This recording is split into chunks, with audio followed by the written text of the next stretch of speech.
虚弱，极度的虚弱。宁毅试图睁开眼，发现自己的眼皮如同千钧般沉重，哪怕是睁眼这个简单的动作也变得千难万难。我难道是在做梦，梦到了鬼压床？但这股虚弱是怎么回事？是生病了？就在这时，宁毅耳边传来一阵低语：阿弥陀佛，陈施主，贫僧按照约定，以我悬空寺无我无常转生秘法，将其一身圣祖精血尽数转移到贵公子体内，还望施主不要忘记承诺。这是有和尚在说话，听其声音雄浑，看起来也就40多岁的样子。应觉大师不必担心，我自会信守诺言，待小儿修行有成，成为阴阳道宗的圣子，自会将先天大阴阳五行真经借予贵寺观看。不过也请大师遵守承诺，将贵寺的无上真法未来结晶借阅于我。又有另一道温文儒雅的声音传来：出家人不打诳语。和尚语气慈悲：既然约定完成，那贫僧就告辞了。大师且慢，这小子怎么办？陈姓男子拦住和尚道：阿弥陀佛，这孩子福缘浅薄，无缘承受圣祖精血，贫僧将其取出也是为了他好，将其留在这里就是待其醒来自会离开，望不要动了杀念。说罢，和尚声音渐渐飘渺，直到再也无声。良久，那陈姓男子冷笑一声：哼，真是伪善的秃驴，这小子精血已失，又没有修行武道，神魂自会消散。你是没有杀他，但他却因你而死，也罢，你既为我而搭了前程，我也就不造这份杀念了。宁毅此时觉得自己像是灵魂离体状态，难以控制身躯，但他五感却大大加强，能够感知到那陈姓男子说完后也是离开了这里。不知过多久，宁毅感觉自己能动了，他艰难地睁开双眼，发现自己竟是在一座破庙中。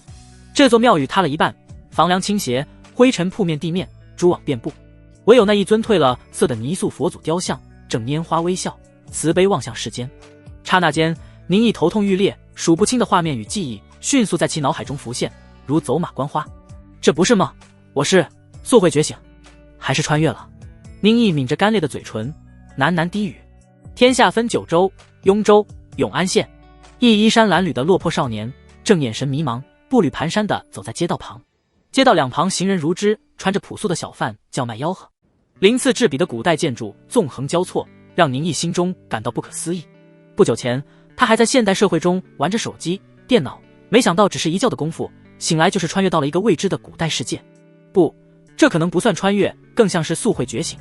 他依然叫做宁毅，从小到大的记忆全在，没有任何缺失，甚至从小的时候起就有过意识朦胧，似是看到了另一个世界的情况。这应该是胎中之谜，只是我过去一直没有回忆起前世，直到在那破庙中，我才是恢复了前世记忆。也即是说，我前世是死了，但我怎么死的？宁毅面有忧愁，不知另一个世界的父母在自己猝死之后又会多么的伤心难过。悬空寺、阴阳道宗、应觉大师、陈姓男子以及圣祖精血。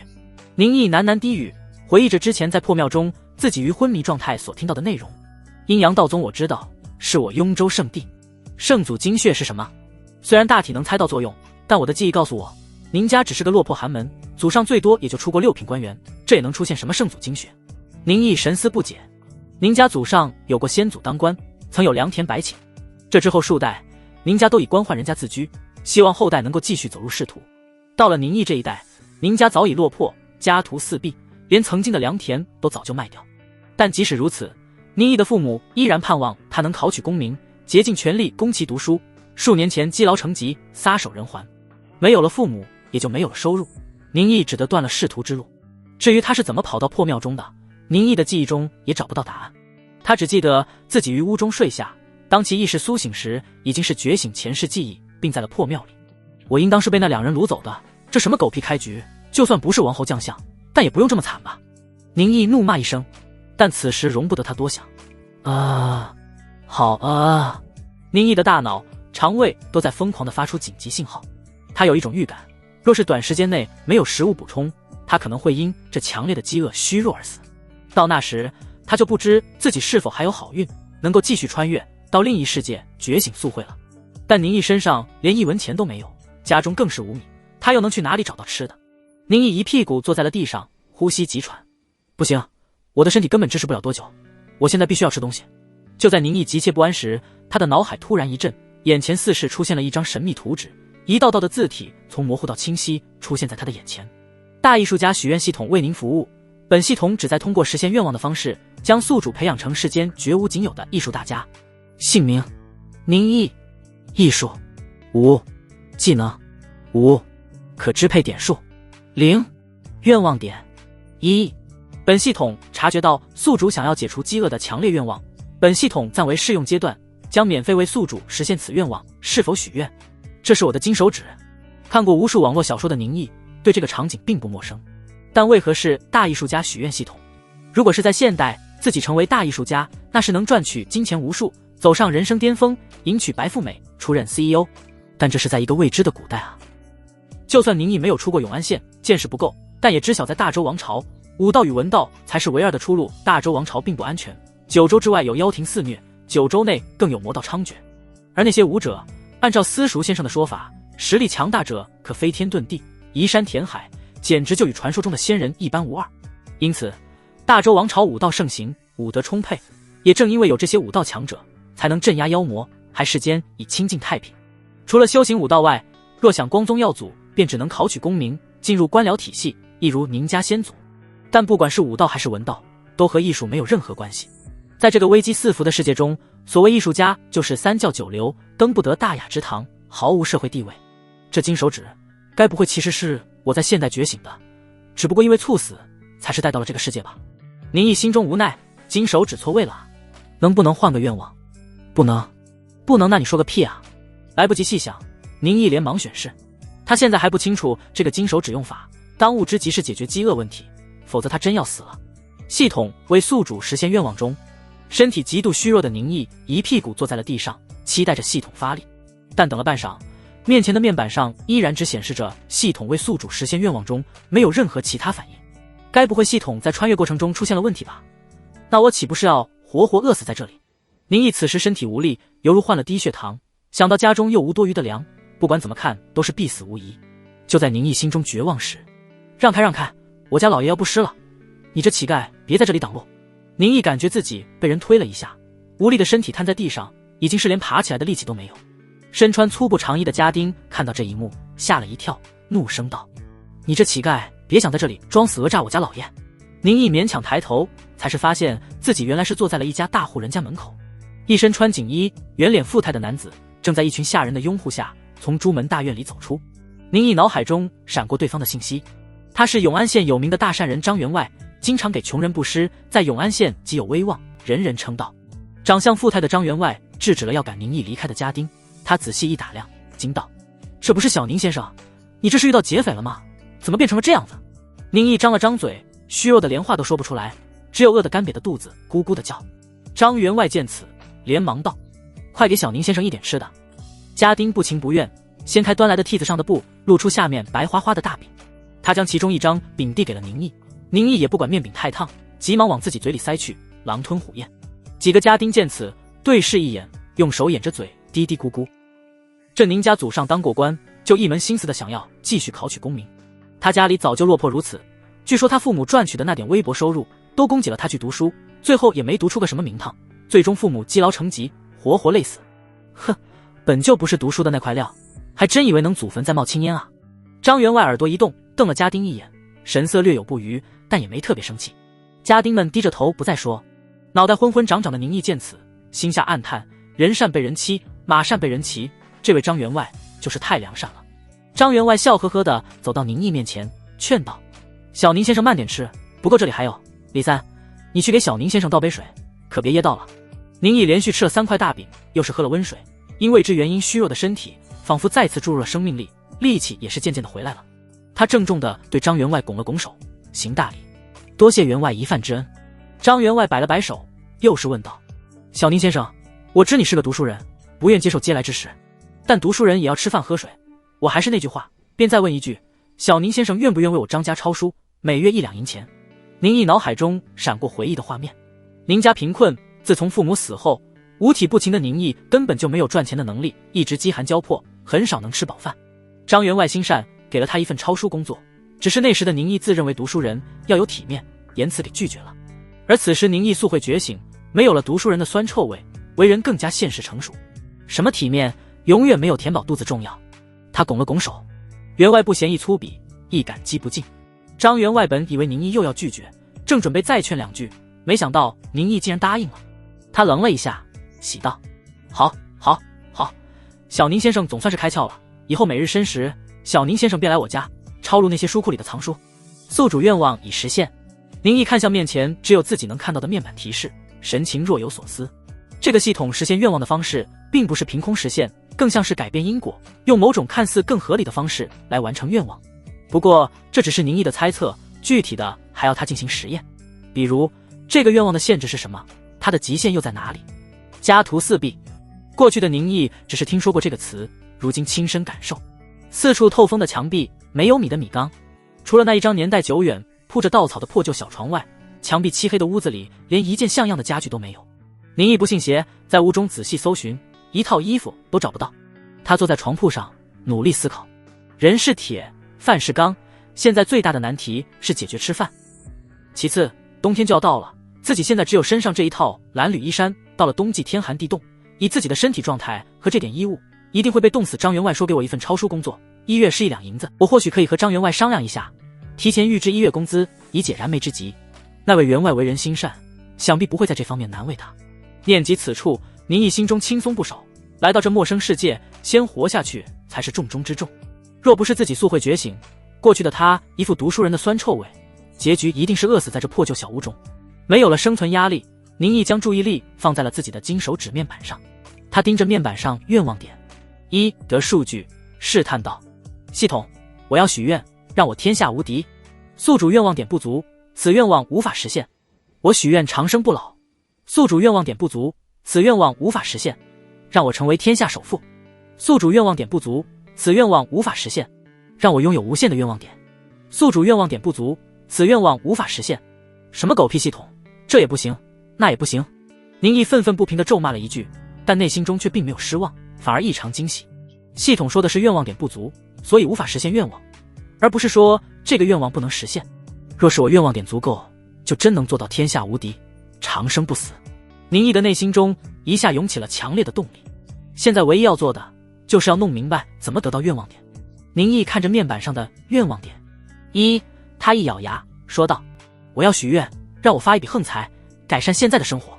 抄书的工作每月1两银子，宁毅根据自己的记忆进行换算，从购买力来说，大概相当于1500元。这笔钱倒是勉强够宁毅一个人生活，但依然生活拮据。一个愿望点看来也实现不了什么太大的愿望，既然如此，那不如先拿来使用，让自己过上衣食无忧的生活。这一次宁毅没有许愿具体数值，而是用模棱两可的方式让系统自动判断数值。实现此愿望需要1点愿望点，是否许愿？是。为宿主实现愿望中，面板上再次出现这一行字。宁毅坐在床铺上默默等待，但是等了许久，什么事都没发生。莫不是有的愿望实现方法不是在原地等，而是需要我主动出去寻找？宁毅思索片刻，毅然地离开了这间破旧简陋的房屋。大周朝人口众多，据说有亿万之数，与宁毅记忆中的现代国家也不遑多让，地京更是居住着1000万人口，乃九州第一大城。雍州永安县在县级城市中也属大县，居住着近10万人，街道之上好不热闹。宁毅之前饿着肚子，没有仔细观察。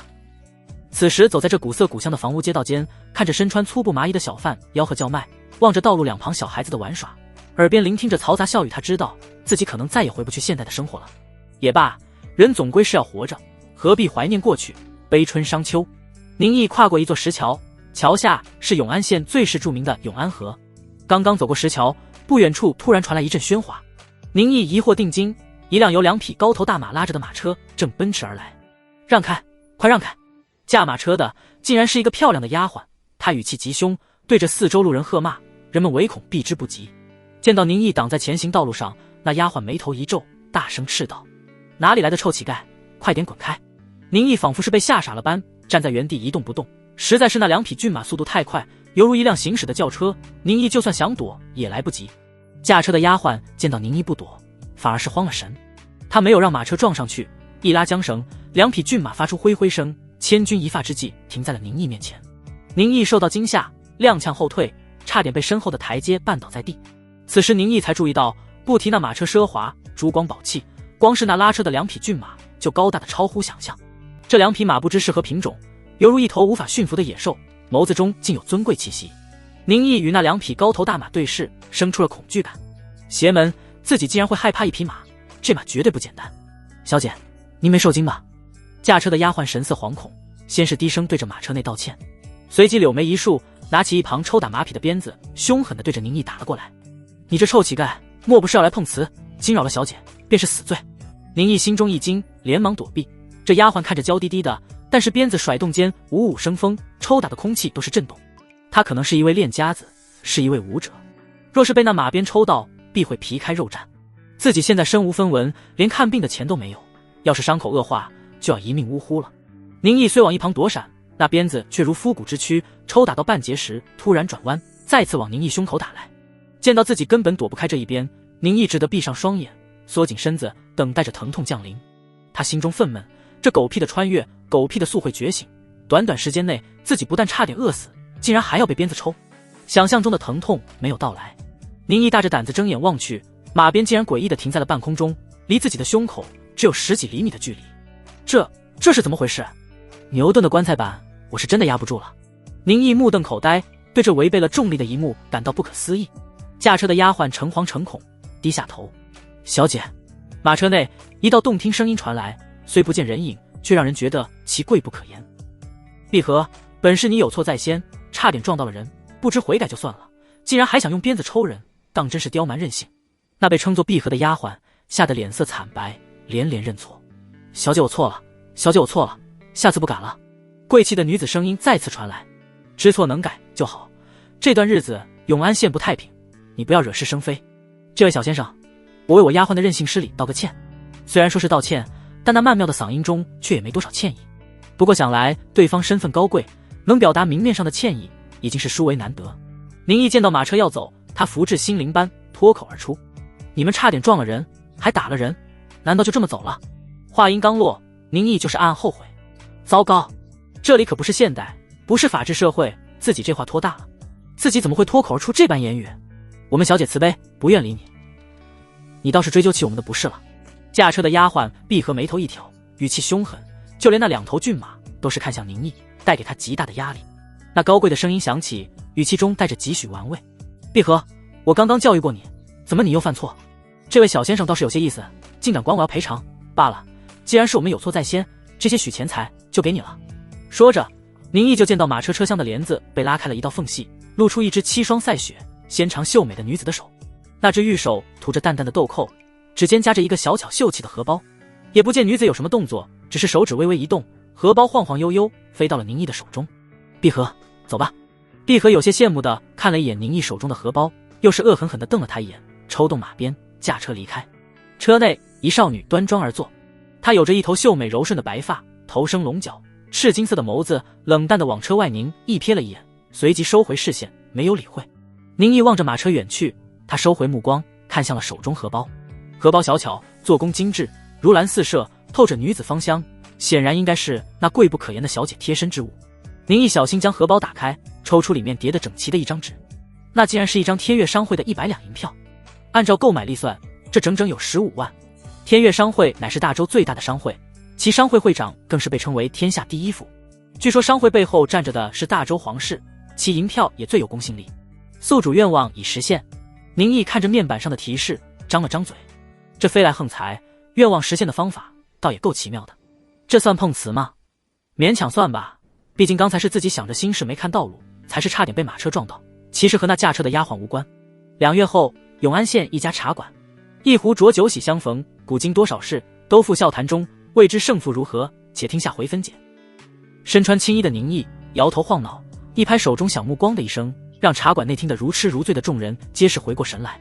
听众们轰然叫好，有人催促道：小宁先生，不如再讲一段。其余人亦是高声呼喊，急切催促。宁毅望着这些讨生活的行商走贩，码头工人笑眯眯道：不讲了，不讲了，今日到此为止。众人皆是失望。茶馆老板使了个眼色，店小二连忙端来茶水，凑到宁毅面前讨好道：宁先生，您喝口茶，润润嗓子。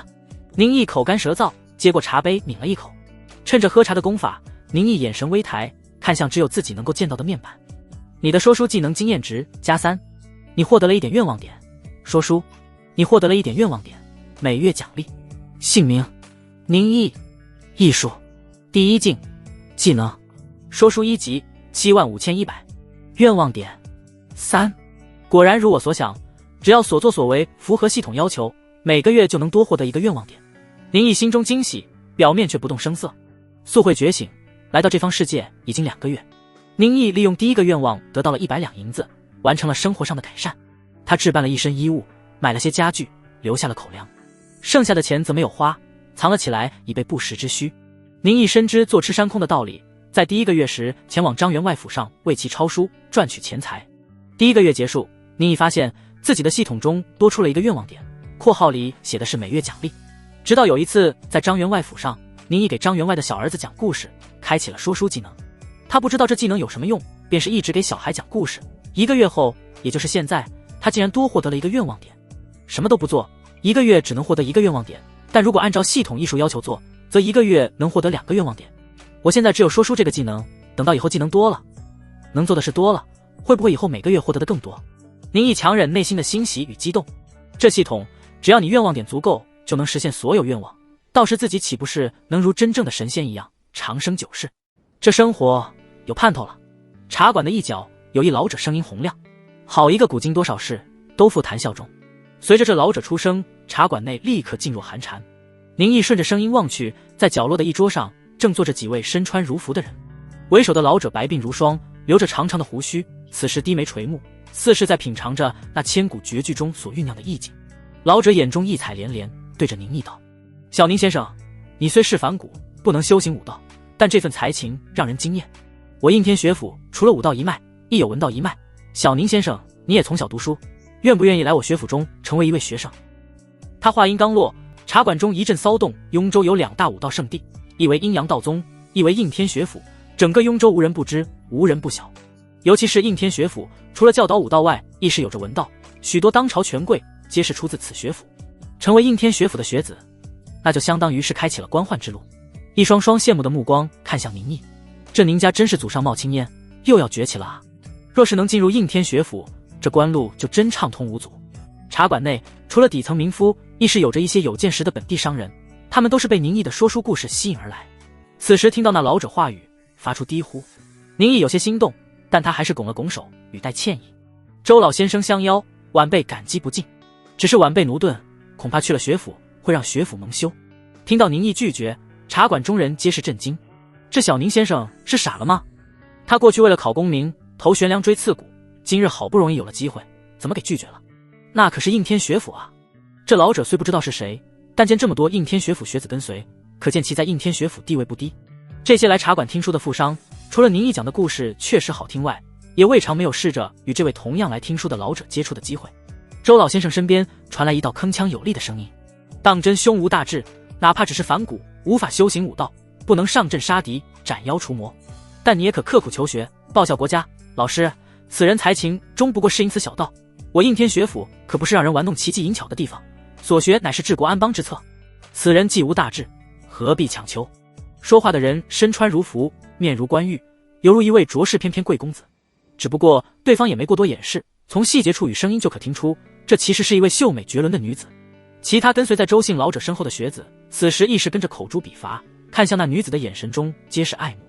绝丽女子又是语气严肃：老师，我们来到永安县是听从学府指示，为了那可能的上古秦宗的遗迹而来。不管是阴阳道宗，还是那些妖魔鬼怪，都想得到遗迹中的宝物。听闻阴阳道宗的下一任圣子圣女都是到来，那天命玄女听说已经修成第7不灭境，但以她年龄又怎么可能？恐怕是阴阳道宗故弄玄虚。老师您也有任务在身，可不要为了这些无用的师傅虚度了光阴。秀美女子的这一番直白话语让周老先生老脸一红，他瞪了女子一眼，仿佛在说：你说的太多了。女人低头连忙道歉：是弟子渐远，还望老师见谅。周老先生摇了摇头，对着宁毅道：人各有志，既然小宁先生不愿来应天学府，我也不会强求。古今多少事，都付谈笑中。小宁先生如此心境，能写出这样的诗词，我不如也。他念着这句话，感慨唏嘘，神色钦佩。其他学子听到我不如也，眼中震动，忍不住道：老师，以您心境，又怎可能品不出这样的人生道理？周老笑骂一声：我是说我没有这样的文采，不是不懂其中道理。宁毅差点老脸一红，他是自家人知自家事，他有个屁的天赋文采，这些都是抄的。有了说书技能后，宁毅曾经看过的那些小说故事都是浮现在脑海中，他只是念了出来。若真是前往应天学府，恐怕立刻会露怯，发现他就是个骗子。况且相比于文道，宁毅更在乎的是周老先生说他无法修行武道，这让宁毅心中一沉。下午，张员外宅院中，一个7、8岁的小孩眼神放光地拦住宁毅，哀求道：“宁先生，您就再给我讲讲那美猴王的故事吧。”宁毅一身青衣，语气温和：“小少爷，我今日有事，不如明天再给你讲如何？”这长相俊秀的小孩是张员外的小儿子张正。张正不依不挠，继续哀求。这时，身材富态的张员外带着家丁走来，对着儿子训斥道：“小宁先生有正事要做，你不要在这里淘气。”张正见到父亲不敢再撒娇，他眨着纯真的大眼睛对宁毅道：“宁先生，你不要骗我，明天一定给我讲故事，不会骗了小少爷你。”张正闻言眉开眼笑，被家丁带走了。张员外上前一步，笑呵呵道：“我这小儿顽劣，倒是让小宁先生费心了。小宁先生也别称呼他什么小少爷，就叫他小明六子就是。”看张员外满脸笑容，就知道对自己的小儿子是多么喜爱。小宁先生这是要去写书？既然答应了员外，我也不敢怠慢。我家也不缺这点钱，小宁先生现在也是生活富足，不用太急，有些事慢慢来，别弄坏了身体。张员外劝说了宁毅2句。张员外是个有经商头脑的，在听过宁毅的说书后，便是找到他想要与他合作，两人一起出版书籍。这个世界与宁毅记忆中的历史不同，《三国演义》少了一些代入感，但同时这里也是缺少文娱，把《三国演义》当一个架空故事也是颇有吸引力。为了报答张员外的一饭之恩，宁毅答应了他，并没有要多少钱，反正他脑海中的故事众多，也不差这点。张员外却是不依，他不愿占宁毅便宜，宁愿自己只是准备赚点辛苦钱，等书籍出版后赚的大笔收益，他都要交给宁毅。这位张员外当真是为人良善，高风亮节。书库，这里是张员外家藏书的地方。永安县只是个小县，张员外家却藏书不少。宁毅坐在案牍前，午后阳光明媚，他奋笔疾书，将脑海中的故事抄录出来，写得累了，宁毅起身活动活动身体，在书库的藏书里随便翻翻，看看有没有一些有趣书籍。忽然，他眼前面板闪过一道信息，发现黄极功法炼体功，是否学习？黄极功法炼体功，修行可开启12个窍穴。这是？宁毅心中一动，问道：“学习这个功法需要愿望点吗？”这功法看起来不像是什么高级玩意，如果需要用愿望点，那宁毅就要思考值不值得了。不需要，武道乃下乘之道，唯有艺术至高，学习这类下乘之法不需愿望点，还望宿主多多研习艺术，不要玩物丧志。宁毅眼前一亮，直接选了是。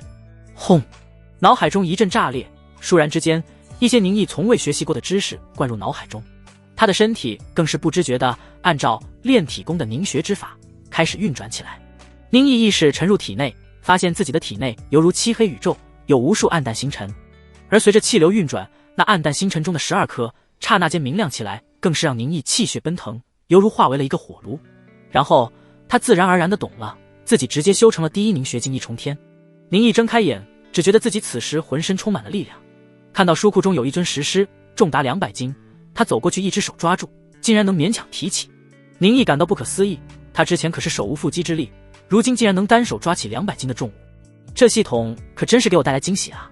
宁毅喃喃低语，如果是在现代，恐怕宁毅能学的也就是一些强身健体的功夫，对大艺术家系统而言却是下乘之道。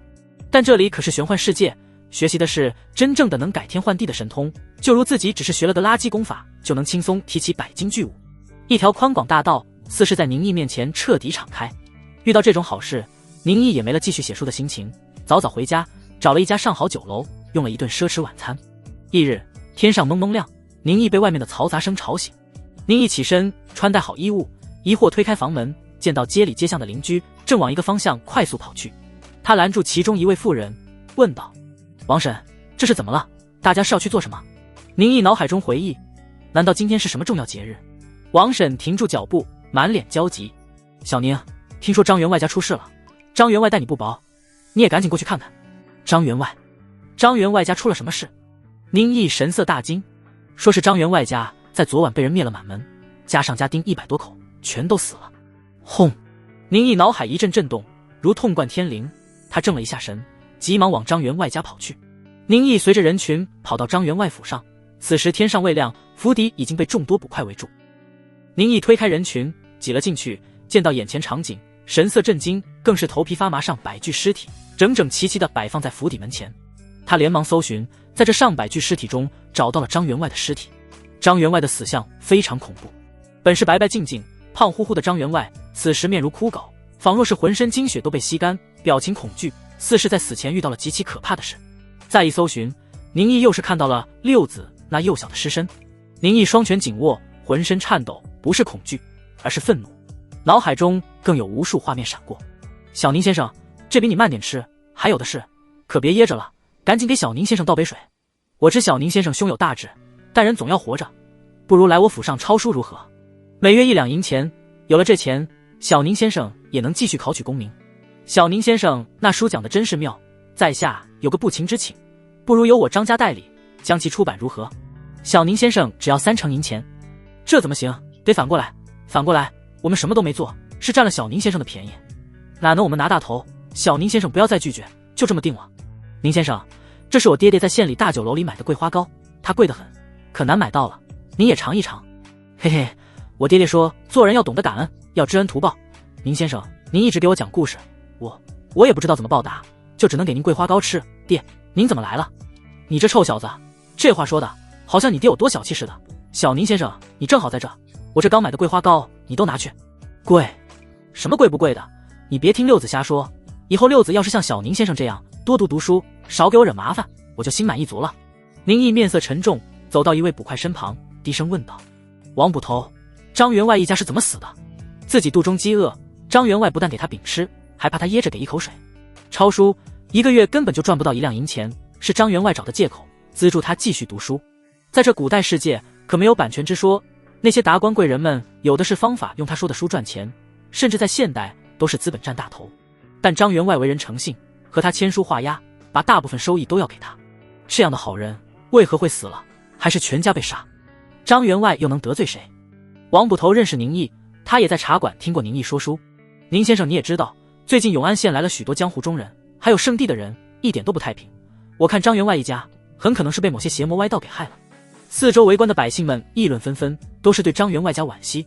这县里许多人都得过张员外恩惠，更有一些穷苦人家哭哭啼啼，他们这些人中都在家中无粮时得过张员外施舍。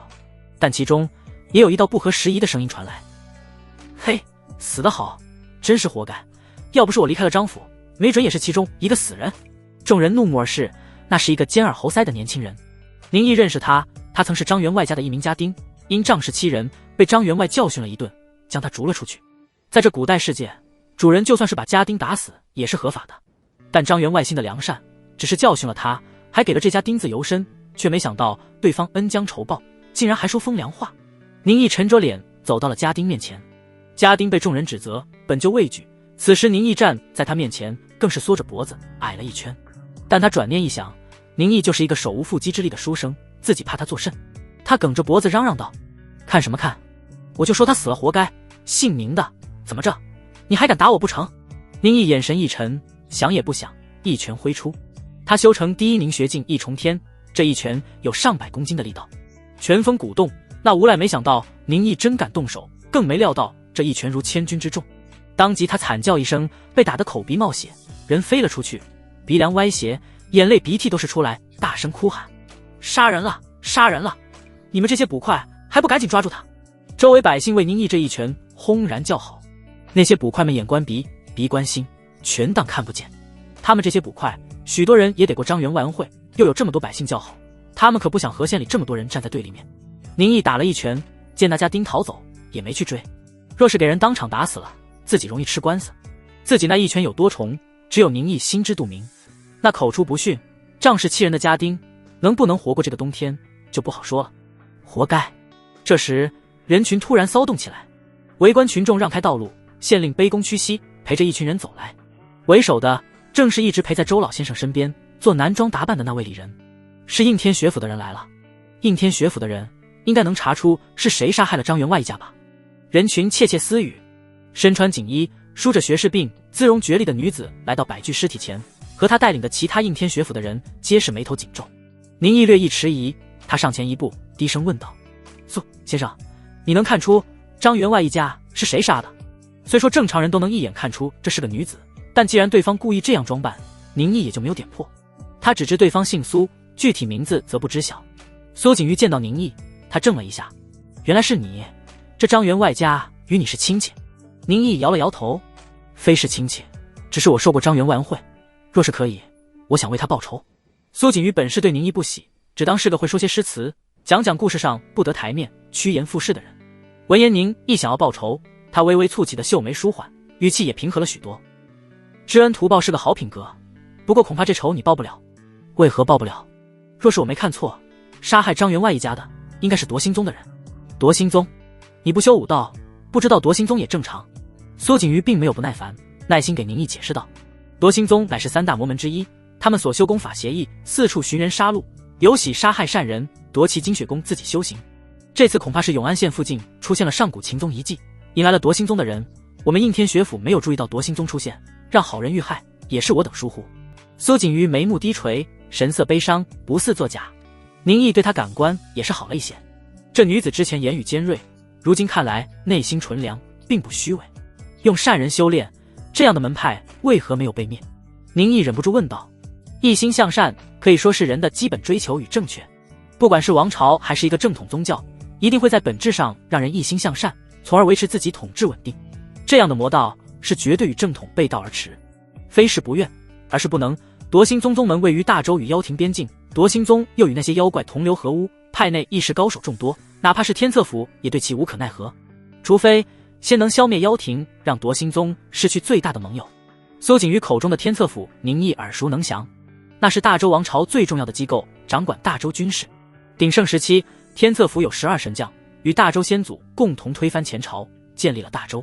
天策府内收集天下功法，擅长兵家作战，是巩固大周统治、镇压各大宗门、保护边疆的大功臣。说起天策府，任何一位大周子民都会竖起大拇指，并以自己儿郎能加入天策府，成为其中一名士兵为荣。如果连天策府都无法完全剿灭夺心宗，那恐怕其他任何人都没有办法了。苏先生，我真的不能修行武道，是与我年纪有关。宁毅再次问道。他想到了之前周老先生说的话，除魔卫道对于素会觉醒有着现代人思维的宁毅来说，多少是有些可笑的。但是张员外一家的死亡，让宁毅突然明白了除魔卫道这句话的真正含义，也让宁毅明白这个世界比想象中更加凶险。他不能坐以待毙。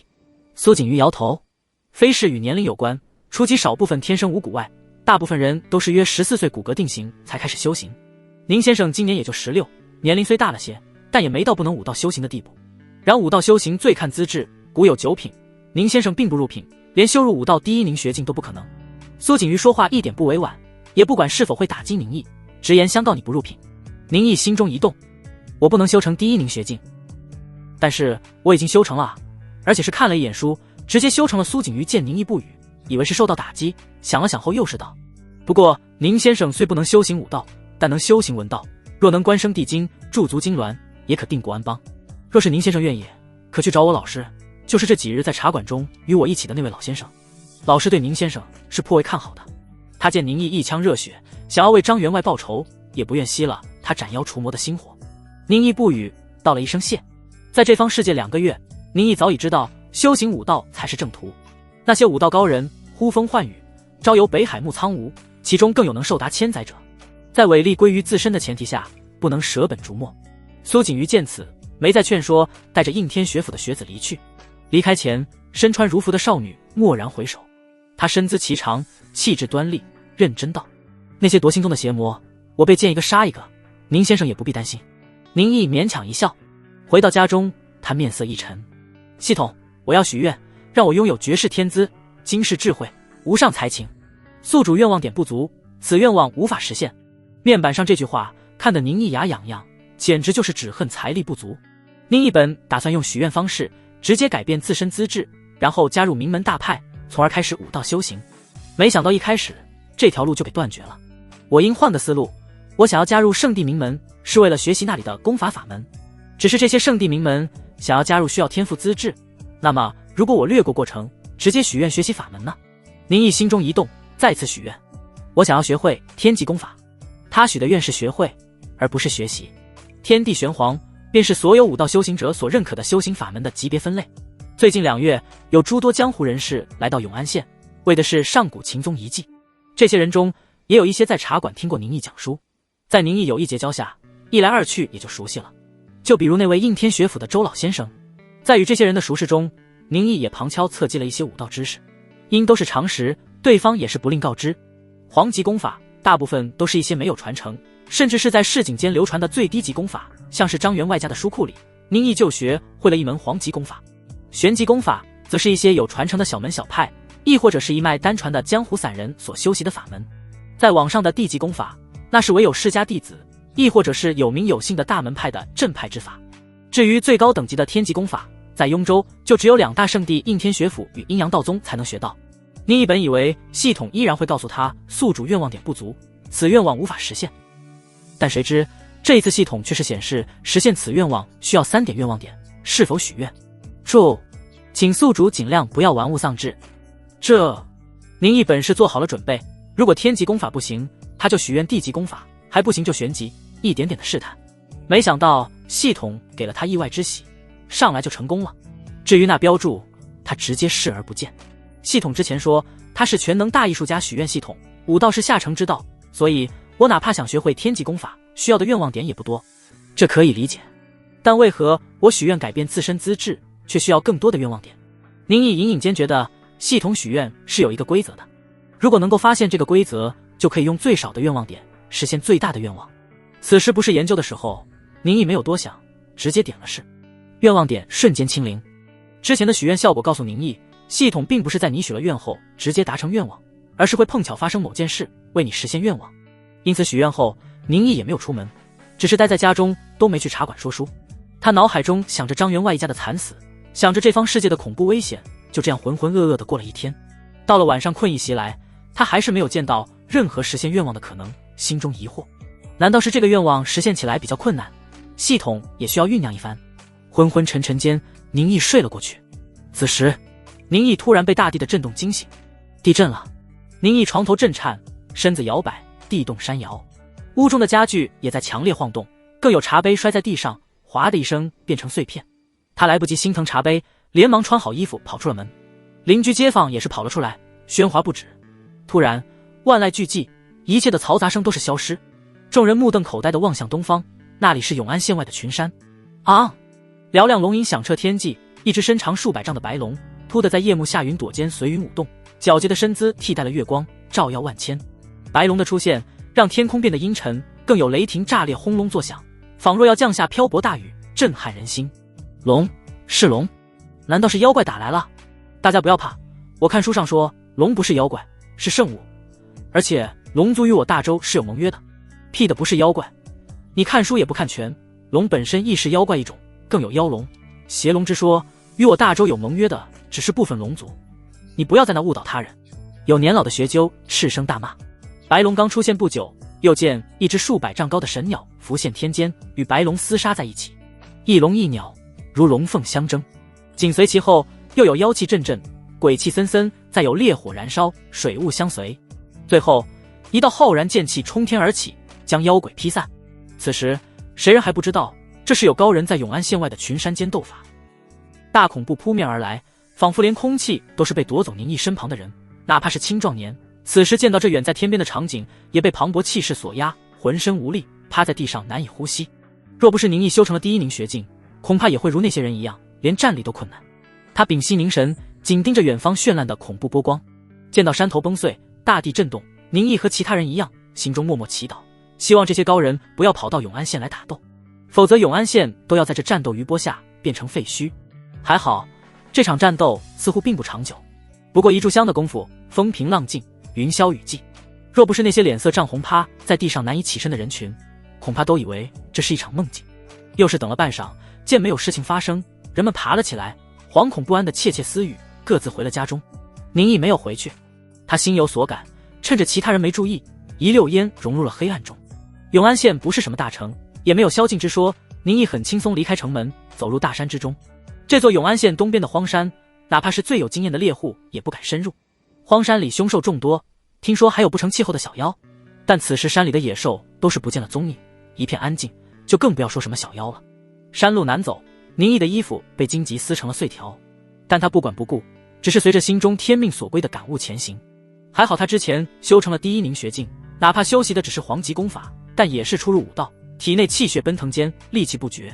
如是学会功法前的宁毅，恐怕根本没有体力进入深山。不知走了多久，东方的天际都是泛起了鱼肚白。宁毅气喘吁吁，终于来到了心中所赶的目的地。100丈高山下，一道只可供成年人勉强侧身前行的岩石缝隙出现在他眼中。正常人见到这样的缝隙，只会觉得是自然形成的奇怪景观，绝不会有人想要钻进去。宁毅侧过身，勉强前行，初级侠才通人，不知这样侧身走了多久，眼前突的豁然开朗。他跌跌撞撞，像是误入桃花源，来到了异域。眼前倏然出现一片连绵不绝的建筑群，这些建筑古朴精致，犹如皇家宫殿，纵横交错。只不过此时这座宫殿群完好的建筑却没多少，尽是一片废墟，不知荒芜了多久。远方有流水瀑布轰鸣而下，瀑布下的水潭旁盛开着五颜六色的花朵。这本应鸟语花香，犹如人间仙境一样的地方，此时带给人的却只有诡谲。因这里没有任何生命的气息，不见鸟，不见虫，水潭里更是不见鱼，仿若生命绝域。尤其怪异的是，宁毅发现自己进入这片宫殿群，他刚刚修成的气血都是平复下来，像是从来没有修过武道，再次变成了普通人，浑身虚弱。上古秦宗遗迹，难道这里就是那些人找的遗迹？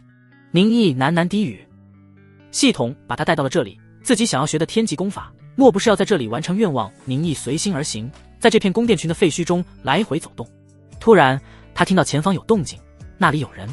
他下意识地藏了起来，往一座已经坍塌的废墟慢慢走去。有一男一女正站在那里，女子身着月牙的四袍，外罩淡金纱衣，四袍紧束她柔软纤细的腰肢，尽显身姿的曼妙玲珑。仅仅只是望之一眼，就让人下意识觉得，在这女人面前，似是一切美好之物都要暗淡无光，她就是人间绝景。顺着那曼妙身姿往上偷偷窥望，宁毅心中遗憾。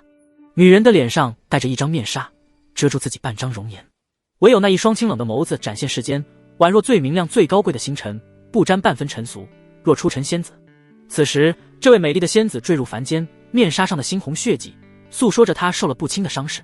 女子身前不远处站着一位同样身穿四袍的男子，男人容颜俊朗，望向女人的目光极其复杂，嫉妒、倾慕、犹豫，最后化为了果决。他缓缓出声道：没想到传言是真的，师姐如此年纪竟修成了第7不灭境，怪不得宗门甚至没有考核，直接封了师姐为圣女。不要说是地榜，就算是天榜之上，也应有师姐之名。传说上古之时，天命玄鸟降而生商，建立了九州大地第一个王朝，血脉尊贵至极。师姐不愧是天命玄鸟后代，如此资质，可谓世所罕有，千年来可称第一人。周经言，玄鸟血脉有不可思议之功效，是最适合双修的炉鼎。如今我天命所归，得到了上古秦宗的阴阳五欲六辰经，这法门对男女双方皆有好处，不如师姐助我一臂之力，突破境界，我也可帮师姐疗那被龙女所伤的伤势，师姐以为如何？男子话语铿锵有力，大义凛然，唯有那一双眼睛躲躲闪闪，显得很是心虚。他话里话外间只有一个意思，那就是师姐，我要你助我修行。宁毅躲在一旁偷听着两人对话。这女人应就是应天学府中那苏姓女子所说阴阳道宗的圣女天命玄女。他心中暗暗思忖，冷眼旁观，思索着自己愿望到底要如何实现。天命玄女默然不语，半晌她口吐香兰，声音如玉珠落盘，冰冷道：许培南，若是我不愿呢？名为许培南的男子深吸口气，他一咬牙，从怀里拿出一个瓷瓶。师姐，你可知这是什么？不待天命玄女回答，他直接将那瓷瓶摔在地上，有淡淡烟雾缭绕。这是上古秦宗的欢雨伞，本是上古秦宗修行之人助兴所用。若是师姐全盛时期，这东西自是无用，但此时师姐受了重伤，想来也抵不过它的药效。天命玄女一双如繁星般的眸子望向摔碎的瓶子，她眼神依然没有任何变化，声音平淡：待我伤势养好，必会将你杀死，或者你在做完那些事后把我杀死，永绝后患。许培南神色变幻不定，苦笑道：师姐说笑了，你已修成第7不灭境，哪怕伤势再重，也可神魂化生，凭借我的实力根本杀不死你。顿了下，他又是不忿道：师姐为何就不能多看我一眼？我对师姐仰慕，宗内皆知。我亦是除师姐外阴阳道宗内的第一天骄，地榜之上有姓名，更是未来圣子。待我成为圣子，也会与师姐你这位圣女结合。为何师姐就是不愿？莫不是师姐已有意中人？天命玄女眸子清冷，没有多余感情，如那天上仙女，冷淡道：圣子圣女结合虽是阴阳道宗传统，但双方亦可以拒绝。你成为圣子，若我不愿，以我如今第7不灭境的实力，又有谁能强迫于我？许培南气急败坏：好，既然如此，师姐也不要怪我心狠了。我阴阳道宗有占卜测命之法，这一次宗门算出我天命所归，正要得到一技之物，也可断绝魔道之人的念想。如今上古秦宗最重要的秘典阴阳五欲六尘经已被我得到，那师姐可知这又是什么？这样说着，许培南从自己怀中拿出一张符纸，见到符纸，一直没有表情变化的天命玄女眼神陡然一变，看来师姐也认出了，没错，她正是生死契阔咒。上古秦宗不光修欲，也要修情，要求男女至死不渝，感情忠贞。因此上古秦宗创造了这一咒法，只要用了这咒法，双方便是死生契阔，一方死亡，另一方也将殉情。我本不愿将其用在师姐身上，但师姐不愿，我也不得不出此下策。许培南越说越是激动，越说自己越是感动。师姐，我对你的感情天地可见，愿与你生死同命，师弟只是太爱慕你，才会做出这僭越之举。他大声说着，似是在用这种方式抗拒自己内心道德谴责，也是给自己找一个理由借口。我之所以做出这畜生之事，只是因为我太爱你。许培南忍不住冲动，正要上前一步，突的他灵觉感知，神色一变，猛然望向宁毅藏身的地方，喝道：谁躲在那里？被发现了。宁毅心中一惊，见到许培南看向自己藏身的地方，他深知不可能逃过去，脸色变换些许，毅然决然地从藏身处走了出去。许培南与天命玄女见到依依山被山间枝条刮得破烂，年约16、17岁的少年从建筑的废墟后走来。少年看起来有些瘦弱，脸上还有着稚嫩书生卷气，五官清秀俊美，比之长相不俗的许培南竟然还要俊上几分。许培南见到宁毅，心中长舒口气，他还以为是有什么高人躲了起来，看到了自己刚才的丑态，原来只不过是一个不通武道的普通人，那就无所谓了。死人是不必在乎他刚才看到什么听到什么的。许培南摇了摇头，带着几许怜悯：小书生，我虽不知你为何会出现在这上古秦宗遗迹中，要怪就怪你听到了不该听的话，见到了不该见的事。这上古秦宗的护宗大阵虽还在，让我一身功力无法发挥，如未修武道的普通人，但要杀你也如杀鸡屠狗。说着，他袖口中出现一把锋利匕首，眼中寒光一闪，纵身往宁毅跃去。匕首寒芒闪烁，只是一个刹那间就来到宁毅面前。宁毅瞪大眼，眼睁睁地看着匕首锋利离自己的心口越来越近，心中大惊。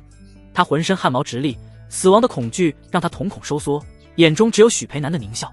虽然因为什么护宗大阵的原因，这个许培南现在也是个普通人，但他身体素质比宁毅强得太多，武艺技巧亦在，宁毅根本躲不开他这一剑。系统你 TM 的，快想想办法啊！说好的让我实现愿望呢，难道是你实现不了，恼羞成怒，让我过来送死？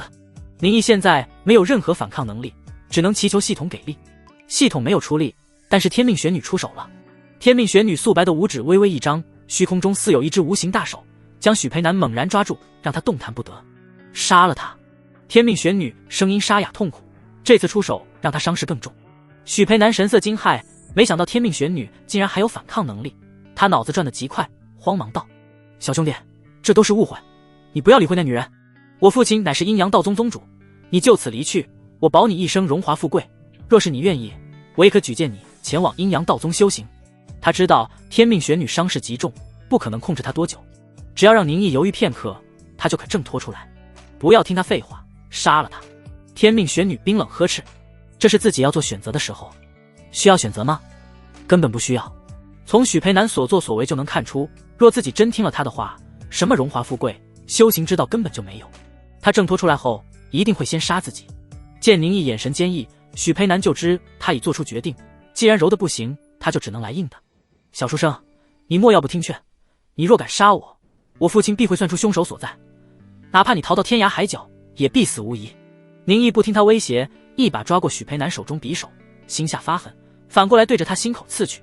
匕首如刀切豆腐，轻而易举地灌入许培南胸口之中。你不！许培南惊恐惨叫，感到胸口疼痛，生命力快速流逝。他狰狞面孔的头顶之上有神魂浮现，化为许培南的样子，眼神恶毒，盯着宁毅，嘶声大喊：小子，我记住你了！许培南神魂刚要逃走，天命玄女却不给他机会，他再次五指一翻，许培南如烟雾般虚弱的神魂开始破散。师姐，我知错了，不要杀我，不要杀我！一声惨叫，许培南神魂俱灭。噗！杀死许培南，天命玄女坚持不住，再次喷出一口鲜血，脸上轻纱坠地，露出一张如梦似幻的绝美容颜。宁毅余光见到天命玄女真容，一时惊为天人。只不过他他此时更多的注意力落在许培南死后掉在地上的书册上，他急忙蹲下身将其捡起。这书册不知是什么材质所造，非金非玉。发现天极功法、阴阳五欲六尘经，是否学习？天极功法、阴阳五欲六尘经，修行可开启72窍穴。是。无比繁复的信息涌来，让宁毅头痛欲裂，比之前学习练体功时痛苦不知强了多少倍。他紧皱眉头，强行忍耐。诸多关于阴阳五欲六尘经的感悟上冲，让他几乎是刹那间就学会了这门天极功法第一境的内容。他许的愿是学会天极功法，因此在学会前，愿望一直是在实现的状态。修行此功法需有道侣相助，系统欲望实现中。宁毅鼻子里闻到了一股奇怪的味道，那是刚才许培南所用飘散在空气中的药物。不好，宁毅暗道不妙。宁毅突的身体紧绷，无法控制自己，脑海中无数画面快速闪动。他下意识地往天命玄女走去。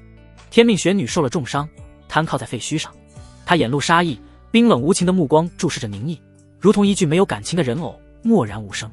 功法运转，宁毅静心修行，他能感受到身体中似乎有着无尽力量，强大的几乎要呼之欲出。宁毅心有所感，默默感受，惊喜发现自己竟然在一遍修行后，已经抵达了第一凝穴境二重天，境界的提升足以让人忘乎所以。这一次他功法运转更熟练，再次修行一遍，修为达到了三重天。他觉得这还不是极限，那就再接再厉。阴阳五欲六尘经不愧是上古秦宗的修行法门，乃是天地之理。时间飞逝，宁毅这一次修行直接从早上修到了晚上，不知多少遍的运转功法，宁毅脑海轰鸣一声，全身暗淡的星辰有一大半都是被点亮，龙虎之力在体内流转奔腾不息。此时宁毅觉得哪怕是数千斤的巨石在眼前，他也能轻松提起，乃至于是将其轰得灰飞烟灭。第一凝穴境九重天，他一次修行已达第一境极限，只差一步便可破境。如此修行速度，只是一天时间就修到第一境极限，可谓闻所未闻，见所未见。你已开启身体72窍穴，发现练体功有12窍穴，其中有一窍穴并不重复，是否融合？宁毅心中一动，暗念融合。融合中剔除重复的11窍穴，你已开启73窍穴。刹那之间，宁毅感到自己力量更强一分，甚至超过了阴阳五欲六尘经所能修行的极致。他心中惊骇，只觉得系统简直不可思议。天地玄黄4种等级功法，只要能开启64个窍穴的功法，就是最顶级的天级功法。功法越强，开启的窍穴就越多，但这就是功法的极限了。哪怕你有多本天级功法，但不同功法间修行方式不同，越是高级的功法，越是容易走火入魔，从而暴毙。宁毅在与应天学府的周老先生聊天中，知晓了一些修行的常识。人体虽有108窍穴，但有历史记录以来，从未有人真的全部开启过。其中记载最强者便是大周朝的开国皇帝，他以皇帝之名收集天下功法，融会一炉，又根据自身体质创造了一门惊天动地的法门，开启了人体99窍穴。而这门功法除了太祖皇帝外，再也无人可以修行成功。经过删减，成为了如今的皇室至高法门九鼎乾坤法，供皇室弟子修行。删减过后的功法只能开启81窍穴，但依然是世间最顶级的法门之一。系统竟然能将不同法门融合，直接开启窍穴。若我收集更多功法，岂不是能前无古人将108窍穴全部开启？心中念及此处，宁毅意气风发，前路康庄，巨势大道。但宁毅还没高兴多久，他就是被从幻想中拉到现实。天命玄女回复理智，他就这样冷冷地注视着宁毅。宁毅注意到天命玄女的眼睛原来是淡淡的玄色，此时他那一双如玉石一样瑰丽的眸子正往宁毅望来，眼中杀气弥漫，如一盆冷水泼在宁毅头上，让他浑身血液凝结，如坠冰窟。天命玄女躺在地上，苍白的脸色泛着怪异的红晕，带着杀意。即使宁毅已经修行到了第一境顶峰，但在天命玄女这位第7不灭境的强者面前，依然如蝼蚁一般渺小。我命休矣！天命玄女杀意做不得假，她是真的要杀死自己。之所以还没动手，只是在调息伤势。在生死大恐怖面前，宁毅念头急转，我不想死。他刚刚速会觉醒，穿越过来2个月，终于能够修行，美好的人生就在眼前。他还没为张员外报仇，滴水之恩尚且涌泉相报，况且张员外待自己不薄，自己若有能力，更应为其报仇。许培南，对，许培南。宁毅突然想起之前许培南说的那什么死生契阔咒，他连忙低头去找，在地上发现了那枚符咒，迅速捡起，这符咒是上古秦宗之物。宁毅又修行了阴阳五欲六尘经，这门上古秦宗至高法门立刻符至心灵，知道如何使用。天命玄女见到宁毅竟然捡起了死生气魄咒，她神色焦急，就要出手杀死这天杀的小贼。只是天命玄女现在浑身气息紊乱，根本难以动弹，只能眼睁睁地看着宁毅捡起符咒，对她惭愧拱手。这位仙子，非是在下贪生怕死，在下就是贪生怕死，得罪了。宁毅不敢多言，拱了拱手后，直接催动手中符咒，将其打向天命玄女。天命玄女无法动弹，神色冰冷漠然地看着符咒打入她的体内，与她精气神融为一体。宁毅有一种玄而又玄的感觉，他感到自己与天命玄女的性命交织在了一起。他生玄女生，他死玄女死，真可谓生死相依。同理，如果天命玄女死了，那他也会死。这个咒法是互相作用的，只不过自己只是第一名学境，天命玄女却是古往今来的第一天才，年纪轻轻就修到了第7不灭境。从概率来说，还是自己死的可能性更高一些。天命玄女并不是悲春伤秋的性格，见事已至此，自己与面前这弱小书生成了同命鸳鸯，他也只是轻叹口气，不再多言，闭目调息。面对困难就要勇敢面对，去想解决方法，一味的后悔与愤怒没有任何作用。天命玄女杀意收敛，宁毅也是松了口气。见到这美若天仙又如冰块般冷冰冰的女人正在修行调息，宁毅一时间也不知道做些什么。宁毅心有忧虑，这门功法不是随便就能修炼的，尤其是在使用生死契阔咒后。上古秦宗真正的名字叫秦玉宗，在上古时就是魔门之一。修行玉的一脉，男的4处采阴补阳，女的4处采阳补阴，被个宗门所不齿，无数天骄也被他们踩得毁于一旦。但修行秦的一脉，修行男女又情比金坚，不离不弃，简直就是爱情典范。如今自己能修行的目标只有天命玄女，但是他会愿意和自己两情相悦。不知过了多久，天命玄女调息完毕，她高挑身姿缓慢站起，看了一眼自己白色四服上的一抹梅花印，眉头一皱。此时她再次变成了那清冷如月，如雪山上的莲花一般秀雅冰冷的仙姿。天命玄女突然抬手，又要对宁毅出手。宁毅吓了一跳，该不会这女人性烈如火，要和自己同归于尽吧？不要啊，你可是第7境的绝世强者，我只是个第1境的弱鸡，和我同归不值得。天命玄女纤白素手停在了半空中，最终没有对宁毅做什么。她垂下长长的睫毛，感受着自己身体变化，若有所思。天命玄女刚刚并不是要杀宁毅，而是想把他囚禁，用各种残酷刑罚让他求生不得，求死不能，以报自己失身之痛。不过很快他就察觉不对，这死生契阔咒竟然有自杀的能力。就算自己将其囚禁，宁毅一个念头也能自裁，从而让自己也跟着香消玉殒。你叫什么？他冷冰冰开口。在下宁毅。宁毅忙低头行礼。天命玄女琴手微点，如一块冰坨子站在那里，不言不语，场面一时有些尴尬和沉静。宁毅与天命玄女皆是默然无言。两人在昨日还不认识，一个是阴阳道宗的真传圣女，高高在上，一个只是永安县的说书先生，卑微如尘。但就是这样牛马不相及的两人，却阴差阳错发生了关系。天命玄女更是失了自己的落红。天命玄女睫毛颤动，谈口微张，语气冰冷。名字倒是不错，就是与那许培南一样，皆是卑劣之徒。宁毅据理力争。仙子此言差矣，我与仙子都是受害者，中了那什么欢愉散的毒。至于生死契阔咒，那也只是我求生本能作祟，若是我不用那咒，仙子又会放过我吗？天命玄女不语。宁毅说的没错，哪怕两人都是受害者，但如果没有生死契阔咒，在他恢复神智的第一时间定会将宁毅击杀。至于什么宁毅是否无辜，他才不会管那么多。辱了他身子就是死罪，死生契阔咒也未必不可破解，待我破解了这咒，再将其杀死就是。在这之前，我与他生死相依，他不能出事。天命玄女心思念转间，心中立刻有了主意。倏然，天命玄女连足踏前一步，以宁毅根本无法反应的速度出现在其面前，一只纤纤玉手猛然抓住他的肩膀。宁毅感到肩膀一痛，酸麻痒痛等等感受深入骨髓。他以为天命玄女是要用手段虐待自己，咬紧牙关，忍着痛苦难受，不吭一声。虽然宁毅对天命玄女不熟悉，但短暂接触能看出这女人清高自傲。你若是哭泣求饶，反而会让她看不起，可能对你用更残忍手段。天命玄女见宁毅不吭一声，清冷美眸露出赞许神色。她的素手在宁毅身上快速摸了一遍，黛眉蹙起。骨质竟然只是下等的9品，修行也只勉强进入第1名学境。宁毅这才知道，原来天命玄女不是要虐待他，而是在测量骨质。骨质就是所谓的天赋，分为能修行与不能修行。之前应天学府的周老先生说他不能修行，但如今天命玄女却说他是下等，这可完全不同。哪怕只是下等的天赋，那也是可以修行的资质，与梵谷不可同日而语。周老先生不会骗我，他也应该不是看走眼，莫不是一次双修之后改变了我的天赋体质？宁毅心中猜测，却也不以为意。不管自己身体天赋如何，他都并不在意，反正有系统在，要什么天赋吗？阴阳五欲六尘经的辟邪法门果然有效，这女人没有发现我已经凝学9重大圆满。不过也有可能是这女人伤势太重，才是没有发现，她一个第7不灭境高手没有察觉到，有些不科学。阴阳五欲六尘经中有一门隐藏功力的法门，宁毅正是用这法门短暂避开了天命玄女的探知。这女人杀心极重，她必不会放过自己。宁毅心有算计，知道绝不能让她发现自己修行速度异于常人。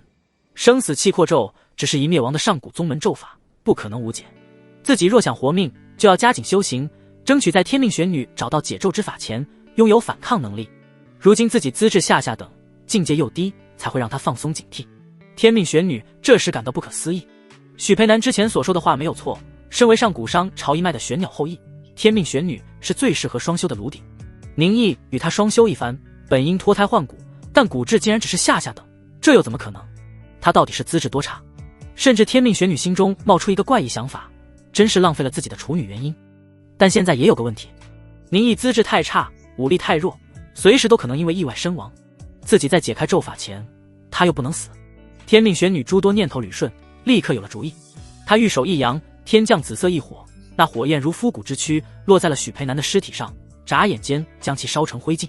你杀死许培南的事不要说出去，否则必有杀身之祸。我如今毁尸灭迹，又以紫薇之火混淆了天机，暂时无人能算出他的死因。天命玄女眸光清淡，冷言警告：在下知晓。宁毅拱手，他又不是傻子，当然不会四处宣扬许培南是自己杀的。这个许培南说自己是阴阳道宗宗主的儿子，就算他的死与天命玄女也脱不开干系。但如果那位阴阳道宗宗主知晓这一切，天命玄女会如何？宁毅不知，但自己是死定了。天命玄女抬手一招，让阴阳五欲六尘经这本非竹非玉的书简落入自己手中。自己这一次是受到宗门命令，为上古秦宗遗迹而来。许培南死了就已经是麻烦事，若连遗迹中的东西都没得到，他也会受到宗门怀疑。阴阳五欲六尘经的原本，他必须要拿回宗门。天命玄女秀眉微垂，她迟疑了一下，问道：你看过了阴阳五欲六尘经，你可是学会了这门功法？之前宁毅与他双修，其中的行功路线绝对是一门玄妙至极的天级功法，又是天级功法，又是双修法门的天命玄女也只知道阴阳五欲六尘经这上古秦宗的正宗之法，但宁毅只是看了一眼就学会了天级功法，这简直是太耸人听闻了。宁毅清楚这件事瞒不过他，承认道：在下确实是看了这门功法后，对其中内容有所领悟。他不敢说自己全都领悟了，不是怕吓到天命玄女，是怕他对自己更加警惕。天命玄女清丽眸子有些复杂的看了宁毅一眼，惋惜道：可惜你的悟性真是极高。第六法相近前最看资质天赋，第六法相近后资质天赋已经无用，看的乃是悟性。若是你能修到第六法相近，凭你的悟性未必不能大器晚成。只不过天命玄女有一句话没说，那就是以宁毅下等的9品资质，想修到第六法相近估计会很难，就算他修到了，也可能寿元将尽，悟性逆天，也没有了机会。武道之路难如登天，资质、天赋、悟性、资源、气运缺一不可。有人天赋极高，前期修行如吃饭喝水，但到了第六法相近后，悟性不足，蹉跎岁月；也有人如宁毅这般，悟性极高，但天赋太差，他们一辈子努力修行，也只是修到第3境、第4境，根本没有看到那广袤天空的机会。对大宗门而言，还是更看重天赋资质，哪怕悟性不足，修不到第六法相近之后，但是能够快速修到第4境、第5境，那也是宗门的中流砥柱。天命玄女一把抓住宁毅衣领，不要乱动。宁毅只觉得眼前一花，已是罡风扑面，大地变得渺小不已。天命玄女抓着他脖领，御空飞行，瞬息百里。他张了张嘴，想要问他要带自己去哪，但狂风呼啸而来，让宁毅根本发不出声，只能闭嘴不言，忍着如刀般锋利的劲风刮得肌肤生疼。宁毅心中了然，他其实已经猜到了天命玄女要带自己前往的地方。阴阳道宗坐落于雍州北境，山门两侧矗立2尊100丈高的青铜巨鼎，一鼎刻阳极阴生之图，一鼎刻阴极阳生之形，两鼎遥相呼应，和阴阳之道未入其中，以觉天地浩渺。跨入山门，迎面而来的是一登天阶梯，直通各大峰顶。而在群峰之上，更有一座玄奥的浮空岛屿，那里即是阴阳道宗的核心之地。阴阳道宗宗门共有7峰，暗合阴阳五行。除了拥有浮空岛的通天峰这座主峰外，其余5峰对应五行。而宁毅此时所在的地方，正是宗门的最后一峰武道峰。武道峰是所有新入门的弟子所在的地方，占地广袤。新入门弟子会在武道峰修行基本功法，接受考核，合格者可入武峰，在宗门长老门下修行更高级的功法。若是绝世天骄，或者是在武峰修行过程中展露才华，修到境界，发下谢世后，更可直入通天峰，修行阴阳道宗的至高功法先天大阴阳五行真经。宁毅身穿颜色单调的简单四服，这是每一位刚入门的阴阳道宗弟子都会有的制式服装。每隔几年，阴阳道宗都会招收一批弟子，这些弟子中有世家之子，有皇家贵胄，有第6法相近的高人之子，亦有天赋绝佳的寒门子弟。一般的世家，一门地级功法就已是传承之法，但如果入了阴阳道宗，便可有机会学习天级功法。因此，许多世家乃至于是皇族分支，除了留下一支子嗣继承家族内部的法门外，都会将族内有天赋的弟子送入各州圣地。那个人是谁？资质只有下等，是怎么入我阴阳道宗的？他是被圣女大人带来的。圣女大人？莫非他是圣女大人的亲戚？先前问话的人脸色惊诧。哼，怎么可能？据说是这次圣女大人受宗主之命，前去寻找上古秦宗遗迹。那人好像在无意中帮了圣女大人一个忙，才会被圣女大人破例，收为了我阴阳道宗弟子。这家伙运气可真好。运气好有什么用？就那天赋，估计修行一辈子也没用。你可不能这么说，你看他那穷酸样，就是一下见平民。如今入了我阴阳道宗，不管天赋如何，那都是飞上枝头当凤凰。哈哈，你这么一说倒也对，是吉是吉。阴阳道宗刚入门的弟子不少，绝大部分都是14岁左右的少年少女，像是宁毅这16岁，已经是属于年龄偏大。一般人14岁左右，筋骨才成长好，可以修行。但总有一些天资超绝的人，年纪很小就根骨定型，开始修行。这类人都被称作绝世天骄。宁毅对四周的指指点点并不在意，看刚才那说话的两人，神态倨傲，没准就是某个大家族的子弟。不过阴阳道宗作为圣地之一，家族出身没有任何意义，一切以天资修为是举。若是看外在天资，我确实是下等，不如绝大部分人。但若是论修为，这些新入门的弟子最多也只有第一名学境1重天，与我这9重天相比，相距甚远。不过我现在万不可太过于高调，否则必然麻烦缠身。宁毅两世为人，心智成熟，懂得韬光养晦的道理。阴阳道宗是他最不想进入的宗门。其一，他刚刚宿慧觉醒时，就听到一阴阳道宗的陈姓男子说夺了他圣祖精血，从其口吻就可知其在阴阳道宗内地位不低。这段时间打听，宁毅大体也猜到了对方身份，正是阴阳道宗的长老之一苍梧峰峰主。这些长老中只有一位姓陈，若是被对方发现自己没有死，而且还天赋绝佳，必然会心生胆意。其二，自己把宗主之子许培南给杀掉了，与阴阳道宗宗主可谓是不共戴天之仇。自己现在在其眼皮底下，一定不能招摇。不管从哪方面看，自己如今都应先苟着发育。若不是那女人，自己又何苦跑到阴阳道宗来？想到天命玄女，宁毅就是眉头紧皱。那女人把自己扔到阴阳道宗后，这段时间都是不见人影，听说是在闭关疗伤。宁毅与天命玄女有着生死契阔咒，两人生死相依。虽然天命玄女无法杀掉宁毅，但以其实力限制宁毅自由还是做得到的。她是圣女之身，在阴阳道宗地位很高，是宗主继承人。阴阳道宗又是9州圣地之一，宗内很是安全。把宁毅带到这里，保护其周全，还可限制宁毅，对天命玄女而言是最合理的选择。但对我而言，这里反而是最差的地方。这系统当真坑爹！我说想学天级功法，你怎么就给我一门双修功法，让我现在危机四伏？宁毅只觉得自己脑仁疼。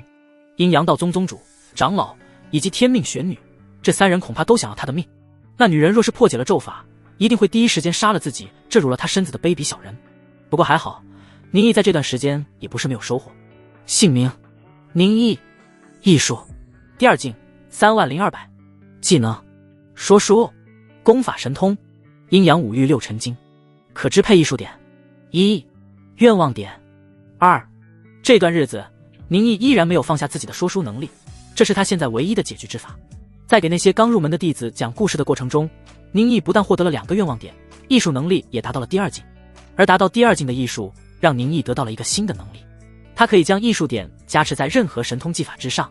武道修行境界是最重要的，但是在争斗间，亦是需要用功法所衍生出的各种神通、掌法、拳法、剑法等。这些掌法、剑法有9重境界。人的精力有限，修行功法就已经耗费了大部分精力和时间，因此绝大部分人只会兼修一门争斗法门作为压箱底的绝招。而宁毅得到的能力，可以让自己学会的所有神通技法利用加持艺术点得到短暂的境界提升，并且他可以随时洗点，将点数用在不同的神通技法上。这还只是第2境，若是等我继续晋升达到第3境、第4境，我能够加持的神通技法会变得更多。宁毅想到了金老爷子小说中的独孤求败，他修到了无剑胜有剑的境界，手中无剑比他人有剑更加强大，但那是纯粹的境界碾压。若是2人境界相同，一人手持神兵利器，一人手中没有武器，自然是手持神兵的会更强。同理，在境界相同的情况下，若是宁毅掌握着更多的高境界神通技法，自然会更加强大。这些都是宁毅解决自己生命危机的本钱。宁毅深吸口气，自己真就得继续搞艺术啊！不但是为了愿望点提升自身武道境界，也是为了让艺术境界提升，让自己掌握更多更强的神通法门。就在这时，宁毅听到身旁一阵骚动，一位弟子激动跑来，大声喊道：“师姐出关了！师姐出关了！宗主说要举行圣女大典，邀天下圣地宗门前来观礼。”人群热闹起来，兴奋讨论：邀天下圣地宗门来观礼，师姐真是好大的牌面。师姐可是年仅23岁就修成了第7不灭境，乃是有记录以来前无古人的第1人，真正的天下第一，比那道门魁首亲传还要快了整整2年。宗主这是要昭告天下，扬我阴阳道宗威名啊！好，这下热闹了，我们这些弟子也能沾一沾师姐的光。宁毅听着周围人的言语，神色沉重。那女人这么厉害，号称前无古人，如今的资质天下第一，可谓是真正的绝代天骄。自己真能在其破解了咒法前变得比他更强吗？阴阳道宗主峰通天峰乃是一座浮空岛屿，巍峨雄壮，如是天上宫阙。通天峰主殿，阴阳道宗宗主徐有道与5位长老正在议事。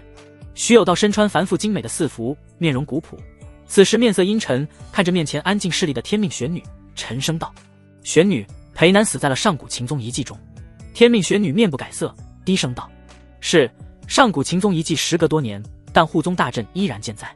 许师弟不小心进入了法阵，神魂俱灭。”天命玄女声音冷淡，似是对许裴南的死一点感觉都没有。对此，不管是徐有道还是其他峰主都不觉意外，天命玄女本就是这样的性子。徐有道忍不住道：“不可能，我早已用阴阳道宗至宝天眼阳书测算天命，裴南乃是这次夺得遗迹重要物品的关键，是天命所归，他怎么可能会死？”天命玄女从怀中摸出一本非经非玉的书籍，缓声道：“许师弟在牺牲前找到了上古秦宗的法门，师傅的紫薇术数虽天下无双，但天机难测，难免会有疏漏。”徐有道对天命玄女这个弟子的反驳并不生气，这就是强者的权利。他伸手一招，将那非经非玉的书帛吸入手中。徐有道面无表情，让人猜不出心中所想，淡淡道：“圣女大典即将举行，届时会有诸多圣地同门前来，玄女你这几日好生准备一下。”弟子知晓。那被你破例收入宗门的弟子又是怎么回事？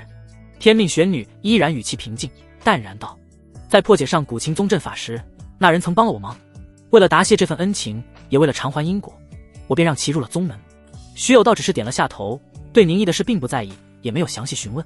门下弟子告知，那宁毅就是个普通人，资质也只是下等9品。至于门中所谓的亲戚之说，那更是可笑。徐有道对天命玄女的来历知甚详，宁毅和他不可能有什么亲戚关系。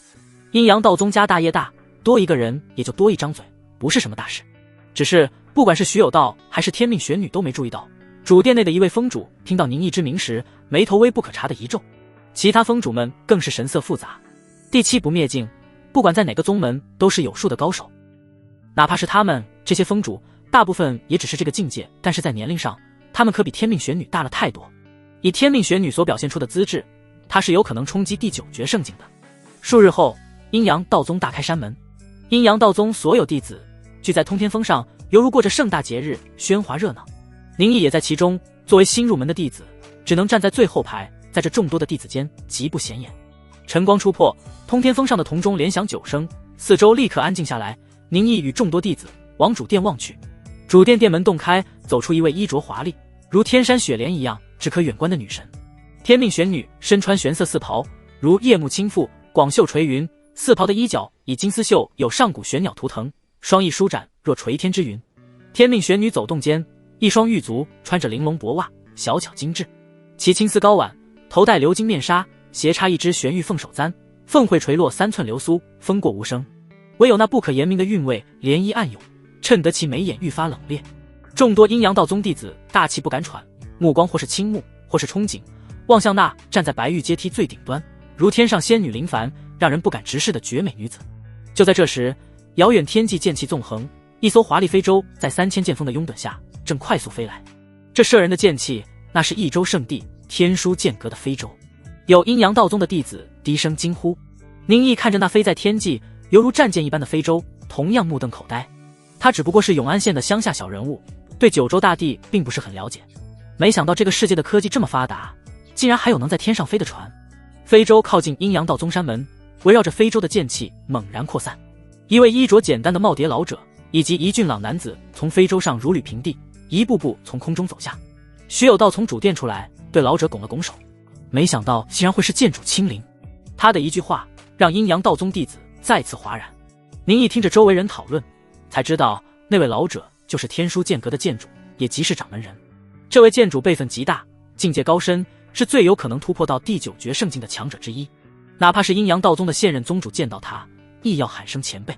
剑主没有理会徐有道，他只是目光灼灼地看向天命玄女，惋惜道：你天生剑体，天赋极高，当年若是入我剑阁，恐怕成就更大。剑主身旁的年轻男子眼中剑意纵横，望向天命玄女的目光中充满战意。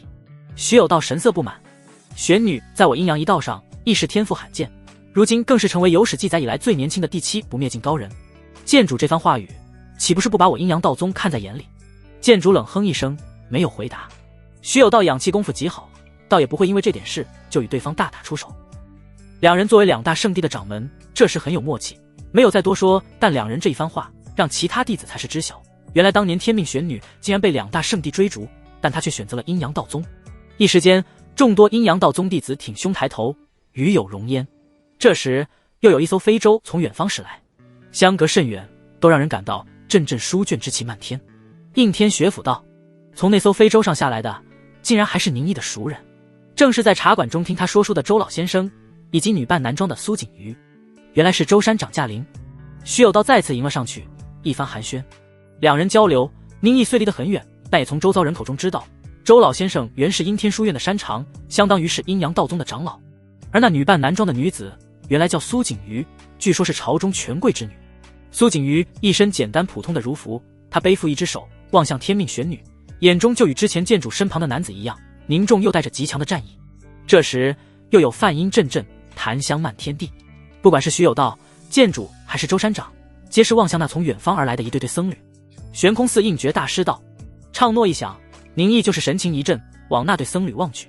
为首的僧侣穿着灰褐色僧袍，如古岩剥落，袖口边缘磨损如絮。他身材健壮，僧袍上有经文明灭流转，若有佛陀结印。这个秃驴就是我刚刚速会觉醒时那夺我精血的印诀。宁毅在阴阳道宗有了一段日子，对天下各方势力也有了基本了解。天下9州各州皆有圣地，但唯有3大势力最强，其一是大周皇室，其二是太虚玄门，其三就是玄空寺。大周皇室乃天下大统，又有天策府守卫边疆，护得亿万之名。传言那位大周太祖并没有死，依然居在深宫之中，而这位太祖正是一位第9绝圣境的强者。太虚玄门与玄空寺也是如此，都是有着第9绝圣境的强者坐镇，千年不朽。不多时，又有一些宗门大佬到来，不过这些就不是圣地的人了。9州广袤，会来参加阴阳道宗圣女大典的都是临近州的圣地。再远的圣地，路途遥远，就不会派人来了，最多送来一封书信祝贺。就在徐有道觉得差不多，准备宣告典礼开始时，突然有一肃杀的嘹亮喝声传遍山间。圣旨到，圣旨！这一声让在场所有圣地之人与弟子们皆惊。大地震动，远方尘土飞扬，有一支1000人精锐大军骑着骏马奔来，是天策府的人。1000人的部队来到山峰前，几位护卫守护着其中的一位太监公公以及2男1女，年约14、15岁的孩子飞天而起，以极快的速度踏上通天峰。阴阳道宗接旨，徐有道接旨，阴阳道宗不敢怠慢。就是性情高傲的剑主，还有来自玄空寺的和尚，亦是低眉垂目，表达着对皇权的臣服。大周朝虽然已过了鼎盛期，但还没到衰败的时候。大周皇室还是9州共主，天策府纵横大地无双，认识什么圣地都要低下头颅，俯首称臣。朕闻天道昭昭，英才辈出，今有阴阳道宗圣女天命玄女，并玄鸟降世之灵，承太虚造化之功，弱冠之年已臻第7不灭境。其天赋卓绝，九州罕见，德行清皎，堪为示范，朕心甚慰，特降殊恩，彰其功绩，赏不灭玄元丹一枚，以昭天下。钦此。不灭玄元丹。来自深宫的公公用着尖锐的嗓音念完圣旨。听到大周皇帝的奖励，阴阳道宗的一些长老都是忍不住看向天命玄女，眼含心羡。第7不灭境晋升到第8归一境，需要3元合一，最是凶险不过。多少天骄或是一辈子卡在第7境，或是强行晋升，魂飞魄散。而不灭玄元丹可以将第7境晋升到第8境的危险降到最低，乃是这世间最顶级的药物，天下无出其右。就算是大周皇室千年统治，这种级别的丹药亦是凤毛麟角，用一枚就少一枚。如果天赋资质不够，你是当朝太子也没资格服用。大周皇帝竟然将这样珍贵的丹药赏赐给了天命玄女，可见皇帝对天命玄女的看重。这可真是泼天的富贵与皇恩。人群中的宁毅亦是有着自己的想法。大周王朝占据了九州大地最繁盛的土地，但妖庭屹立不倒，外界更有北域和南荒的蛮人强敌环伺。天命玄女天赋前所未有，皇帝给予其皇恩浩荡，亦有壮大王朝声威之意。若是天命玄女能以这前无古人的天资一路突破到第9绝圣境，便可再续王朝天子气。这是大周皇帝的提前投资。只不过天命玄女是否能突破到那个境界，谁也说不准。世间千年能突破到那个境界的也只有寥寥数人。玄女拜谢皇恩，天命玄女盈盈一拜，清冷高贵，接过了太监捧上的圣旨。做完了最重要的事，那老太监又是对着虚有道言。阴阳道宗能培养出天命玄女这样的弟子，吾皇大慰。皇室特意挑选了天赋绝佳的2位皇子，一位公主送来阴阳道宗，以拜宗主为师。徐有道心中畅快，大笑道：既然是陛下旨意，我阴阳道宗自会悉心教导。王公公远来是客，便在这里喝一杯酒水，关了礼再回去复命吧。王公公笑道：那咱家就求宗主一杯酒水了。大周皇帝赏了天命玄女一枚不灭玄元丹，不管这是否是皇室恩情，天命玄女终归是阴阳道宗的人。若是天命玄女能借此突破到第8归一境，阴阳道宗亦是能再添一位天人高手。作为宗主，徐有道又怎不畅快？至于将皇室子弟收为弟子，这已经是1000年来的习俗了。皇室除了太子那一支可以修行大周太祖传下的绝顶法门外，其他有天赋的皇子公主都是送到各大圣地当弟子。这些皇子公主一般都是母亲那一方地位不够，当不成太子，但皇室又不想浪费这些皇子公主的武道天赋，便是做了这个决定。如此一来，皇室也能与各大圣地宗门保持联系，保九州大地安平。3位殿下，还不快快行礼？王公公连忙说道。那2男1女的少年少女都是下跪，对徐有道和天命玄女行礼。弟子拜见师父，拜见师姐。大周王朝尊师重道，皇子公主这样的身份，对传道授业的老师亦要行大礼拜之徐有道微微颔首，受了大礼。观礼嘉宾皆到，皇恩浩荡赐下，圣女大典终于开始。阴阳道宗宗主徐有道亲自主持。迎天命，钟声自山腹深处炸响，阴阳道宗7峰同时震颤，999道阶梯从通天峰上延绵而下，连接诸峰。一袭玄色4袍的天命玄女一步一个脚印，迈上了通天峰上最高处的白玉阶梯。其玉足之下阴阳流转，大地震动，7峰峰顶发出尖锐啸鸣，一阴一阳5行辉映。突然，通天主峰上有一赤金轮盘从最深处升腾而起，如大日照耀天下，阳气无尽。轮盘之上刻有周天星辰、九霄云纹，可引天地阳气，化万物生机。那正是阴阳道宗的至宝天眼阳书。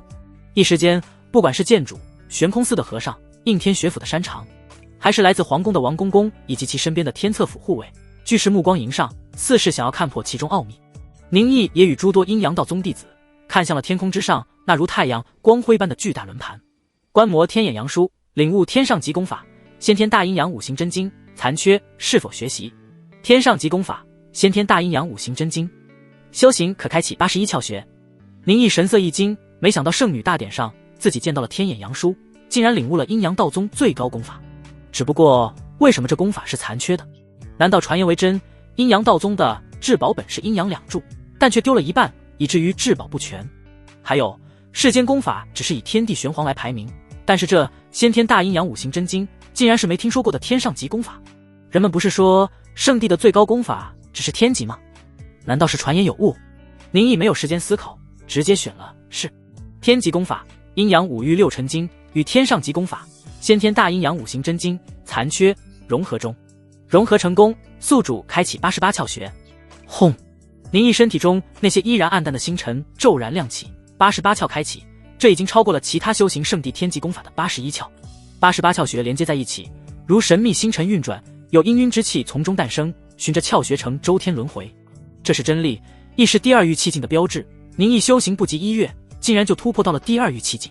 真力周天运转的速度越来越快，整整88圈后才是渐渐停歇。宁毅的体内充满了气感，滋润其肉身，更有诸多不可思议的神通能力酝酿而生。若不是这里乃是圣女大典，宁毅恨不得仰天长啸。此时真力已成，宁毅已经彻底脱胎换骨，与凡人不同了。88道窍穴的真力竟然如此澎湃，宁毅暗暗心惊。如果把开启一个窍穴作为基础数值，那么每多开启一个窍穴，形成的真力就会多上一成。普通的黄极功法只能开启20多个窍穴，圣地的天极功法则能开启81个。因此哪怕是同为第二域气境，圣地的亲传弟子也要比那些江湖上的普通武道修者强了数倍有余。而宁毅此时开启了88窍穴，就是遇到圣地真传，宁毅御气的能力也能超过他们近乎1倍，这可谓是同境无敌。如果我能把这功法补完，或者是融合更多的功法，岂不是能开启更多窍穴？相传大周太祖就开启了99窍穴，若是我能开启的窍穴更多，那岂不是能天下无敌？这可真是让人期待啊！宁毅突破，但是本身并没有任何异象，也没有被人注意到。此时阴阳道宗内所有的人目光都是落在天命玄女身上，各大圣地的圣子圣女就相当于是宗主候补，可以理解为皇室立太子，因此才会这样郑重其事。在圣女大典之上，会动用阴阳道宗的至宝，并引动大地灵脉，让阴阳五行流通。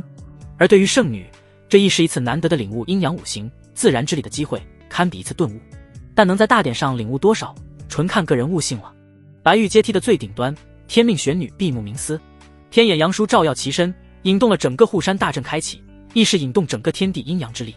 突然，天命玄女睁开双目，精气合一，激发上古玄鸟血脉，她整个人倏然变化，竟是化为了一只数百米长、遮天蔽日的玄鸟，嘹亮鸣叫，一声清鸣，群峰震颤。当那玄鸟再次化为人身，从天命玄女的身上吹出强烈风暴，往四面八方横扫而去。庞大的威压如上苍之手按下，让所有境界不够的弟子都是呼吸困难，脸露惊恐。若不是护宗大阵开启，恐怕那些境界不高的弟子都要在天命玄女的气势下心神崩溃而亡。这就是第七不灭境的威势，他再次突破了。王公公发出惊呼。第七不灭境共分3个小境界，分别为劫境、轮转、不灭。之前的天命玄女只是劫境，而在圣女大典顿悟后，竟然达到了轮转。这真是阴阳道宗建派以来从未有过的一幕。过去的圣女大典，继承圣女之位倒也有当场晋升的，但过去的圣女可从未有第七不灭境参与大典，更不要想在第七不灭境晋升了。王公公笑声中含着惊喜，吾皇真是慧眼识英，天命玄女竟然再升一境，吾皇的不灭玄元单赏赐的真是好时机啊！可喜可贺，可喜可贺！如此天赋才情，真是让人绝望。就连宁毅都傻了，到底是我开挂，还是你开挂？宁毅虽然也晋升了，但他只是从第1境晋升到第2境，而天命玄女可是在第7境中跨越了一个小境界。这女人该不会真就哪天直接破解了咒法，一巴掌把自己拍死吧？阴阳道宗圣女大典快要结束，来自各大圣地之人心思各异，正要上前恭贺。恰在此时，天际之上云层汹涌而动，有一张图卷在遥远的天际彼端缓缓展开。天机图，是天机图？这是要公布新的榜单吗？人群一阵骚动，众多目光紧盯着遥远天际彼端的那一张图卷，眼中隐含激动。天机图，宁毅心下暗道，脑海中回忆着自入阴阳道宗以来这些时间自己所学到的知识。传说在数千年前，有诸多神秘至宝如群星而落，无数武道修者为了得到这些至宝拼死相杀，最终这些至宝在一番厮杀之后落入了几位武道高人手中。那是人族历史中的一场浩劫，但同时也是人族改变命运的契机。在那个时期，武道还是荒漠，第7不灭境就已经是武道的最高境界。妖族因天生肉体强大，寿命绵长，肆意屠戮人族，整个人族已经到了亡族灭种的危机时刻。但随着这些神秘至宝落入九州大地，人族气运彻底逆转。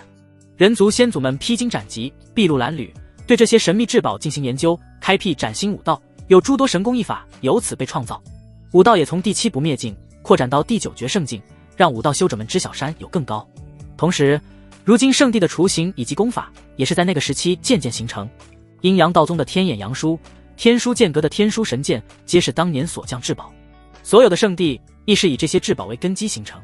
这些神秘至宝才是圣地的根本，他们被统一称作九州绝圣神兵，凝聚九州人族气运。也是那个年代，天命玄鸟降而生商，人族第一个大一统王朝商朝由此建立。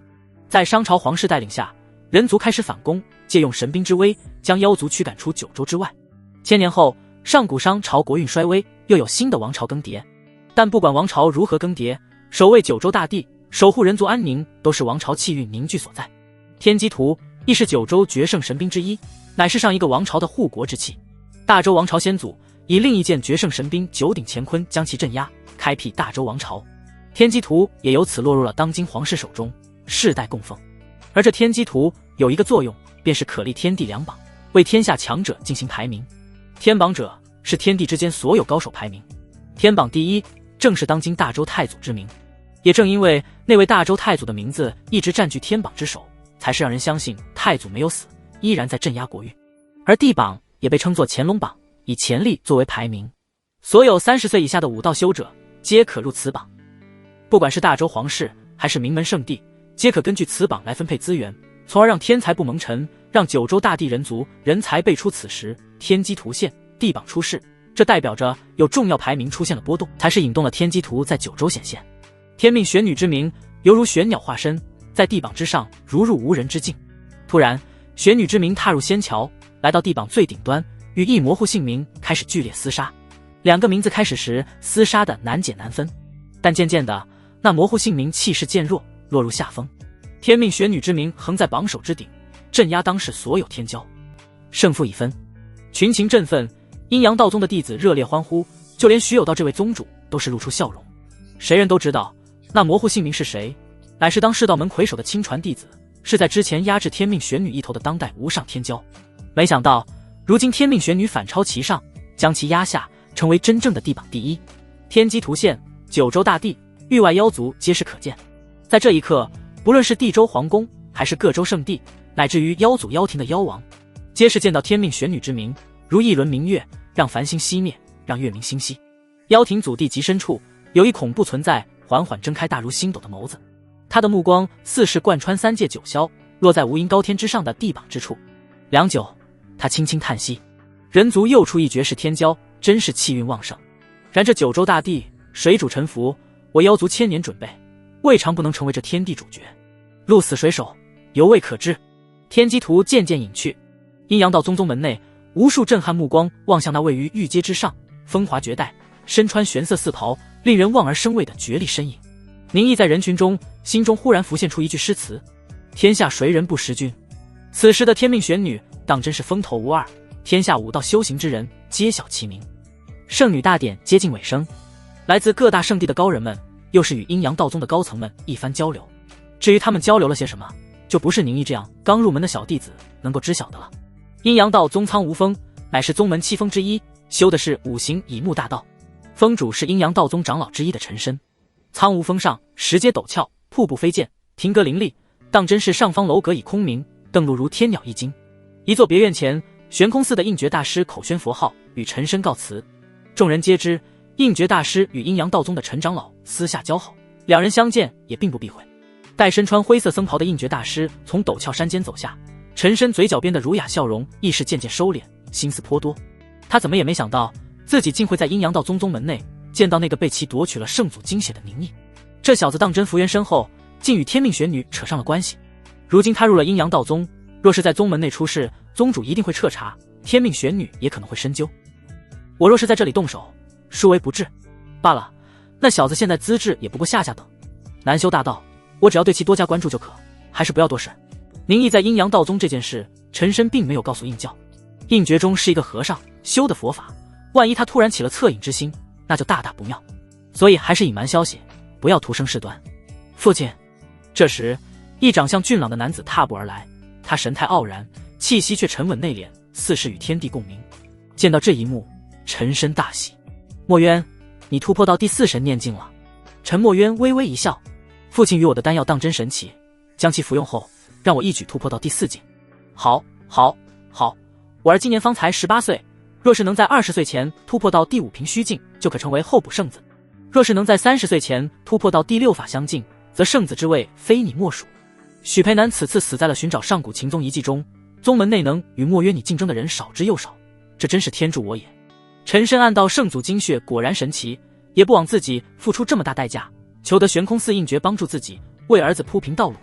陈墨渊淡淡道，父亲这番话反而是长他人志气，就算许培南活着又如何？就算他还活着，我也有自信与其竞争。陈深畅快大笑，不愧是我儿，武道修行就要勇猛精进，你有这般自信的想法，这是好事。陈墨渊眸子微微低垂，眼中似有倾慕，他低声道，父亲，莫要说在30岁前突破到第6法相境，就是第7不灭境，我也未尝不能修成。到那时，我为圣子，师姐为圣女，也能再传一段阴阳道宗圣子圣女的佳话。他这番话语没让陈深认可他有志气，反而让陈深眉头微微一皱，低斥道，胡闹！墨渊你虽吞服了为父为你准备的丹药，如今的资质可谓世间1等1的天骄，然而从第6境开始，资质已经是次要，重要的乃是悟性。那天命玄女无论资质、天赋、悟性都是千古无二，你不要看她年仅20出头就修成第7不灭境，自己也去和她相比。墨渊，武道修行不能好高骛远，要脚踏实地，一步一个脚印，明白了吗？父亲的训斥并没有让陈墨渊听进去，不过他也不敢反驳，垂手道，孩儿听教。他的不以为意，陈深又怎能看不明白？知他对天命玄女仰慕，才是想要快速提升境界，好与天命玄女能站在一起，甚至长相厮守。对此，陈深也没有说什么。那个失侄女，论美貌，足以让天下男子痴迷；论天资，更是无人能出其右。说句天下男人竞相追逐，绝不为过。圣女大典后，宁毅也开始了阴阳道宗入门弟子的生活。他现在遇到了一件麻烦事，阴阳道宗有规定，像是他们这样刚入门的弟子，都要由武峰的师兄师姐带领学习基本功法，并算在宗门考核中。而宁毅因为资质太差，所以他没人要。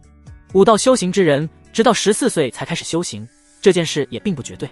这世上之事总是不公平的，有人出生在世家大族，从小就有资源进行测试，可知资质如何。若天资绝世，则从6、7岁开始就送入圣地修行，从而领先他人一步。像是天命玄女就是这样出身。这些人本就是绝世天才，又领先数年起跑，几乎让后来之人难以追上。阴阳道宗每隔几年大开山门，招收12到16岁的少年人入宗门修行，每次招收约有数百人，而这一次入门修行者共有625人。这么多的人，门中长辈不可能亲自教导，便是颁布任务，由弟子代行教导入门功法。这些教导的弟子在完成任务后都有奖励，武峰弟子皆是趋之若鹜。演武殿上场景颇为尴尬，排在宁毅前面的弟子都被师兄师姐们选好，到了他这里却是无人问津。宁毅资质虽是下等的9品，但与天命玄女师姐有缘，若是与他交好，岂不是有机会接触师姐？大家可不要浪费了这个机会。有师兄低声怂恿，李师兄，你就别忽悠人了，如此资质能入我阴阳道宗，师姐已是还了他恩情。师姐可是第7不灭境的高人，你看这宁毅在这里都待了这么久，师姐可理会过他？一时间众多师兄师姐们都是犯了难，他们教导弟子的任务也是有考核的。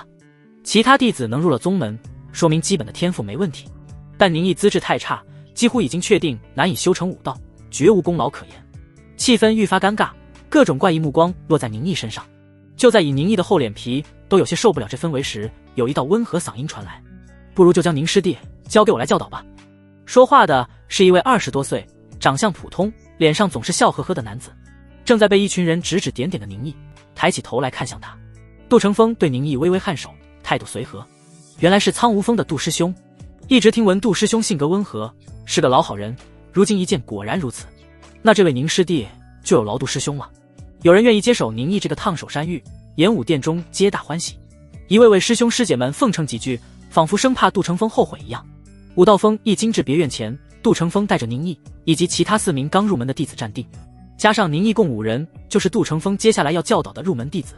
这座别院住下你们几人已是绰绰有余，身为阴阳道宗的入门弟子，接下来的3个月时间，你们皆要在此度过，还望你们相亲友爱，莫要闹出矛盾。杜成风语气温和，令人如沐春风是，杜师兄。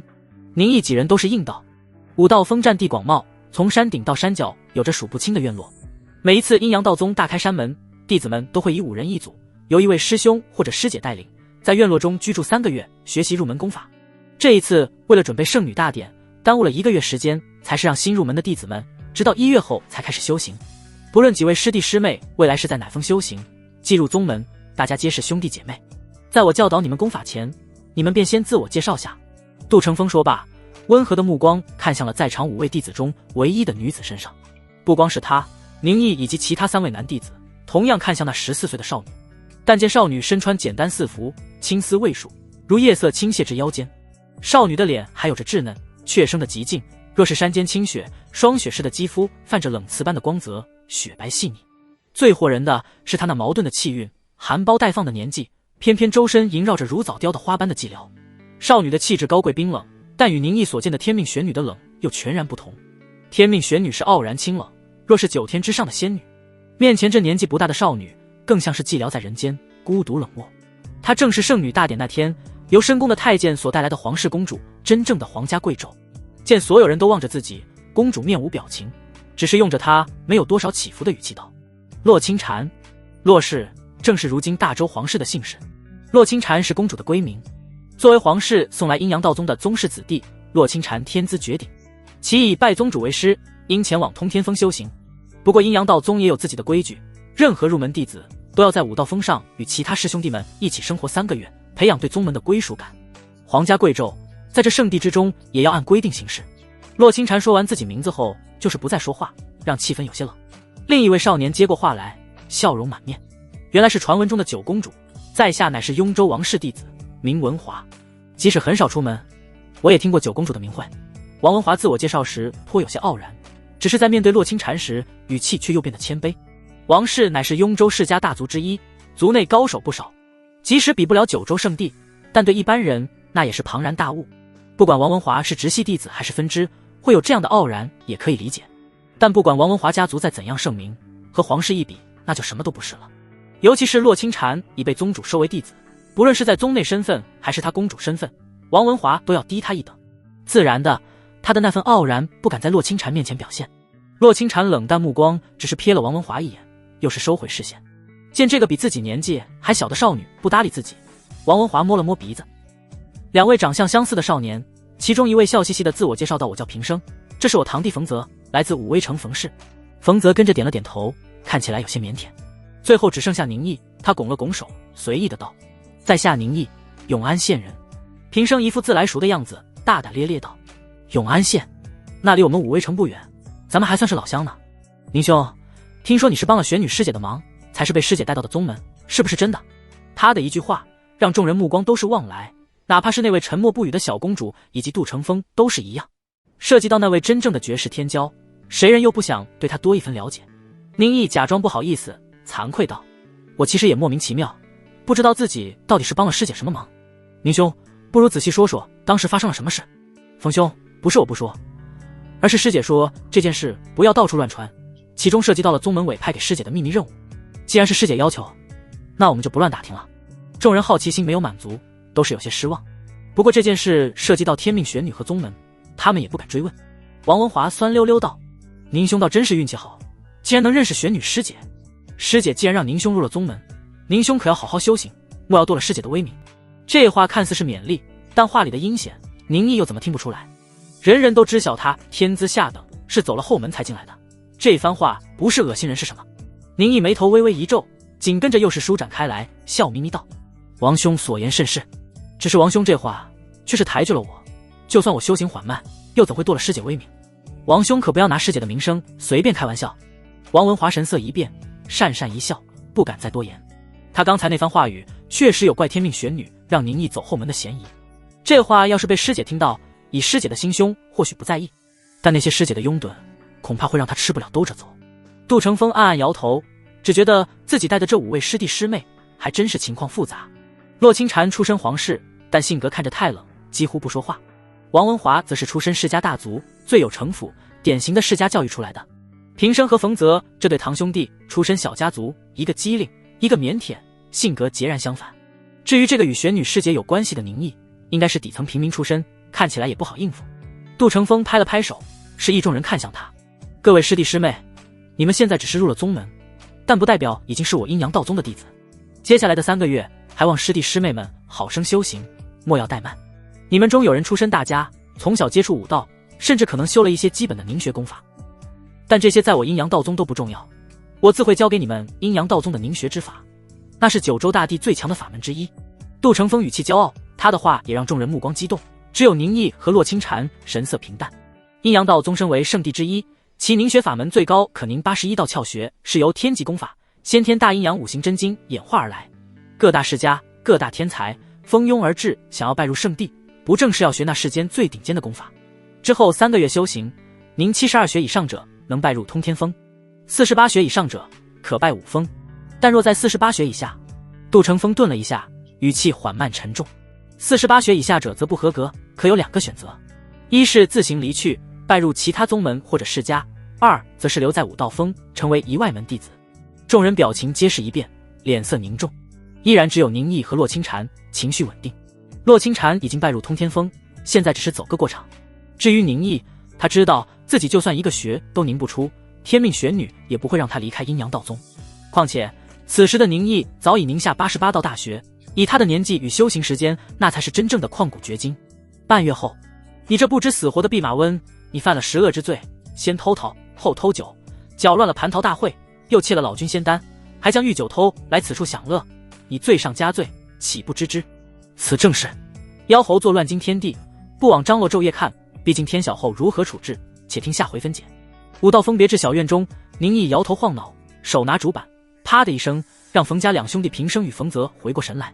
冯泽语气腼腆，急得催促道：宁哥，这就讲完了吗？要不你再讲一话。冯生也是抓耳挠腮，倒像是一只猴子。就是宁哥，你再给我们讲一话吧，这听得正上瘾呢，你怎么这么短？宁毅对兄弟2人摆了摆手，行了，该到修行时间，你们赶紧去练功，到时候要是因为我说书让你们练功走神，杜师兄又要骂我。冯家兄弟虽听得入迷，但也知修行更重要。身为哥哥的平生抓住弟弟冯泽，笑嘻嘻道：那我们兄弟去练功了，等到了晚上，宁哥你可要继续给我们讲故事听啊，我这故事还多的是，够你们听几年的。宁毅笑了一声，把他们轰走。这时他看向身旁不远处，一道娇小倩丽的身影，如一朵青莲，孤傲又孤独地站在那里。少女眉目如画，虽年纪不大，还是稚龄，却已经有了几分绝世风采。那正是来自大周皇室的公主洛清禅。洛清禅孤零零的俏丽，像是一尊没有感情的人偶。她一双孤寂的眸子眺望着群山，犹如一尊石像，唯有那微微扇动的耳珠，告诉着别人她刚才其实也在听宁毅讲故事。宁毅想了一下，主动出言：洛师妹，你觉得我刚才讲的故事如何？洛清禅不为所动，根本就不搭理宁毅，甚至都不愿看他一眼。对此，宁毅也只是耸了耸肩。这位公主殿的性格就是如此，在这别院中也与她见面有半个月了，但她说的话很少，一只手都数得过来。现在可正是修行的重要时间，宁毅，你不要耽误了洛师妹修行，听你在这里讲什么没用的故事。王文华这时从院落中走来，他冷笑一声，看着宁毅的眼神有几分轻蔑。宁毅，你是已经被淘汰，难道还想拉上别人不成？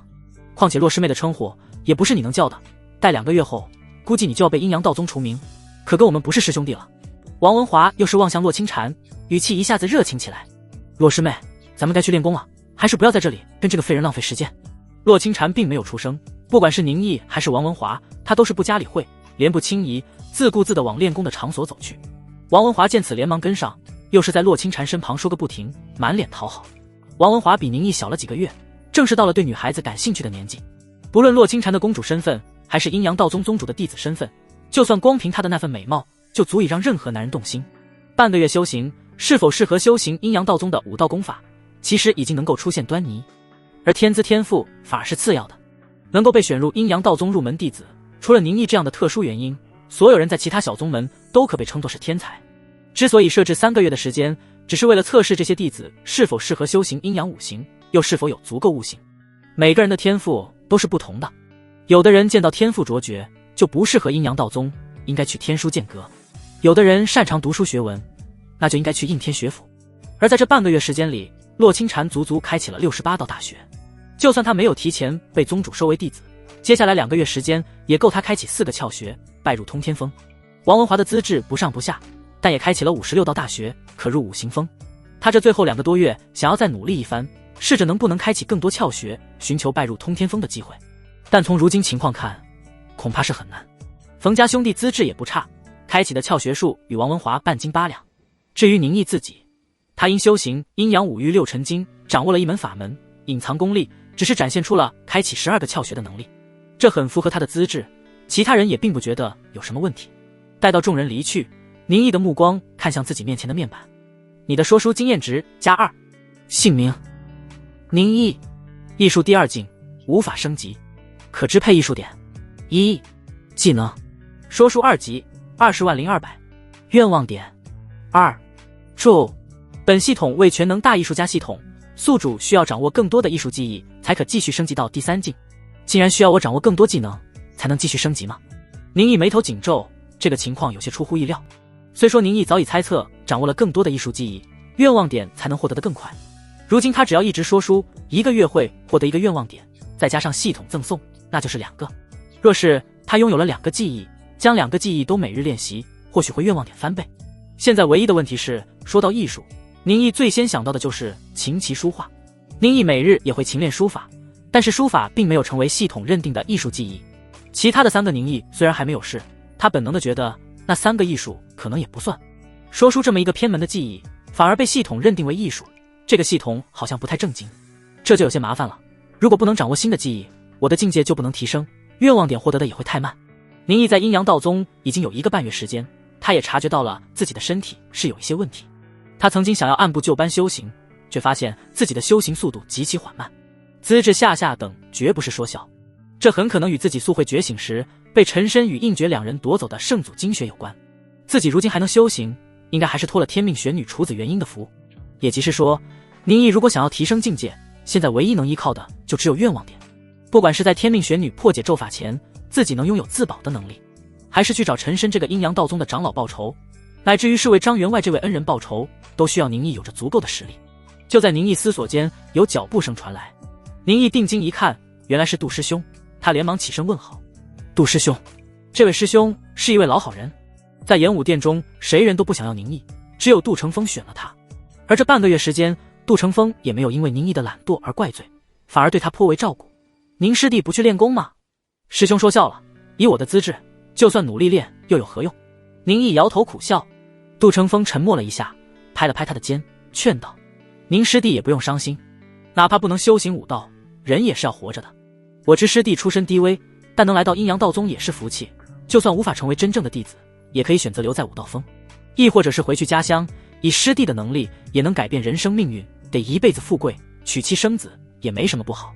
所谓的留在武道峰，说是外门弟子，其实就是在这里当仆役，但实际上真正会选择留下的人极少，几乎没有。阴阳道宗招收的武道苗子皆是资质不凡，就算入不了阴阳道宗，前往其他小宗门或者是其他势力亦可继续修行，只是无法加入这武道圣地而已。但以宁毅的状态，却反而适合留在这里。这是等我做好了决定后再说吧，反而是我修行速度太慢，可能让师兄难办了。因天命玄女的关系，宁毅离不开阴阳道宗，暂时是失去自由的状态，说不得自己还真得留在这里当仆役。奶奶的，这生活也太憋屈了吧。宁师弟不用在意这些，只不过就是少几颗丹药罢了。我被修行，丹药终是外物，还要是依靠自己。宁毅被淘汰，属于杜成风没有完成任务，奖励会变少，但杜成风也并不在意。来，师弟也不要伤心，不如陪我喝一杯。杜成风不知从哪来，拿出了一个酒壶和酒杯，为2人倒了一杯酒。宁毅犹豫了一下，前世的他并不喝酒，这一世也对酒没兴趣，但看杜成风有兴致，他也不想负了对方的好意，拿起酒杯，我敬师兄一杯。一杯酒入肚，甘甜清爽，并没有宁毅想象中的那股热辣。你的酒技能经验值+1，技能酒1100。酒，你掌握了品酒与酿酒的能力。品酒是一门艺术，作为全能大艺术家，你应该掌握这门艺术。宁毅的脑海中突然出现了许多和品酒与酿酒有关的知识，这是新的艺术技能。宁毅惊喜地看着面板提示，这个技能只有1个简单的酒字，这系统果然有问题。琴棋书画你没兴趣，就喜欢说书品酒这种不务正业的艺术是吧？师弟，怎么了？这酒有什么问题？杜成风见宁毅拿着酒杯发呆，在他眼前晃了晃手。宁毅回过神，他眼前一亮，问道：师兄，这是什么酒？当真美味？哈哈，师弟是个有眼光的，这是我家乡的特色美酒寒檀香，我一直收藏，偶尔品上一口，怀念家乡。既然您师弟喜欢，那就陪我喝上2杯。宁毅先是囫囵吞枣地喝了一杯，系统没有提示，然后他第2次只是喝一小口，利用脑海中的知识对这酒进行品尝和品评。你的酒技能经验值+1。果然，光是喝酒不行，还需要品。夜晚，宁毅躺在屋中床铺上，看着系统的愿望点，下定决心再许一个愿。现在的宁毅会2门天级功法，一门上古琴宗的阴阳五欲六辰经，一门阴阳道宗的先天大阴阳五行真经。阴阳道宗的这门功法，根据系统提示，很可能还是更高的天上级，但是宁毅并不会任何的神通技法。如果真的和人比斗起来，他现在就是纯粹的光有修为，却无战斗法门。阴阳道宗在教导入门弟子时，除了教导修行功法，也教导战斗之法，内外兼修。但宁毅资质下等，在他人眼中，他是个连入门都无法的废物，没有资格学习阴阳道宗的神通，因此宁毅就只能自己想办法。我要许愿进入通天阁，能够修行里面的所有法门。通天阁是阴阳道宗收藏功法的禁地，类似于少林寺的藏经阁，乃是守备最森严的地方。通天阁中除了收藏有阴阳道宗本身的法门外，这1000年来，阴阳道宗也寻遍九州大地，收集了一些其他宗门的天级功法或者是天级功法残篇。宁毅之前修行的上古琴宗阴阳五欲六辰经，在天命玄女交给宗门后，也会收藏在通天阁里。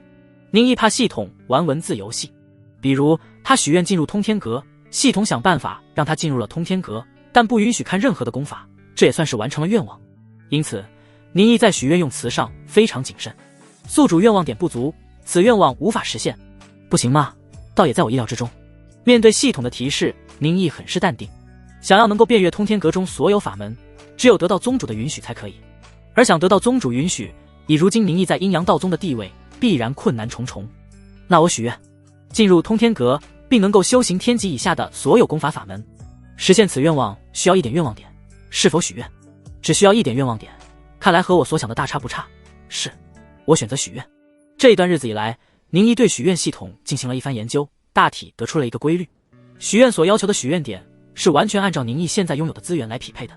就像是宁毅当初许愿发一笔横财，改变生活，需要的愿望点是1，而现在许愿进入圣地藏书禁地，学习天级以下所有功法，所需的愿望点也是1。然而两者不管怎么看，难度都是不一样的。但其实我当初刚刚速会觉醒，穷然一身，身无一物，想发一笔横财并没有符合逻辑的理由，系统是属于用机械降神的方式让我碰瓷有了钱。而现在我本身就在阴阳道宗中，又与天命玄女有关系，系统就可以顺理成章地符合一定逻辑，让我完成愿望，因此愿望点要求不高。宁毅心中思索，觉得自己领悟的这个许愿规则应该没问题。当初他许愿学习天级功法，恰好永安县附近有上古琴宗遗迹出世，宁毅便在系统安排下顺理成章地学会了上古琴宗的法门。但如果宁毅许愿修行天下道门魁首的传承法门，亦或者是学会皇室传承功法，那需要的愿望点一定是海量。在世人眼中，这些法门都属于天级，都在许愿范围内。只是宁毅与道门魁首和皇室没有任何关系。系统若要完成愿望，就又要机械降神，不管逻辑了。越可以利用现有资源，符合逻辑的愿望实现起来越简单，越不符合的则难度越高。了解了这一点后，可以让宁毅用最少的愿望点实现最大的愿望。系统为宿主实现愿望中，眼熟的提示让宁毅很淡定。他收拾了一番床铺，躺在床上闭上眼。系统的愿望从来不是一下子凭空实现，而是会以巧合的方式帮他完成，因此宁毅不用着急，慢慢等待机会到来就可。迷迷糊糊间，宁毅突然闻到一股熟悉的幽香在鼻间环绕，他睁开眼，猛然坐起身。在他这间不大却温馨的小屋中，一道神秘高贵的倩影正悄然站在床边。那道倩影身穿玄色华美四袍，神秘瑰丽，梦幻般的容颜上戴着面纱，唯有一双如星辰闪耀的眸子透着点点星芒。出现在宁毅屋中的，正是自从来到阴阳道宗后近2个月没见到的天命玄女。师姐。宁毅穿着睡衣起身，低着头尴尬称呼。这一句师姐喊得稍微有些别扭，两人毕竟在那上古琴宗遗迹中发生过最亲密的关系。宁毅心中若有所悟，看来实现愿望的方式出现了。天命玄女微微颔首，这一次寻找上古琴宗遗迹，她的身子虽被宁毅所辱，但同时修行阴阳五欲六辰经，让她境界再次有了提升。回到阴阳道宗后，她一直闭关巩固境界。对于宁毅，她也一直有所关注。两人有着生死契阔咒，为了自己生命着想，天命玄女也不可能真将宁毅放养。今日不知怎的，她突然心血来潮，便是来到武道峰宁毅所住的地方，见了他一面。不知师姐前来有何贵干？宁毅假装诚惶诚恐，低着头不敢去看天命玄女，只是望着她华美长裙下的一双绣鞋，让自己表现得懦弱一些。你没有好好修行。天命玄女语气冷淡，似是在责怪宁毅不好好修行武道。不知情的人听到这话，可能还以为是天命玄女对宁毅关心，但宁毅知道，这其实是天命玄女怕他没有自保能力，遇到了突发事件死亡，从而让自己陪葬。宁毅沉默了一下，苦涩道：师姐应当知晓，我资质太差，阴阳道宗的功法我却是学不会的，就算我天资绝世，也要假装表现的差啊。天命玄女也知晓宁毅的资质问题，学不会阴阳道宗功法并不奇怪，阴阳五欲六尘经很契合你，你可以继续修行。半晌，天命玄女叹口清气，突然说道。宁毅脸上尴尬之色更浓，他嘀咕道：师姐，那功法我就算想修也修不了，我没有双修的道侣。阴阳五欲六尘经是双修法门，宁毅一个人根本练不了。天命玄女也想到了这里，两人的气氛一下子沉默下来。宁毅偷偷地瞥了他一眼，可惜天命玄女戴着面纱，让宁毅看不到她的表情，不知道这位绝世天骄的脸上是否也会害羞。就在这诡异安静的气氛中，天命玄女再次出言，就算学不会也不用担心，我会让你留在宗门。你是怕我被赶出宗门，遇到危险丢了性命，让你受牵连吧？宁毅假意不知，感激道：是。天命玄女微微颔首，身姿变得灵动飘渺，看那样子是准备离开。宁毅心中一动，连忙拦住她：师姐稍等。天命玄女的娇躯再次变得凝视，她清冷端厉的目光望向宁毅，似是奇怪她想要说什么。宁毅斟酌了一番语句，道：师姐，阴阳道宗的功法要求太高，我资质差，修行不了。我知宗门里有其他不属于宗门对资质要求更低的功法，还请师姐帮个忙，让我能学习这些法门，也好有一些自保之力。宁毅这最后一句话让天命玄女动心了，她略一思忖，袖手微抬，扔出了一块带着幽香的令牌。这是圣女令，你拿着它可前往通天阁，除了通天阁最上层的功法外，其余功法皆可翻阅，你便自己去找哪一门功法适合你吧。宁毅心中一喜，果然如自己所想，这个愿望要在天命玄女身上得到回应。多谢师姐。宁毅躬身行礼，等他抬起头来时，那曼妙身影早已消失，唯有淡淡馨香留在屋中。宿主愿望已实现。宁毅看了一眼系统提示，把玩了一番手中令牌，爬上床睡了过去。屋中天命玄女残留的幽淡气息让他很快进入了安眠。翌日，众多入门弟子前去练功，宁毅则是独自一人从武道峰登上了那悬浮在天际的岛屿通天峰。通天峰上有一座历经千年时光的9层阁楼，这座阁楼外表看去斑驳沧桑，其正是阴阳道宗最重要的藏书地通天阁。通天阁与护宗大阵相连，只要阴阳道宗不破，这里就无人可以侵入。宁毅手持着天命玄女的令牌走进了通天阁中。通天阁中寂静无声，只有一个老人昏昏欲睡。他随意地瞥了一眼宁毅手中的令牌，眯着浑浊的双眼指着楼上：除了第9层你不可前去，其余楼层的东西随便看。守阁老人不问宁毅身份，他手中的令牌有着天命玄女的圣女意志，其经过圣女同意，这一点做不了假。谢前辈。宁毅拱了拱手，见老人不理会自己，于是迈上楼层。他没有去其他楼层，直接前往第8楼。对于第8楼那些足以让外界世家大族们眼馋的地级功法，他看也不看，只是翻阅着其中的5技神通记载，发现东木擎天诀，是否学习？发现西京烈渊诀，是否学习？发现南火焚道诀，是否学习？第8层有金木水火土5格，其中记载着5行风弟子需要修炼的最重要的5大神通印诀。宁毅并没有直接学习，他虽然能够直接领悟这些5技神通，但宁毅并不知道系统能学习的功法神通是否有数量限制。为了以防万一，对于那些用处不大的低等级功法和5技神通，他不会随意学习，而是寻找最适合自己最强的法门。宁毅有一个想法，他想要试试是否能够成功。在5行阁中，宁毅将阴阳道宗最重要的5大印诀神通全部看完。这时发现东木擎天诀、西京烈渊诀、南火焚道诀、北水复前诀、中土藏仙诀可融合为5方5行轮转法脉大神通，是否融合？宁毅神色大喜，没错，就是这个阴阳道宗名满天下的2大镇世神通之一。世人皆知，雍州圣地阴阳道宗有2大镇世神通，一为紫微术数，一为5方5行轮转法脉。紫微术数修行的要求极高，需要知天命、晓阴阳，其中晦涩难懂，唯有阴阳道宗的宗主才有资格修行。也正是紫微术数之能，每一任阴阳道宗宗主也兼任国师之职，没有国家祭祀之时，阴阳道宗宗主都要测算国运。这也是阴阳道宗崇高地位的由来。而五方五行轮转法脉则是五行杀伐的大神通，此神通技法由5道印诀组成，分别为东木擎天诀、西金烈渊诀、南火焚道诀、北水覆乾诀、中土藏仙诀。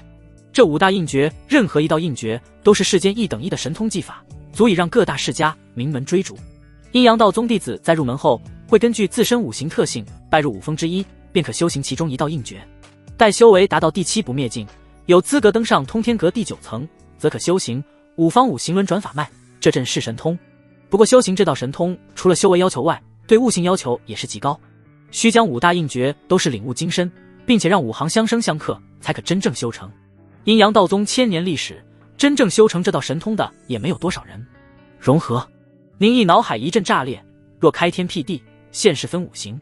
他意识沉浸在混沌之中，看到5行转化，明悟其中根源道理。突然，那5行之光从脑海中流向4肢百骸，融入脏腑、肺经、心火、肝木、肾水、脾土，滋润身躯。当5脏被这5行之力彻底浸润，从其中5行之光又是流转而出，再一次汇聚在脑海，让5行合一，形成了一道繁复神秘的法脉转轮。宁毅双眸睁开，在其身后有一道淡淡虚影浮现，虚影呈顺时针旋转，如一巨大轮盘，上有5色神光，5行之力生生灭灭，诉说世间真理。你已学会5方五行轮转法脉大神通，技能5方五行轮转法脉第2种。宁毅的艺术能力现在是第2境，因此他学会的任何其他非艺术技能，只要学会就可直接达到第2种。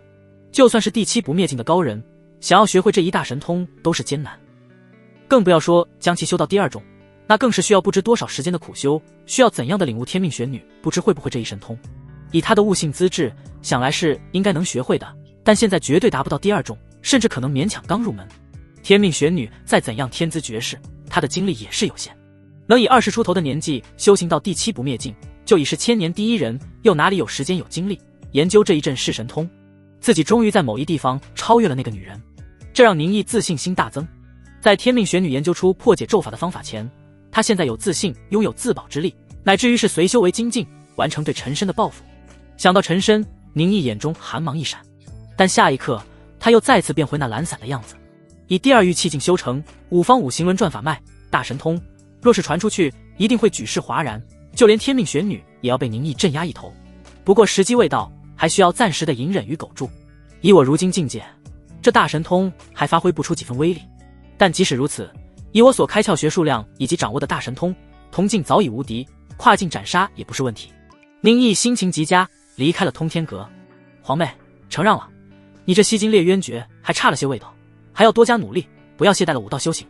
演武殿前，洛清禅手指轻颤，香汗顺着他白皙的脸颊滑落，滴落在手中剑柄上。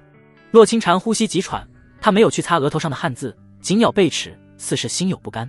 在他面前，他的皇兄洛良策神态温和，似是在关心妹妹的修行，但他双眼中的那份嘲弄，却如一把尖刀刺进了洛清禅的心。皇兄，我大周皇室承太祖之志，血脉高贵，可惜有的人却妄图污染这份血脉，生下孽种。这混淆了的血脉，就是比不上我九州正统啊！洛清禅的另一位皇兄洛修远走来，口中不客气，一阵冷嘲热讽。其余演武殿的入门弟子轰然叫好，更有许多人上前对这2位皇子各种恭维。附近的师兄师姐们也当作看不见。2位皇子拜入了通天峰宗主门下，又是皇室子弟，能不招惹还是不要招惹？况且这一看就是皇家的家务事，一般人就更是不愿沾染，唯恐避之不及。洛清禅不吭一声，手持长剑转身离开。洛良策眉头一皱，脸色沉下，呵斥道：“皇妹，就这么走了？皇家礼仪何在？就算没有皇家身份，在阴阳道宗，我们也是师兄妹的关系，你连一点礼貌都没有。”洛清禅咬牙低头，双手握着剑柄行礼，不让人看到他倔强眼神。多谢皇兄赐教。说完，他转身匆匆离去。洛修远看着他背影，低笑一声，真是和他母妃一个性格，怪不得被打入冷宫，不受重视。那冷宫可是凄惨啊，残羹冷炙，还要被那些阉人欺负，不知道能活多久。远去的洛清禅娇躯一颤，但他终归没有说话。夜晚，武道峰西潭边，洛清禅正努力修行，手中长剑在月下起舞，周身更有庚金之气四溢。身为宗主弟子，又天赋优秀，洛清禅与他的2位皇兄一样，刚入门就可修行阴阳道宗5大神印之一。洛清禅5行中金行最为强大，修的正是西金烈渊诀。5大神印不是掌法，不是腿法，而是一门神通，可以各种形式表现出来。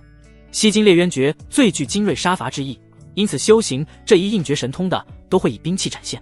宁毅拿着酿酒的器具，悠哉地来到山间溪流处，一眼就看到了在寒潭峭壁上剑舞的美人。宁毅只是看了一眼就收回目光，坐在池水边，舀一碗山间清水，小心翼翼地与自己发酵好的酒液相融。两者融合在一起，酒瓶中散发一股清香，酒水澄澈。他神色一喜，端起酒杯抿了一口，但觉如冰泉入喉，后劲绵长。果然，这寒潭香应用夜间山间泉水，才有冰泉之感。伐竹取道，下见小潭，水油清冽。我酿造的这阴阳道宗特色寒潭香，比知度师兄家乡的美酒更要好上几分啊！你的酒经验值+1，你的酒经验值+3。看着经验值上涨，宁毅神色欣喜。按这速度，用不了多久，酒的技能就能升到第2种。到时有了2个第2重技能，艺术就可升为第3境。自己修行的大神通，不但也可以跟着升级，又有2个技能在身。每日白天说书，晚上酿酒，这愿望点增加的速度也快了1倍。这小日子未来可期。宁毅再接再厉，想要改变下配方比，试着能不能让酿造的酒更美味。月下，一男子寻欢作乐，又有一美貌女子见光舞动，两人谁也不打扰谁，倒颇有一番寂静幽深的和谐意境。呼，洛清禅修行了一遍吸金裂渊诀，香汗淋漓，他只是略作休息，就咬紧牙关继续练功。宁毅皱着眉头将酒水洒下，刚才清泉用多了，少了一些酒味。他抬起头来看向不远处正在努力练功的洛清禅，这丫头如果再这样练下去，恐怕要走火入魔，也不知道她是受了喊什么刺激。宁毅略一思忖，摇头道：修行也要劳逸结合，一味苦练只会伤了身体，事倍功半。况且没有名师指导，只是自己一味瞎练，只会让你练得愈发不对，到时想要再重新纠正就难了。师妹啊，你现在应该好好休息，或者是寻人指导自己，你这练得大有问题。宁毅已学会五方五行轮转法脉，这阵式神通，而且已达第2种，构成这阵式神通的5大神印，他更是早已融会贯通。对5大神印的理解，整个阴阳道宗全加起来，比他强的也没有几人，因此他一眼就看出了洛清禅修炼的有问题。洛清禅不语，只是继续一味修炼，全然把宁毅的话语当作耳旁风。一个修行阴阳道宗入门功法，只能开启10几个窍穴，连吸金裂渊诀都没资格学习，资质下等的武道废人，他说的话又有几人会听？宁毅又是看了半晌，见洛清禅神色越来越急躁，再这样下去，估计要练得走火入魔。您可别突然走火暴毙，死在我这里，到时候我这跳进通天江也洗不清。你不应靠蛮力催动，那是耕地的老黄牛，你要靠感悟，感悟精气所在，真是蠢货。精气不是洪水，要百炼成钢，化为绕指柔，精气无坚不摧不假，但若只有这样认知，那就落了下乘。闭嘴，要不你来练。宁毅的絮絮叨叨让本就急躁的洛清禅厌烦，这个少言寡语的清冷少女忍不住一声怒喝，但宁毅的话一直在他耳边回响，让洛清禅下意识地按照他的指导去做。只见武道风埋藏亿万年的金煞之气上冲，化为洪流，顺着百足穴直入洛清禅指尖，再融入手中长剑，形成剑茧。刹那间剑茧爆裂，万千碎片竟凝成游丝细的金色溪流。洛清禅无法控制自己，顺势而为，一剑挥出，眼前巨岩竟被从中斩裂，剑痕光滑如镜。他神色惊疑不定，猛然看向宁毅。洛清禅一双美眸瞪大，惊疑不定地望向宁毅，眼神不可思议。他刚才下意识地按照宁毅指导的方法，竟是在刹那间领悟了吸金裂渊诀些许真意，直接入了门。一剑斩出，竟是连面前的巨石都被其从中斩断。那巨石被斩断的切面光滑似镜，还有淡淡的精气溢出。光这一剑，若是让他自己苦练，恐怕数月时间都难以领悟。宁毅只是几句话语，胜他数月苦修。这说明什么？说明宁毅对吸金裂渊诀的理解已真化境。小丫头，看我干什么？见洛清禅眼神似有不满，宁毅举手投降。好好，那不叫你小丫头，师妹，你看我做什么？难道是想让我夸你？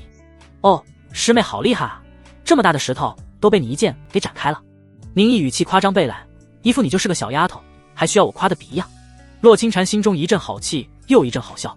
这个总是沉默寡言，似是藏着心事，却永远不会对任何人说出的清丽少女轻启朱唇。你为何会吸金裂渊诀？是谁教你的？是天命玄女师姐。宁毅低着头，依然摆弄着他手边的酒水。我比你年纪大，比你还早入门几天，按照阴阳道宗的规矩，你是不是应该喊我师兄？洛清禅沉默片刻，周围幽深宁静，只有夜晚的蝉鸣与溪流汩汩声回荡。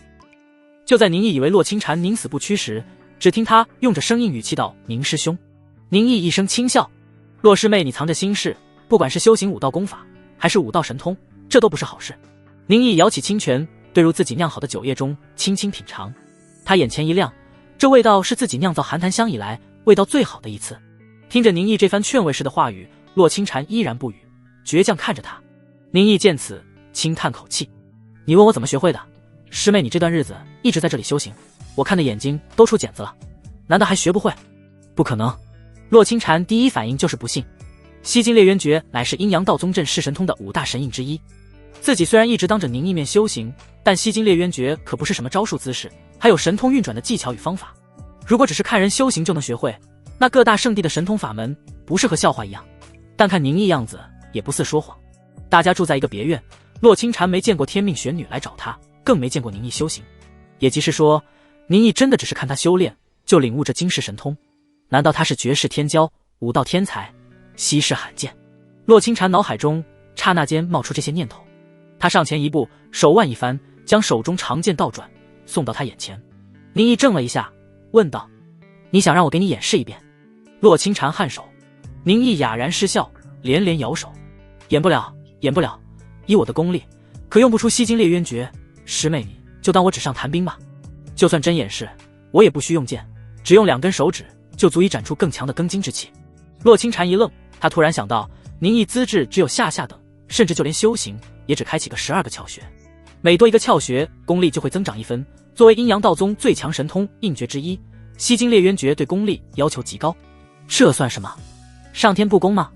宁师兄有着惊人悟性，但却资质如此之差。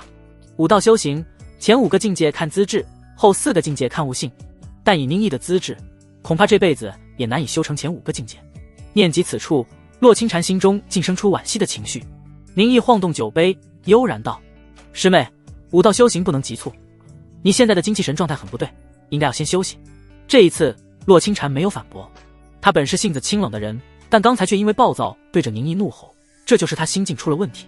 宁毅倒上一杯刚刚酿造好的绝顶寒檀香，递到洛清禅眼前：“师妹，要不要尝一尝我酿的酒？”“我不喝酒。”“喝过酒吗？”“没有。”“那就尝一尝吧。”在宁毅希冀的眼神下，洛清禅一番犹豫，还是抬起素手捧过酒杯，将杯中美酒一饮而尽。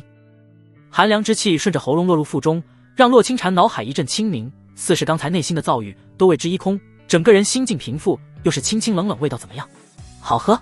洛清禅口吐幽兰，醉人的气息涌上眉梢，让他白皙的脸蛋微微泛红。少女年龄虽稚嫩，但已美艳动人，就是稍微有些辛辣。宁毅颔首：“女孩子可能不喜欢太辛辣的味道，下次我试试用水果酿点适合女孩子喝的果酒。这寒檀香我用的是武道峰千万年来山脉孕育的寒水所酿，可以抚人心境，正适合现在的你。酒酿到最后已经不是单纯的酒，而要加入酿造之人的感悟，甚至将大自然孕育的天地至理也酿入其中。那与其说是酒，不如说是良药，是这沧海桑田的运转规律。不过这样的境界，宁毅还远远达不到，或许等酒的技能更高了，他就能掌握这样的能力吧。”数日后，武道峰演武殿，所有入门弟子皆是站在场中，寂静无声，每个人都是看向那立于演武殿前的中年男子。男子身穿繁复四服，相貌古拙威严，周身有阴阳5行流转，如天命昭昭，其正是阴阳道宗宗主徐有道。在徐有道身旁，五峰峰主也赫然在列。对于任何宗门，新鲜血液都是最重要的。按照阴阳道宗规矩，新入门弟子在一段时间后都要在宗门长辈面前接受第1次修行考核，犹如期中考试。不过入门弟子太多，不可能所有弟子都来比试一番。预选赛早就在之前完成，只有排名靠前的弟子才有资格于宗门长辈面前比武。这一场比试正是洛清禅与他的皇兄洛良策。这对兄妹听说之前已经比试过多次，一直都是洛良策获胜。洛良策确实天资绝顶，不过洛清禅那个小丫头也不差。几位峰主互相谈笑：“皇妹，刀剑无眼，兄长也不想为难你，咱们兄妹2人打打杀杀也不好看，不如你就这样认输吧。你的天资虽不如我，但也比这里大部分人强，师门长辈都看在眼中，不会怪你什么。”洛良策面容温和，如一位俊雅书生，好心劝慰。附近的人听到他的话，也是起哄：“师兄说的对，师妹输给师兄也不是什么丢脸的事，反正也打不过，不如直接认输。就是师兄是念着你们之间还是兄妹，这是照顾你，不让你丢人啊。哎，本是同根生，相煎何太急。”这些人都是洛良策的跟班。洛清禅心神平静，他举起手中长剑，指向洛良策，眼神若深幽的潭水，不起涟漪。洛良策之前一直保持胜利，如今却不自傲，还用语言相激，心思谨慎细腻。言语也是武器，洛良策这番战前话语，好让对方心中破防，从而轻松获得胜利的手段，让一位封主很是赞赏。另一位封主则冷哼道：“我倒是觉得他心思太多，我更看好洛清禅那个丫头，不急不躁，屡败屡战，这才是强者应有的心境。好了，都别说了，不管你们喜不喜欢，他们都是宗主弟子，也不会成为你们弟子。”最后一位封主一句话让人哑口无言。洛良策眉头再次一皱，缓声道：“既然皇妹不听劝，那为兄也不手下留情了，请赐教。”他心中带着几分轻视，迈步上前。对洛清禅有几斤几两，他再清楚不过。前几次比试，洛清禅早就被他破了心防，恐怕功力会不进反退，甚至可能从此一蹶不振，从此变成废人也不一定。突然，武道风中孕育的金煞之气从深山中溢出，化为道道如刀锋般的罡风，吹得人肌肤生疼，犹如刀割。怎么回事？洛良策心中一惊，不知所措。只见到眼前一道金光闪过，有剑剪爆裂，碎片化为溪流，往他奔腾而来。不对，我会死！洛良策在这一刻感受生死大危机，他鼓动浑身功力，想要放声高吼，但这一切都无济于事，只能眼睁睁见着那金线溪流要将他彻底斩断淹没。不好！几位封主神色一惊，察觉不妙，准备将这一剑拦下。一道人影已经出现在洛清禅与洛良策之间，那足以斩断巨岩的金煞之气落在来人身上，如泥牛入海，寂静无声。徐有道神色惊喜，他凝望着洛清禅手中之剑，大笑：“好，这一式西京烈渊诀已得几分精气奥妙，短短时间修行，竟能将西京烈渊诀修得这般模样，如此天资也是罕见了。这皇室倒是送来了一个好苗子。”洛清禅天赋绝佳，最主要是心境亦是上上之选，多次败北还能不急不躁，刻苦修行，一朝顿悟，反杀强敌。徐有道更看重的是这份心性。武道修行再有天赋也会遇到瓶颈，唯有这样的心性才能突破桎梏，直上云霄。演武殿前一片寂静，直到徐有道话音落下，响起热烈欢呼。洛清禅对这些呼声视而不见，他只是望向人群，目光定格。一道身影深藏功与名，与众人背道而驰，悠哉远去。洛良策脸色苍白，不可思议地望向身前不远处那手持长剑沉默寡言的美丽少女。他竟然输了，输给了这个多次的手下败将。最耻辱的是，他竟然只是一剑就败给了对方。虽说士别3日，当刮目相看，但那只是形容啊。而洛清禅是真的仅仅只用数天的功夫就突破心境桎梏，修成了西京烈渊诀的一抹真意，踏入了神通第一重。莫非这皇妹真是什么后发先至的天才？他心下羞愤，但在看了一眼身前的宗主徐有道后，立刻收敛起自己所有的情绪。从小在皇室长大，让洛良策很会审时度势，知道要察言观色。皇室的黑暗超过想象，如果不懂韬光养晦，很可能就会因为一些微小的差错要了性命。他扬起笑容，谦逊道：“皇妹天资绝顶，愚兄不及也。”洛清禅性格冷淡，不爱言语，但与洛良策一样，从小生长在深宫大院的他也知要如何说话。沉默半晌，洛清禅淡淡回道：“多谢皇兄赐教。”这一次演武殿的比试，胜负已分，洛清禅无可争议地夺得第1名。已将西京烈渊诀修到第1重的他，在这些刚入门的弟子中无有敌手。宗主徐有道和五峰峰主勉励了众多弟子几句，随之离去。对于洛清禅，宗门长辈并没有给任何奖励，但是谁人都知道，待洛清禅离开武道峰，真正拜入通天峰修行，他必然会得到更多的资源倾斜，将更多的修炼资源投入给真正的天才，谁人也无可置疑。宗门长辈离去，一群年纪不大的少年少女们都是上前恭喜。面对众人恭维，洛清禅还是那一副寡言少语的态度，既不显得惊慌失措，也不高傲嚣张，对所有人皆是视若无睹。不愧是能被送来圣地的皇室公主，这天赋当真可怕。之前宗主提前教她西京烈渊诀，我还心有不服，现在是彻底服气了。这么短的时间就修成西京烈渊诀第1重，如此悟性天赋比不了啊。就是不知比天命玄女师姐又如何？那是比不了的，天命玄女师姐可是将道门魁首真传都压下一头，让我大周皇帝下诏宣告天下，是真正的第1天骄。不过天命玄女师姐对咱们来说太过于遥远，还是洛师妹更能亲近一些。这样一说，身旁那些10几岁的少年们心中蠢蠢欲动，他们望向比武台上身姿娇小、清丽绝伦、曼妙灵秀的洛清禅，皆是下意识地咽了口水。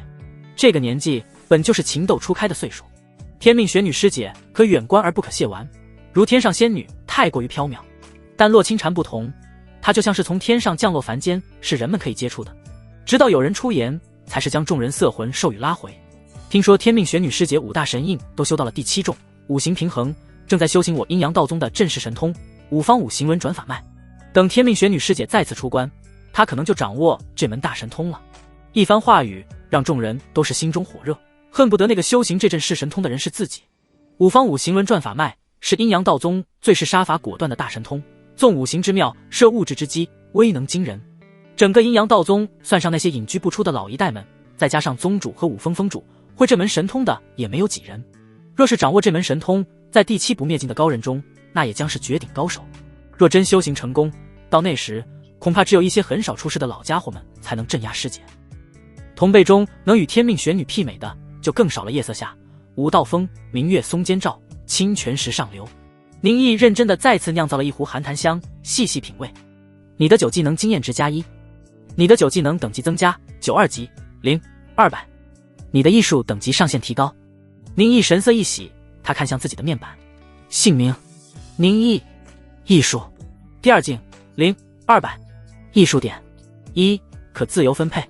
技能说书2级0 400， 92级0 400，武道功法神通略愿望点2。之前您一直掌握了说书这一个技能，在将说书技能升到2级后，艺术境界却是到了瓶颈，后面显示的是第2境，无法升级。当时系统提醒他需要掌握更多的艺术技能，待宁毅掌握了新的9技能，同样将其升到2级，瓶颈破除，他现在可以继续升级了。根据经验，艺术境界等级就相当于是自己技能最高的那个，只要我说书或者9技能任何一个升到3级，艺术境界应该也会达到第3境。想要升到第3境，需要2个技能达到2级，那如果想要升到第4境，岂不是要有3个技能达到3级？以此类推，到了第8境甚至是第9境时，要练习的技能将会多到恐怖，尤其是每一次升级要求的经验值还加倍。但宁毅转念一想，别人武道修行那是要数十年计，甚至修到第8境、第9境更是需要上百年时间。自己的修行速度就算是天命玄女都不可及，又何必杞人忧天？太过贪婪终是不妙，还是顺其自然的好。宁毅又看一眼武道功法神通后面的略字，微微摇头。系统不愧是大艺术家愿望系统，对武道功法和神通完全不在意，纯粹当作玩物丧志的小道，连境界都不告诉他。不过也无所谓，反正神通境界可以用自由支配点直接叠加。宁毅根本不需要练习那些，只要修行艺术，他就能天下无敌。不过技能修行除了刚学会时，系统会直接给予基本知识外，想要升级还是需要自己用功努力。就比如这酒的技能，我需要自己去寻找配方，或者是自己研发新的酒来升级。系统就像是游戏一样，你不能坐着白等，还是需要干。武道峰别院，宁毅拦住了杜成风。杜师兄，你尝一尝我这酿造的酒，与你那寒檀香比又如何？杜成风见宁毅递来的酒壶，讶道：师弟竟然会酿酒，还会酿寒檀香。他来了兴致，接过酒壶给自己倒了一杯，嗅了嗅味道，还没喝下就感到酒香浓郁，那味道确实是他家乡的美酒。杜成风眼前一亮，将酒一饮而尽，只感到清凉入喉，脑子一个机灵，仿佛比平常思考问题都更灵动了一些。宁毅笑问道：杜师兄，我这寒檀香味道如何？妙极，甚至比我带来的那份绝顶寒檀香更美了几分。师弟怎么会酿我这家乡美酒？师兄和我说过酿造方法和配方，我便自己试了试。师弟在酿酒一道上真是天赋绝顶，只是知道大体配方和酿造方法，竟然能酿造出比这100年传承的美酒更好的味道。杜成风一阵感慨，自己这个师弟天赋真是用错了地方。不应该说师弟就不应该来阴阳道宗修行武道。他迟疑了一下，又是道：就是不知为什么，我总觉得师弟的这酒美则美矣，但好像差了一些什么。差了一些什么？宁毅眉头一皱，难道是自己的工艺或者配方还有缺陷？宁毅对自己的技能非常在意，那是未来的本钱，不能有任何疏忽。他又喝了几口自己酿造的酒，又尝了尝杜成风的家乡酒。不对啊，我这酒的味道绝对比杜师兄的好，难道是不同的人口味不一样？就在宁毅百思不得其解时，他见到杜成风脸上的怀念，一下子恍然。杜师兄，我这酒差的是师兄家乡的味道啊！杜成风一愣，一下子领悟，大笑出声。您师弟说的对，不是师弟的酒不好喝，而是我想家了。又是2个多月时间流逝，距离入门弟子的3个月修行之期只剩下不足半月。宁毅这2个月来，白天研究酿酒，闲暇时则继续给大家讲故事。而在听故事的人中，多出了一道倩影。每次宁毅讲故事，洛清禅都会来到他身边聆听，待宁毅讲完，他又默默离开。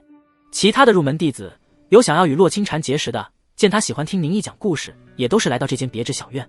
一来二去，倒是让听宁毅讲故事的人更多了。这也让宁毅的说书技能经验得到了极快的速度增长。宁毅发现，技能随着等级上涨，经验值获取的难度越来越高。就像是说书，最开始他在茶馆讲书，听的都是一些下九流人士，每天都会增长一些经验。但当宁毅技能达到2级，再给那些人说书，经验值增加的就极其缓慢。想要让经验值速度增长，需要听宁毅说书的人地位越来越高，人数越来越多。说不得有一天，我得当着万人讲道，才能增加说书经验了。这干技能真是难啊！虽如此，但宁毅也不担心，人生就要有所挑战，才会有趣。多了一个新技能，宁毅的愿望点每月增加变成了3点。如今2月过去，再加上之前留下的2点，宁毅的愿望点现在足足有8点。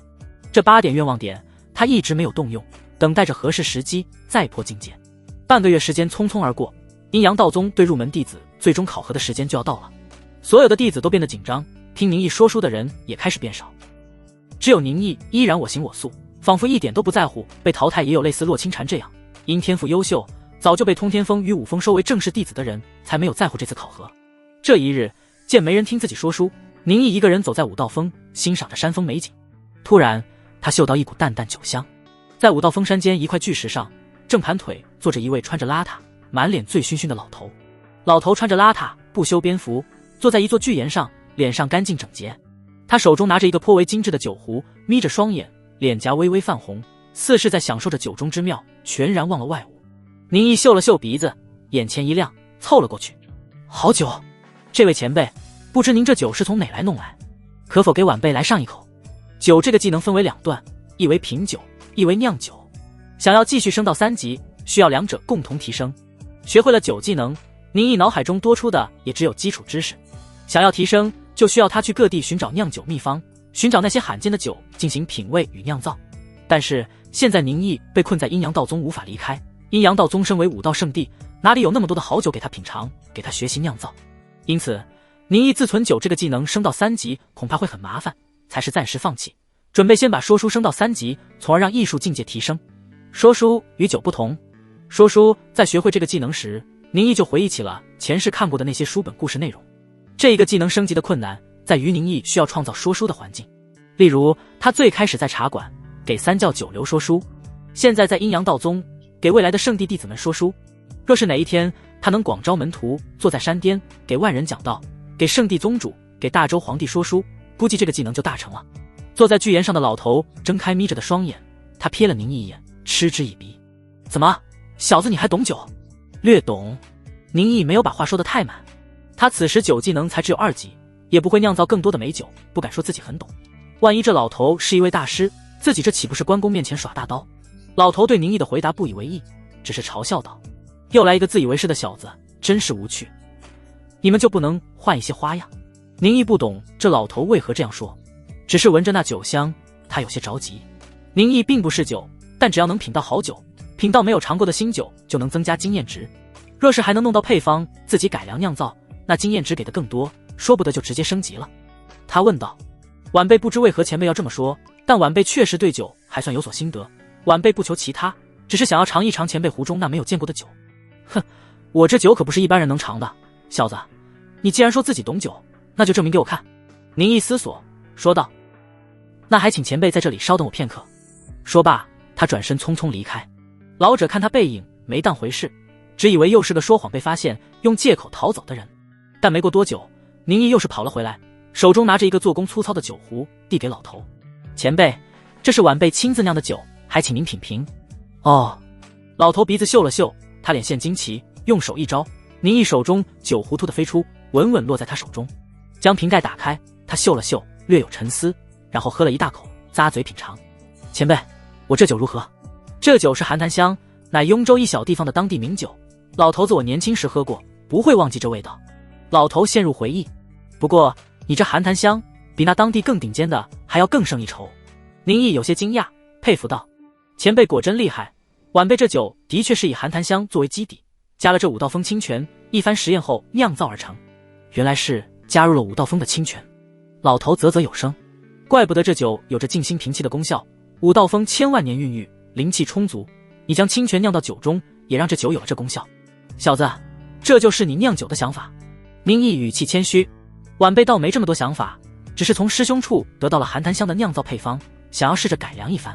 但这武道峰上没有什么多余的酿造水源，我便用山泉之水试了一番，却没料到有这样的功效。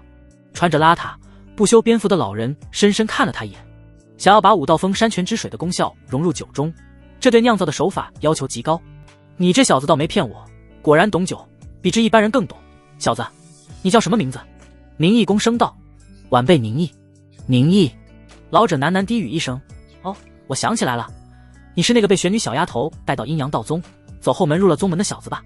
宁毅一阵尴尬，我这是好事不留名，坏事传千里。听说你小子资质下等，学不会阴阳道宗的顶尖入门功法。老人直言不讳，似是在戳着宁毅伤疤。如果是一般人听到这话，估计会对这老头心有不满，甚至感到愤怒，恨不得说上一句莫欺少年穷。不过宁毅很淡定，晚辈惭愧，修行圣地功法，却只能勉强开启10几个窍穴，辱没了宗门的天级功法。修行了这么久时间，我才勉强入了第1名学境，窍穴开启如此之少，与那些师兄弟们完全不能相比。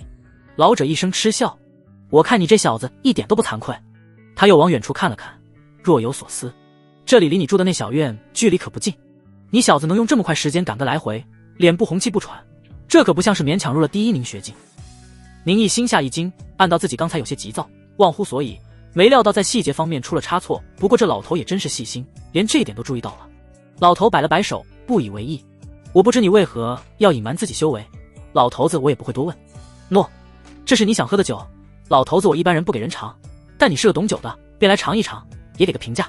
老头将手中酒壶一扔，宁毅刚刚抬手，他就稳稳落在手中，似是连宁毅下意识的动作都被其预知到，可见这老头绝不简单。宁毅接过酒，他打开酒瓶的塞子，闻了闻溢出的香味，只觉得果香袭人，这竟是一瓶果酒。宁毅轻轻抿了一口，酒香与果香在舌尖流转，不同的果香刺激着味蕾，回味无穷。将这酒咽下，宁毅只感到浑身一颤，周身所有窍穴似是被温暖包裹，在这份温暖中，又有缓慢的热流流动，融入气感之中。随即，这些气感化为宁毅无法理解的奥义，让他头脑清明，甚至能够直接内视自身。这不是普通的酒，它竟然对修行有益。你的酒技能经验值加31。宁毅精神一振，自己只是稍稍品尝，竟然加了这么多经验值，这酒绝不简单。小子，我这酒如何？老头笑眯眯问道。宁毅不言不语，脑海中酿酒与品酒的知识回转碰撞，他迟疑道：前辈，我在这酒中品到了李子、梅子、糖果、石榴、橙子、大枣、香蕉、葡萄与苹果的味道，但是这酿造手法，晚辈就一无所知了。老者听到宁毅的话，他眼睛越来越亮，待宁毅说完，哈哈大笑。好，我现在彻底信了，你是个懂酒的，不是诓我。这酒名为酒果酿，是配方记载在《九州风云志》酒卷中的上古奇酿。这酒真正的材料是极其罕见的上古奇果，名为朱眼李、碧落梅、忘忧糖、月见榴、龙涎橙、无望枣、千岁椒、玄双蒲、黄泉果。找到这9种奇果，再用特殊的酒蒸酒酿之法，经9981天酿造出9种不同的酒，以此混合变成了真正的酒果酿。这酒果酿在第8归一境突破到第9绝圣境时有奇效，在上古之时亦是罕见的神酒。酒蒸酒酿法会的人很少，你品不出酿造方法也不奇怪。宁毅心中火热，他激动问道：前辈，这九州风云志酒卷在什么地方？如果自己能得到这卷书，岂不是可以得到诸多酿酒配方，还都是一些奇酒，到时自己学会酿造，一定能更快的升级。老头摇手叹息，我也只不过得了一些残本，这九州风云志酒卷是否还有完整记录，我也不知道了。宁毅有些遗憾，还以为自己能走个捷径，现在看来是不行了。前辈，那这酒是您改良过的？这酒就是用你刚才说的9种普通水果酿造，酿造的果子不是上古奇果，手法却是按照真正酒果酿的方式做的。老者神情颇为得意，这酿造方法很是复杂麻烦，我经过稍微改良，酿出来了这普通的酒果酿。不要看它只是用的普通水果，但它对第7不灭境以下的武道修者皆有益处。要不是看你小子颇为顺眼，老头子我才不会让你喝一口。宁毅眼神一亮，这酿造方法他想学。小子，你可知我是谁？老者笑问道。宁毅摇头，我就是这武道峰峰主李清扬，过往一些弟子知道了我身份，见我爱酒，就假装自己也喜欢酒，和我套近乎。他们那点小心思，我又怎能不知？刚才见你，我还以为你也和那些庸人一样，现在看来倒是老头子，我看差了眼。你能品出那9种水果，察觉到酿造方法，可见你是真正懂酒爱酒的人。可惜资质太差，这辈子成就有限，想要酿造那些奇酒是需要修为的。李清扬摇了摇头，似是颇为惋惜。宁毅这才恍然，这老头竟然是武道峰峰主。是了，自己见过宗主这位通天峰峰主，也见过其他武峰峰主，却偏偏没见过武道峰峰主。就连之前的圣女大典，他也没有参加。没想到武道峰峰主竟然是一位爱酒的糟老头子，被自己在这里见到。宁毅再抬头，巨岩上已无人，李清扬早就不知了去处。是因为自己资质太差，所以失了兴趣。宁毅不知，但是对李清扬那9蒸9酿法，宁毅不想放过。3月之期已到，阴阳道宗武道峰演武殿恢宏壮丽，众多弟子聚在演武殿中，等待着命运的审判。其中一些人如丧考妣，已然知道以自己的修行成果，恐不会被圣地接纳；另有一些人心情忐忑，不知以自己的修行成果，是否能成为正式的武峰弟子。后土峰峰主孙文瑞站在演武殿前，他有着一张国字脸，不苟言笑，一看就是那种性格稳重严肃的人。孙文瑞手持玉册，用着没有多少情感起伏的声音为众人宣判。于文敏开启窍穴53，合格；卓玉石开启窍穴43，不合格；金飞昂合格；侯旺不合格；冯泽合格；平生合格。冯家两兄弟听到自己合格，喜不自胜，差点欢呼出声。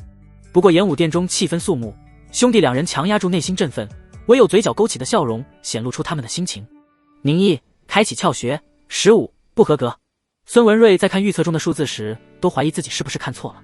除了宁毅，这些弟子中哪怕开启窍穴最少的都在30以上，这断崖般的差距也太大了。不过他仔细一回想，总算想到了宁毅是谁。那不正是因帮了圣女，被他带到了阴阳道宗，勉强入门的那个人，那就没事了。以宁毅武道资质，能来到阴阳道宗学会基础入门功法，已是他的福气，倒也不必强求太多。演武殿中听到宁毅开启窍穴的数量，也没有人笑话他。这3个月的时间，这些弟子对宁毅也早已熟悉，知晓他能来到阴阳道宗就是运气。如今被淘汰也在情理之中。孙文瑞将预测交给身旁弟子，他背负双手，面对这几家欢喜几家愁的情景，面无表情道：不合格者，一会儿记录在案，就可以离开山门了。你们已学会我阴阳道宗的入门功法，离去前皆要发誓，绝不外传，否则不管你是在9州之内，还是身处9州之外，我阴阳道宗是必追回功法。这番话语杀气四溢，犹如来自北韩之地的冷风吹拂而过，让人心神冻结。所有殿中弟子皆是打了个寒战，低下头畏畏缩缩。我等绝不敢外传。这话其实也只是走个形式。阴阳道宗的入门功法虽是天级功法，最高可开81窍穴，但那也只是入门功法，没有后续功法，连第2玉气境都修不到。入门功法就算传了出去也没有用，但作为圣地之一，阴阳道宗为了自身权威，就绝不能让其外传。未入门者，你们也不必丧气，我阴阳道宗失败者，前往其他宗门亦是天骄，望你们今后继续磨砺武道修行，再攀巅峰。入我门者更不要骄傲自满，若是你修行懈怠，也会被逐出师门。孙文瑞一番话语，让那些入了圣地的弟子们脸上笑容不在，心神紧绷，而被淘汰的人却是精神一振，再次有了斗志。是啊，他们虽然没有入阴阳道宗，但不代表他们资质差，可能只是本身不适合阴阳道宗的功法。他们甚至可以前往其他州，去其他圣地试试，哪怕再不行，就如峰主所言，前往其他宗门，那也是顶级天才。失败者前往预测登记，从阴阳道宗除名。宁毅仔细一算，暗暗心惊，入阴阳道宗山门者共有625人，而真正留下的竟不到100人。要知9州大地亿万万之名，一州之地人口数量也是众多，而这600多适龄弟子就是从数以千万人中挑选出来的天赋绝高者，但即使如此，最终能留下的也只有1/6不到。阴阳道宗本就有最顶尖的功法，又每隔一段时间能招收这么多天骄入门，可以说只要不逢大变，这些圣地就绝不可能被其他宗门取代。其他宗门收的弟子，那都是被圣地挑剩下的。或许运气好，能收到几个大器晚成的天才，但也是杯水车薪。王文华师施然走到宁毅身旁，假惺惺道：宁师弟是有什么打算？是准备留在道宗当个杂役，还是准备离开另谋差事？你我也是师兄弟一场，颇有缘分。若是师弟准备离去，我王家在雍州也是大族，可为师弟安排1、2。王文华这番话语看似好心，但那语气中的嘲弄，身旁的人都是听出来了。王文华的眼中有着深深的嫉妒。这1个月来，洛清禅师妹不知怎地和宁毅走得极近，两人说话不多，但每次宁毅说书讲故事，洛清禅都会到场。比外貌，自己比这宁毅也只是逊色2分；比天赋，是天地之别；论家世，那更是没有可比性。但凭什么洛师妹对自己不假辞色，却总是像个跟屁虫一样待在宁毅身边？洛师妹出身皇室，更是宗主弟子，本身清丽绝伦，绝代佳人，就算是早已入门的师兄，也多有爱慕者。若是洛师妹和其他人亲近也就算了，但凭什么是这个废物般的宁毅？是了，一定是洛师妹年纪还太小，被这不正经的宁毅用各种故事诓骗。待师妹再大上一些，知晓武道的重要性，必然会远离宁毅。不过倒也不用等那么久，这宁毅已经被逐出了宗门。王文华心中冷笑一声。洛清禅见到王文华难为宁毅，他纤细的秀眉不可察的一蹙，他很想要出声将宁毅挽留，只有他知道宁毅到底有怎样的悟性。但是洛清禅也清楚，皇室的身份在阴阳道宗没有任何用处，他也没能力没资格留下宁毅。武道之路俱是披荆斩棘，艰难无比，天赋悟性缺一不可。悟性决定上限，天赋决定下限。宁毅缺了其一，终是不适合武道之徒。他上前一步，阻止了王文华的冷嘲热讽。少女一双清丽无双的眸子凝视着宁毅，似是要将他牢记在心中。宁师兄，我母妃那里还是有些关系，若师兄需要，清禅亦可帮师兄安排。一句话，满堂皆惊，所有弟子们都是惊诧的看向洛清禅，神色不可思议。洛清禅给人的印象一直都是寡言少语，几乎就没怎么说过话。不要说是对一个男人亲近，哪怕同为女性，他也对那些师姐师妹们不假辞色。就连洛清禅的2位皇兄亦是惊讶地看向宁毅，这小子怎么回事？能让他们这个妹妹如此关心？见自己成为了瞩目的中心，宁毅心下一叹，拱手道：洛师妹的好意我心领了，不过我自有打算，倒是不必麻烦师妹。自己倒是想离开阴阳道宗呢，先去苟起来发育一波，再回来报仇。待在仇人眼皮底下实在过于危险，不过天命玄女绝不可能同意。对了，那女人怎么还不出现？也不知她会用什么理由借口把自己留在宗门，该不会真的是让自己当仆役吧？见宁毅拒绝，洛清禅没有任何情绪起伏波动，也不失望，只是微微颔首。王文华心中妒火更盛，他最近一直在讨好洛清禅，但对方都不和他多说一句话。如今他竟然为了这么个废物说出要帮助的话，简直让他怀疑自己听错了，这还是那个孤寂寡言的师妹吗？还好这宁毅很快就要走了，若是他蠢的留在宗门当仆役，那以后就说不得要被怎么羞辱。一个普通仆役在这圣地可是没有人权的。孙文瑞将这一切看在眼里，对年轻一辈的那些事他也懒得理会。就在这时，一道醉醺醺的声音突然传来：怎么这么吵吵闹闹，把老头子我都给吵得心烦。只见一面容光洁干净但却穿着邋遢的老人慢悠悠地走进大殿，众多弟子都是惊奇地看向这老头，不知他是谁，口气这么大，竟然说演武殿吵到他了。后土封封主孙文瑞见到老者，他神色猛然一变，迅速上前行大礼拜道：孙文瑞见过师伯。一句话，满目哗然。封主竟然喊这老头师伯，孙文瑞是谁？那可是后土封封主上一任宗主的弟子，而能被他喊师伯，说明什么？说明这老头是上一任宗主的师兄。那一辈的阴阳道宗前辈们，绝大部分都已去世，能活着的最差也是第7不灭境的高人，甚至可能是第8归一境的天人。众多弟子连忙躬身行礼，语气恭敬，齐声唱诺弟子拜见师伯祖。师伯，您老人家怎么来演武殿了？我来是管你要一个人。师伯要谁？还请明说。他。李清扬用手一指宁毅。宁毅是怎么和师伯认识的？孙文瑞不解，心中奇怪。小子，我这辈子难得见到一个看得顺眼的，你愿不愿意拜我为师？李清扬一句话让演武殿中瞬间震动，所有人都是张大嘴巴。孙文瑞一惊，小心翼翼道：师伯，您一资质只有下等，您若是想收弟子，这演武殿中皆是9州顶尖天骄，要不您再考虑下。演武殿中众多弟子全都眼热，一个个挺胸抬头，期望这老头不是师伯祖看自己一眼。若是能被师伯祖收为弟子，那是在圣地直接涨了一个辈分啊，见到宗主都能喊师兄的。李清扬看都不看，嘲笑道：他们一群无聊的人罢了，哪有这小子有趣？怎么，我收弟子你还要管我不成？或者是我阴阳道宗有哪条门规规定资质下等就不能成为弟子？孙文瑞，你是要拦我？他眼神一瞪，虽本身没有展露气势，却把孙文瑞吓了一大跳。这位师伯，那可真是第8归一境的天人，是阴阳道宗如今的正式门主之一。就算是在九州大地天榜之上，也是排名靠前的绝世强者。孙文瑞立刻低头，失职不敢。孙文瑞心下感慨，宁毅是因无意中帮了圣女，才有资格入宗门。如今他即将被逐出宗门时，师伯竟横空出世，把他收做了弟子。这宁毅到底有什么魔力？福缘又是何等深厚？只有宁毅心中无奈。天命玄女还没出面把他留下，自己已经被这老头给留下了。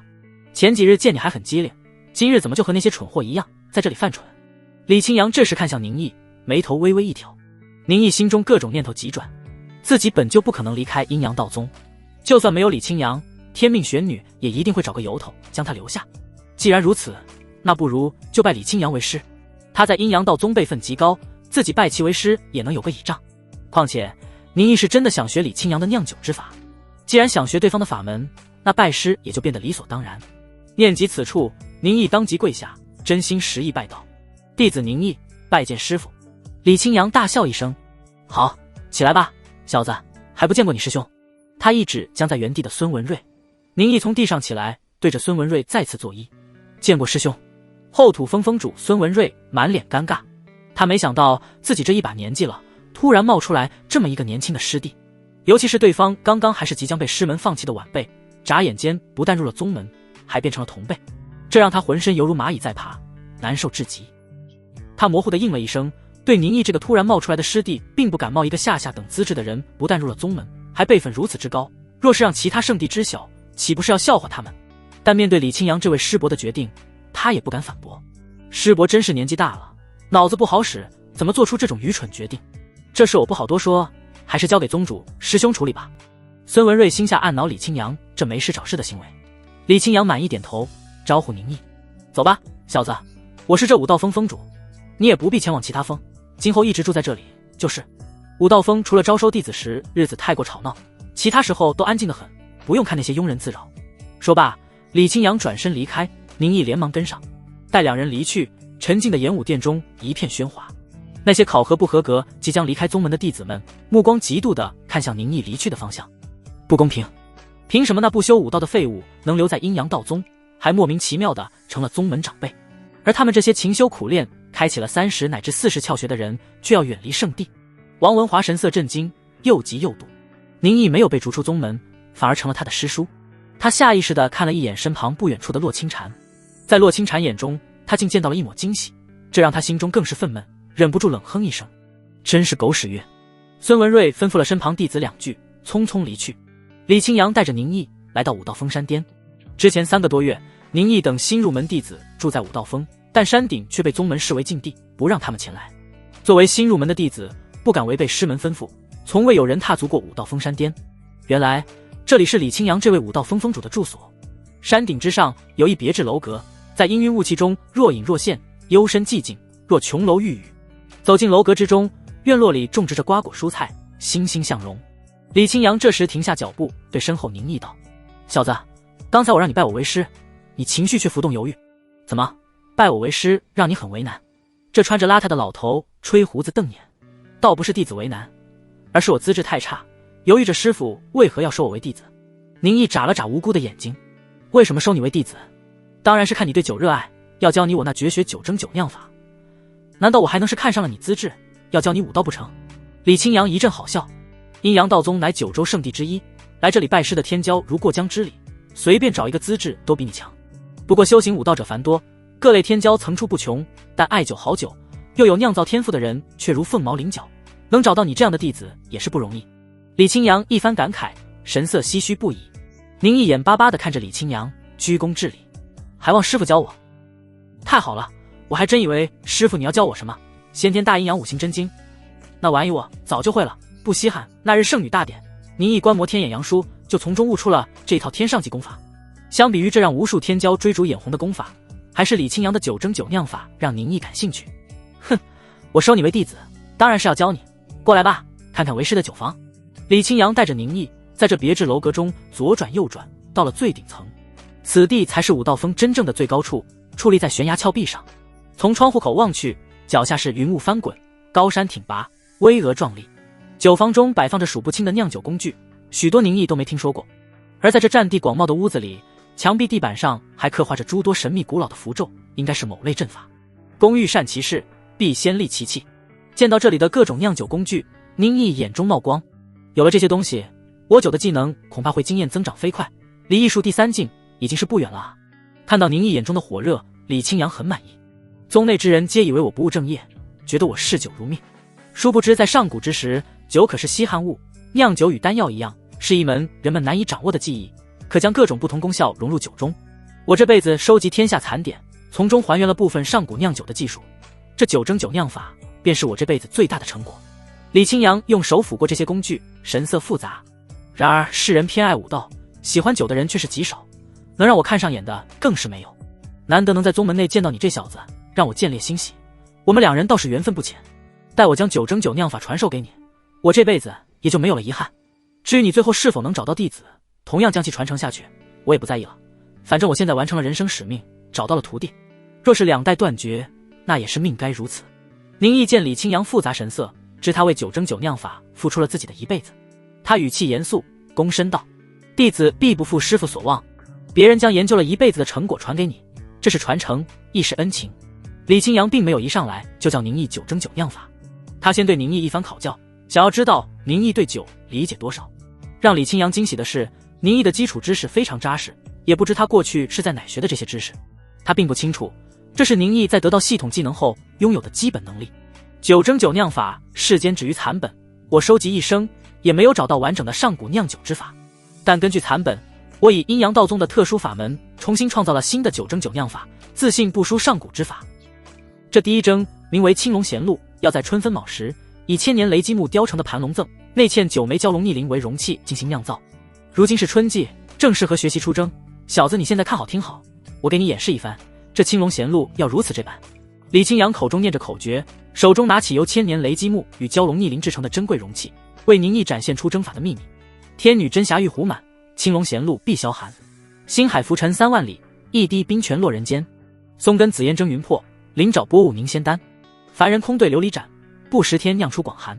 酒房中有淡淡龙吟响起，一条小巧青龙于虚空盘旋，吸取着春之气息。那条青龙倏然钻入了赠中，让其中倒满的美酒沾染了神秘之气。这杯酒也似是有了不可思议之功效，这更像是以酒为名的丹药。一连演示3遍，李清扬将赠放下，他看向宁毅，问道：可哪里不懂？宁毅闭目凝神，回忆着刚才李清扬的动作、口诀，乃至于是运转的法门。他缓缓开口：师父，弟子全懂了。全懂了。李清扬有些不满，我这就演示了3遍，你告诉我全懂了？你不是应该问我动作细节要领、口诀精妙变化、四季流转之秘吗？这些东西我只是大概的讲了一下，最重要的部分就等着你提问呢。他觉得宁毅过于托大，小看了这出征法的奥妙。宁毅的傲慢态度让李清扬不悦。既然你都懂了，那就来试一试。我现在有些事，一会儿回来。李清扬哼了一声，走出了酒房。等宁毅失败后，他决定再好好说教他一番，也让他明白谦虚的道理。这酒蒸酒酿法就与武道修行一样，可不是那么简单的东西，可是他一辈子的感悟。况且想要运用此法，对修行也有要求，就算是出征法，也不是第1名学境可以做到的。宁毅武道修行不高，他本打算教导宁毅用阵法代替修行来运转酒蒸酒酿。宁毅这样托大，就先看他出个丑吧。终归是个不大的孩子，性子还需磨练。李清扬离去之后，宁毅拿起赠，他再次回忆着刚才李清扬所做的每一个细微之处。这些东西融会贯通，与宁毅脑海中的知识与技能结合，让他如同顿悟一般，刹那间明了了其中秘密。宁毅猛然睁开眼，他取出自己之前酿造的寒檀香，倒入赠中，念诵口诀，浑身的真力一下子沸腾起来，这些真力化为炽热的洪水，近乎要把宁毅整个人吸干，压榨着他每一份身体中的真力。这法门竟然需要这么多真力，那老头没告诉我。宁毅一声低呼，若是一般的第2玉气境，根本没有这么充沛的真力完成出征法。然而宁毅开启了88窍穴，真力之充沛，圣地真传都无法相比。他第2玉气境1重天的真力储备，甚至比其他同境的9重天更加雄浑，咬紧牙关，所有真力喷涌而出，倏然化为小巧青龙，衔着春意注入了那杯寒檀香中。你的酒经验值加55，酒2级107200。宁毅精神一振，竟然加了这么多经验。之前他酿了多少酒，品了多少酒，才只有50多经验，现在只是出示9蒸9酿法，就有如此多收获，拜李清扬为师，真是最正确的选择。师傅，你是个宝藏男孩啊！宗主你怎么有空来看我这个老头子了？李清扬穿着邋里邋遢，他晃晃悠悠，手上提着一壶酒，走出了这座位于武道峰巅的楼阁。楼阁庭院外有一面容古拙、身穿繁复四服的男子正负手而立，他外貌约为40多岁，气势威严，正是阴阳道宗的宗主徐有道。师伯，徐有道拱了拱手，我是听孙师弟提起，师伯新收了一弟子。李清扬眉头皱了皱，不满道：孙文瑞真是多嘴，这么点小事还要去亲自告知你。孙师弟也是为了我阴阳道宗的名望着想，还望师伯不要怪罪他。怎么，宗主你莫非也想要阻止老头子我收弟子？徐有道摇了摇头，非也，师伯这辈子没有任何弟子，师父上在时就说过，希望师伯能教导一些弟子，为我阴阳道宗留下更多的优秀种子。既然如此，如今我收了弟子，你应该高兴才对，怎么还来兴师问罪？李清扬冷哼一声，不是问罪，而是对师伯提些建议。师伯要收弟子，师侄我自然是要支持，只是那宁毅资质如此之差，现在因师伯原因辈分又这样高。徐有道语气沉重，若这是被外界知晓，又会怎么看待我阴阳道宗？是不是觉得我阴阳道宗收弟子不再在乎弟子天赋，只随高层喜好就可？师伯你要知道，就算是我或者是其余弟子的孩子，若是资质不够，也不能入宗门。孙师弟作为后土峰峰主，他的儿子就因为资质不合格，都被他赶出宗门，自力更生。师伯这可开了一个不好的头。徐有道当时在听到孙文瑞的汇报后，心中震怒。宁毅虽然资质极差，但徐有道却对他的名字记忆犹新，那是被自己最得意的弟子天命玄女带回来的。尤其是他的儿子许培南死在了上古秦宗遗迹里，对这件事他一直深有怀疑。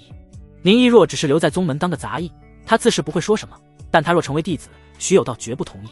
如果阴阳道宗开了这先河，可以随意招收弟子而不看资质，必会成为宗门未来出问题的导火索。身为宗主，他绝不能视而不见。这次孙文瑞来找他告状，未尝不是心中不满。我儿子资质差，被赶出了宗门，但为何师伯却能招收这样的废人弟子？李清扬理解徐有道来找自己的原因，他淡淡道：我招收宁毅为弟子，是为了传他九道，而不是要教他阴阳道宗的武道功法。宗主不必担心，我不会坏了宗门的规矩。李清扬没有破坏宗门规矩，但徐有道的担心也有道理。双方都有理，一个是长辈，一个是现任宗主，谁也说不服谁。在阴阳道宗，当代宗主的权力最大，就算是师门长辈也要听从宗主的命令。徐有道觉得自己的宗主权威受到了挑衅，他恼羞成怒，哼了一声，一甩衣袖：师伯你是长辈，沉浸在这玩物小道上，师侄我不好说什么，但师伯却为了自己开心，罔顾宗门规矩，也望师伯你说到做到。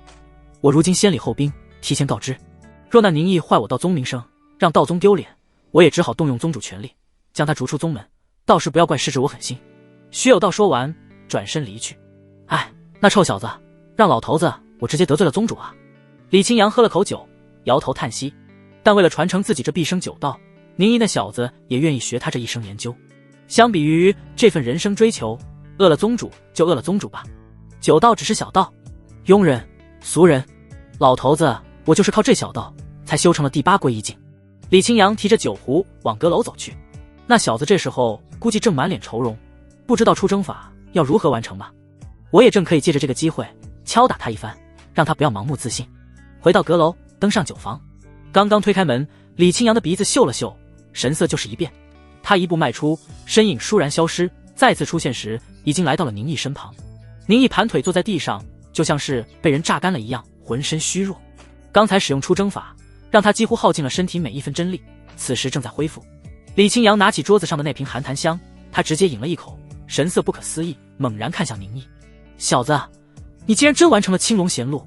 他满脸震撼，之前听宁毅说全都懂了，还以为是宁毅不懂装懂的在吹牛，现在看来，宁毅他是真的在自己演示了3遍后就学会了青龙贤路。李清扬知晓完成青龙贤路的困难程度不下于武道修行的破境，宁毅能一次完成，他对九道的天赋是有多高，他的悟性又有多可怕。是师父教导的好，弟子才是能成功。还没有彻底恢复体力的宁毅拍着李清扬马屁，他现在恨不得李清扬赶紧传授他2征法朱雀焚心。不对，想要完成青龙贤路需要的真力不低，要第2玉器进9重天，乃至于第3通意境才能做到。你才修行多久？资质又是下等，怎么可能有这样的境界？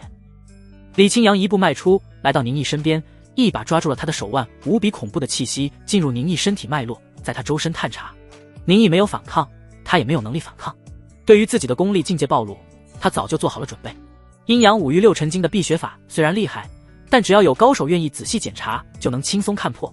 只不过宁毅资质太差，就算是天命玄女都没兴趣对他功力和境界进行查看。拜李清扬为师，天天与这位绝世高手在一起，除非宁毅不再修行，否则暴露只是时间问题。与其等到时间长了暴露不好解释，还不如提早暴露，宁毅正好有借口可用。我之前就怀疑你小子修行不差，但也没当回事，没想到你竟然修到了第二玉气境。你真力之雄厚，一般的第二玉气境9重天都不一定比得上。小子，你到底开启了多少窍穴？宁毅的身体状态在李清扬这位第8归一境天人面前根本藏不住。弟子开启了88窍穴。88窍穴？李清扬师生感到不可置信。怎么可能？我阴阳道宗的功法最多也只能开启81窍穴，你是如何开启88窍穴的？除了天下第一宗太虚玄门的功法以及大周太祖亲传的功法外，他还没听说过有能开启88窍穴的法门。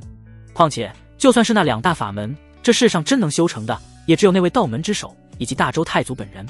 弟子之前曾观摩过上古琴宗的阴阳五欲六尘经，学会了其中的凝血法，再被宗门教导过入门功法，我心有所悟，将2者融合，才是开启了88窍穴。这件事天命玄女可为我证明。宁毅相信自己未来必定名动天下，系统不能告诉任何人，那就让世人皆以为他悟性通天吧。只是看过2本天级功法，就将法门进行了融合。你修行基础的确是我阴阳道宗的入门功法，你小子倒也没骗人。李清扬常年的宿醉都被惊醒，他这位第8境的天人都开始怀疑自己是不是在做梦。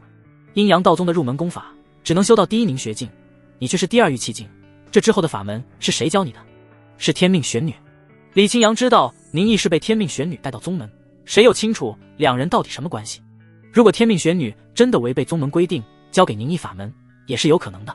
宁毅深吸口气，既然有些话已经说出来了，那就不用再藏着掖着，只有展现出自身的能力，才能让别人给予你更大的帮助和支持。天命玄女并没有教我，而是圣女大典那天，我见到宗门至宝天眼阳书，便是从中领悟了第2玉气境的法门。宁毅这还是往小了说，他不敢告诉李清扬，自己其实将先天大阴阳5行真经所有境界修行方法全都领悟贯通了。李清扬如被天劫击中，整个人彻底震在原地，人都傻了。他并不觉得宁毅是在骗人，因为先天大阴阳5行真经这支高功法正是阴阳道宗的创派祖师在得到了天眼阳书后，从这9州绝圣神兵中领悟出来的。但宁毅只是看了一次就领悟出了功法，创派祖师来了也得甘拜下风。李清扬神色复杂地看向宁毅，未修武道，能将天级的入门功法融合，开启88窍穴，不到4个月时间修到第2玉气境，观摩天眼阳书一次就能领悟功法。小子，你这悟性，老头子我闻所未闻，见所未见，说一句古往今来，天下第一都不为过。天命玄女那丫头和你比，都如萤火与皓月。你这样一说，我才发现你的骨质好像是有一些奇怪。既然你有如此天赋，又为何不说出来？若是你说出来，必将受到宗门重视。宁毅沉默不语，他难道能说我是被陈深那个长老给算计了，还是说我其实把宗主的儿子给杀了？他心中一动，问道：师父为何这样信我？就不怕我是其他门派来的间谍，只为了偷学阴阳道宗功法？李清扬哈哈大笑，忍俊不禁。哪个宗门会蠢到这种地步，将你这种绝世天才放出来去当个间谍？像是你这种天骄，任何宗门都得当宝贝供起来，怎么舍得送给别人？罢了，既然小子你不愿多说，那我也不强求。你既有如此悟性和资质，老头子我除了9道外，看来也要教你5道修行。哈哈，老头子我一辈子不收弟子，没想到在最后竟然收了这么一个天下无双的徒弟。李清扬哈哈大笑，神色畅快。5道修行之人，谁人不想有一位天资绝世的弟子？李清扬同样如此，尤其是这位弟子不但资质无双，甚至还和自己有着同样的喜好，能够继承他研究了一辈子的9道。此时的宁毅在李清扬眼中简直就是上天送给他的瑰宝，是必须要珍重对待，是他梦想中的徒弟。宁毅见李清扬喜形于色，对他的喜爱不似作假，他略一思索，决定如实相告。宁毅刚刚拜李清扬为师，对于自己的这位师父品性如何暂时不知，要是自己说出陈深之事，李清扬觉得他在骗人，那就不好了。现在与李清扬一番接触，宁毅见自己这位师父不拘一格，为人坦率，他也就不必隐瞒，可以坦诚相告。师父，您可知圣祖精血是何物？宁毅用委婉的方式诉说着在自己身上发生的事。圣祖精血，你怎么知道这个？所谓圣祖，说的就是如今大周朝的开国太祖。你要知境界越高，生育孩子的可能性就越低，但是只要生下孩子，这些孩子的资质大部分会比正常人更强。大周太祖在创建大周朝时就已是第9绝圣境的大人物，并留下了自己的血脉后裔。皇室又与大臣联姻，甚至有皇室成员嫁到民间，让太祖血脉在民间流传。而这些太祖的血脉后裔有极小的概率会发生隔代遗传，觉醒圣祖精血，拥有远超常人的资质。李清扬语气不疾不徐，拥有圣祖精血的人前5境几乎没有任何瓶颈，能在极短时间内修到第5平虚境。这类人因修行过快，年纪轻轻也就有更多的时间去领悟第6法相境。大周朝创建1000余年，10几岁就能修成第5平虚境的绝世天骄，许多都觉醒了圣祖精血。但觉醒了圣祖精血，也只是前5境没有瓶颈，想要修到第6境，对悟性的要求更高。李清扬一番讲解，让宁毅总算知道了圣祖精血到底是什么。但自己怎么会有圣祖精血？莫非自己也有皇室血脉？宁毅仔细回想族谱，他很确定5代人内家里绝没有与皇室成员通婚过，可能是更久远的祖上与皇室有过通婚，亦或者是自己祖辈娶的外姓某人身具皇室血脉。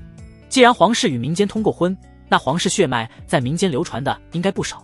宁毅斟酌了一番语句，再次问道：师父，那如果有人觉醒了圣祖精血，这圣祖精血是否能被他人所夺？李清扬皱眉凝思，倒是有一些此类法门，历史上不是没有出现过圣祖精血被夺之事。不过我阴阳道宗是没有类似法门存在的。他精神一振，突然明悟，脸色大变。小子，你曾觉醒了圣祖精血，还被他人所夺，而那个夺走你圣祖精血的人，就是我阴阳道宗的人。李清扬总算明白了为何宁毅有如此天资，却一直低调行事，不愿暴露。宁毅暗暗感慨，师父是真的聪明，一下子就猜到了原因所在。他轻轻点头，承认了李清扬的猜想。李清扬杀气腾腾，眼冒寒光。小子，你有什么想法？宁毅口中道。师父认为我应该怎样做？李清扬深深地看了宁毅一眼，缓缓道：武道修者当依靠自我，而不依靠外物。求人不如求己。为师的想法是，待你实力足够，亲自去报仇，如此方能心中畅快，念头通达。你也不必担心，有为师在你成长起来前，亦能保你安全。他又是皱了皱眉，喃喃低语：有记载中，被夺走圣祖精血的人都是当场死亡。小子你却没有死，或许自身还留下了圣祖精血的能力，天赋看似下等，但实际上有圣祖之能，才会修行如此之快。再以你的悟性，这武道一途恐会一片坦荡。我倒是有些期待，你在武道上能走到多远了？不，我确实是死了，但我突然觉醒了宿慧，穿越到了这个世界。宁毅心下嘀咕，看来师父是误会了，以为他修行速度这么快是圣祖精血的残留。这样也好，自己的系统不会有任何暴露可能，修行速度也可以推到圣祖精血身上。只有宁毅自己知道，他的身体天赋真的很差，之前甚至无法修行，是得了天命玄女的处子原因才能勉强修炼。你既已修成了第2玉气境，那为师就给你讲讲第3通意境的修行经验。李清扬最开始本只打算教宁毅9道，教会他9蒸9酿法就够。至于学习9蒸9酿法需要的武道修为，完全可以利用这座阁楼中的阵法来完成，而不用宁毅的自身修为。但在发现了宁毅逆天的天赋后，李清扬也是来了兴致。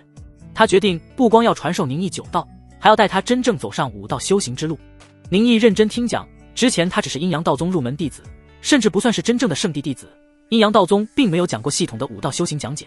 现在有了一位真正的师傅，正可系统完善修行之路。在李清扬一番讲解下，宁毅大体对武道修行有了基本的概念。武道之路共分9境，在9境之上是否还有道路，那是决胜们才要考虑的事。武道路径大体分为2段，前5境和后4境。前5境分别为：第1凝穴境，修的是精；第2玉气境，修的是气；第3通意境，修的是神；第4神念境，修的同样是神；第5平虚境，修的则是精与气。直到第6法相境，第一次将精气神合一，修出法相得无上神通。第1凝穴境共有9重天，主要目的是开启窍穴。在这个境界中，武道修者的力气会大增，到了第9重天，轻而易举就能举起万斤之物，并且本身的精力也会极度旺盛。而在第1凝穴境中开启的窍穴越多，在突破到第2玉气境后，真力就愈发雄浑。就比如宁毅，他开启了88个窍穴，如今只是第2玉气境1重天，他的真力之雄壮，甚至比之一般武道修者的9重天更强。第2玉气境则修的是念头，人身共有360个念头，每修成一个念头，就可对自身的真力与身体掌控得更加精细。通意，通意便是以自身意念细致入微地掌控身体的每一个细节，掌控每一份真力的使用，并与天地沟通。待你修成第三通意境，便可通过意念加快身体恢复，对真力掌控自如，就算是发出体外的真力，亦可操纵，从而形成身体闭环，极大地降低自身损耗。第二境者使出10分力，那就是浪费了10分力，但第三境却可以回收其中9分力，消耗更少，这就是境界的巨大差距。李清扬滔滔不绝，他一边喝着美酒，一边给宁毅讲解武道路途。可修成270念头以上者，即为天级功法，我阴阳道宗的功法最高可修成303念头，在天级功法中也属上品。宁毅心中恍然，愈发觉得功法间的差异真是巨大，圣地的功法和其他普通宗门的功法根本就不是一个层次。360个念头是什么概念？如果把一个人每一招分成360份，那么修行圣地功法则可在其中的303份中自由掌控，浪费的只有57份。如果是其他普通功法，很可能浪费的数量高达200份，这还只是每一招的消耗，累积之下更加恐怖。在双方真力平等的情况下，圣地弟子的持久战斗力是其他普通宗门弟子的数倍有余。况且在第一宁学境时，圣地弟子开启的窍穴更多，真力也更充沛，这样真力更多，消耗又少，两者叠加在一起时，完全可以用指数计算。一个同境界的圣地弟子，因为修行功法原因，很可能是普通宗门弟子的5倍，乃至于是10倍的强大。要不所有人挤尖了脑袋都想要拜入圣地，不愿前往普通宗门拜师。只要你成为圣地弟子，就代表着你成为了人上人。也怪不得圣地对弟子的资质如此看重，比别人强这么多，那自然要求也高。我所凝窍穴数量比一般圣地弟子都多，待我突破到第三通意境，将2种不同天级功法的念头融在一起，实力会更强。圣地弟子比普通同境者强5倍，那我比圣地弟子又强5倍。什么叫绝世天骄？这才叫绝世天骄。时光荏苒，半年后，你的9技能经验值+1，你获得了1点愿望点。9，你获得了1点愿望点，每月奖励。姓名：宁毅，艺术，第3境，技能，说书2级110200，酒3级12400，功法神通，阴阳五欲六尘经，先天大阴阳五行真经等。可支配点数2，愿望点14。宁毅将手中散溢着冰冷清香的酒壶放下，目光看向虚空中的面板。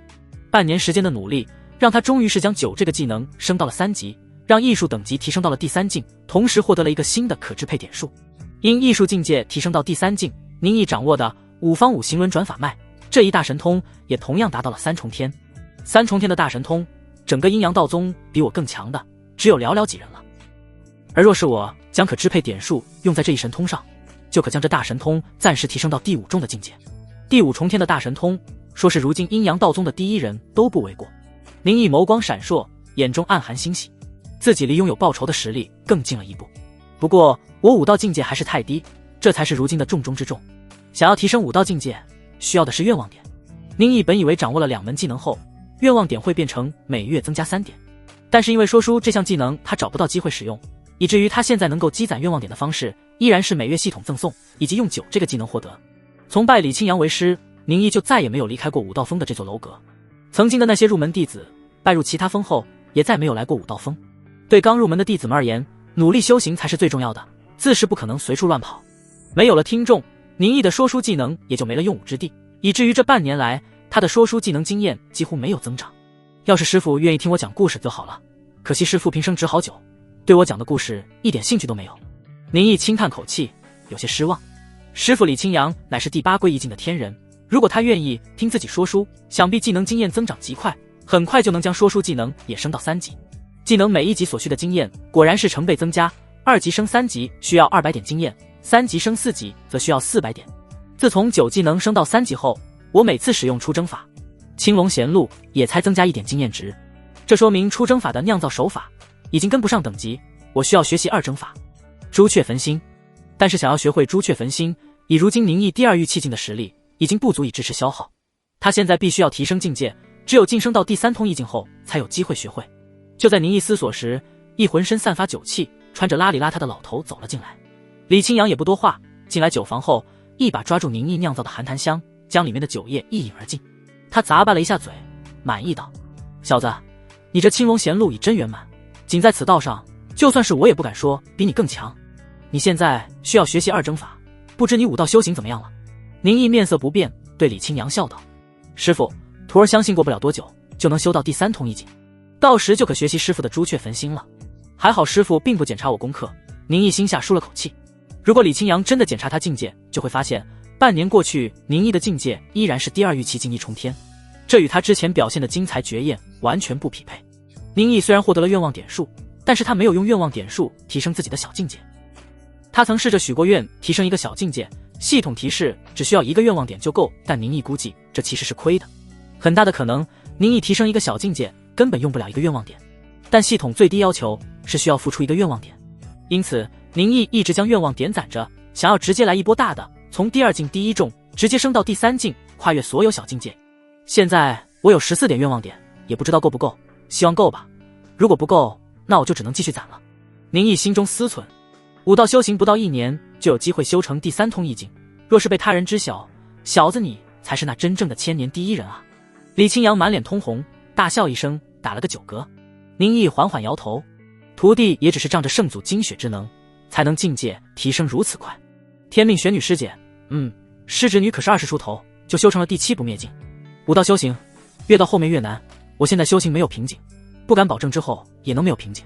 李清扬将酒瓶放下，哑然失笑：“你这臭小子，谦虚是好事，但你可不要妄自菲薄。以你的悟性，破了那小女娃创造的记录也未尝不可能。你师父，我活了100多年，见过无数天骄奇才，但那些人无有能与你比肩者。”说到这里，李清扬神色都是震动，回忆起了曾发生的事。教导宁毅对李清扬而言实在是没有身为当师傅的快乐，宁毅学习东西太快了。大部分时间李清扬教导宁毅的是酒道，偶尔的在宁毅询问时才会说些武道修行的经验。不久前，李清扬觉得应该教宁毅一些斗法用的神通法门，否则光有境界而不会武技神通，那是打不过别人的。因宁毅身体五行平衡，没有突出的部分，李清扬便是教了宁毅阴阳道宗5大神印之一的南火焚道诀。没想到宁毅1天就学会这一道神通，3天就将南火焚道诀修到了第5重。如今悟性天资简直是骇人听闻，若不是亲眼所见，李清扬自己都不信。他现在已经很是期待宁毅横空出世的那一天又是多么的耀眼，要看他怎样将当代天骄们全部镇压。自己收了这么一个徒弟，可真是捡到宝了。李清扬并不知道，不要说是南火焚道诀，就算是五印合一的大神通，宁毅都可在支配点数加持下达到和李清扬一样的境界。不过宁毅不敢玩得太过，还是留了一手，否则他这修行速度就过于夸张了些，妖孽过头，反而会让人对他怀疑。身为我李清扬的徒弟，可不能光会酿造寒檀香，等过2日，为师就教你酿造一门新的酒碧水浆。此酒性烈，若是配合青龙贤路法酿造，其对伤势恢复有极大妙用，能与那些顶级疗伤药相媲美。世人却不知酒道之妙与医道相仿。李清扬话语中有着得意和嘲弄，谁人都以为他一生好酒，玩物丧志，但殊不知酒道与医道有异曲同工之妙。那些以上古技法酿造出的神酒，其效果完全可媲美那些被世人追逐的灵丹妙药。当晚，宁毅回到楼阁自己的房间，许愿道：“我要许愿，让我提升一个境界，达到第3通一境。实现此愿望需要13点愿望点，是否许愿？”竟然可以了！宁毅神色一喜，他现在有14点愿望点，许了愿后就会只剩下1点。是，为宿主实现愿望中。看着系统提示，早已对系统愿望实现方法习惯的宁毅没有多加理会，他现在只需要等待愿望完成就可。不过这次系统是要怎么为我实现愿望呢？是直接让我顿悟跨越境界，还是其他的什么方法？满怀期待，宁毅上床睡了过去。阴阳道宗通天峰一座精致典雅的阁楼中，天命玄女盘腿坐在云床上，正闭目修行。她身穿玄色四服，脸上戴着琉璃面纱，只是微微蹙起的眉头，诉说着她此时内心的疑惑。突然，天命玄女睁开双目，一双眸子清冷淡然，有神光闪烁，从面纱下传来如仙乐般动听的嗓音。还是不行，我上一次到底是如何开启窍穴的？天命玄女低垂双目，陷入沉思中。武道前3境，第一凝穴，第2玉器，第3通义，这3大境界是重中之重，甚至可以说这前3境界修成后就已经能够看出一个人的潜力如何。就比如第一凝穴境理论上能够开启周身108窍穴，但因功法不同，个人天赋不同，每个人能够开启的窍穴是不一样的。开启窍穴的多少确定后，就再也无法开启新的窍穴，就算是获得了更好的凝穴功法也同样如此。各大圣地也正是以入门弟子开启窍穴多寡，来确定这些弟子的去留。开启窍穴越多，则基础越强，在境界提升后，实力也就更强。甚至到了第7不灭境以后，若开启窍穴不够，则根本不能再晋升。那几位现存的绝圣们开启的窍穴数量皆是远超天级功法，传说大周太祖更是开启了高达99个窍穴。若想要补足根基，在第1凝穴境后重新开启新的窍穴，都是有大机缘者才能做到。大周太祖就是得到了某个大机缘，才能重塑根基肉身，从而开启99窍穴。我之前突然开启了更多窍穴，是在和您一双修之后。天命玄女一双7双赛雪的玉手下意识握紧，莫不是阴阳五欲六尘经？这双修功法与宁毅这个人就是我的大机缘。天命玄女是一个行动派，既然有了怀疑，他就决定去试一试，验证自己所思所想。天命玄女幼时修成第1凝穴境，就已开启了81个窍穴，达到了阴阳道宗天级功法的极限。又因天命玄女血脉特殊性，他还多开了5个窍穴，整整达到了86个。也正因为如此，阴阳道宗认为他有绝圣之资，对其精心培养，各种资源都是向其倾斜。天命玄女也不负众望，成为千年以来最年轻的第7不灭境，一身修为惊天动地。但天命玄女依然不满足，她也想如大周太祖，亦或者那位道家第一人一样，得到大机缘，开启更多窍穴，重塑根基，从而得到更大的成就绝圣的机会。如今机缘就在眼前，不管是真是假，他终要一试。宁毅拜了师伯祖为师，一直住在武道山巅，就算是我也没有能力无声无息潜入。不过师伯祖并不一直待在宗门，总是会暂时离开，我不能着急，应要等待机会。天命玄女盘膝而坐，一双清冷的玄色眸子闪烁银光，犹如神女。宁毅只是观看一遍阴阳五欲六尘经，就将其学会，如此悟性，天命玄女都是为之惊叹。他与宁毅有着生死契阔咒联系，天命玄女不可能真的对宁毅一点都不关注，因此他知道宁毅在拜师之前就对酒有了兴趣。师伯祖一生好酒，两人臭味相投，成了师徒，也在天命玄女的理解之中。这对天命玄女而言也是好消息，省却了他去找借口将宁毅留在阴阳道宗。死生契阔咒让两人生命相连，天命玄女也在尽可能不让人发现两人亲密关系，否则若真有人察觉死生契阔咒的秘密，宁毅必将受到无数暗杀，天命玄女也会受到牵连。倾慕他、崇拜他的人很多，嫉妒他、仇恨他的人也不少，他必须要随时保持警惕。7日后，李清扬再次离开了阴阳道宗，天命玄女知道机会来了。都过了7天，这愿望为何还没有出现？莫非这次实现愿望的方式与那次一样，需要主动前去寻找机缘？武道山巅的楼阁中，宁毅点燃烛火，坐在床上皱眉凝思。若真是需要主动去寻找机缘，那就说不得要去找师傅，让他带自己暂时离开宗门了。像是他这样实力低微的弟子，不经宗门允许是不能离开宗门的，省得到了外面给宗门丢人现眼。李清扬每隔一段时间都会离开宗门，在九州大地游历，寻找自己没喝过、没见过的美酒。九州大地广袤，就算是李清扬这位第8归一境的天人，也不敢说自己踏遍了九州的每一个角落。与此同时，他也在搜寻那些上古遗迹和秘方，希望能寻到上古奇酒的踪迹，亦或者是寻到能够酿造那些奇酒的材料。就在宁毅思索时，他鼻尖动了动，闻到了一股淡雅清冷，让他极其熟悉的幽香。这味道，不待宁毅多加思考，他的卧室之中倏然出现了一道纤柔曼妙、玄光萦绕的身影。见到这身影，宁毅脱口而出：“师侄女。”话音刚落，天命玄女俏脸一寒，一双摄人心魄的眸子落在宁毅身上。玄色的眸子里似有神光闪过，无与伦比的庞大威压扑面而来。宁毅只感到难以呼吸，血流停滞，肌肉僵硬，让他甚至怀疑自己下一刻会不会突然暴毙而亡。不过宁毅心中并无畏惧，因他知道天命玄女绝对不会要了他的命，也不会对他怎样。他讪讪一笑，连忙改口：“师姐。”刹那间，那可怕的气势收回，面前的天命玄女依然如天上仙女，缥缈难测。宁毅呼了口气，暗暗腹诽，自己之前心中一直管天命玄女叫师侄女，这叫的习惯了，突然见到本人忘了改口。师姐来找我是有什么事？不如喝杯茶。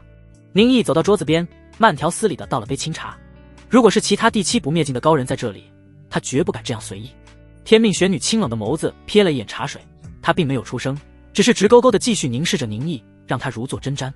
见天命玄女不喝茶，宁毅只好一口将那杯清茶自己喝了。天命玄女来找自己，不可能是无的放矢，莫非自己的愿望又要落在天命玄女身上？这系统真是带住一个羊毛就往死里薅啊！阴阳五欲六尘经，你可还记得行功法门？天命玄女轻启朱唇，突然开口。说到这双修功法，她也没有任何羞怯，只当是在论道。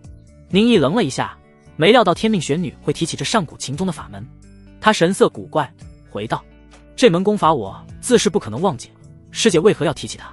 阴阳五欲六尘经作为双修功法，需要一男一女方可修行。如今的宁毅主修的是自己领悟的先天大阴阳五行真经，而上古琴宗的法门只是被宁毅当作辅料，用来开启更多窍穴，未来也可用作开启更多念头。”天命玄女轻轻颔首，记得就好，记得的话就不用他前往通天阁，把阴阳五欲六尘经拿出来再给宁毅观看了。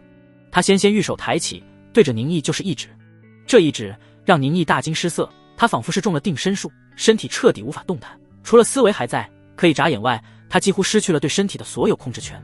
这并不是什么高深的法门，仅仅只是天命玄女凭借远超宁毅的境界，对他窍穴神脉进行封锁，只留下了他的念头。师姐，你这是要做什么？闭嘴！天命玄女一声低喝，让宁毅闭上了嘴。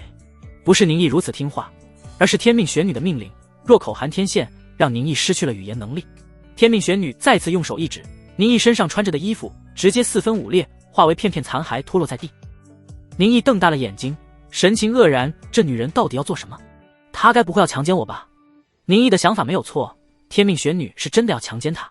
只见天命玄女玉珠圆润的食指轻轻一勾，宁毅的身体腾空而起，呈大字形躺在了自己的床铺上。天命玄女走到床边，她褪下自己精致小巧的绣花鞋，露出一双秀美绝伦的玉足。粉嫩的玉足上穿着一双薄如蝉翼的袜子，看起来就像是现代的丝袜，而且还是白色的。天命玄女连足抬起，迈上床铺，居高临下地注视着他，冷淡的眸子里似是有一抹嫌弃。他犹豫了一下，自顾低头，一只白玉般的素手轻轻挽入青丝，拿起一根玄色头绳，扎起披肩的秀发。随即天命玄女偏然摸向腰间，一拉那束缚住她繁复四伏的系带。在宁毅无法移开的目光中，一袭华丽的四服就这样飘然而落。天命玄女斥着她无限美好的傲人娇躯，白嫩的美腿修长让宁毅死死盯着。她喉咙涌动，咽下一口唾沫，眼中只有那白的发光的玉体玲珑，再也无法映照其他的色彩。唯一让宁毅觉得遗憾的是，天命玄女的容颜上依然带着星纱，让他无法一窥她那神女般的动人美貌。闭眼！天命玄女一声冷斥，宁毅无法控制自己身体，闭上了眼睛。他心中一阵不忿，这身体动也动不了，眼睛还看不到，这女人果然是馋我的身子。天命玄女看到宁毅看不到了自己身子，也无法动弹，面纱下的玉容泛起的红晕才渐渐消散。她终归是个女子，就算借口是为了修行，是为了自己的大机缘，但身为一个女子，却强行逼迫一个男人做那种事，哪怕是天命玄女也做不到完全的心如止水。不过有了决定，天命玄女就不是会再放弃的人。她沉下心神，看了一眼宁毅，回忆着自己在书本上在阴阳五欲六尘经上学习过的知识，身躯缓缓落下。宁毅感到四面八方有无尽的温柔袭来，就在他即将沉沦在这份美妙时，耳边一阵炸雷响起，脑海中传来天命玄女的斥喝：运功！宁毅福至心灵，脑海中迅速回忆起阴阳五欲六尘经上的修行之法。因系统缘故，宁毅看过一遍这本天级功法，就是将其彻底领悟掌握。虽然宁毅因为境界太低，无法尽情施展此功奥妙，但他对这部功法的感悟，就算是上古琴宗创始人来了，也不敢说比他更强。玄功运转，行走阴阳，在宁毅与天命玄女之间快速交流。失去了视觉，让宁毅的其他感觉得到了极大的加强，尤其是触觉的感受，让他念头浮起，似是得到了千百倍的增强。每一个念头都在吸收着来自四面八方的情报信息，从而分析着内在与外在的一切。等等，念头！宁毅灵光一闪，想到了师傅讲解的境界。第三通意境，其特征就是修炼自身360个念头，从而通晓外意，明了内意，完美的掌控自身，并与天地相连。这就是他所许愿可以一举突破到第三通意境的契机。想通这一点后，宁毅不再沉浸在那份快乐中，而是屏气凝神，将全部的注意力都放在自己周身念头上，利用天命玄女提供的源源不断真力，以及阴阳五欲六尘经这部天级功法暗含的男女阴阳之理，将自身的念头全部提炼凝结。天命玄女同样感受到，在与宁毅双修的过程中，她不但未开启的窍穴有了松动，甚至有未修成的念头也在她识海中浮现。这哪里是大机缘，这是天大的机缘。你修行先天大阴阳五行真经，已修成303个念头；你修行阴阳五欲六尘经，已修成293个念头。先天大阴阳五行真经与阴阳五欲六尘经有17个念头不重复，是否融合？是。融合中剔除重复的念头，你已修成320个念头。雄鸡报晓，东方的天空露出了鱼肚白。这一整夜的时间，宁毅眼不能看，口不能言，身体意识无法控制。在这无感的极限扩大下，宁毅按照2大天级功法的行功路线，借天命玄女获得无上真力。他一举突破第2玉气境，达到了第3通意境。不到1年时间，修成第3通意境，这已是不可置信的绝世天资。尤其是宁毅在第3通意境修成了320个念头，甚至远超阴阳道宗这圣地功法的极限。第3通意境已成，宁毅320个念头齐齐转动，对自己身体的每一个细节都是掌握到了细微的极致。身体中血液的流转，真力的掌控与传递，一切尽在掌控中。念头转动间，身体的天地之桥更是打开，隐隐约约的与整个天地相连，能够直接从天地之中汲取到源源不断的力量。此时我每一次出力都可收回9分，再加上天地加持，近乎于每一招每一式都可全力爆发。只要身体还支持得住，就不予有真力不济的危险。这就是第3通意境，果然强大。宁毅感受着身体变化，心中振奋。5到9境，他此时已在极短时间内修到第3境，这让宁毅心生无穷自信，也对自己未来抱有极大期待。从开启的窍穴与修成念头的数量看，阴阳道宗这圣地功法比上古琴宗的要更加厉害。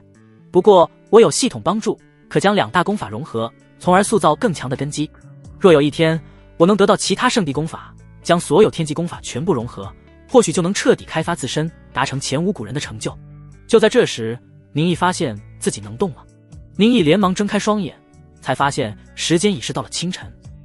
天命玄女这时正盘腿而坐，她身上披着淡金色的纱衣，端庄秀雅，中天地灵秀，肌肤雪白，吹弹可破。不过此时宁毅修成了第3通意境，320个念头转动下，控制自身浮起的各种想法念头。半晌，天命玄女睁开眼，玄色的眸子中有神光闪过，她眸子注视着宁毅，心中再无羞涩。我不但开启了更多窍穴，连念头也增加了不少。这些开启的窍穴与念头数量倒是与上古琴宗的功法一样。阴阳五欲六尘经，天命玄女也看过，并且进行过研究。不同功法行功路线迥异，无法做到融合，否则必将走火入魔。因此，就算天命玄女研究过上古琴宗的功法，理论上也无法开启属于上古琴宗的窍穴与念头。但这一次，理论被彻底打破，天命玄女发现自己真的做到了功法融合。是上古琴宗功法的特殊性，还是宁毅的特殊性？天命玄女心中思忖，她理性上觉得这应该是功法的特殊性。她还没听说过有人体质特殊，能融合天级功法，甚至是传授给别人。若宁毅真有这样的能力，恐怕天下的女性武道修者都想找他了。但即使是功法特殊，宁毅也变得极其重要。这世上只有宁毅会这门功法，还能运转，那就继续实验。天命玄女心中镇定。等一下，师姐。宁毅连忙抬手制止了天命玄女，紧跟着他又放缓语气：那个师姐，我肚子实在是能不能先让我吃点饭？天命玄女这才想到宁毅与自己不同，他是需要吃饭的。修行到第7不灭境后，身体超凡脱俗，再也不用吃饭。不过绝大部分修到这个境界的高人，因为过去已经习惯，大多数依然会每日3餐，但他们吃饭只是享受味道，而不是用来果腹了。天命玄女招来4符，下一瞬就是消失在宁毅眼前。没过多久，屋中幽香再现，天命玄女手上已是多了一个餐盘，里面都是一些米粥、白饼等清淡之物。吃吧，天命玄女淡淡说道。宁毅坐在桌子前，慢条斯理地享用这顿清淡的早餐。这饭应该是天命玄女自己的。身为阴阳道宗圣女，自是有仆人照顾，每日3餐都有人送来。快点吃！见宁毅吃饭速度缓慢，天命玄女催促道：吃那么快做什么？吃完了继续修行，不能懈怠。我不会要成为工具人吧？宁毅愤愤不平，化悲愤为食欲，咣咣几口将饭吃光。中午，师姐，我真的又饿了，让我吃点东西行吗？或者让我喝2口水也好啊。宁毅声音沙哑：师姐，你这饭太清淡了，能不能给我点肉？看着面前的粗茶淡饭，宁毅抱怨：多事。虽然这样说，但天命玄女还是给他弄来了肉食，让宁毅喝着小酒，大快朵颐。又是一下午过去，宁毅用完了晚餐。身为武道修者，宁毅有着远超普通人的身体素质，但是天命玄女和他境界差距太大，这已经不是靠功法就能弥补的。第7不灭境的身体简直就是永动机，根本不知道疲惫。宁毅有些怀念在上古琴宗遗迹时的天命玄女了。天命玄女此时垂下美眸，默默感受自身。她感悟窍穴、念头与神脉这3重武道根基，看来这次已经到极限了。自己之后要回去进修，好好消化这次的收获。天命玄女心生遗憾，要是窍穴和念头能继续增长下去就好了。基础打得越牢靠，以后晋升第9绝圣境概率就越高。不过他现在还没修成第8归一境，倒也不必好高骛远。这件事不要说出去，否则我必不会放过你。天命玄女红唇微张，从中吐出如地狱寒风般的杀意。然而这足以冻结人心的杀意，宁毅听起来却如沐春风，因为他惊讶发现自己就像是与天命玄女心意相通一样，能够感知到她部分内心情绪。天命玄女看似饱含杀意，但她心中一点杀意都无，反而如湖水般平静，唯有偶尔泛起的涟漪带来的也不是冰冷，而是淡淡的婉约。天命玄女也发现了这一点，她皱了皱眉，这莫非是阴阳五欲六尘经这门功法的效果？这让她有些烦躁。而更烦躁的是，天命玄女发现死生气魄咒的联系变得更强了。以如今死生气魄咒的强度，恐怕在自己成就第8归一境前都绝不可能破解了。她不愿在宁毅这里久留，整个人如一阵清风消失在宁毅屋中。这女人就这么跑了，也不给我留点东西，给点钱都行啊。宁毅愤愤不平，他目光瞥向虚空中的面板，宿主愿望已实现。看到这行字，宁毅嘴角勾起一抹微笑。很好，接下来就继续积攒愿望点，为下一个境界做准备。雍州阴阳道宗100里外水泽村。水泽村如其名，村外有一大泽湖泊，村落靠水吃饭。因离阴阳道宗山门不远，不管是妖物土匪都是不敢接近，村民生活还算富足。这一日，村民们三两两泛起渔船，在大泽上打鱼。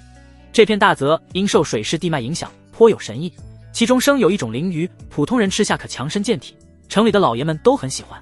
若是谁能打上这样一条鱼，卖到城里，几乎能顶得上3年收获，让人趋之若鹜。知道村东头的那个水生吗？一皮肤皱巴巴的渔民老头，撑着橹在大泽上行进，见到村中熟人就是凑钱闲聊。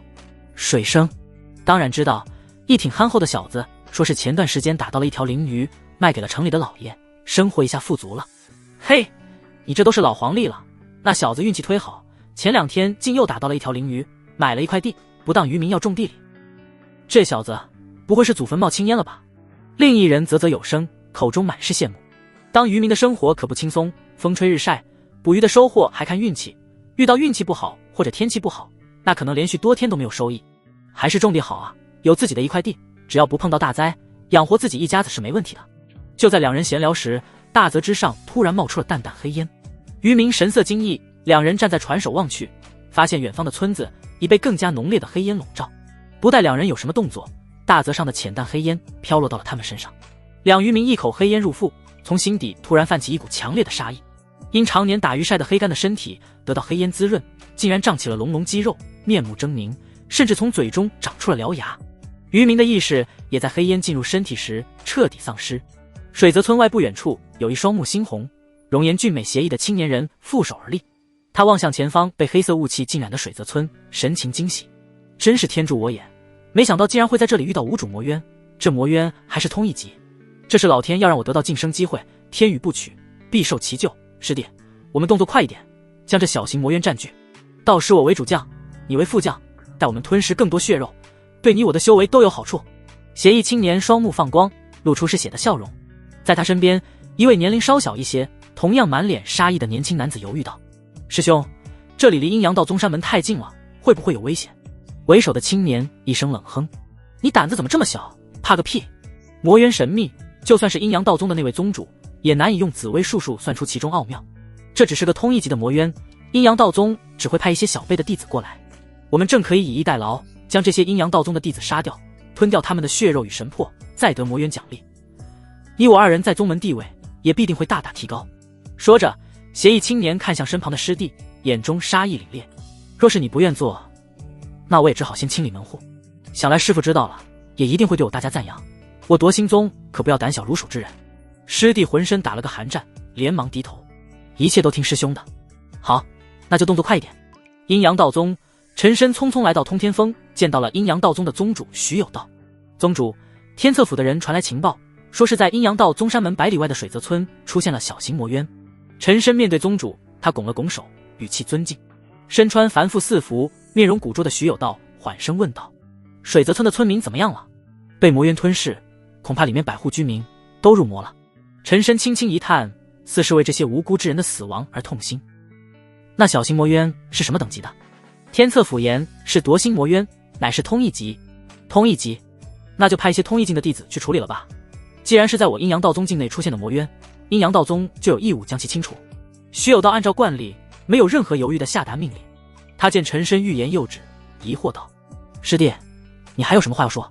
师兄，这魔渊是刚生出的无主魔渊，倒是个给弟子历练的好机会，不如把一些入门不久的弟子也派去磨练一番，有他们师兄师姐照顾，想来也不会有大问题。一味在山中修行，没有实战经验，只会落了下乘。陈深思索了一番，出言建议。徐有道略一思忖，赞道：“师弟言之有理，那这事就交给师弟来处理。这只是通一级的小型魔渊，又不是不灭级或者归一级的那种恐怖大型魔渊。徐有道这位阴阳道宗宗主，还不至于会亲自前往关注。”武道山巅，穿着邋里邋遢的李清扬提着酒壶回到了宗门。师傅，这一次出门可有什么收获？正在酒房酿酒，继续提升经验的宁毅走了出来。他看着坐在山巅云间凸起的岩石上，正肆意享受美酒的李清扬，笑着问道。宁毅身轻如燕，只是几个跳跃，就是跳上了那块巨岩。站在巨岩边，脚下是深达上千米的峡谷，峡谷幽深，有云层缭绕，远方苍松翠柏，鸟儿鸣叫，犹如仙境。李清扬笑骂道：“哪能出门就有收获？那些上古奇酒的秘方和酿造的材料，可不是那么好找的。”说着，李清扬给宁毅扔过了一个酒葫芦。宁毅好奇打开，闻到里面一股辛辣味道，他尝了一口，皱眉道：“这酒好烈，不过倒有一种奇怪的酸涩味。这根本就是民间最下等的劣质酒，以师傅的口味要求，可不会喜欢。这是我在西北荒漠与妖庭交接处的一座小城里找到的酒，是那里的特色。别看这酒劣质，里面有一种果子，只有荒漠中才有，其中的酸涩味也颇为难得。如果将这果子加到其他酒中，或许能酿造出不同风味。”李清扬的话让宁毅再次喝了一口，他品尝着其中的酸涩味，暗暗点头。酒虽劣质，但其中也有可以学习的地方。臭小子，我一段时间不在，你的修行如何了？李清扬随口一问，他也没想这宁毅能有什么大进步。武道修行本就是循序渐进，就算你再怎样妖孽，那也要一步一个脚印往前走。我已经修成了第3通意境，就是代价是腰子有些受不了。宁毅露出自信微笑。师傅且看。说罢，宁毅修成的320的念头全部转动起来，随着他念头浮动，竟是引起了外界反应。萦绕山间的云雾刹那间搅动起来，天地间的灵气更是以一种超乎想象的速度倒灌入宁毅的天地之桥。这与天地内外连接的情况，正是第3通意境的标志。李清扬倏地从地上站起，又惊又喜：“小子，你修成了第3境！哈哈，好啊！如此修行速度，闻所未闻，见所未见。”宁毅过往人生经历有据可查，他来到阴阳道宗开始修行，也才勉强1年时间。1年时间，从一个不通武道的人修到第3境，可谓是耸人听闻了。境界不重要，重要的是我可以学习师傅的2征法，朱雀焚心了。宁毅轻轻一笑，武道境界只要有愿望点就能升级，还是艺术境界的等级更重要，那才是需要自己干的。是急是急，不过这朱雀焚心的学习倒也不着急。阴阳道宗100里外出现了一个小型夺心魔渊，你如今也修到了第3境，倒可以去试一试。李清扬也想直接教授宁毅自己的传承，不过他想了想，为了宁毅好，还是先提起了魔渊的事。魔渊？宁毅疑惑不解，他没听说过这东西。魔渊是一种现象，也是一切魔的由来。魔渊什么时候出现的已不可考，人们只知道魔渊会随机的出现在九州大地上。魔渊也有9个等级，与武道9境相对，不过魔渊的等级是限制人的进入。比如通一级的魔渊就只能让通一级和以下境界的武道修者进入，以上境界的会被魔渊拒绝。李清扬先是简单的介绍了一番魔渊是什么。宁毅眉头一皱，限制等级，那决胜亲自到来也进不去通一级的魔渊。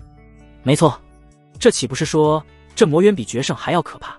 宁毅悚然一惊，连决胜都进不去低等级魔渊，这反而证明了魔渊的强大。你说的没错，世人正因为魔渊的存在和性质，才是猜测在决胜之上可能还有境界。武道修行本就是探索未知，数千年前武道只能修到第7境，如今则有了第9境，那么未尝不会有更高的境界等待世人探索。这也是所有现存的决胜所追寻的目标。李清扬一番话语，似是给宁毅展现了一幅波澜壮阔、筚路蓝缕，无数武道修者为了更高的境界拼尽全力的画卷。文明，宁毅突然冒出了这个词汇。九州大地就像是一个武道文明，正在探索更高的文明。李清扬坐在木椅上，他翘着2郎腿，穿着邋遢，手上拿着酒杯，像是个酒蒙子般狂饮。他看了一眼宁毅，见宁毅对魔渊好像没什么大兴趣，笑道：“臭小子，这倒是一个好机会。”什么好机会？宁毅头也不抬。正如李清扬所想，他对魔渊兴趣并不算很大。魔渊听起来好像很可怕，但天塌了也有个子高的顶着。阴阳道宗附近出现魔渊，自有宗门会去处理有那功夫。他更想和师傅学习朱雀焚心，好给自己的9道升级。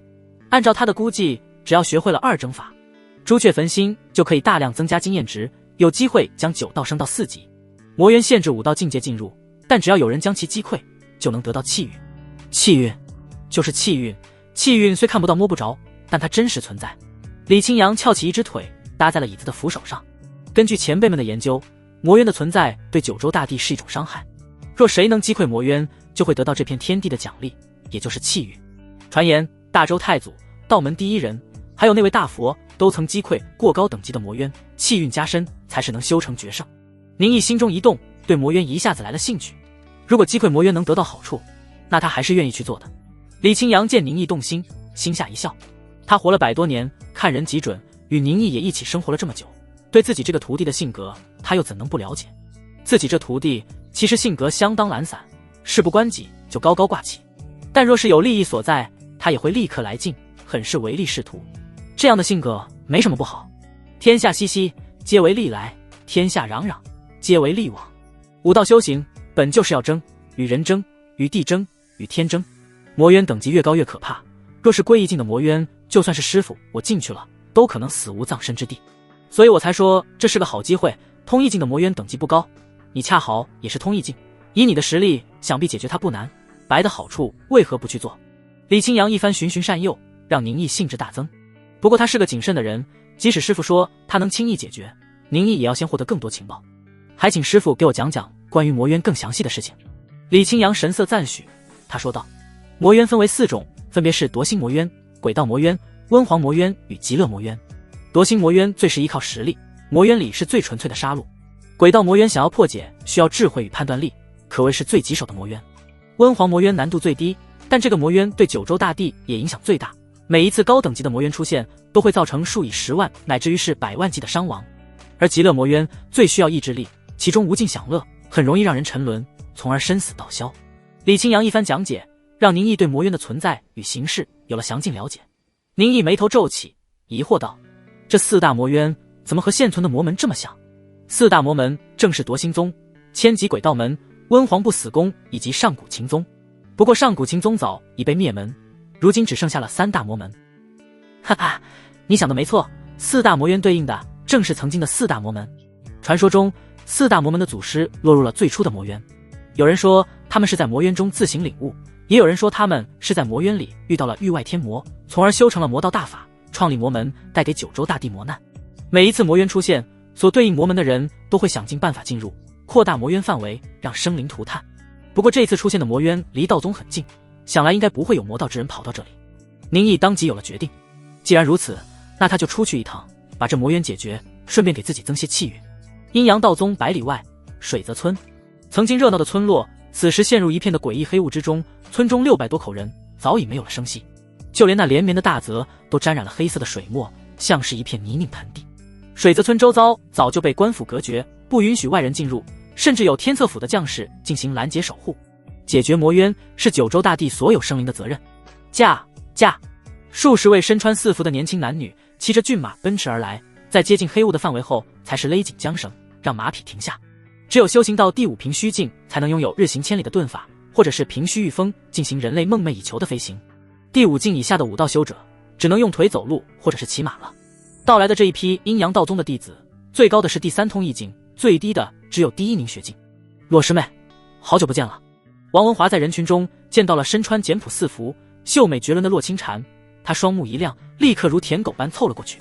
洛清禅秀丽的眉头一颦，他侧目轻瞥王文华一眼，没有出声。师妹性格还是一如往昔。王文华深谙舔狗的功法，对洛清禅的冷淡不以为意，反而凑得更近，在那套近乎道：我在赤阳峰就已听说，通天峰的洛师妹修行进展极快，入宗不到1年时间就修到了凝血境第9重，离晋升第2境只有半步之遥。师妹如此天资，真是绝世无双，令人羡慕。洛清禅皱起的眉头渐渐抚平，不到1年时间就要晋升第2境，这样的修行速度虽和天命玄女那等妖孽不可相比，但在圣地宗门也属于拔尖的。若是再得些机缘，未尝不能成为那些赫赫有名的顶尖天骄。见洛清禅神色冰冷不在，王文华心中一喜，自己这战术果然正确，洛师妹还是太年轻了，多奉承她几句，让她高兴了，说不得就能有机会。念及此处，她再接再厉。这一次，洛师妹被宗门派来解决魔渊，师妹在魔渊中历练一番，增加实战经验，想来回去后就能晋升第2玉气境了。洛清禅微微颔首，难得的认同了王文华的话。他和宗门请示，想要前来魔渊，为的就是借此突破，至于直接解决魔渊，洛清禅没那么大胆的想法。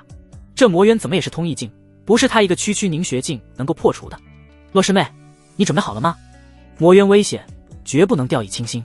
我曾有过前往魔渊的经验，洛师妹到时进了魔渊，一定要跟在我身边，如果发现不对，一定不要逞强，速速离开。就在这时，一长相白净的20几许的年轻人走了过来，他笑容温和，脸上带着关心，语气和善。青年瞥了一眼跟在洛清禅身边当舔狗的王文华，拱了拱手道：这位师弟是？我是赤阳峰的王文华。王文华脸色不好看，原来是赤阳峰的王师弟，在下通天峰江浩然。江师兄，失敬失敬。王文华的脸色愈发难看，他知道江浩然这个人在通天峰也是响当当的天才，尤其是他的父亲据说是一位第6法相境的宗师高手。第6法相境在一般宗门里足以当长老甚至是掌门了，哪怕是在世家大族，那也是供奉级的存在。就算是他们这些拜入了圣地的天才们，或许有人敢说自己能修成第5境，但绝没多少人敢言自己一定能修到第6境。第5境到第6境是武道修行的一个巨大分水岭，将多少人拒之门外。可恶，走了一个废物宁毅，怎么又来了个这么强的江浩然？这江浩然一看就是对洛师妹有兴趣。你一个都20出头的人了，竟然还对洛师妹这个14岁的少女倾心，老牛吃嫩草啊！但王文华也没办法，他就算是雍州王家的人，也比不过人家有一个好爹。况且江浩然可是通天峰的弟子，自己只是赤阳峰。如果说五峰弟子是内门弟子，那么通天峰就是真正的真传弟子。尤其是江浩然可是第3通意境，即将迈入第4神念境，也是这一次他们这些弟子的领头人。洛师妹，我们准备出发了，你还有什么需要准备的吗？江浩然的热情是个人都能看出来。洛清禅轻轻摇头，我没有什么需要准备的，师兄。好，那各位师弟师妹，我们出发。众多弟子轰然应默。王文华这时眼睛一转，来到江浩然身边，恭敬道：江师兄，你和陈师兄认识吗？听到王文华提到陈墨渊，江浩然脸色突然一变。陈墨渊是苍梧峰峰主陈深的儿子，而且是阴阳道宗真正的绝世天骄。前段时间，陈墨渊以年仅20岁的年龄突破到了第5平虚境，一时间全宗惊动，将其立为圣子候补。自许培南死后，阴阳道宗就失了一位天骄，如今又有陈墨渊后来追上，让宗门惊喜。现在的陈墨渊已经是地榜之上有姓名，和他一比，江浩然就什么都不是了。我与陈师弟倒不是特别熟。江浩然勉强一声，匆匆离去。王文华得意一笑，你看，这就叫一山还比一山高。但想到这些天才天骄，王文华又是一阵落寞，和他们一对比，真是让人绝望啊。阴阳道宗的弟子们进入了魔渊中，宁毅骑着一匹马，慢条斯理的也来到了水泽村。这就是通一级的魔渊吗？还真是诡异莫名。与其他人的谨慎不同，宁毅望着笼罩大泽的黑雾，神情相当平静。他将马匹放好，施施然走进了蒸腾的黑雾中。以他的根基、修为与神通，他早已铜镜无敌。庚金剑气横扫而过，将面前一个浑身流脓、肌肉肿胀的人形怪物彻底撕成碎片。洛清禅手持一柄长剑，剑身上有精气渐渐包裹，锋利无匹。他身穿一身青色四服，秀发飘飘，精致绝伦的脸上面无表情，唯有一双清澈的眸子流露出令人动容的坚毅与冷冽。少女容光焕发，玉肌吹弹可破，在这被黑雾笼罩的诡异村落中，犹如一幅令人痴迷的优美画卷。洛师妹真是精彩绝艳，这一手吸金裂渊诀，恐怕宗内同境之人无人可比。江浩然上前一步，夸夸其谈，脸现赞赏。无人可比吗？洛清禅的脑海中不知觉地回忆起曾经在武道峰生活的那段日子，他的吸金裂渊诀也只不过是宁师兄几句指点，就让他入了门。如今又经过半年苦修，终于是登堂入室，修到了第2种。也不知道宁师兄现在怎么样了，许久不见，倒是有些想念。不过宁师兄是被师伯祖收为了弟子，想来在宗内生活的还不错。哦，对了，现在不应该喊宁师兄，应该喊宁师叔了。想到这里，洛清禅阴唇微不可觉地勾起，眼神一时变得柔和。宗门内弟子对这位突然出现的小师叔提起的很少，长辈们也不愿让他们多提，可能是认为宁毅资质平平，境界不高，却在宗内辈分很高，有辱圣地尊严吧。江浩然瞥见洛清禅嘴角的一抹笑容，一下子会错了意。师妹果然还太稚嫩，自己只是夸她几句就笑成这样。她看似故伎冷漠，但其实内里就和其他女孩没什么区别。想到这里，江浩然自信心大增。这时有其他弟子问道：江师兄，水泽村有这么大吗？为何我们进入了魔渊之后，总觉得这里大小不对？其他低境界的弟子也是望了过来。这次道宗派来的弟子中，通意境的不止江浩然一个，不过江浩然境界最高，接近第4神念境，因此他成为了领头人。这位师弟问得好，趁此机会，我也给大家讲讲魔渊更详细的事，好让大家做好准备。若是以后再遇魔渊，也更有经验。他这一番话语引来众人瞩目。洛清禅同样望来，这个师兄虽然有些烦，和那个王文华一样，但他的经验是实打实的，不可不听魔渊神秘诡异。他虽然只是笼罩了水泽村，但进入魔渊后，实际的魔渊大小是要远超水泽村的。这就是为何我们进入魔渊后，发现这里的村落大得夸张的原因。夺心魔渊最是纯粹，想要将其破解，只要把里面被污染的怪物杀光就可。江浩然脸色沉重，他看向那些被斩杀的扭曲人形，低声道：想来各位师弟师妹们都发现了，这里的怪物其实就是水泽村的村民受到了魔渊污染，才是变成了这样。这个魔渊是通一级，代表着里面有通一级的怪物，只要将它斩杀，魔渊自破。他的话语先是让众多道宗弟子脸现悲伤，但紧跟着众人皆是神色惊惧。通一级的怪物，这里除了几位通一级的师兄师姐外，他们这些被派来的新入门弟子都只是第1名学境啊，这可差了2个境界。江浩然注意到众人脸上的惊骇表情，忍俊不惊。各位师弟师妹不必惊慌，说是通一级怪物，但其实就和修炼了黄级功法的那些江湖人士没什么区别。我们都是圣地弟子，修炼的是天级功法，哪怕是最弱的弟子，开启的窍穴也要远超那些江湖人。刚才洛师妹杀死的那怪物，可是第2玉气境的，还不是被师妹一剑杀之，连反抗都做不到。江浩然一句话，立刻让士气大涨，道宗的弟子们皆是昂首挺胸。没错，我们可是圣地弟子，修炼的是世间最顶级的功法，又岂是那些庸人可比？他们开启的窍穴数量远超普通武道修者，境界越高，其中的差距越大。尤其是他们之中的一些佼佼者，现在就修行了阴阳道宗5大神印，就像是洛师妹那样，以天级功法配合5大神印，跨境斩杀怪物，易如反掌。气氛轻快了许多，众多弟子们在水泽村清理出一片干净空地，众人席地而坐，吃着干粮，喝着水，准备休整片刻，一鼓作气将魔渊解决。江浩然见士气提起，他又是警告了2句：第2玉气境的怪物，你们配合起来还能应对，但如果遇到了第3通意境的怪物，一定不要硬拼，那终归是差了2个大境界，还是交给我们这些师兄师姐来解决。弟子们都是点头称是。江浩然暗暗盘算，自己离第4神念境已经很接近，此次若能破除魔渊，得到9周气运加持，破境应该没问题。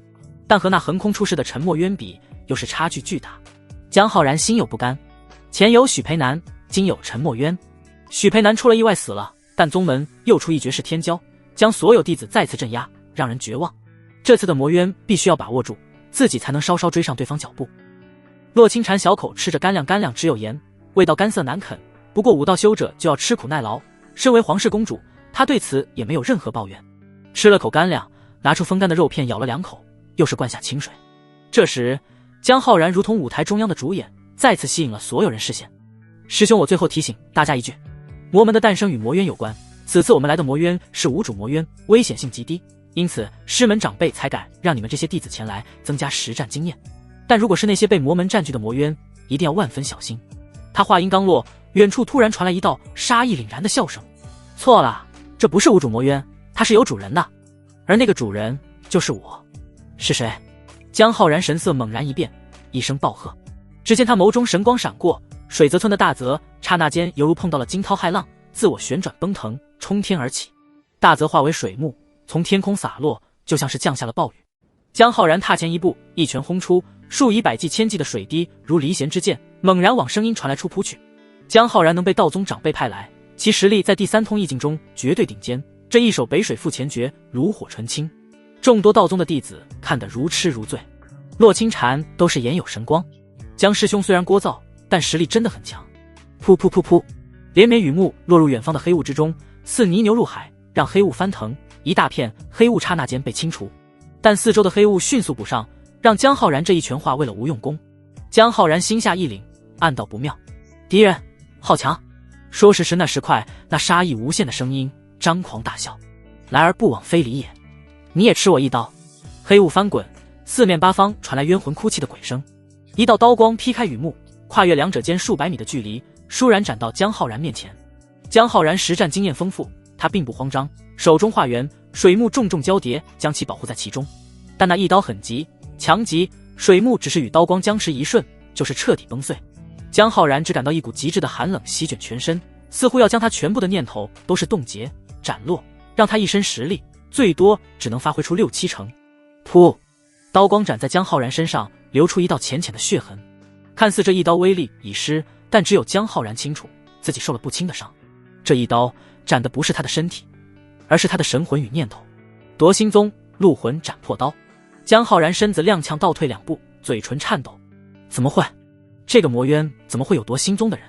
水泽村离阴阳道宗山门只有100里，夺心宗的弟子又是得多大胆，敢在这里徘徊？除非是这个夺心宗的弟子恰好路过，遇到了魔渊，顺势将其占据。若真如此，那对方的运气可真是太好了。但就算这样，哪怕占据魔渊后会让自己实力大增，这增幅的强度也夸张了些，这说明对方绝不是无名之辈。你到底是谁？江浩然厉声喝道，只是言语多了色厉内荏的味道。黑雾汹涌，从中走出一脸色惨白、面貌邪异的瘦削少年。他身穿锦衣，肌肉根骨犹如被杀气铸就，简直就是杀意的代言人。本少爷行不更名，坐不改姓，乃是夺心宗黄安逸。少年语气嚣张，似乎是不将这些阴阳道宗的弟子看在眼中。圣地又如何？他们夺心宗同样是修的天级功法，同样是圣地，不过是魔道圣地。黄安逸，江浩然嘴唇颤抖，神色露出恐惧。你是血炉上人的弟子，地榜排名第68的黄安逸。地榜有排名是什么概念？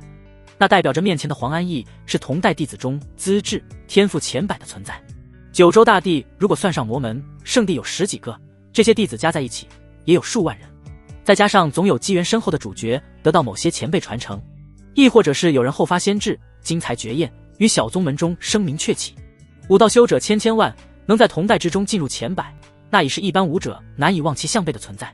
光是想参加高考，考进全国前100名，这种难度让人几乎不敢想象。而现在，他们这些阴阳道宗的弟子就遇到了地榜之人。没错，就是本少爷。等本少爷将你们这些阴阳道宗弟子全部杀死，夺你们神魂，再被魔渊奖励，一定可以晋升第4神念境。黄安逸狂妄大笑，似乎这些阴阳道宗的弟子已是案板上的鱼肉。看黄安逸年纪轻轻，还不到20岁，竟然就要修到第4神念境，无愧于地榜有排名。远处宁毅不疾不徐，还在研究着魔渊。他注意到前方有动静，皱了皱眉，是那些弟子遇到危险了。思索了一下，宁毅往前行去。罢了，终归也算是同门一场，能救的话就救你们一命吧。师弟，你在磨蹭什么呢？还不快点出来！如果把他们给放跑了，那师兄说不得就要拿你当做磨刀石。夺心宗的黄安逸皱了皱眉头，满身杀意，一声怒喝。在众多阴阳道宗弟子们恐惧的眼神下，一身材矮小、长相普通的少年人，他带着一群浑身流脓、肌肉膨胀的怪物，缓缓地从黑雾中走出。这些怪物听从着少年指挥，将阴阳道宗弟子们团团围住。江浩然看着将自己等人围困的怪物，脸色一沉。这些怪物全部都是第2玉气境，其中更是有一些第3通意境。如果所料没错，这些怪物才应该是这个夺心魔渊的官邸 BOSS， 却没想到魔渊早就被夺心宗的先一步占据，把这些怪物全部给控制了。怪不得之前总觉得哪里不对，魔渊的怪物太少了一些，原来是这些怪物早就被你们控制住，埋伏在了周围。江浩然一阵痛心，他若是提前发现问题，早早离开魔渊，又哪里会将自身置于危险之地？不过道宗会让江浩然作为领头人，自是他有能力。江浩然清楚，此时若失了信心，那才是危机。他当机立断，大声喊道：众位师弟师妹，不用担心，这些怪物虽然境界高，但实力不强，我们团结一心，必能将他们消灭。几位通意境的师弟师妹，你们与我一起。黄安逸就算是地榜之人，但他只有1人，我们一起围攻，不信他能斗得过我们。江浩然这一番话语，让心生恐惧的道宗弟子们再次有了决心。阴阳道宗派来清除魔渊的，除了江浩然外，还有5位通意境弟子，他们聚在江浩然身边，齐声道：全凭师兄指示。有5位通意境帮助，江浩然信心大增。黄安逸笑容张狂，但见到有5位同境之人，他的神色也稍有凝重。师弟，不要犹豫，将他们全都杀了。黄安逸杀意凛然，大喝一声，整个人裹挟着漆黑雾气，一个人往江浩然几位通意境杀来。长相普通的少年不敢违背师兄命令。他一声令下，众多恶心的怪物一窝蜂地往众多阴阳道宗弟子们冲去。魔渊之中厮杀惨烈，6位通义境的高手与地榜之上的黄安义杀了起来，其余的凝学境弟子则与那些怪物以及夺心宗的少年站在了一起。洛清禅手持长剑，他还没有修成第2玉气境，没有真力，只能依靠窍穴开启带来的力量与怪物们相杀。他的西京烈渊诀已登堂入室，精气之茧包裹在剑身上，无往不利。这些浑身流脓的恶心怪物被他轻轻一斩，就是身体断裂，化为碎片。他再次将一头怪物消灭，救了一位阴阳道宗的弟子。多谢师妹相助。那年轻弟子脸色惨白，压下惊恐的心思，连连道谢。洛清禅没有空搭理他，因为又有一身躯高大的怪物再次扑了过来。他想也不想，再次一剑斩出。当，这一次锋利无比的剑刃没有将怪物斩断，反而剑刃撞击在对方身上，传来金铁交鸣之声。洛清禅神色一变，见有腥臭利爪抓来，连忙往后退去。哼！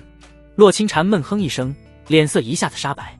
怪物的利爪在他娇嫩的手臂肌肤上留下一道深可见骨的伤痕，血流如注。他迅速运转功法，关闭窍穴，止住了血流，也止住了那诡异雾气对他的侵蚀。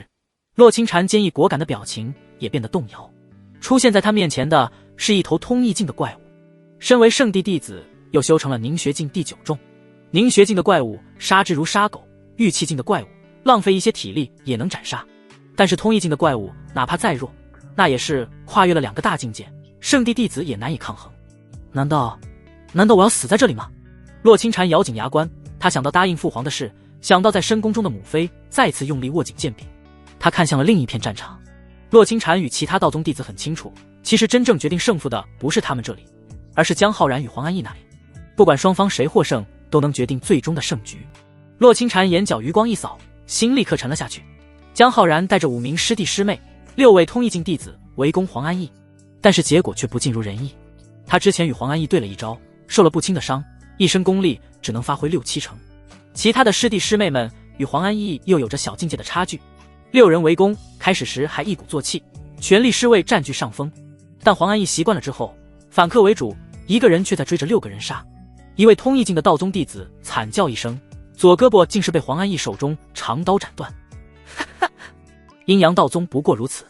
黄安逸兴奋地抓住那只断臂，高举过头顶，鲜血洒落，将他脸颊染成血色。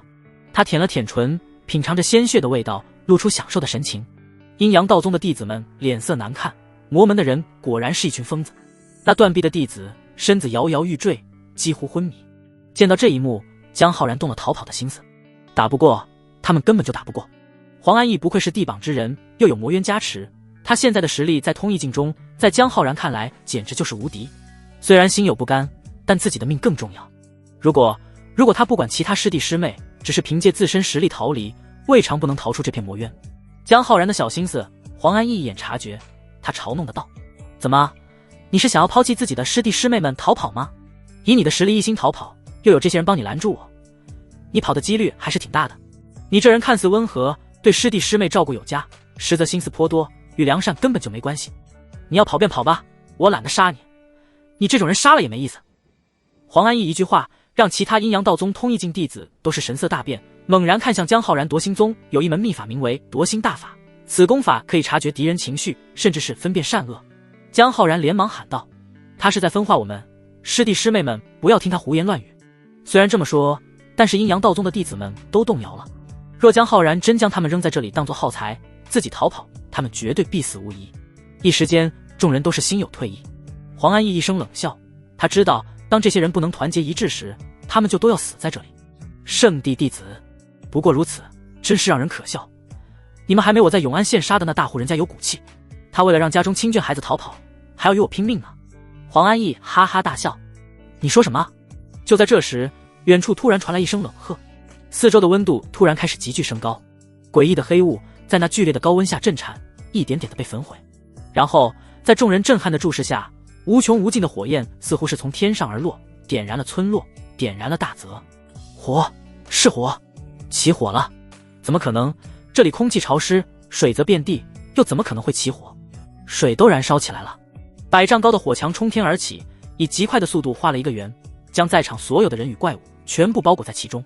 视线彻底被烈焰占据，目视所及之处皆是熊熊烈火，就似是天火降临，将整个世界全部燃烧。谁？是谁？给我滚出来！黄安逸突然感到了恐惧，那烈火如是活物，正睁开恐怖的双瞳，犹如神明看着凡人，高高在上，让黄安逸觉得自己如蝼蚁般渺小。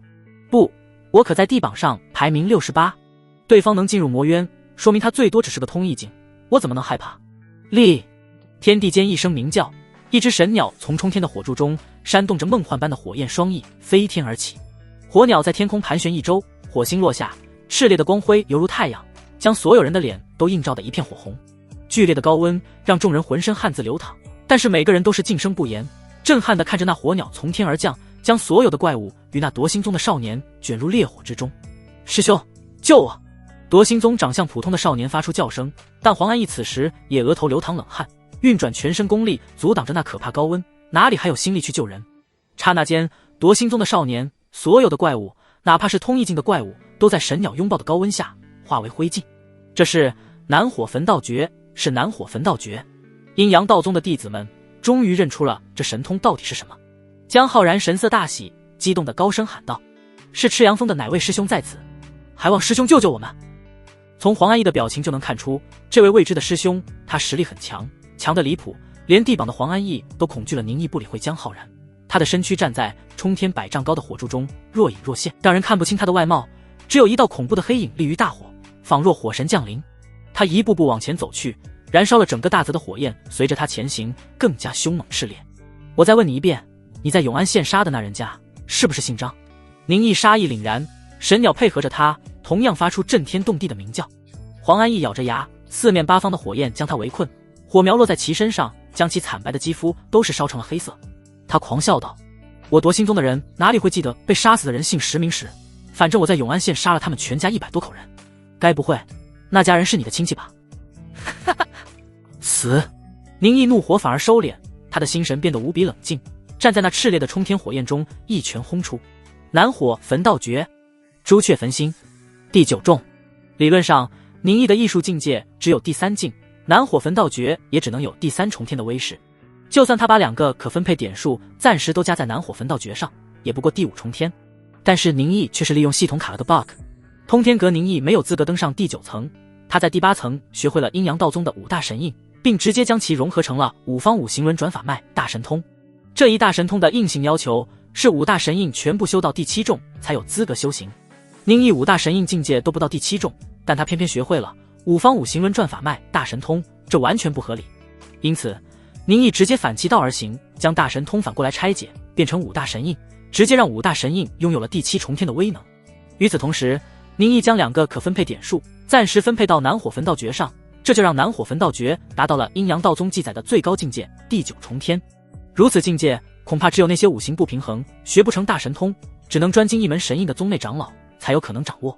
熊熊烈火滔天而起，神鸟朱雀鸣声震天。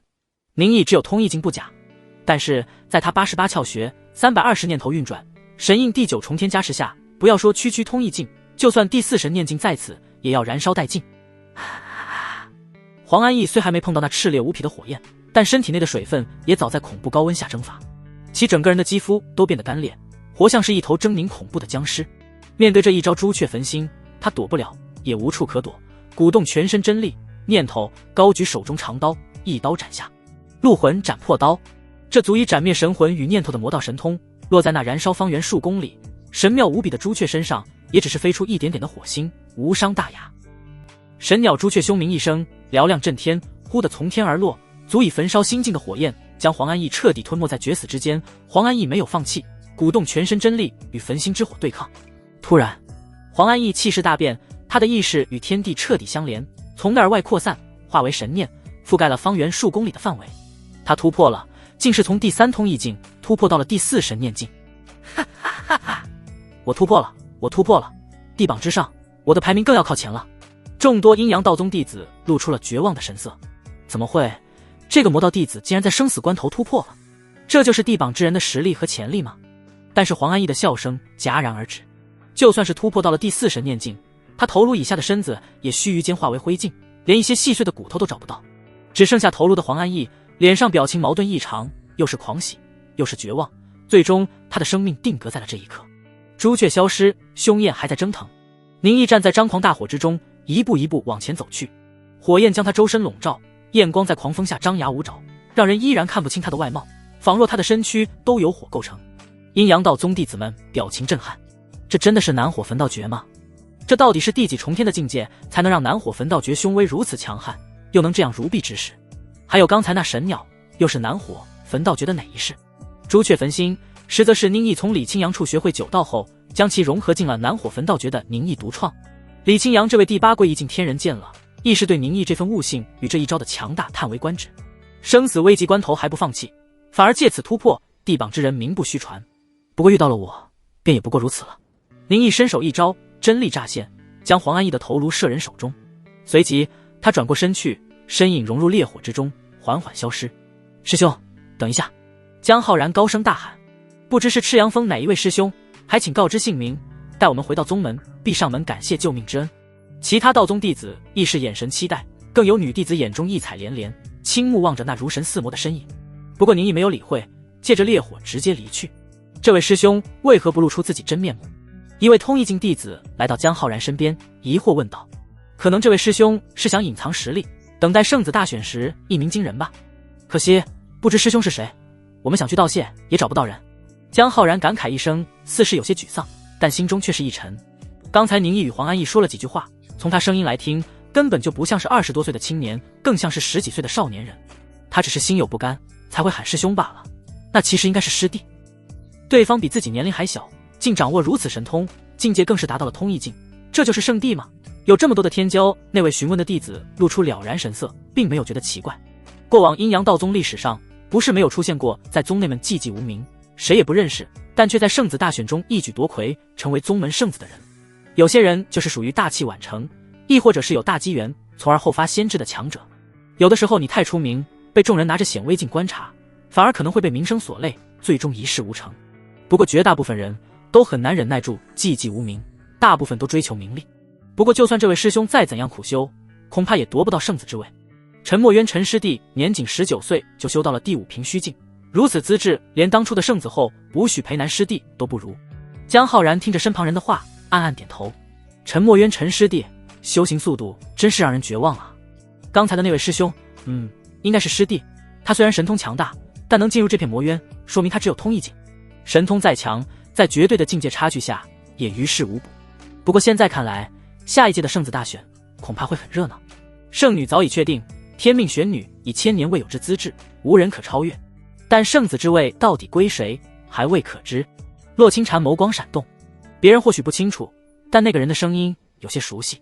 难道那真是宁师兄？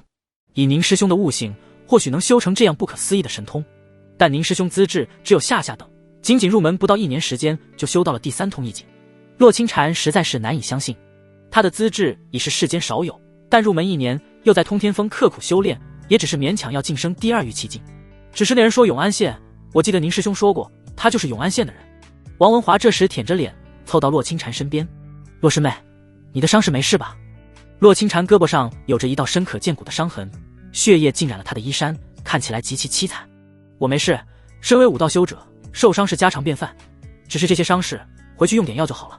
阴阳道宗作为圣地之一，有着许多疗伤特效药，就算是断胳膊断腿，亦是能让断肢生长。不过那种级别的药还是稀少，一般的普通弟子估计道宗是不会愿意使用的。王文华长舒口气，他自语道：刚才那位使用南火焚道诀的师兄，总觉得声音很熟悉。他和宁毅虽然一起生活了月余，但两人说话很少，他也联想不到那个修炼不成的废物能拥有如此实力。王文华没在这方面多想，他左右看了看，在洛清禅身边小声道：洛师妹，江师兄这个人好像有问题。那黄安逸也说了，他刚才想要抛下我们逃跑，若不是那位不知名的师兄救了我们，我们恐怕都会死在这里。面对自己的情敌江浩然，王文华自是不会说好话，那只是魔门中人的离间计。王师兄还是不要上当。洛清禅冷言说了一声，迈步前行。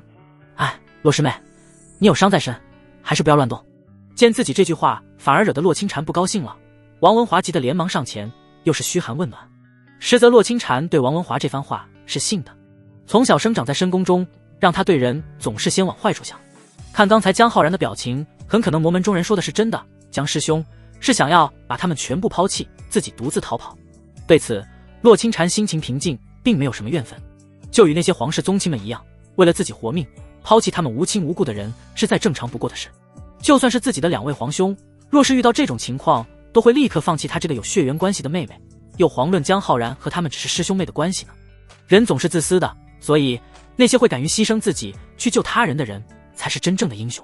诡异黑雾慢慢消散，阴阳道宗的弟子们有人喜极而泣，激动道：魔渊消失了，魔渊消失了！远处，宁毅以北水覆前诀将黄安逸的头颅冻成冰块，让其不会腐烂，骑着高头大马离开了水泽村的范围。他眼眸微抬，看向虚空的面板，神色惊讶。消灭了一处魔渊，系统竟然会给奖励，这奖励还和上古秦宗的阴阳五欲六尘经有关。你得到魔渊赏识，窥见魔渊本质，领悟五欲遮天法。宁毅眼睛瞪大，神情不可思议。怎么回事？我得到了魔渊赏识？拜托，我可是击破了魔渊，让魔渊消失了，怎么还能得到魔渊赏识？若是这魔渊拟人，难道他还是个抖 M 不成？或许是因为我修炼了阴阳五欲六尘经，被魔渊当成自己人了。宁毅思索片刻，觉得这个可能性最高。魔渊本是无意识的自然现象，但若是与魔渊有关的魔门中人当先进入其中，就可以成为魔渊主人，利用魔渊的力量来进行抵抗。可以理解成刚刚出现的魔渊就是一座空城，如果是由魔门之外的人先发现并进入其中，会很容易的将其击破。但若是由魔门中人先进入，这座空城就有了城主，想要再将其击破将难上加难，犹如攻城。之前的黄安逸，他虽是地榜中人，但围攻他的几位通义境也同样是圣地弟子。要是在外面，黄安逸也做不到一人挡住6位同境界的圣地弟子围攻。正是在魔渊加持下，他才以1敌6，还大占上风。若不是宁毅出手，恐怕那些道宗弟子要死伤惨重。五欲遮天法，佛家有云：人有五欲，是为财色名食睡，乃修道者所欲第一重魔障。五欲遮天法引动他人五欲，化千娇百媚，金山蚀骨，众生膜拜，饕餮无间，长眠极乐，坠五欲者，神魂消散，生死道消尔等心中当真无欲。注：此神通需第4神念境方可施展。五欲遮天法，这是上古秦宗的神通之一，在神念笼罩范围内可以展开真实幻境，其可面对单独的敌人，也可面对群体敌人，即是单体攻击，也是群体攻击。正因为其需要拥有神念，因此只有到第4境才可施展。在真实幻境中，这门神通会引动心中五欲，只要沉沦其中，就会立刻消亡。就算是意志坚定者，这门神通也会对其造成影响。在高手对决中，哪怕是极其轻微的神念影响，也可能造成不可挽回的后果。这门神通不需真力，是纯粹的神念法门，消耗极低，与阴阳道宗的神通可谓相辅相成。第4境才能施展吗？我也只差一个大境界，距离并不远了。之前宁毅修行阴阳五欲六尘经，发现这门功法里只有修行方法，却无神通记载。他曾怀疑上古秦宗的神通是否单独记载，或许记录神通的媒介还在遗迹里，也可能早已失传。这让宁毅颇为惋惜，只有功法而无神通，对他而言犹如鸡肋。他还本想着等以后实力强一些，再前往遗迹探索一番，寻找神通法门。没想到他竟然直接在魔渊中领悟了，这更加证明曾经的4大魔门就是在魔渊中诞生的。这次击破魔渊，除了领悟五欲遮天法外，宁毅还有一种玄之又玄的感受。他感到自己与这方天地似乎更加紧密，还感受到了九州大地的欢欣雀跃。这应该就是气运，不过气运系统没有提示，我也无法量化。宁毅心情极好，这次出行收获颇丰，既得到暂时不知其作用的气运，还掌握了一门神通法门。他看向手中被自己提着的已经被冻住的黄安逸人头。永安县离这里太远，我拿着人头去祭拜张员外一家，时间上有些来不及，还是先回宗门，等以后有机会能下山了再回去祭拜吧。想到这里，宁毅将被冻住的人头用布裹住，挂在马屁股上。他没有直接骑马回宗门，而是先去了离水泽村大概几10公里外的一座大城阳城。阳城靠近阴阳道宗门所在，是雍州有数的大城，有着100万人口，往来商客络绎不绝。城门宽阔，有卫兵把守，对每一位进城的外地人与商人收取入城税。旅客与商人们在城门口处有秩序地排队交钱。这时远方有尘埃四起，一少年人骑着高头大马正往城门处奔驰。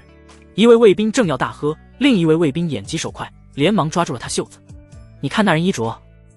第一位卫兵仔细一看，才是见到骑马的人竟穿着一身4服，那正是阴阳道宗弟子，服饰身为雍州2大圣地之一，每一位阴阳道宗弟子那都是当代天骄，前途不可限量。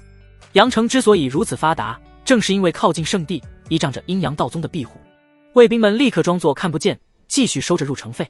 宁毅也不是嚣张跋扈的人，在骑马靠近城门后，让马放慢脚步，以防伤到人。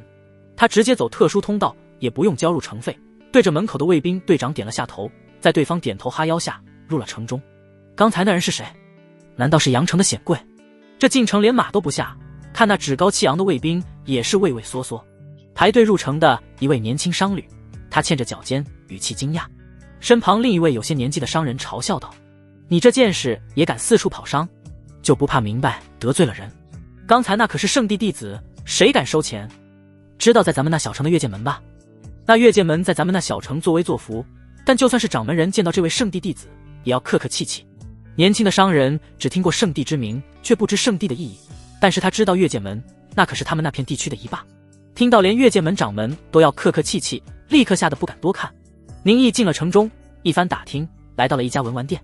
他直接在店中买了古琴、围棋棋盘、文房四宝等物。如今他掌握了说书、酒两个技能，现如今修为到了，可以学习二征法，酒技能升满经验只是时间问题。说书技能却一直卡在2级，因为少了听课，进展缓慢。而根据之前经验，宁毅猜测，想要让艺术境界提升到第4境，他需要掌握第3个艺术技能。过去在永安县时，他就曾试过下棋、练字，想要试试这算不算艺术技能，但结果失败了。但宁毅并没有放弃，他买好了与琴棋书画有关的一切，准备回去宗门后再试试，万一就有一项成功，真的变成技能了呢？之前他一直身处宗门，寻不到与琴棋书画有关的一切，今日好不容易借剿灭魔渊的机会离开了宗门，他自是要做好万全准备。买好了所需物品，宁毅见时间还早，去了城中酒楼准备吃顿饭。小二，你们这里有什么特色菜？店小二见多识广，见到宁毅所穿4服，他眼前一亮，快走过来点头哈腰。回爷的话，要说我们店的特色，那就是阳城特色酸醋鲮鱼。这鱼非常罕见，只在大泽中偶尔出现，肉质鲜美，武者吃了亦能补充气血，供不应求。大泽中的鲮鱼吗？宁毅想到水泽村600多口人被魔渊吞噬，这消息看来暂时还没有传到阳城。想到那些无辜的村民，他心中一时唏嘘。而没了那些渔户，短时间内这罕见的鲮鱼价格估计要大涨，甚至都吃不到了。摸了摸自己的兜，在宗门内他用不着花钱，之前在永安县团的银子还有几十两，机会难得，那便尝一尝这里的特色鱼吧。行，那就给我来上一道这鱼，再给我来些下酒菜。好嘞，爷您要喝点酒吗？你们这的酒不行，我只喝我自带的。宁毅拿出一直带的酒壶，若是其他客人在这酒楼里是禁止喝自己带的酒的，但宁毅这位圣地弟子没人敢招惹。小二二话不说下去命令后厨准备，掌柜的也是过来客客气气的和宁毅说了2句，还白送了2道小菜。不得不说，阴阳道宗弟子的身份在雍州就是好用，可能也就比应天学府差了一些。主要是应天学府的弟子有许多在朝中当大官，声名赫赫。鲮鱼被端上，宁毅尝了一口，肉质鲜嫩，是难得的美味。他大口饕餮，吃得心满意足。吃完后拿起手帕擦了擦嘴，看着满桌子的鱼骨，他突然想到五欲中的食欲，自己这算不算是坠入五欲中？宁毅洒然一笑，他叫来小二结了账，起身离去。阴阳道宗前往水泽村清剿魔渊的弟子们也是回到了宗门。这一次由6位通义境的弟子带领诸多凝学境的弟子前去清剿刚出现的低等级魔渊。在宗门长辈们看来，这次清剿应该10拿9稳，但谁能想到待弟子们回来，许多人都是受了不轻的伤势，有几位凝学境弟子更是死在了魔渊中。宗门内部震动，徐有道这位宗主与五峰峰主也连忙召来江浩然这位自己的弟子，仔细询问情况。你是说你们被一位赤阳峰的弟子所救？通天峰大殿，徐有道皱着眉头问道，把你见到的详细说清楚。此次清剿魔渊，阴阳道宗死了一些新入门的弟子，虽没受到伤筋动骨的损失，但却丢了脸面。人要面子树要活，到了徐有道这个位置，什么都没脸面重要，脸色难看至极。江浩然在徐有道与其他五峰峰主注视下，只觉得头皮发麻。他不敢隐瞒，连忙一五一十将自己带着众多师弟师妹从阴阳道宗宗门出发，直到水泽村魔渊被剿灭中间的过程事无巨细告知。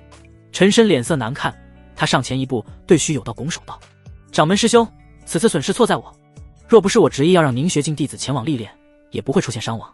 徐有道摆了摆手，此事错不在师弟，是我们都没想周全，竟然有夺心宗弟子恰好在魔渊附近，此事运气不好。师弟的决议没有错误，让凝学境弟子前往历练，本就是对他们好。武道修行之人披荆斩棘，劫难无数，死伤在所难免。这件事虽是陈深提议，但他这位宗主也是同意了的。如果说有错，那也是两人都有错误，但徐有道最好面子，怎能轻易承认自己错误？那位救了众多师弟师妹的弟子又是何人？徐有道话音刚落，众人目光都是看向了一身材壮硕、皮肤黝黑的中年男子。他正是赤阳峰峰主朱红。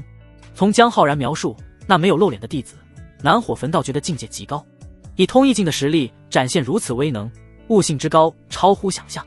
朱红脾气暴躁，见众人望来，怒道：都看我做什么？我要是有这样的弟子，难道会不说？众人收回目光，对朱红的话都不尽然。朱红的性格他们很了解，看似脾气暴躁，实则胆大心细。他还真可能藏着这么一位优秀弟子，只等着圣子选拔时好一鸣惊人。朱红心里想的则是，这该不会是徐有道的谋划吧？自己这位师兄善谋，最是适合修行紫薇术数，才会成为道宗掌门。其他四峰弟子不可能修行南火焚道诀，只有通天峰弟子可以选择性修行。许培南身死，难道师兄是想再培养一位新的圣子？圣子圣女制度各大圣地皆有，传承至今已经是祖宗之法，不可变。圣子圣女虽然年纪可能小，辈分低，但在宗内与五峰峰主权力相当。谁又不想圣子圣女出自自己这一脉，从而提高自身影响力？就算你是宗主，除非修到绝圣境，否则在宗门内也不能完全的一言堂。众人一番商量，想着如何将这次阴阳道宗丢脸的事影响降到最低。商讨过后，各怀鬼胎散去。陈深步履匆匆离开通天峰大殿，他不着痕迹地看了朱红一眼，眉头微微皱起。朱红也想让弟子争夺圣子之位，还是说那个弟子其实是通天峰的？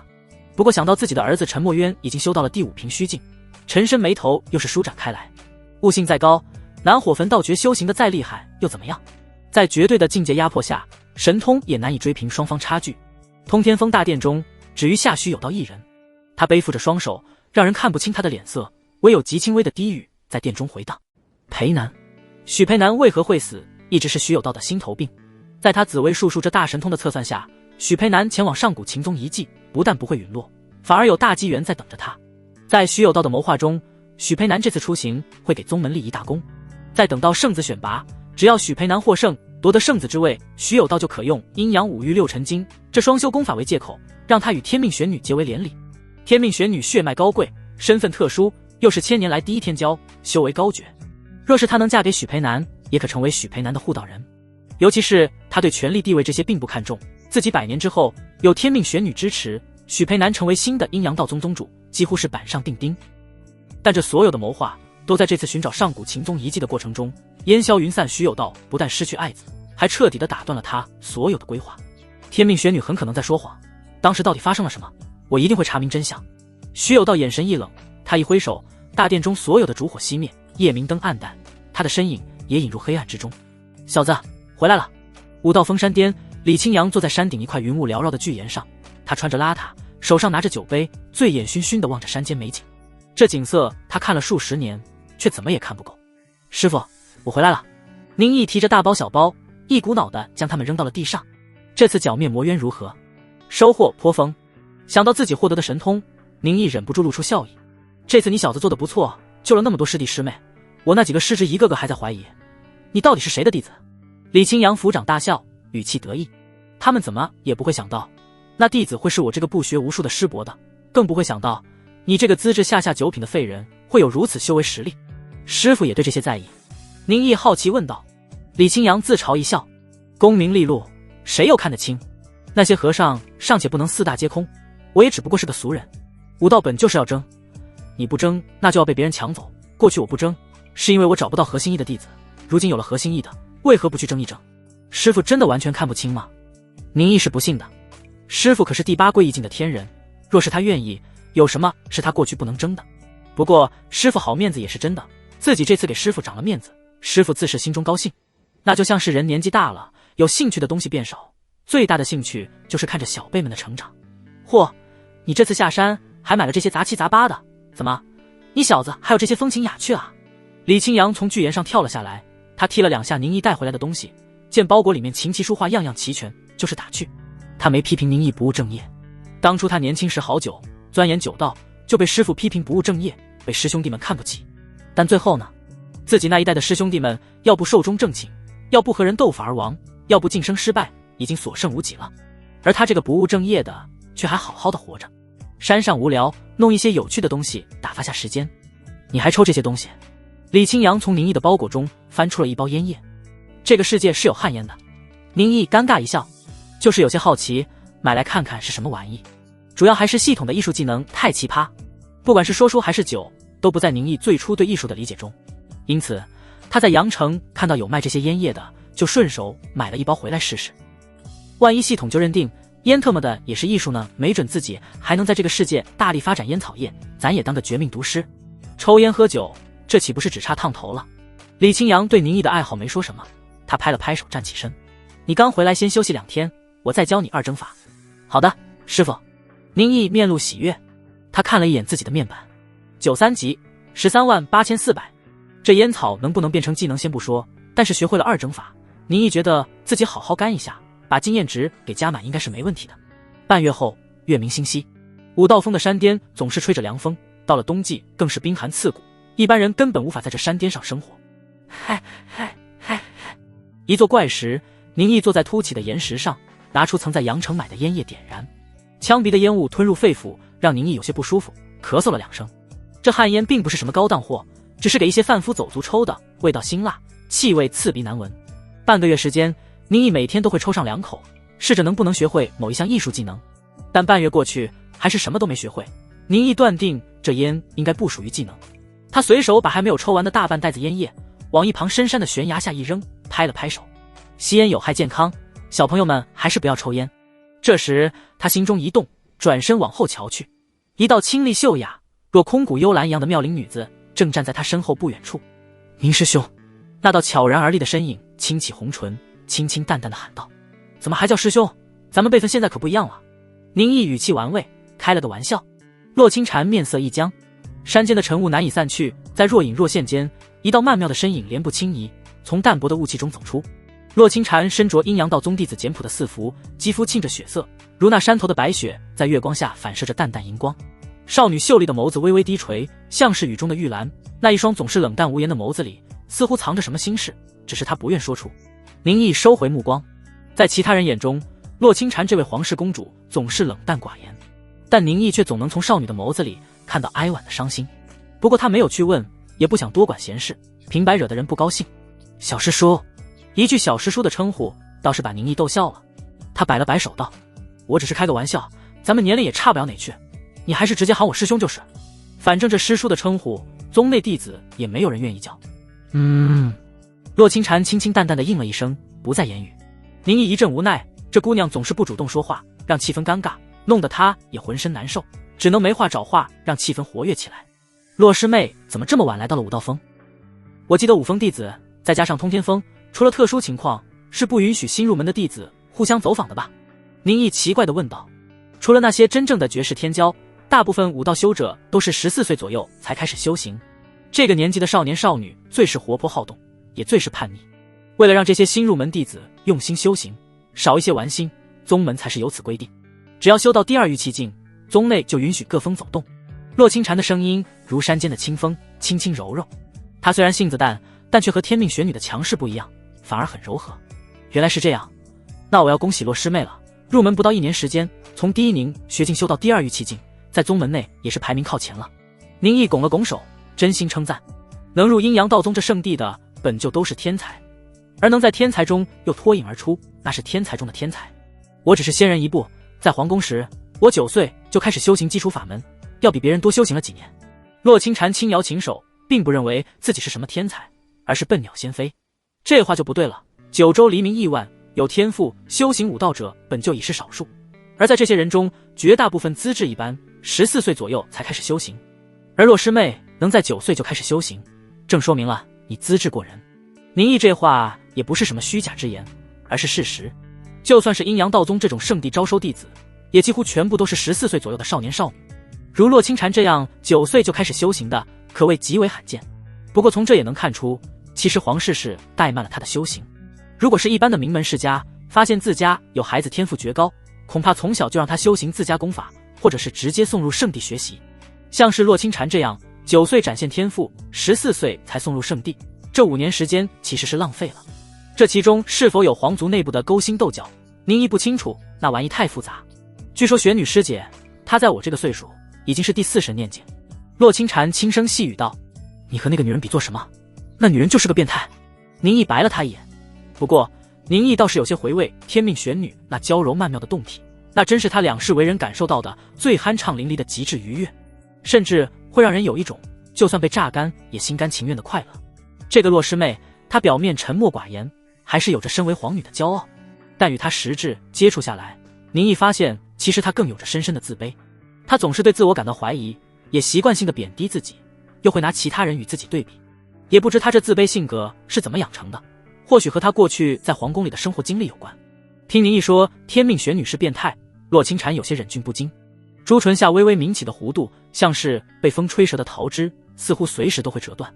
宁师兄倒真有趣，宗内这么多弟子，说起玄女师姐都是毕恭毕敬，只有宁师兄说她是个变态，那就像是宁师兄并没有把玄女师姐当作高高在上的神女，而是平等面对。洛清禅心中升起对宁毅的艳羡和钦佩，他也想要这样做，面对怎样的绝世天骄，面对怎样的强权压迫，都勇敢面对。但骨子里的自卑让他总想着逃避。沉默片刻，洛清禅谈口微张：“这次水泽村之行，还要感谢师兄相助。”说罢，他不着痕迹地看向宁毅，想要看到宁毅反应。洛清禅也不知道那位使用南火焚道诀的师兄是否真的是宁毅，只是他本能地觉得就是。只是这一番话试探，宁毅没有任何反应，让洛清禅心下疑惑，是自己猜错了。不过猜错了也合理，宁师兄与自己是同时入的宗门，相差不到1个月时间，再加上宁师兄资质，若说他修到了第3通意境，那才是让人奇怪吧。宁毅坐在大石上，对洛清禅的试探不置可否。他问道：“洛师妹，你刚才说修到第2玉气境就可以前往各峰，那要修到什么境界才被允许离开宗门？”宁师兄不知道，难道宁师兄的师傅没给你讲？洛清禅神色奇怪，想到那一天到晚不见踪影，要不就是让自己陪他喝酒的李清扬。宁毅沈笑一声。洛清禅从宁毅的表情上似是看懂了，他声音清淡道：“修到第3通意境，宗门就会派弟子前往各地历练，而若是修到第5平虚境，宗门就不会再多管，天下任可去得。或者是那些苦修多年，年纪渐长却看不到晋升希望的人，也可和宗门申请就此离去。”宁毅愕然道：“只要第5平虚境就可以随意离开，不需要修到第6法相境。武道修行终归不是修仙，最起码有历史记载以来还没有真的长生久世者。第6法相境以下，武道修者寿命与常人无异，多是70、80岁就寿终而亡。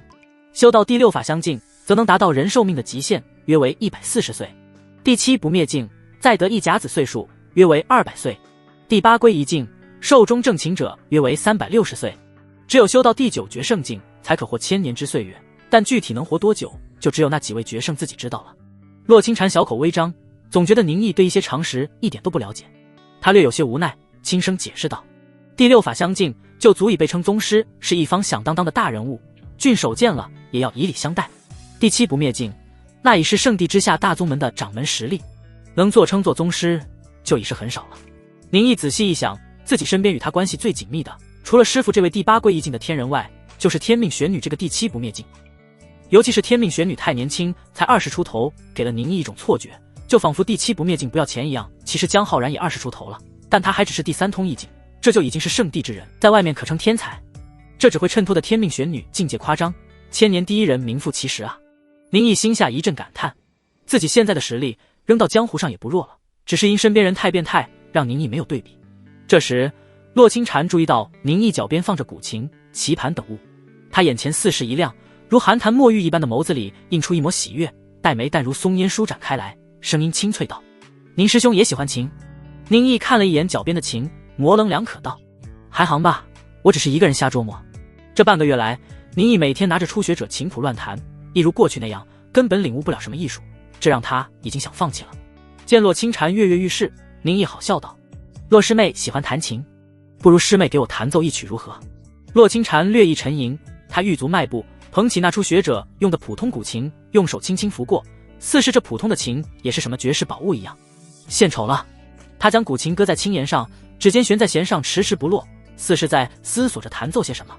倏地，浓雾似是化为水花，凝在他左手指节蜷曲的弧度里，散音漫过，山间的溪流都突然变得很轻，那是他的琴音模拟了溪流。洛清禅随性而弹，弹奏的并不是某著名的曲乐，就如同宁毅从李清扬处学习的九蒸九酿法，洛清禅的技艺似乎也是某众上古失传的琴艺。散音、吟挠、滚拂，洛清禅就像是在炫技，漫漫琴音回荡在山涧幽谷，让溪流倒转，让浓雾聚拢，让朽木发芽。这只是形容，是幻觉，但却仿若真的发生。就连那在夜晚沉睡的鸟儿，不知何时都是清醒过来，聚在枝头上，聆听着那无比曼妙的琴音。开始时，宁毅不在意，就当是听个小曲。但随着洛清禅指尖波动，琴音入耳，他的神情也变得严肃起来，不知觉地坐直身体，侧耳聆听。你聆听至圣琴音，领悟琴。你的琴技能经验值加1。技能：琴1100。琴，你掌握了基本的琴艺。琴是一门古老的艺术，是每一位全能大艺术家都应掌握的技能，但想掌握琴艺极难。你聆听圣音，勉强掌握。宁毅眼睛瞪大，狂热的眼神望着那抚琴的公主。宁毅盯着洛清禅的眼神，就像是在看一位脱光了的绝世美女。不过，洛清禅是绝世美女不假，但她并没有脱光。洛清禅手抚着青岩上的古琴，微风吹过，掀起公主殿下眉间的发丝。她低眉垂目，清澈秀美的眸子里不易察觉地闪过一抹哀伤，让人望之忍不住想要将其抱在怀中轻声安慰。那一抹哀伤很快消失，洛清禅似乎也回味在自己的琴音中良久，他才是轻吐浊气，盘腿坐在青岩上的娇躯，缓缓起身。简单的四幅像是盛开的花瓣，衬托的少女愈发清丽婉约。当他回首望去，恰好见到宁毅那狂热的眼神，让公主吓了一大跳，下意识往后跳了一步，像是一只受惊的兔子。宁师兄。可是清禅淡的有问题。不知不觉间，洛清禅用着自己的名字自称。宁毅回过神来，知道自己刚才的眼神太吓人，不但容易吓到女孩子，还容易吓到花花草草。他清了清嗓子，洒然笑道：洛师妹说笑了，如果洛师妹这弹的还有问题，那这天下间恐怕所有人弹的曲子都是有问题了。师兄可懂琴？不懂。刚才你也看到了，我连基本的弹奏手法都不会。宁毅耸了耸肩。那宁师兄可听过其他大家弹琴？这倒也没听过，我在县城长大，没去过什么大城市，更没见过什么大人物，去哪里听其他琴艺大家弹琴？既然如此，那宁师兄又为何说我弹的没问题？宁毅语气一滞，心下暗恼，这小丫头怎么突然在这方面刨根问底起来了？你这琴艺连系统都承认了好，那还能不好？至圣琴音，系统直接给了这样的称呼，简直是闻所未闻，见所未见。这其中到底有什么深意？见到宁毅那僵住的神色，洛清禅扑哧一笑，清澈的眸子里闪过一抹狡黠。我刚才只是开个玩笑，望师兄不要介意。宁毅眼中闪过一抹惊艳，这个总是沉默寡言的绝美少女，没想到也有这样调皮的一面。那突然绽放的笑容，像是凋零哀婉的花朵再次盛开，一世独立。洛师妹，你刚才弹奏的曲子可有名？没有名字，只是我看武道山的美景，即兴而弹。此曲只应天上有，人间能得几回闻啊？宁毅轻叹一声，他不懂琴，甚至都不需要系统提示，他就知道洛清禅的琴艺超凡入圣，弹奏的乐曲极致动听。人对美的追求都是一样的，真正听闻仙乐，见到美景都会为之震撼。洛清禅年龄也就14、15岁，就算他从娘胎里练琴，也不应有这样的水平才对。尤其是九州大地崇尚武道，琴艺就算是所谓大家，那也是不入流的玩意。身为公主，或许会学一学陶冶情操，但绝不会在此沉浸。倒是也奇怪了，这位公主殿下，看来藏的心事不少，藏的秘密也不少。此曲只应天上有，人间能得几回闻？洛清禅眼前一亮，就如同宁毅不懂琴，也能听出洛清禅琴艺之妙。这样的千古绝句，即使是在这崇尚武道的世界，人们闻之亦要心神震撼。清禅的琴艺当不得如此谬赞。洛清禅虽这么说，但他眉眼间的窃喜却瞒不过人。宁师兄真是文采斐然，讲的故事也是活灵活现。在我看来，宁师兄不应来阴阳道宗，而应去应天学府，想来在那里，师兄一定会被大家推崇。宁毅哈哈一笑，洛师妹倒真说对了，当时我在永安县就见到了那日圣女大典时来道宗的周山长。周山长邀我入应天学府，我没有答应。洛清禅神色惊奇，宁师兄竟被周山长邀请，那为何不去？不过永安县，当时在魔渊，那位救了他们的师兄就说过永安县，莫非那个神秘的师兄真是宁师兄？圣地没有什么高下之分，而在一般人眼中，应天学府的威名远超阴阳道宗。九州大地武道虽然昌盛，但大部分人是不能修行武道的，对普通人而言，他们更敬畏那些当官的。而入了应天学府，除了修行武道外，还能学习治国安邦之法。哪怕武道这条路走不通，也可走应天学府的门路进入官场，若是有能力，又是应天学府出身，很容易就能当上大官。对绝大部分普通人而言，这才是他们的理想出路。若是我去了，就不能来阴阳道宗，岂不是就见不到洛师妹了？宁毅眼中含笑，调笑了一句。之所以不去应天学府，是宁毅知自己几斤几两，他被人发现是个剽窃的。至于来阴阳道宗，那是逼不得已，宁毅没有选择。宁毅一番话语让洛清禅沉默下来，气氛变得有些尴尬。宁毅这才想起，九州大地是古代，这里虽民风比较开放，但也和现代比不了。自己那一番调笑的言语，对一个少女而言是有些过了。他当即道：“是我说话孟浪了。”洛清禅琴手微摇，他贝齿轻咬下唇。宁师兄这番话，其实让清禅倒是有些高兴呢。说罢，洛清禅又站在那里不言不语，让人猜不透他心中所想。宁毅也不是真在意洛清禅是否生气，他在乎的是自己可不能失去这么一个老师。他立刻说道：“洛师妹，我倒有个不情之请。”师兄请说。洛师妹闲暇时可不可以多来这武道山？我想和师妹学习琴艺。宁毅拱了拱手，语气真诚认真。艺术技能如果自己去干去学，也能增加经验值升级，但若是有一个实力强的老师亲自来教，技能经验值会升得更快。酒这个技能因为有李清扬教导，让宁毅学会了上古酿酒的方法，经验值飙升。而说书因为宁毅只能自己来，再加上有听众限制，技能等级反而有些跟不上了。当然还是要以洛师妹的事情为主，对师妹而言，武道修行更重要，只要师妹闲暇之时过来教导我就可以了。宁毅怕洛清禅不答应，又是说了一些关心的好话。本身就是宁毅要学习，反而要人家亲自来跑。尤其是在阴阳道宗这个圣地，武道修行境界比什么都重要。宁毅也不愿耽误了人家修行，既然师兄真心想要学习琴艺，清禅再拒绝就不好了。待清禅有空闲，会来这里找师兄。洛清禅没有拒绝，他从小就喜欢琴艺，只是在皇宫之中，他反而不敢过多表现出自己的爱好。如今见宁毅和他爱好相同，他心中更多的是欣喜，像是找到了知己。好，我大部分时间都在这里，若是我不在，你可以去山顶的那楼阁找我。宁毅神色一喜，这又找到一个工具人来帮自己技能升级。只是师伯祖那里，洛清禅有些犹豫，下意识地往四周望了望。宁毅现在是李清扬的弟子，若自己来这里和他探讨琴艺，被师伯祖发现，岂不是觉得他们在玩物丧志？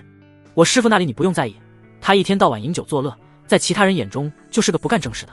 宁毅毫不犹豫地说自己师父坏话。若是师妹过来，我和师父说说，他没准开心了，还能提点你两句。洛清禅眼前一亮，李清扬虽然在阴阳道宗内名声不好，但他可是货真价实的第8贵意境的天人，是阴阳道宗真正支柱之一，乃是太上长老级别的高手。若是能得他指点，想必能够在武道神通上突飞猛进。洛清禅压下心中喜悦，他又是小声道：“师伯祖的指点，清禅不敢当。若是师兄能指点2句，清禅就心满意足了。他可不会忘记，当初正是宁毅指点他几句，就让其西京烈渊绝入了门。”宁毅哑然失笑，若是洛师妹不嫌弃，我倒不介意。洛清禅嘴角一勾，似是在浅浅的笑，他仰起头来看向天空明月。时间不早了，清禅告辞。洛师妹路上小心，我就不送你了。说罢，宁毅盘腿坐在了青岩上，将一方古琴放置在2腿间，开始拨弄琴弦。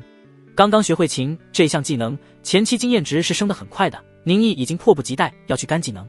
他现在脑海中已经有了琴艺的基本知识，他也可算有了一项比较正常的艺术技能。洛清禅无意间一瞥，美眸中闪过惊讶。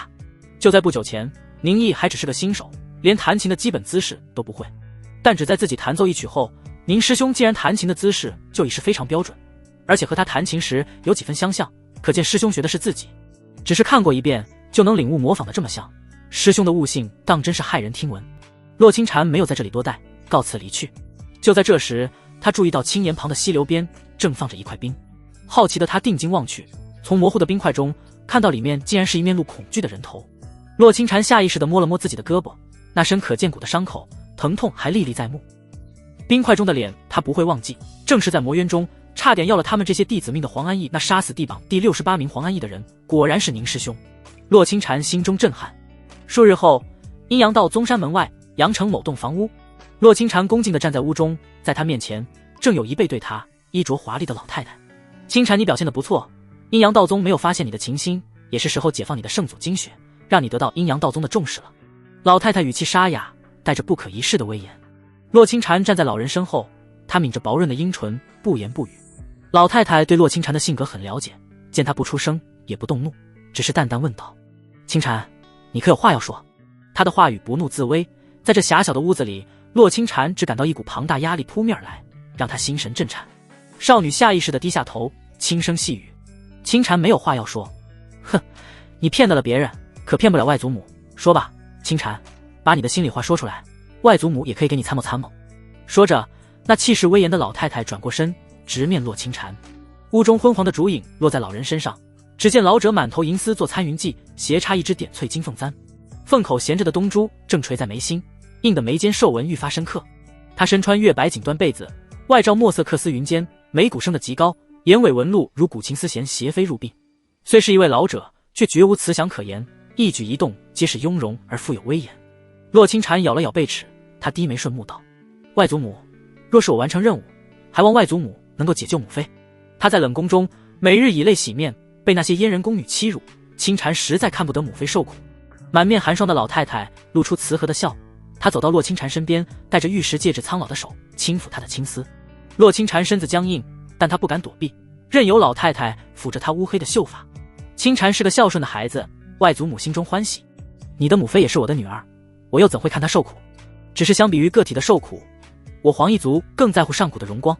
你的母亲做得很好，她生下了你，你也一如我所预料，得到了圣祖精血。千年时光已过，阴阳道宗忘记了我们一族，这是绝好的机会。老太太的话语隐含激动，她似乎看到了未来，看到了他们古老一族的再次崛起。外祖母答应你，只要你得到阴阳道宗重视，前往通天阁第9层，看到先天大阴阳五行真经原点，外祖母一定会把你的母亲救出，让她自由。到时候清禅你也一定会感激外祖母，你会得到难以想象的好处。老太太的话并没有让洛清禅有任何的情绪波动。将母妃救出来，给她自由，外祖母她做得到吗？那里可是大周皇宫，是9州大地最是威严无上，最是固若金汤的地方，外祖母又能有什么办法？她或许只是骗自己去完成族中古老的夙愿。但洛清禅没有办法，他甘愿受骗，听从外祖母的指示，这是他唯一的救命稻草。老太太手指上戴着的玉石戒指突然绽放光芒，血色之光将屋中笼罩，覆灭了每一根烛火的燃烧。清禅，外祖母这就解放你的圣祖精血。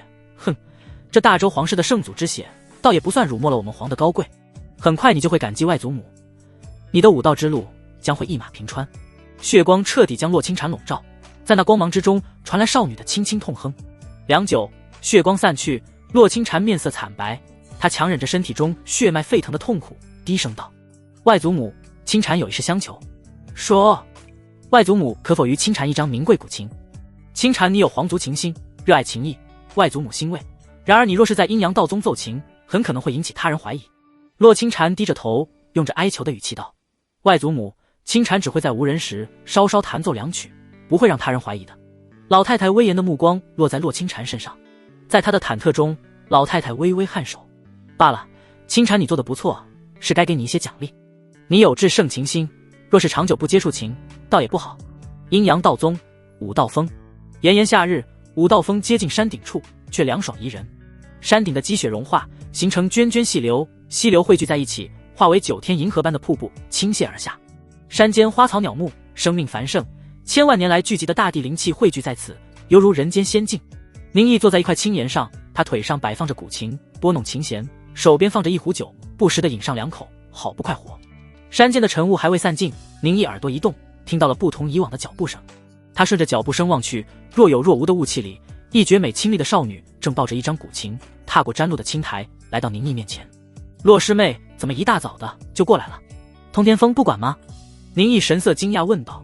洛清禅摇了摇头，修成第2玉气境后，通天峰就不管弟子何时修行，在哪修行了。每隔半年，通天峰都有一次弟子考核，来检查修行进展如何，只要在考核中合格就好。这样说着，洛清禅穿着绣花小鞋的玉足青苔走上了巨岩，青色的简单四幅扫过岩上凝霜，他也不在乎岩石上的冰凉，盘腿坐下。宁毅想了想，将手边的酒壶扔了过去，恰如其分地落入洛清禅的手中。看到少女疑惑不解的眼神，宁毅笑道：我新学的酿造手法和酒方，洛师妹不妨尝一尝。晨光勾勒着少女清瘦的背影，宁毅凝神望去，总觉得洛清禅眉宇间的忧愁似乎更浓了，他的心事更多了。不过少女的心事宁毅懒得去猜，对方不说，他更不会多问。洛清禅表情不变，一如他沉默寡言的样子。宁师兄，清禅并不喜欢喝酒，这是我师父教我的酒方，用9种水果酿造而成，度数不高，与其说是酒，不如说是饮料。饮料你懂吗？就类似酸梅汤那类东西，你尝一尝吧，这酒可有奇效。宁毅催促2声，直接把李清扬搬了出来。果然，听到这是李清扬这位第8归一境的天人教导的方子，宁毅还说有奇效，洛清禅一下子动心。不过他依然没有喝酒，只是注视着瓶口。宁毅这才反应过来，说道：“我差点忘了，那酒瓶是我喝过的，我去给你拿新的。不用劳烦宁师兄了。”洛清禅摇着琴手，他用袖口扫过瓶口，也不管这是否是间接接吻，小小的尝了一口。刹那间，水果的芳香在唇齿间弥漫，让洛清禅眼前一亮，爱不释口，下意识多喝了2口。她也只不过是一位15岁的少女，现在这个年纪的少女喜欢什么？那自然是爱喝奶茶，爱喝果茶。只不过九州大地武道盛行，人族又一直处在危机中，这些精神与物质享受的东西并不发达。就算是深宫中的公主，洛清禅也没喝过如此美味的果茶。9种芳香入腹，就如宁毅所说，这酒果酿与其说是酒，不如说是饮料，酒精浓度低的近乎没有。软绵的果香进入，一下子变得炽烈沸腾起来，让洛清禅白皙的俏脸不自然地染上红晕。他觉得这火焰就犹如当初在磨渊时，宁毅使用南火焚道诀时召唤而来的朱雀。神圣的朱雀化为一团烈火，游走过所有窍穴念头，让洛清禅沉浸在那身体的燥热中。当身体中火焰散去，洛清禅已是香汗淋漓，脸上露出不可思议的神色。宁师兄，这酒……洛师妹以为如何？它竟有宗门发放的药物功效，甚至可能更强。洛清禅抿了抿唇，仔细回味，酒果酿不光像是饮料般好喝，而且还有神奇功效。他发现自己喝下几口后，不但真力有所增长，念头也更加通彻。武道修行需要资质、悟性、资源等等，修行可谓千难万难。其中的资源既有功法要求，亦有丹药要求，只是可炼丹者人数非常稀少，需要的天赋和资质更高。在九州大地，这都是人才。阴阳道宗每月都会分发弟子丹药，供弟子修行，加快进步。宁毅刚入宗门时，那些师兄师姐们之所以会抢着带新弟子，就是因为宗门会发放更多的丹药辅助修行。越是天赋高，宗门给予的资源倾斜就越多，从而绝世天骄与普通天才亦会拉开更大差距。刚才那几口酒果酿，洛清禅发现已经不亚于阴阳道宗每月发给他丹药的效果了。要知道，这可是圣地，资源都是要精打细算。如果这酒落入其他小宗小派，那绝对是只有宗门最顶尖的天才才有资格享用的。师妹既然这么说，那看来我的技法成功了。宁毅露出笑容，神情喜悦。出征法，青龙衔露，有疗伤神效。2征法，朱雀焚心，有提升功力的效果。只不过这2大酿造方法暂时只对低境界有效。青龙衔露只可治疗肉体伤势，朱雀焚心只对第3通意境下有效。但随着自己境界提升，掌握更多法门，效果只会越来越强。洛清禅这时突然将手中抱着的古琴递到宁毅面前。洛师妹这是何意？宁毅有些惊讶。师兄，这张琴送你，还望你不要嫌弃。那是他从自己的外祖母处鼓起勇气讨来的琴。宁毅神色讶然地看向洛清禅，见着少女双手捧着古琴而来，犹如画中侍女，宁毅还以为她是要用这张古琴教导自己琴艺，没想到少女竟然是要把琴送给自己。宁毅没有接过，而是反问道：洛师妹为何要送我琴？洛清禅秀目微微低垂，他瞥着宁毅放在青岩上的那把古琴，声音没有多少情绪起伏的道：虽对一位琴艺大家而言，不能将弹奏好坏落于一张琴上，不过宁师兄的那张琴做工粗糙，是不通琴艺的匠人打造，其中音律多有不协，甚至无法矫正。若是以这琴学习，只会让宁师兄对音律和琴音产生误解，并不合适。宁毅这才恍然，原来是这样。仔细想想也有道理，如果本身琴弹出来的音就是有问题的，一直按照错误的音去弹，养成习惯，待以后真的技术上升，想要学习更高的技巧，反而可能会产生误导。受教了，如师妹所言，这琴就是我在阳城一店家随手买来，价格也不过是1两银子，怪不得那老板一直对我推销，原来是这琴没人要啊。宁毅哑然失笑，当时他不通琴艺，买错了被坑也正常。洛清禅抿了抿唇，似乎是露出一抹很淡的笑容。原来宁师兄也是会被坑的，这叫吃一堑长一智。宁师兄倒是会给自己找借口。与洛清禅接触多了，宁毅发现这个丫头其实并不是真的寡言少语，她只是心事太多，不愿与他人接触。宁毅这时看向洛清禅捧着的琴，这琴是用不知名的木头制成，琴弦犹如透明，像是蚕丝一样细腻，木纹中生着天然的经络，泛着淡淡的琴色，在阳光照射下如被穿透的碧玉禅意。不过这琴我是不能收的，它一看就不是凡物。宁毅拒绝了洛清禅的好意，这琴哪怕他再不懂，也能看出其不简单，没准就是皇宫中收藏的珍品。洛清禅继续双手捧着琴，将它递到宁毅面前，眼神清淡，似乎他不收，自己就要这样一直站着，等到他同意。就在宁毅头疼不已时，洛清禅淡然道：“那就当是我将这琴暂时交给师兄保管。通天峰规矩森严，若是让人看到，会让人以为清禅不务正业。那把琴给我，就不怕我被人说不务正业了。”宁毅逗弄他道。洛清禅神色僵了一下，忙道：“清禅不是这个意思，清禅只是……”他很怕宁毅误会，以为自己是在嘲讽他。在阴阳道宗众人眼中，宁毅就是师伯祖收为弟子的一个运气极好的人，心中对他多有不敬。一个天赋这么差，却反而因为运气辈分这么高，谁人会信服？宁毅笑了一声，打断洛清禅：“洛师妹不用解释，我知师妹的意思。既然如此，我就恭敬不如从命，帮洛师妹将这琴保管。”洛清禅轻呼口气，他认真的双手捧琴，将其送上。他也不知怎地，很在乎宁毅对自己的态度，生怕自己惹得宁毅不喜，心生厌恶。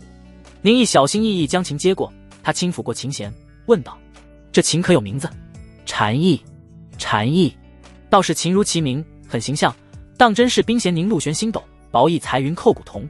洛清禅眼前一亮，知这句诗词是在形容这把禅意古琴，他轻声道：“宁师兄真是好文采。”宁毅摆了摆手：“一句打油诗罢了，洛师妹可千万别夸我，我会骄傲的。”也就是在这个诗词歌赋为小道，世人不怎么关注的世界，宁毅随口念的打油诗都会被人说是有文采了。而那些千古绝句一出，更是让应天学府的山人都恨不得他直接拜师。洛清禅望着宁毅走去青年的背影，清丽淡雅的眸子里闪过好奇。宁师兄当真是一个神秘的人，他明明资质低下，却在1年内修到了第3通意境，如此修行速度，若是被世人知晓，就算天命玄女师姐都要侧目。他还会讲好听的故事，会酿造神奇的酒，更有惊人悟性。尤其他还和自己一样喜爱琴艺。但明明师兄是那能令天下震动的绝世天骄，却偏偏隐居在这武道峰，默默无闻，甚至对别人的鄙夷都不在意。如此境界让洛清禅心生仰慕，这或许就是世外高人吧。洛师妹，你在那傻站着做什么呢？快来教我琴艺，要是教得好，我就指点你西京烈渊诀，或者你想学南火焚道诀。正胡思乱想的洛清禅压下心思，走上前去。师兄，禅意虽不会如一般琴般容易受侵蚀，但也要注意保管，不要离得水流太近，此木最忌骤失。好，师妹教训的是，以后我弹琴会离这流水远点，不装逼了。与禅意配套的有一曲名为禅鸣，其有8法，涵盖所有的基础，比较适合初学者练习。师兄且看。洛清禅将古琴支在双腿之上，他收势端坐，弹出清越之音。你的琴技能经验值+3。看着面板提示，宁毅眼前一亮。在洛清禅教导后，亲自实践。他指尖触动琴弦，忽然冰凉的玉指按住了他的手腕。宁毅侧手望去，洛清禅表情认真，完全没在意与宁毅的身体接触。师兄姿势错了，虎口须含月。少女清丽绝美的容颜近在咫尺，青竹般的冷香萦绕鼻端，让宁毅心中都是泛起淡淡涟漪。师兄你在想什么呢？快点继续弹。不对，食指当如何？你现在的姿势不合格。你的琴技能经验值+10。见到经验值的增加，宁毅开始聚精会神。与自己学会艺术技能，然后自己瞎研究不同，有名师教导，宁毅琴的技能经验值提升得飞快。系统虽给予了宁毅基础的知识，但如何把知识变成技能，还是需要宁毅主动学习。自己一人捣鼓，总会走歪路，但有大师教导，进展极快。师兄这音弹得太重，若是宫中乐师如此弹，那是要挨板子的。你的琴技能经验值+2。到了傍晚之时，日影倾斜，山间忽地响起一曲声色，蝉鸣。宁毅拨弄琴弦，余光瞥见洛清禅站在一棵古松下，橘色的落日余晖从缝隙中洒在少女身上，留下斑驳的影子。曲音落下，洛清禅轻言道：“宁师兄真是天赋绝伦，能用1日时间把这蝉鸣弹成这样，已经殊为难得。”宁毅拨弄古琴，笑道：“多谢洛师妹夸奖，这是洛师妹这一天来唯一夸奖我的一句话。所谓酒逢知己千杯少，洛师妹可知这琴道最妙在何处？”他忽地停弦，轻笑地看向洛清禅。正挽着青丝的少女指尖一顿，声音有些飘忽：“最妙在何处？在知音难觅。”宁毅一句话语让洛清禅心跳突然加快了一些。他转过身来，不让宁毅见到他脸上的淡淡薄红，平静道：“时候不早，清禅要回去了。师妹慢走，明日有空就再过来。师兄说话算话，还要指导你西京烈渊诀呢。”一声鼻音，少女迈步离去，芳踪难觅。洛师妹，我上次不是教导过你，精气虽锐利，但也要懂得阴阳调和，要知百炼钢成绕指柔。只是半年多不见，你怎么又练回去了？宗主没骂过你？哎，不要继续用蛮力。你难道是耕地的老母牛吗？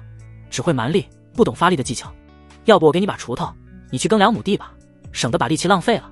宁毅嘴巴不饶人，各种毒舌，对洛清禅的教导不遗余力。我情义不如你，这武道修行还不如你。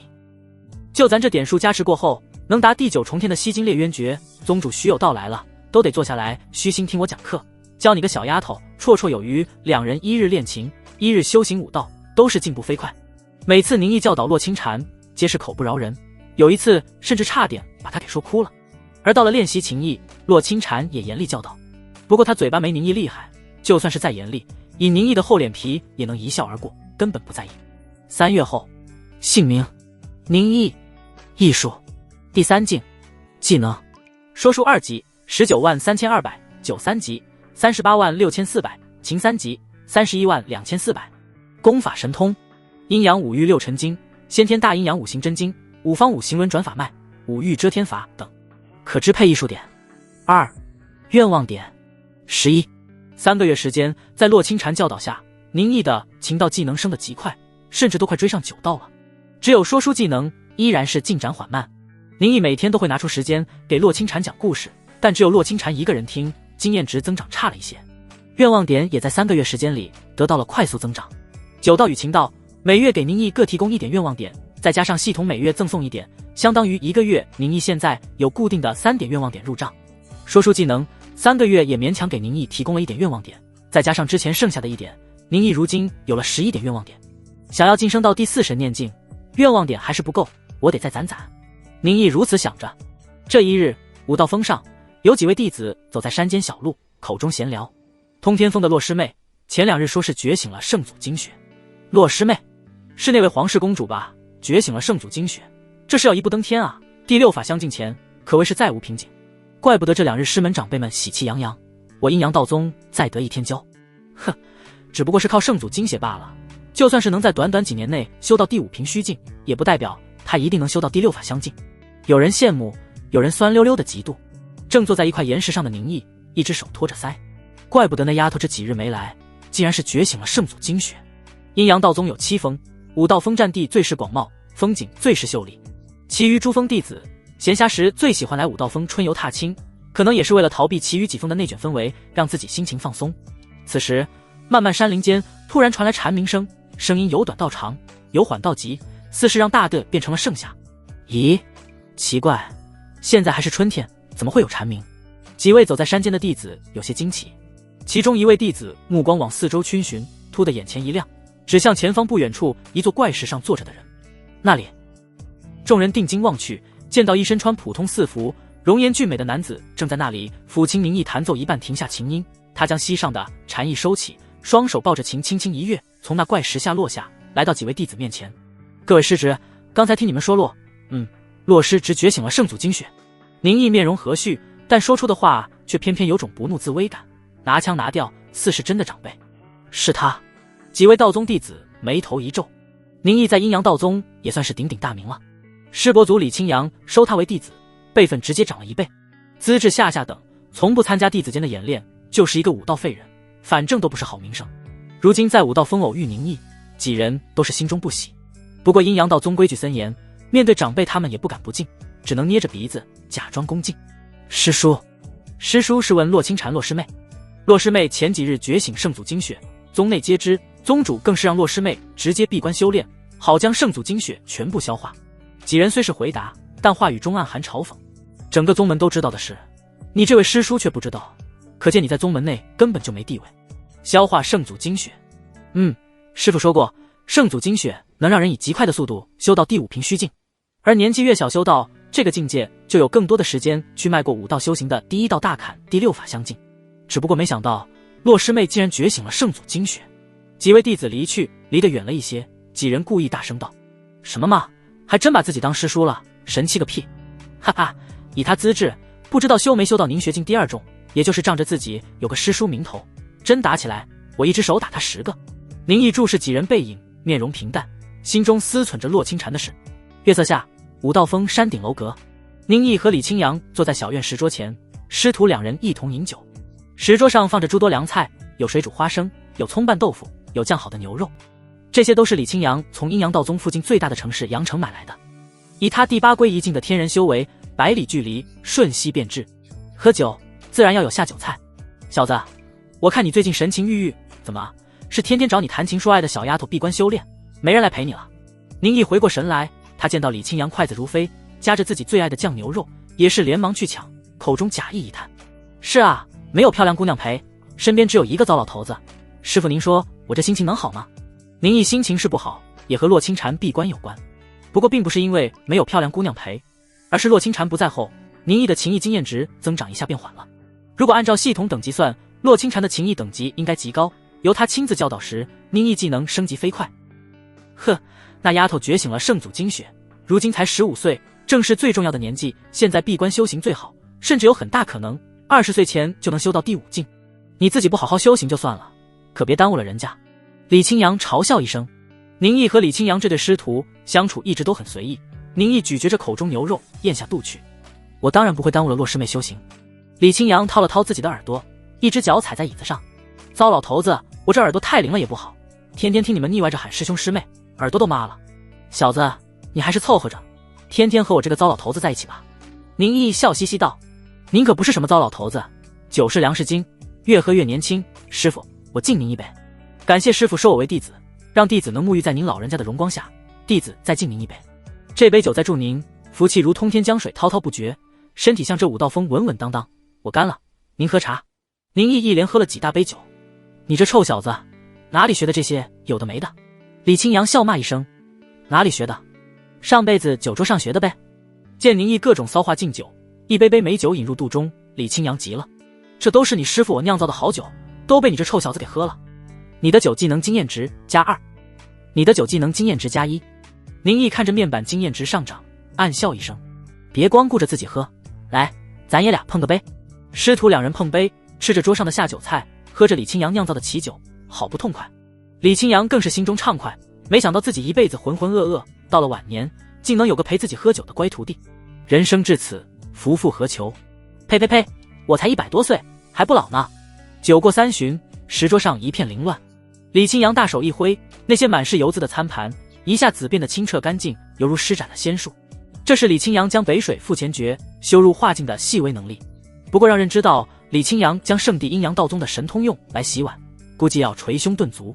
夜色下，师徒两人姿势随意地坐在悬崖峭壁上，眺望着远方天空的一轮弯月。李清扬手上拿着酒葫芦，靠着一块石头，他衣着邋遢，眼神醉醺。小子，想来你在第3通意境已经稳定了境界，现在老头子，我也是时候教你第4神念境的修行方法以及一些修行经验了。李清扬的话让宁毅心神沉静，用心聆听。第4神念境的修行方法他早就会，当初观摩天眼阳书自行领悟的。但是一位天人的修行经验，那才是真正的无价之宝。宁毅已得出结论，只要越接近事实，越符合逻辑，达成愿望需要的愿望点就越少。因此，如果自己能得到师父修行的宝贵经验，那么在他许愿提升境界时，就可以用更少的愿望点来达成愿望5道修行。世人皆好高骛远，一门心思想要提升境界，却忘记根基的重要性。5道前3境，第一凝学境，第2玉气境，第3通意境最为重要。这3个境界是否打好基础，涉及到一个人的修行上限，也涉及到其所掌握的实力。这3个境界修行的正是人体最重要的精气神，是为炼精化气，炼气化神，炼神反虚。凝学便是凝结精力修行成气，所开启窍穴越多，掌握的真力越强。玉气是驾驭真气，凝聚念头，你凝聚的念头越多，就越能打开天地之桥，感悟天地，为扩散神念做准备。李清扬一番话语让宁毅暗暗点头称是。他为何能同境无敌，主要就在于他开启了88个窍穴，凝聚了320个念头。这开启的窍穴与念头远超其他圣地弟子，就算是那地榜排名68的黄安逸，借魔渊之势也抵不过宁毅一拳。当然，宁毅除了本身基础修行高绝外，也是他神通境界太高，两者相加才是完全碾压地榜天骄。第3通意境便是要打开自身神脉，以神脉与天地相连，从而衍生出神念。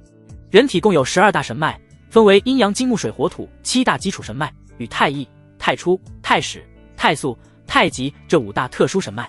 可完全开启7大基础神脉的功法，就可称作地级功法；可开启一条特殊神脉的功法，就能被称作天级。我阴阳道宗的功法能开启2条神脉，已是顶尖功法，而天下间开启神脉最多的功法，则是圣地之首的太虚玄门。玄门的功法最多可开启3条特殊神脉。李清扬大口喝了一口酒壶中的美酒，擦了擦嘴角。宁毅静心听着，对太虚玄门有了更多的了解。不愧是天下圣地之首，开启神念的功法上比阴阳道宗更胜一筹。每多开启1条神脉，都会让你的神念覆盖范围扩大1倍，对神念范围内的一切事物有更精细的掌握。甚至若是你神念足够强，还能压制对方神念，从而让敌人失去神念之力，近乎于强行被打落一个境界。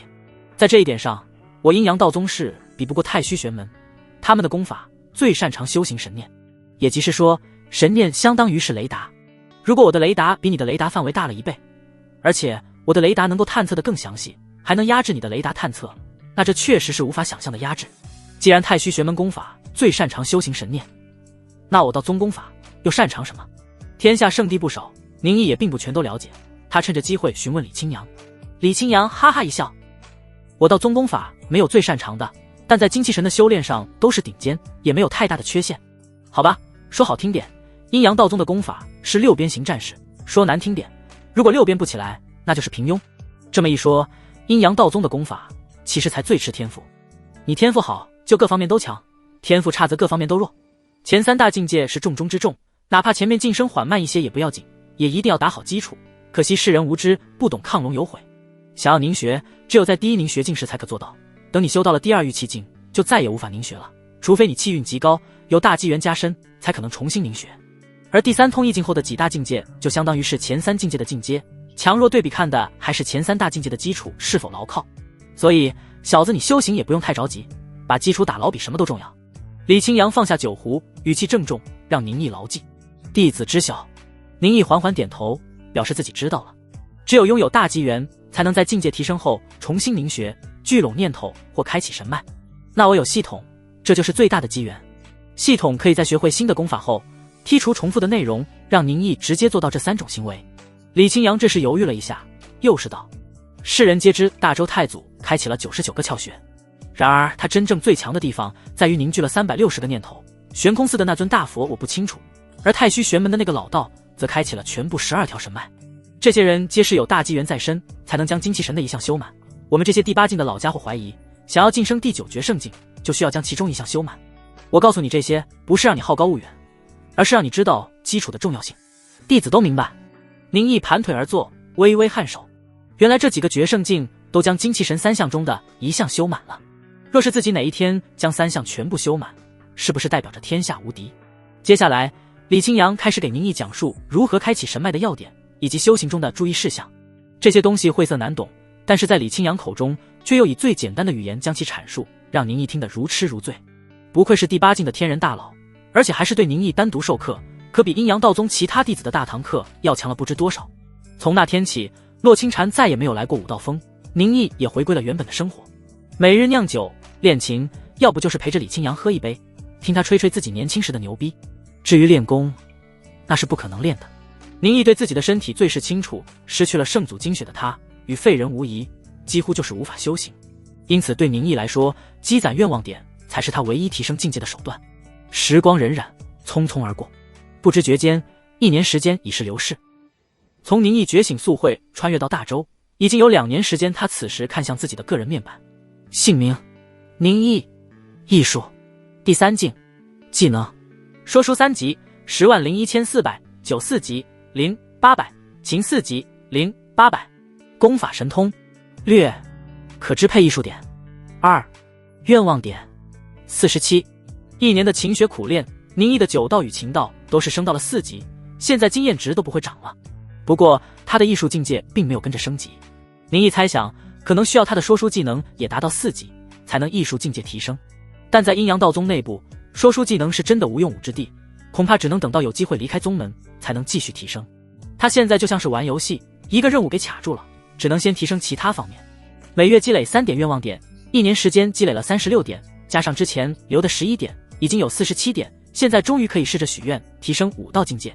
宁毅压下心中激动，淡淡道：系统，我要许愿，我要许愿让我提升一个大境界，达到第4神念境。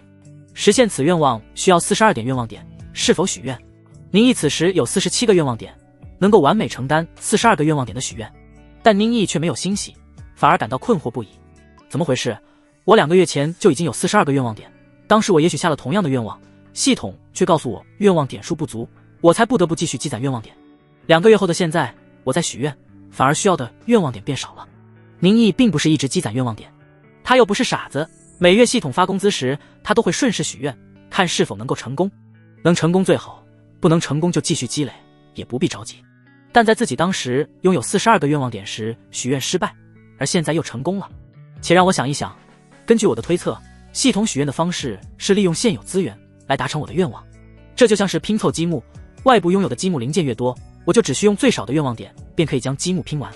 而若是这个积木一点零件都没有，需要我从无到有创造，那系统就会逆转因果，机械降神，从而让我消耗大量愿望点。也即是说，能够让我提升境界的某件事或者某个人，其突然出现了变化，让我完成这件事的难度变低了，愿望点需要的也就变少了。这是宁毅思索后自己所能想到的最合理的解释。不过不管这个解释是否正确，能够实现愿望就是最好的。他当即镇定地选示为宿主实现愿望中。这个界面宁毅已经看过不知多少次，他现在既不激动也不担心，只是继续干着自己的事情。当那个境界提升的契机到来时，他会自然而然地知晓，无需焦虑。该不会又是天命玄女来榨干我？应该不至于吧？若提升境界就靠这一招，我岂不是变成了纯粹的练功炉鼎？宁毅嘀咕了一番。九州大地有一天下闻名的大江，名为通天江，发源于九州北域。通天江连通各州，是九州最重要的经济脉络之一，往来商船，络绎不绝，促进九州东南西北的交流。通天江与阴阳道宗的通天峰并没有任何关联，仅仅只是名字相同。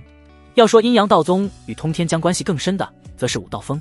武道峰积雪化作的河流，正是作为支流汇入到通天江中，直入大海。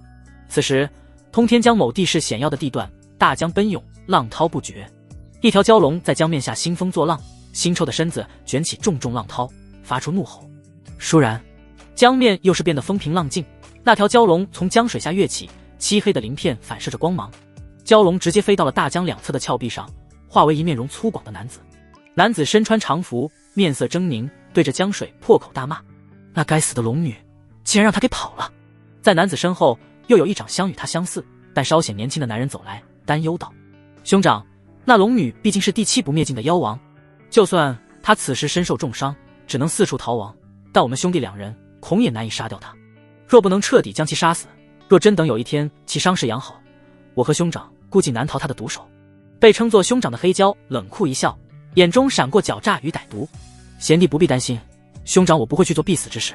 那龙女虽是东海的公主，但四海不和，尤其是西海最恨东海与大周签订条约。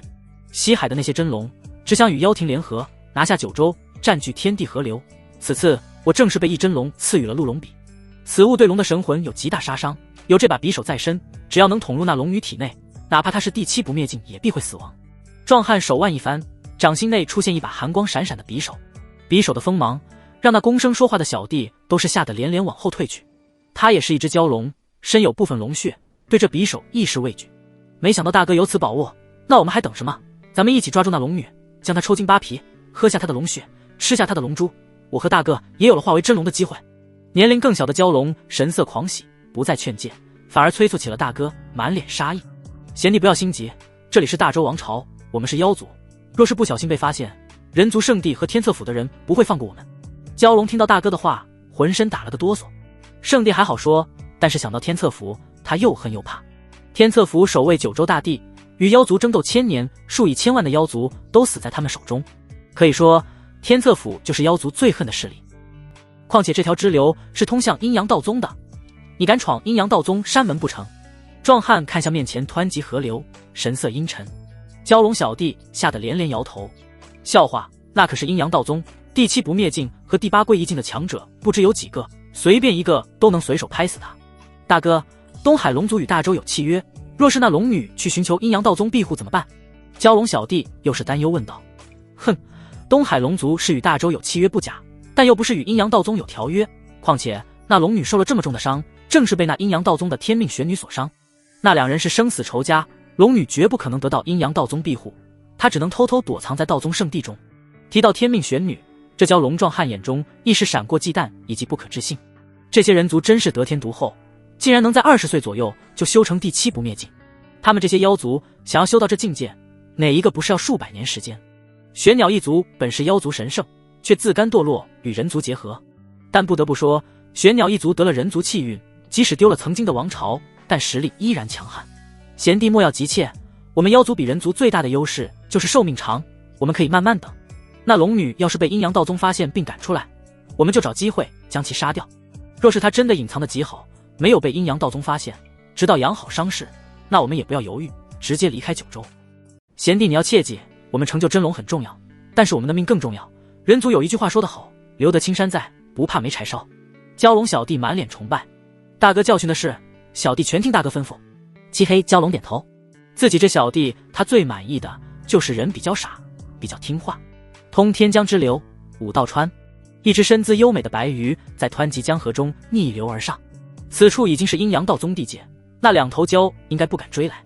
区区2头蛟龙竟想杀掉本宫这只真龙，真是罪该万死。白鱼怒火中烧，从他那小巧的身躯上散发出道道龙威，将四周的鱼儿吓得连忙逃避，更有一些游鱼离的近，在那龙威之下暴毙而亡。刹那间，武道川上出现一片死鱼。敖灵见此，连忙收回威势，以防暴露。阴阳道宗是那女人所在的地方，本宫要万分小心，千万不能被发现。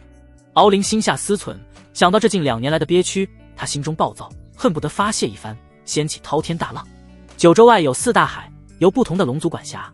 东海因与大洲签下条约，身为东海龙宫公主的她，可以自由地踏上九州。2年前，雍州永安县传言有上古秦宗遗迹出世，她出于好奇，前往永安县，想去凑一个热闹。遗迹出世，她当时恰巧离得近，便也想要争上一争。谁曾想，其恰好与天命玄女相遇，2人为争夺遗迹，一番斗法，竟是2败俱伤。天命玄女身为阴阳道宗弟子，自是可以回到宗门疗伤，而她这头真龙，就算与大周有约定，受了重伤后，在九州也极其危险，真龙可谓浑身是宝。敖灵本想离开九州，回到东海疗伤，谁成想他重伤的消息走漏，西海直接让潜伏在九州大地的探子对他展开追杀。2头第5平虚境的蛟龙，若是在敖灵全盛时期，给他们10个胆子也不敢追杀。但敖灵与天命玄女一番厮杀，伤势极重，一身功力10不存一，再加上那2头蛟龙竟然手中还有鹿龙笔，让敖灵只能憋屈的四处逃亡，躲避追杀。待本宫伤势恢复，必将你们2头小蛟撕碎，让你们神魂永坠阎罗。敖灵眼中泛起阵阵杀意，他是龙，是高傲的真龙，如今被2头蛟龙追杀，当真是龙有浅滩被虾戏，丢脸丢到家了。顺着武道川逆流而上，很快就是抵达了接近源头的地方。这里正是武道峰，山川灵秀，群山广袤，以本宫的身份也只能到此了。若是再前行，恐会触及阴阳道宗的护宗大阵。他与阴阳道宗的圣女交恶，可不想被人发现。运气好，被阴阳道宗赶出山门，然后去面对那2头蛟龙追杀。运气不好，没准阴阳道宗就找个借口将他直接镇压，说不得要让他当一只护山灵兽，护佑宗门。此地离东海有18000里，他也联系不上族人，只能将苦果咽下。早知如此，本宫就不去凑这个热闹。上古秦宗遗迹就算被本宫得到，又有何用？敖灵一声叹息，但后悔也已经无用，他只能接受现实。意识沉入体内，龙宫公主心神一沉。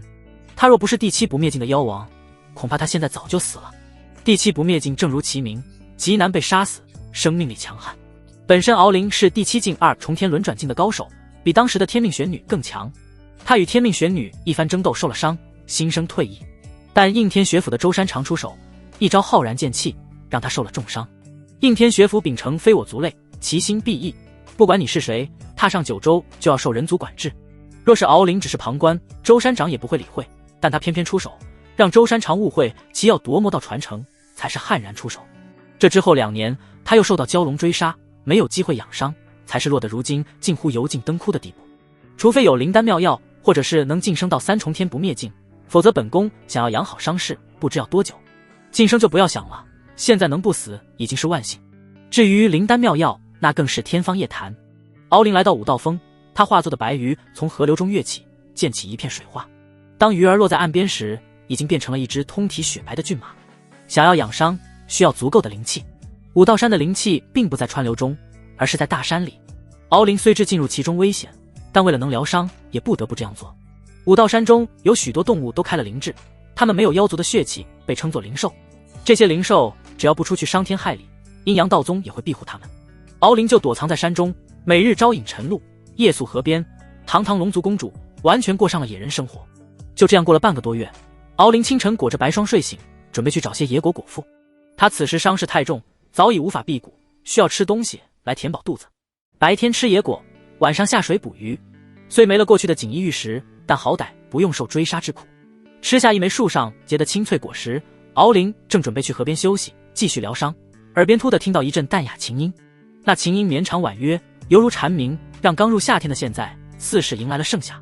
若只是琴音，敖灵必然远离，能在这里弹琴的一定是阴阳道宗的人。但是在琴音中，他还闻到了森林中飘逸的酒香。酒香入腹，让敖灵的伤势恢复都是加快，虽然很轻微，但还是被他察觉到了。这是药酒。犹豫片刻，化为白马的龙族公主迈着轻巧步伐往声音传来处走去。没走多久，茂密丛林退去，在清晨的朝阳下，见到一容颜俊美的少年正坐在青岩上。少年盘腿而坐，腿上摆放着一张华美古琴，在其手边还放着酒壶，酒香正是从中飘出。在青岩下，松鼠、鸟儿等林中的小动物正排排坐好，似乎也沉浸在对方的曼妙琴音中。在那些动物中，还有如熊这类猛兽，此时也是静心欣赏。是他。敖灵眼中闪过惊讶。龙族与人族不同，寿命绵长。对于人类来说，2年时间已然不短，但对能活上1000年的龙而言，2年时间也不过就相当于人类意识中的2个月。敖灵记忆力很好，他不可能忘记2年前的事。面前这人正是2年前在永安河旁那碰瓷管他要钱的少年。没想到2年后，两人竟在阴阳道宗再相见，缘分当真妙不可言。就在敖灵一个恍惚间，被宁毅察觉到了他的视线。他手指按在琴弦上，没有再拨弄，抬眼望去，正好见到从林间走出的一只雪白骏马。好漂亮的白马，我之前怎么没有见过你？宁毅眼中露出喜爱之色。这么漂亮的白马，谁人不喜？宁毅在武道山也住了一段不短的时间，对连绵不绝的山内情况有着基本了解。武道山灵气充沛，兽类众多，这些野兽常年受阴阳道宗的人教化熏陶，绝大部分都有一些灵智。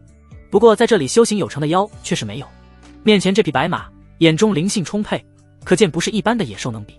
尤其是随着他的出现，四周的小动物们都是畏惧让开，他在这山林间地位颇高。这就奇了怪了，我在这里待了这么久，怎么没有见过你？那些师侄们也没有聊起过你。宁毅啧啧有声，他抱起禅意，一个跃动间从青岩上跳下，来到白马身旁转了一圈。只见这匹马通体雪白，毛发顺滑柔亮，似是丝绸一般。从他的身上还有淡淡压迫感传来，似是某种来自兽类的本能。龙威，看来你是有部分龙族血统，怪不得这山间灵兽如此畏惧你。宁毅若有所思，他一只手缓慢伸出，落在了白马的背上，轻抚着那如美玉般的柔顺。敖灵心中恶寒，自己的身子竟然被一个人类男子这样肆意抚弄，让他暴跳如雷，恨不得直接化为龙形，将其一口吞下。不，吞下太恶心了，还是一掌拍死比较好。敖灵深吸口气，努力让自己冷静下来。他现在身受重伤，虽不一定畏惧这刚入门也就2年的阴阳道宗弟子，但若他暴露了身份，被阴阳道宗发现，那就大大不妙了。这时宁毅走到白马身后，他突然一把掀起马尾，低下头望去，神色惊讶。咦，竟然还是一只小母马。敖灵瞬间脑子里理智的那根弦崩塌了。他堂堂真龙公主，地气不灭境的高人，被一个弱小人类男子上前用手摸就算了，竟然还被对方直视了自己最隐私的地方。是可忍，孰不可忍。他此时脑子里已经没有什么暴露不暴露的问题，只想惩戒这个无礼之徒。马腿用力往后踹去，他现在虽身受重伤，功力实不存一，但境界还在，这一脚下去，就算是第3通意境的人，估计也会重伤不好。敖灵脑子瞬间清醒，他本想教育一下这登徒子，完全没有控制住力道。对方才入门也就2年，境界能有多高？恐怕会被自己一脚踹死。阴阳道宗的弟子在宗门内被外人所杀，圣地一定会追杀他到天涯海角。不过事已至此，他也来不及后悔，只想着事后立刻逃离阴阳道宗，反正他一直在被追杀，债多了不愁。但是下一刻，敖灵愕然发现自己这一脚踹到半空，竟被一只大手牢牢地按住马腿，任由他如何发力，竟然也挣脱不得。宁毅握住马腿，心下也是惊讶，这匹马好大的力道，简直犹如龙象。要知他可是开启了88窍穴，凝聚了320个念头，一身蛮力与真力远超其他圣地弟子。但即使如此，这匹白马一脚踹来，他竟然都隐隐生出握不稳的感觉。这匹马有问题，他竟然有修为。武道山的这些灵兽虽开启了灵智，但不懂修行，一般的第一境武道修者就可对付。而这匹白马的力量绝不是什么血脉能带来的，而是他修来的。妖族间谍，宁毅脑海中冒出这个念头，他表面不动声色，将马腿放下，哈哈大笑。好一匹烈马，不过我就喜欢你这样的烈马，这样降服起来才有意思。敖灵心下冷笑，降服他这位龙宫公主，若不是自己现在受了重伤，你这区区人类，本宫一根指头就能捏死。不过敖灵也是心下惊愕，他能确定2年前的宁毅绝对是一个不通武道的普通人，仅仅只是2年时间，他竟然能接住自己一脚。这家伙是怎么修行的？这匹马境界不明，不，他可能不是马，只是变换而来。这件事还是要通知一下宗门，我自己解决不了，去找天命玄女。算了，那个女人尽量少接触，师傅这2天就应该回来了，还是交给师傅来解决吧。宁毅心念急转，立刻有了决定。宁毅对阴阳道宗归属心不强，但他对武道峰却当做了自己的家。师傅李清扬又对他极好，如今见到这神秘白马出现在武道峰，他自是会猜疑对方目的。他心中警惕兴起，不敢再与这匹马过多接触，走回了青岩上躺下，一只手枕在头下，拿着酒壶尝着自己酿造的美酒，悠闲慵懒。这时他感到自己头边有鼻息喷吐，睁开眼望去，白马的头竟然凑了过来，嗅着他酒壶里的酒。宁毅哑然失笑，你想喝？敖灵犹豫了一下，轻轻地点了下头。自己身份可能暂时没有暴露，但这人族男子估计已经察觉到他的不同，因此他也没有隐瞒自己通人言。看来今晚就得离开这里了，自己若被发现，阴阳道宗不可久留。你倒是个懂货的，不过喝酒就是要有人陪。来尝一尝我新酿的这碧水浆。宁毅将酒壶递到了白马嘴边，敖灵犹豫了一下，张开嘴，任由宁毅将美酒从他口中灌下。碧色的酒液进入口中，带着阵阵清凉与枯木逢春般的春意盎然，其中美味与敖灵在龙宫时喝的那些珍贵美酒液不遑多让。最不可思议的是，这酒中竟然还有其他功效，滋润他的身躯，让他受伤的恢复速度都是快了不少。这酒的疗伤效果竟然不差一些灵药，这是药酒。敖灵一下子眼热起来，之前离开阴阳道宗的想法刹那间烟消云散。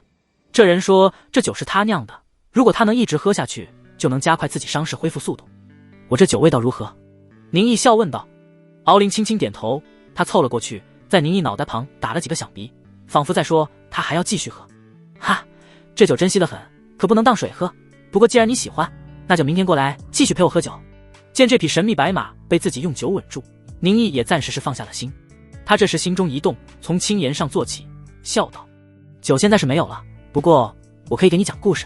说罢，宁毅在脑海中搜寻着故事，不紧不慢地讲了起来。午后明媚，一俊美少年盘坐青岩上，语气如说书先生一般抑扬顿挫，讲着没有人听过的故事。在他面前，一匹美丽非凡的白马静静聆听。附近有松鼠坐在枝头，有棕熊靠着树干，有鸟儿落于巨岩，每一只小动物都是安安静静，听着少年朗朗清音。你的说书技能经验值+3。面板上的提示让宁毅心下一喜，自己好久没增长经验的说书技能经验条又动了。只是给一只白马说书就能增加这么多经验值，这说明什么？说明这只白马的武道境界恐怕极高。数日后，宁毅依然一如往昔，坐在青岩之上弹奏着琴曲。他这一曲不是蝉鸣，也不是什么被前人所创作的名曲，而是宁毅随性而弹奏出的自然之音。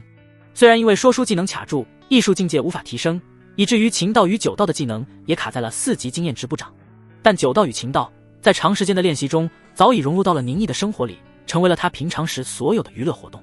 宁毅心有所悟，这或许就是大艺术家许愿系统的由来。当他真有一天掌握了所有9种艺术，岂不是日常生活中只有艺术，他不是大艺术家，还有谁是大艺术家？随心弹奏一曲，如清泉流淌，动人心弦。当宁毅手指离开琴弦，他睁开双目往前望去，就见到一头白马正站在他前方不远处。小母马，你来了。宁毅嘴角扬起笑容。敖灵皱了皱眉，对宁毅的称呼不满，不过看在他每日给自己那药酒的份上，也不是不能原谅。给，这是你今天的酒，我只见过嗜酒的老头，还没见过嗜酒的马，倒也是长见识了。宁毅玩味一笑，语气里有着说不清道不明的意味。敖灵并没有察觉到宁毅话语中的那抹怪异，他心下冷哼，若不是为了疗伤，谁会天天酗酒？他不理会宁毅的说辞，把头伸进酒碗中，只是几口，如鲸吞一般将那碗酒喝了个干净。不行，这样的恢复速度还是太慢了。这人虽然掌握了少见的药酒神通，但是他酿造的酒对自己这第7不灭境的人来说，药效还是太差。他精气神三者皆有损伤，而宁毅的药酒只对精也即是肉体的伤害有着特殊疗效，对气与神的疗效效果很一般。敖灵倒是埋怨起了宁毅技术不行。待白马喝完了酒，宁毅将双膝上的古琴轻柔放下，似是怕伤到他一样。这琴是洛师妹送的，还是名贵之物，可不能弄坏了。若是不小心弄坏，洛师妹知道了，她就算嘴上不说，心里也一定会生气。宁毅缓缓从青岩上站起，他背负着一只手，居高临下的看着那头喝完了酒，正用舌头舔着酒碗的白马。你并不是我武道峰的灵兽。宁毅缓缓出声，一双眸子古井无波，眼帘微微垂下。敖灵突然察觉到气氛不对，他心神一凛，下意识地往后退了2步。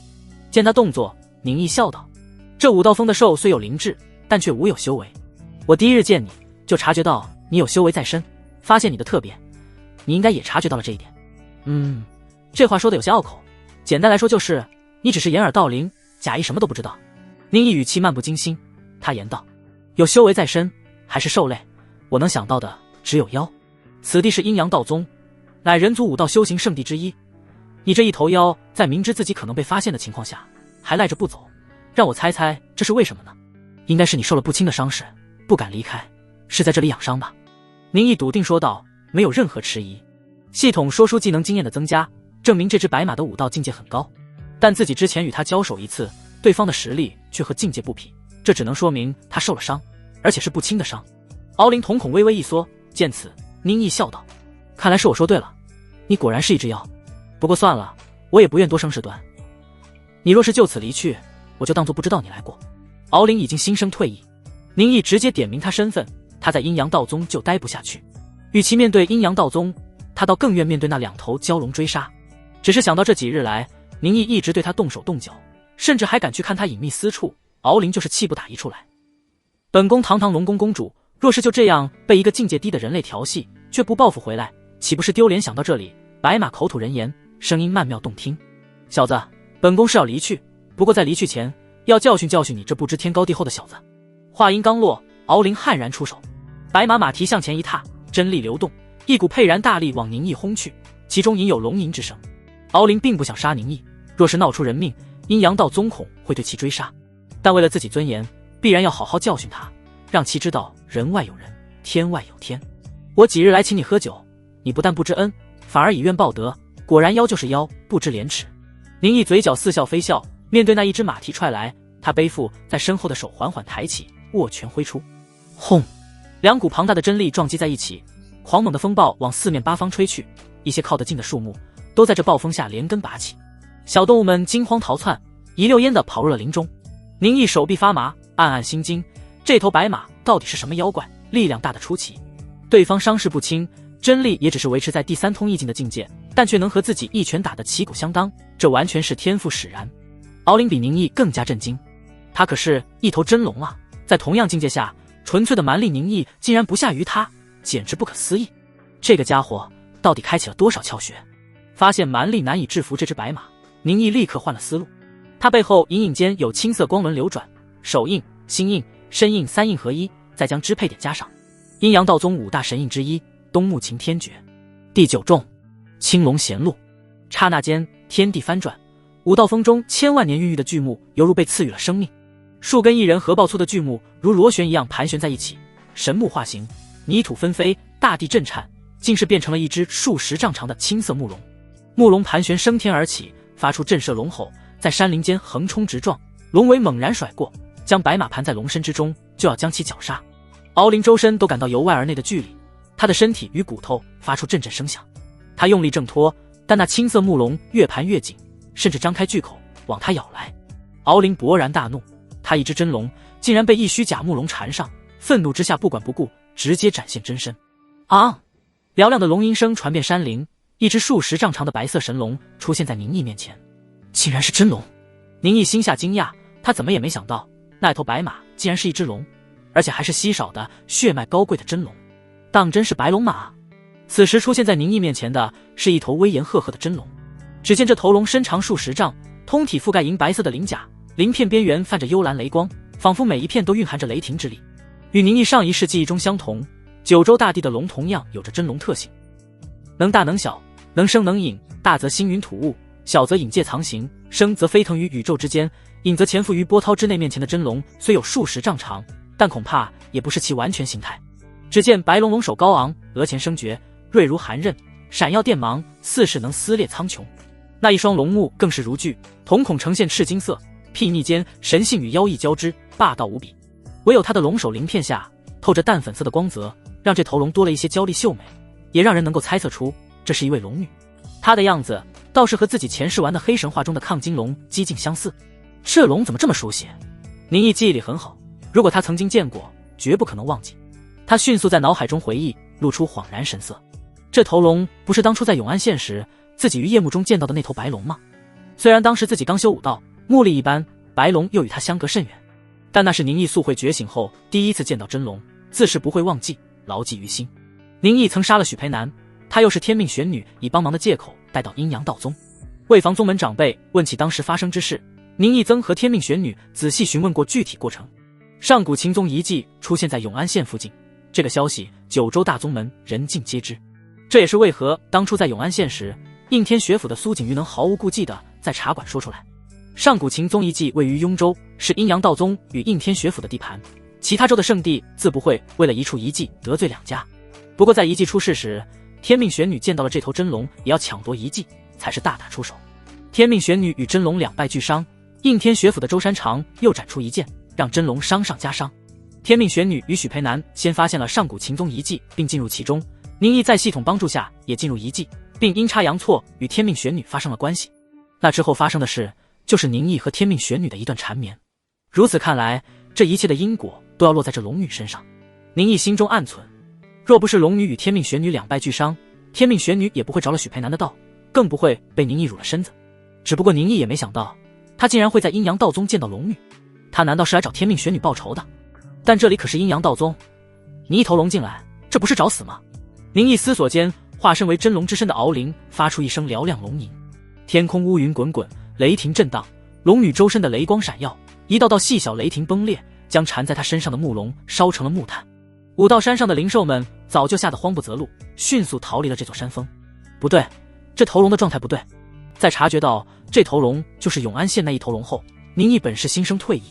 能和天命玄女两败俱伤，这龙最差也是第七不灭境的高人，自己就算再怎么外挂加持，也不可能跨这么多境界与其为敌。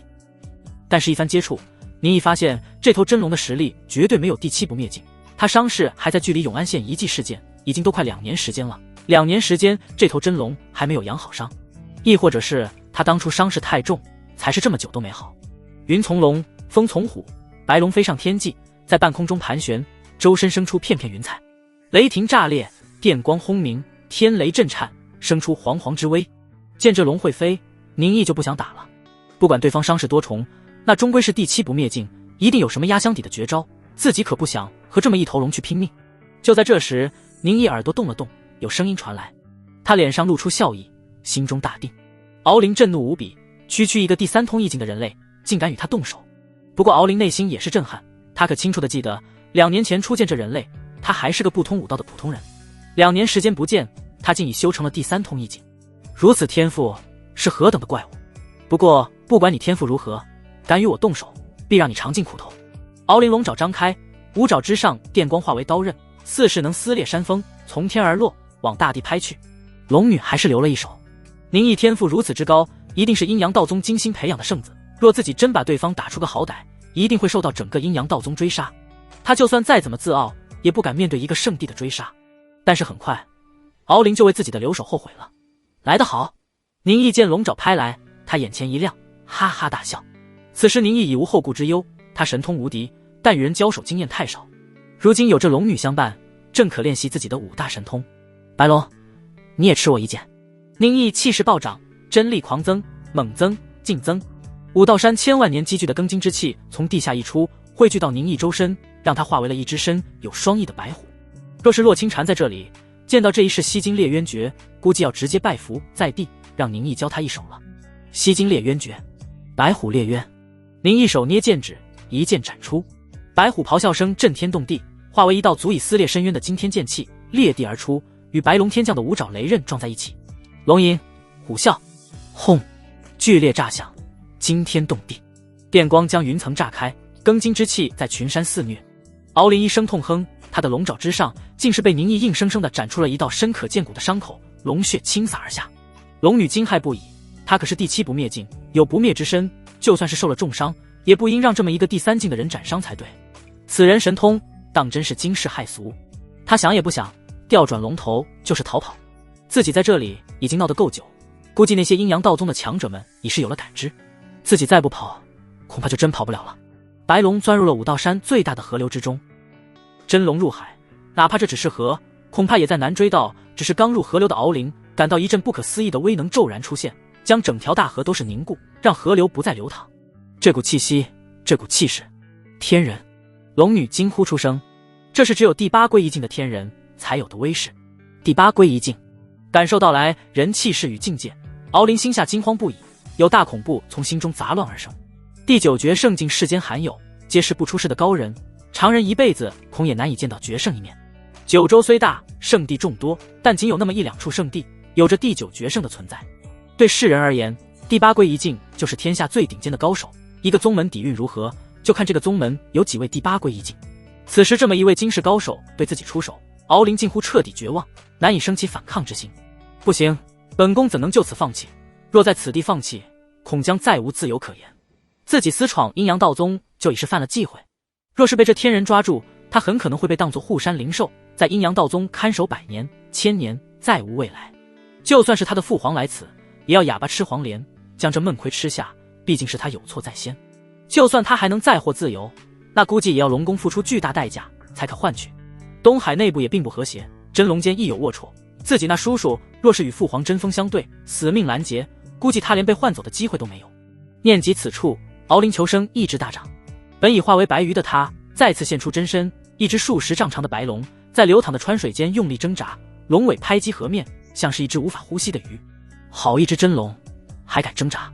川岸边不识何时到来的李清扬盘腿而坐，他脸颊醉红，灌了一口壶中美酒，挠了挠自己乱糟糟的头发。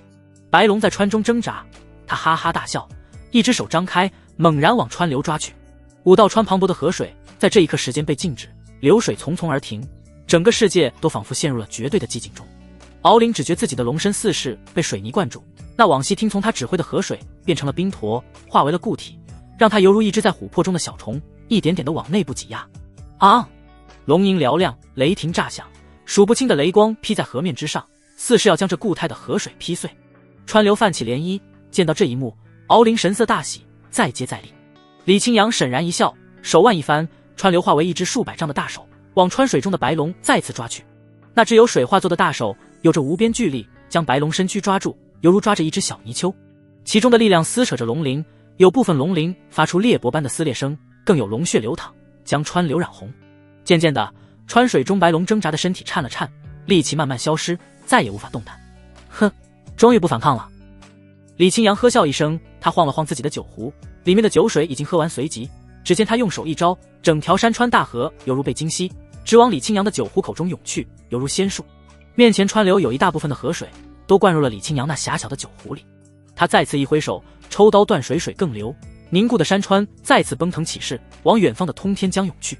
宁毅站在李清扬身后，神色惊叹：师傅，这一手北水赴前诀，真是以真化境。李清扬的酒壶就是普通的酒壶，不是什么法宝之类的东西，只不过李清扬以大神通将那万吨之水强行压缩，硬生生灌入了自己的酒壶中。如此神通，以宁毅加点后9重天境界，在技巧上倒是能做到，但是宁毅现在境界不够，功力不深，不能做到师傅这样举重若轻，将这万吨之水都化为一壶。龙可大可小，也正是对方有这样的特性，李清扬才能将这一只真龙装入酒壶。李清扬玩心大起，左手用力晃着酒壶，酒壶内的敖灵身子乱撞，翻江倒海，就算他是一只龙，也受不了这样的摇晃，浑身酸软无力，直欲呕吐。晃了半晌，李清扬将酒壶往前一倒，万吨之水冲刷着大地，涌入了武道川中。而在那水流里，一只数10丈长的白龙趴在地上，银白色的鳞片泛着粉红，高贵优美，秀气的龙首侧躺在地，气喘吁吁。真龙不愧是真龙，生命力当真顽强。李清扬这样一番折腾也没有死，只是没了反抗的力气。李清扬跳上一块巨石，翘着一只腿，看着眼前白龙，怒气冲冲道：说，你这小龙是从哪里来的？是不是要对我徒弟不利？敖灵躺在地上无力回答，况且以他性情高傲，在这种情况下更不会低声下气。他龙首往一旁动了动，闭上龙目，不言不语。宁毅靠近这只白龙，他现在的样子倒真像自己前世玩黑神话，将亢金星君打败后，亢金龙躺在地上的惨状和可怜。宁毅对龙很是好奇，他离得近了才注意到，白龙的鳞片远处看是粉中透白，而若是仔细观察，会发现它的鳞片似是蛇鳞与鱼鳞的混合，在阳光照耀下有着很淡的彩色光芒。他伸出手去，轻轻地摸了摸龙鳞，随即走向他那庞大的龙首。师傅，我又和人无冤无仇，这真龙怎么也不应该是找我来的吧？你应该问问他，是不是要对我阴阳道宗不利？宁毅仔细回忆，他这辈子除了陈深夺他圣祖精血，两人有深仇大恨外，他也就和宗主有仇了。不过宗主不知道是他杀了许培南，所以两人现在其实也是无仇状态。除此之外，宁毅这辈子就是个普通书生，谁都没得罪过。莫不是我素慧觉醒前真有什么人龙恋，这真龙是来找我这个负心汉报仇来了。宁毅再仔细想，他用力点头，自己真的和这只龙不认识。李清扬冷笑一声，这小龙只是个第七不灭境，在外面倒也是个高手，不过就这点实力，他还不敢算计道宗。师傅啊，您别乱说，第七不灭境可不是什么小龙，在您面前或许啥都不是，但在外面那绝对是一方大佬。你这小龙到底说不说为何会化为白马，接近我徒弟？李清扬是真的急了，他好不容易找到这么一个精彩绝艳又与他兴趣相投的乖徒弟，竟然有人敢对自己徒弟动歪心思。那躺在地上的真龙口吐人言，即使虚弱，却也依然贵不可言。我既然被你抓住，要杀要剐，悉听尊便。宁毅听着这龙女声音，之前他虽说过话，但宁毅当时没在意，此时再听，总觉得在哪里听过。李清扬气笑了，好，你不说是吧？小子，你吃过龙肉吗？今天咱爷俩有福了，正好炖了这条龙当做下酒菜。这真龙可浑身是宝，将它龙肉吃了，龙血喝了，正可助你一臂之力，好突破到第四神念境。宁毅吓了一跳，不会吧？难道这才是愿望实现的方法？要把这头龙给吃了？咱能换个吃法吗？白龙躺在地上，依然紧闭龙目，对李清扬的话不加理会。李清扬气笑，好，既然你冥顽不灵，那就不要怪我了。小子，拿我刀来。宁毅眨了眨眼，不是，师傅，您哪有刀啊？我怎么不知道？我只知道你酒藏在哪，可不知道你刀放在哪。李清扬见宁毅不动作，他怔了一下，神色也是有些尴尬。对了，我不是用刀的。李清扬脸皮够厚，他神色一冷，并指如剑，在他的指尖处迸发出强大的庚金剑芒，正是阴阳道宗的神通之一。锋利的剑芒靠近白龙身子，宁毅欲言又止，但想了想后，他什么话都没说。师傅说的对，这头白龙境界可是第七不灭境，就算他受了重伤，又为何好巧不巧的会来到自己身边？师傅是担心自己安危，我可不要生出什么恻隐之心。虽说这也可能是系统的愿望使然，但根据宁毅对系统的了解，哪怕是白龙受到了影响，他也应该会有个理由才会出现在自己面前。我许的愿是升一个大境界，师傅说这龙浑身是宝，吃了它就可能晋升，没准这真就是我愿望实现的方法。自己可没吃过龙肉，正好尝尝味道，虽然心里稍微有些抗拒，但没关系，就当是吃狗肉吧。想到这里，宁毅就不再出声，看着李清扬施为静待晋升机会。足以切金断玉，斩断山峦的庚金剑芒贴近了白龙身体，即使是真龙的鳞片，在李清扬这第八归一境的大佬面前，也如刀切豆腐，轻易的就是被斩断。白龙的身子裂开一道伤口，不过这道伤口相比于龙身的大小，就像是人的手指被切出了一个口子一样。敖灵感受到身体中庚金剑气流转四溢，浑身的血肉在剑气下撕扯，痛苦让他如芒在背，痛哼一声，强大的求生欲终于是战胜了他的高傲。敖灵龙口微张，开口道：前辈且慢。哦，你这小龙终于开窍了，那就好好与我说说，为何你敢来阴阳道宗，又为何接近我徒弟？李清扬剑光横在敖灵龙身之上，仿佛他只要撒谎就将他身子斩断。这位前辈，本宫我乃东海龙宫公主，姓敖名灵，家父正是龙宫之主。东海龙族与大周皇朝签订了条约，允许我等东海龙族可以进入九州大地。敖灵希望搬出身份，面前这位天人能够饶他一命。你们东海龙族与大周皇朝签订了条约又如何？条约是允许你们进入九州大地，但可没允许你们进入我阴阳道宗。难道你这小龙还敢闯入大周皇宫不成？那皇宫可也在九州大地内，你也不必拿你身份吓我，我好歹也是第八归一境，是阴阳道宗的太上长老之一，还怕你区龙宫不成？若是你那父亲不满，那就让他来我阴阳道宗，我倒是不介意和他好好讲讲道理。李清扬拂袖冷哼一声，能修到第八归一境的天人，哪一个是被吓大的？除了那第9决胜境外，这天下之人没有什么可让他畏惧的。你这小龙，我最后给你一个机会，放下你那无谓的高傲，老老实实回答我的问题。你们这些真龙就这点不好，心高气傲，不知有多少真龙最后是死在了自己的傲慢下。你也不要和我说的没的，老头子我不会听，现在就老老实实回答我的问题。你为何要来阴阳道宗，又为何接近我徒弟？往常醉醺醺的老头这一刻杀气四溢，一位第8境的天人所散发的杀意几乎冻结了白龙浑身的龙血。敖灵身子打了个哆嗦，暗暗叫苦。他知道这位天人是真的动了杀念，若自己再不回他问题，他是真的要杀自己。沉默了一下，敖灵垂下龙手，轻言细语：好叫前辈得知，晚辈实是被人追杀，不得已潜入武道川，进入了阴阳道宗地界。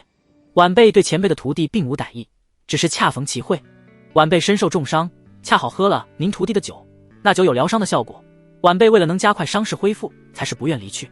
李清扬嗤笑一声：可别喊我前辈，没准你年纪比老头子我还大呢。敖灵气得想要破口大骂：你是人，我是龙，咱俩能相比吗？实际年龄我或许是比你大，但在龙族中我还是28年华的少女呢。师父，他说的可是真的？以老头子我的经验，这头傻龙没那么多花心思，他说的应该就是实话，只是恰好来到阴阳道宗。敖灵又详细说了自己当初贪念一起，想要争夺上古秦宗遗迹，却与天命玄女两败俱伤，又被应天学府的舟山人所伤，受了重伤的他，再被2头蛟龙一直追杀，走投无路下，才是大胆进入阴阳道宗地界，求得安全之法。宁毅目瞪口呆，忍不住道：就这点破事，你刚才直接说了不就行了，何必那么抗拒？他还以为这头龙是针对自己有歹心呢。敖灵心下羞恼，直接说：我可是被2只废物一样的蛟龙追杀，这丢脸的事能直接说出来？李清扬笑道：小子，这就是真龙的问题了，他们一个个就是太心高气傲，不知变通。你不理解他们的想法就对了，你是人，他们毕竟是龙。李清扬说完，他沉吟片刻，淡淡道：我信了你的话，但你闯入我阴阳道宗也是真，就算我在这里杀了你，你们东海龙族也讲不出道理，是也不是？敖灵不吭声，只是心里不服。他们真龙什么时候讲过道理？拳头大就是道理。如果这里只是人族一普通宗门，那他一定不讲道理。但这里是武道圣地之一的阴阳道宗，就算是东海龙族也得乖乖讲理。见敖灵不吭声，李清扬又是道：我可以饶你一命，但你也要付出代价，不知晚辈要付出什么代价？敖灵声音清脆悦耳：如果是要他在阴阳道宗当护山神兽，那他宁死不屈；若没了自由，那活着还有什么意思？只要你交出自己的龙珠给我徒弟，我就饶你的命。李清扬淡淡说道：绝对不行。敖灵一阵羞怒，想也不想，大声拒绝。宁毅见这头白龙情绪起伏这么大，好奇问道：师父，龙珠是什么？他怎么这么在意？难道是他修为所在？宁毅知道妖族有妖丹，是妖族一身修为凝聚，如果龙珠也是龙族修为凝聚，那他不愿意交出十分合理。失了一身真力，那和死了没什么区别。李清扬笑呵呵道：这龙族的龙珠啊，就相当于是女孩子的第一次。宁毅目瞪口呆，他张了张嘴，一时间不知说什么好。师父，你是一点都没道德啊，这种事都能这么直言不讳地说出吗？你这不是逼良为娼？怪不得这头白龙这么愤怒，直言拒绝，一点商量的余地都没有。师父啊，您这直接要求女孩子交出第一次，还这么理直气壮，人家能同意才怪了。这头名为敖灵的白龙自称为东海龙宫的公主，本身还是一位第7不灭境的高人，怎么可能会受这侮辱？宁毅以袖遮面，羞于和李清扬为伍。师父，您老人家下次不要这么直言不讳，咱们能不能委婉一点，给人家留一点面子，这才能让对方答应啊。臭小子，你想什么呢？李清扬见到宁毅表情，笑骂一声：这真龙一族有自己的习俗，这龙珠就与这习俗有关，不是你想的那样。徒弟我可什么都没想，师父你不要乱说。宁毅表情正义凛然，语气铿锵有力，又问道：师父，这真龙又有何习俗？这龙珠到底是什么？真龙一族生来就有龙珠，这龙珠汇聚着真龙从小长到大所拥有的龙气精华。李清扬给宁毅一番解释：龙珠并不是妖丹，对这些真龙并无大用，哪怕失去龙珠也不会有损功力，更不会对身体造成创伤。龙珠的主要作用正是为真龙的习俗而生。真龙在结婚时，男女双方会互吐龙珠交给对方，由对方炼化成为自己身体的一部分，这就和咱们人族大婚时3拜天地喝交杯酒是一个意思。顿了下，李清扬又道：这龙珠倒也类似人族的贞洁，若是真龙在结婚时有一方早就失了龙珠，那就代表其在婚前失了身。宁毅这才是了然，原来如此，真龙原来有2层贞洁，一层为龙珠，一层则与人族相同，是那层膜。宁毅稍显失望，还以为龙珠是在女子那最隐秘的地方，要自己去取出来呢。不过师父你这番作为还是逼良为娼啊。怎么，你这臭小子失望什么？莫不是还看上了这头龙，想和他结为连理啊？李清扬拿出酒壶喝了一口，再次变成了那醉醺醺的老头，毫无之前制服龙女的那天人之威。他拍了宁毅脑袋一下，好笑地说道。宁毅笑道，师父您说笑了，这真龙虽能化为人形，但万一是个丑八怪怎么办？这就是你小子不懂了，真龙化作的男女皆是俊男美女，符合咱们人族审美。哦，那能不能让这头龙化为人形，让我看看长什么样？宁毅虽不知道龙珠到底还有什么用处，但见师父这样逼良为娼，就知那龙珠一定有大用，便也是配合。我那愿望可能就因在这龙珠上。宁毅心有所悟。敖灵见这对不要脸的师徒站在自己坟头上说说笑笑，气急怒骂，无耻师徒，你们何必这样羞辱本宫？本宫就算是死也不会交出龙珠，你们便打死本宫算了。前辈你也好歹是第8境的天人，怎地一点都无天人风范，推得不要脸。李清扬呵呵笑道，脸有什么用？老头子我没别的优点，就是靠这厚脸皮混到现在的。宁毅也对自己师父的无耻有了新的认知。不过想想师父酷爱酒道，从很久前就一直被人说道，但他依然我行我素，根本不在乎他人看法。由此看来，师父的脸皮的确是厚的没边。敖灵语气一滞，连呼带喘，遇到这样的第8境天人，也是他倒了8辈子霉。这时李清扬又道，你这小龙，那龙珠真的这么重要吗？比你的命都重要。敖灵冷哼一声，若是让你丢了宝贵贞洁，你愿意？李清扬无所谓道，老头子我的贞洁有什么重要的，还是命更重要？臭小子，你得贞洁重要吗？宁毅没有考虑的道，那当然是小命更重要。他想到自己为了活命曾被天命玄女强行双修，仰起头来悲愤欲绝。但只要命还在，那失去的尊严就一定能拿回来，下次我得在上面。你看，我和我徒弟都认为命最重要。李清扬那醉醺醺的背懒话语让敖灵暴跳如雷，他闭上龙目，龙手转到一旁，不再理会这对无耻师徒。本宫可是妙龄女子，能和你们这个糟老头子和无耻之人比？李清扬突然神色一肃，不再不着调，语气一下子变得正经起来。你这小龙还真不怕死？见敖灵不吭声，他又是道，但是你死就死了，若因此害得东海龙族出现重大伤亡，那可是你的罪过，为了一枚龙珠真的值得？敖灵忍不住转过头，龙口张开，冷言冷语道，前辈确实是第8归一境的天人，实力强大，但东海龙族也不是吃素的，前辈难道还想用本宫的族人威胁？就算是你前辈你，若进入了龙宫，恐怕也难以跑出来。李清扬也不生气，他笑道，老头子我还是有自知之明，可不会傻的一个人与你们整个真龙一族为敌。你以为我会在这里将你千刀万剐？大错特错，老头子我正是要把你送出去，送给那追杀你的蛟龙。我年轻时游历九州，前往过东海，和你们其中一些真龙也有过交情，也听过你的名字。你这丫头是东海之主的心肝宝贝，若是死在蛟龙手中，你那父皇为了报仇，说不得要掀起四海之乱。哼，你难道还看不明白，有人追杀你，正是为了让四海乱起来，只有四海乱起来，有人才能达成野心。李清扬一番话语让敖灵赤金色的龙目猛然缩起，龙身都是颤动起来。宁毅惊讶地看向李清扬，自己师父原来这么能说会道，一句话就戳在了这龙女的心窝处，让她开始犹豫了。所以老头子我再问你一句，是你的龙珠重要，你的贞洁重要，还是四海安定更重要？你的死很可能会造成四海之乱，嘿，就是不知道域外妖庭会不会也插上一脚，还有我们那位大周皇帝是不是也有想法了？这么一看，你这小龙死了可能更好。敖灵心中乱糟糟的，他明知这是李清扬的威胁，为的就是让他交出龙珠，但是李清扬这一番话语又合情合理，自己若身死，还与其他海域有关，以父皇的性格，真可能会暴怒的掀起战乱。就算父皇能忍住怒火，以大局为重，自己那位叔叔也会煽风点火。我到底要不要让这无耻的书生辱了自己身子？敖灵现在不想死了，不是他怕死，而是李清扬的一番话语点醒了他，让他突然明悟，这一次的刺杀并不如表面那样简单。其他海域的真龙想要杀死他不假，一位第7不灭境的真龙若死去，对东海亦是一个巨大的损失，但对方真正的目的正是要以他的死来掀起一场四海之战。若父皇知自己被害死却隐忍不发，别人只会认为父皇软弱可欺，更会蹬鼻子上脸。自己那位叔叔恐也会四处发布谣言，说父皇懦弱，要把他赶下王位。而若父皇为自己报仇，亲近东海之滨，那反而是着了敌人的道，一场战乱正是敌人所需要的。这可谓是一个阳谋，无解的阳谋。只要他身死，就必然会陷父皇于不利境地。想要让这阳谋失效，他唯一能破局的方案就是活下去，一直活下去。白龙的龙首神色变幻，心神激荡下，已经难掩自己情绪。李清扬见此微微一笑，他用眼神示意宁毅稍安勿躁，随即又是引诱道：两条泥鳅追杀你这小龙，对方比你境界低，比你弱，你可甘心？这样说着，李清扬掏出一个酒壶，轻轻晃了晃，将壶盖打开，氤氲酒香飘散，让龙女用力地嗅了嗅鼻子。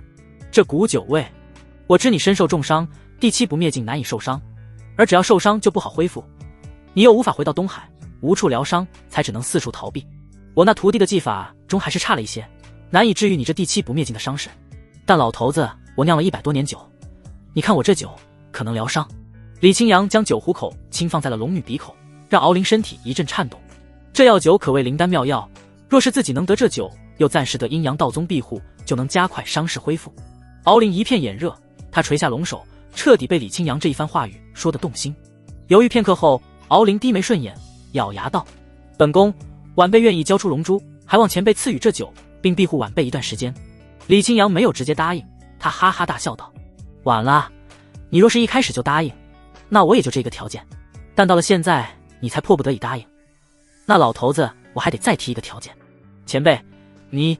敖灵心中怒极，只觉得这个老头真是一点都没天人风范，无耻至极。这时候还对他这么一个晚辈落井下石，要继续压榨。不过想到自己死去的后果，敖灵强忍住内心愤怒，切齿道：还请前辈明示。不错，你总算是乖了一些。李清扬一指宁毅，眯眼笑道：我救你不死，你以龙珠交换，我们两不相欠。而若是你想要我的这酒，你就作为护法人护我徒弟10年。你们龙族寿命1000载，只是10年的话，想来也不算什么吧。敖灵心中松了口气，他还以为李清扬又要提什么让他悲愤的要求。如果只是护这无耻书生10年，他也不是做不到。正如李清扬所说，10年对一头真龙而言并不算太长。晚辈同意了。敖灵怕李清扬又再提要求，连忙应下。宁毅在一旁看着师傅这一番操作，心中佩服。先是以局势分析，让这龙女患得患失，压下他内心高傲，连贞洁都不要，只为活下去。接着又是提要求，让对方以为是漫天要嫁。谁知师傅提了一个不算太难的要求，这一来一回，让龙女反而不敢怠慢，将所有的要求都应了下来。姜还是老的辣，看刚才那龙女的视死如归，是真的宁愿死去，也不愿失了贞洁。既然你答应，那就快快吐出龙珠，还等什么？李清扬再次催促，神色不耐烦，仿佛再说你若继续犹豫，我就接着加码一样。敖灵纠结了一瞬，他下定决心，深吸口气，张开了自己的龙口。刹那间，宁毅看到白龙的腹部颤动，似是有什么东西从他身体中挤出。真龙之口不像是野兽那样，嘴里皆是血腥味，反而透着淡淡芳香，馨香愈发浓郁。一颗直径约有20厘米，白金色的珠子从他口中吐了出来。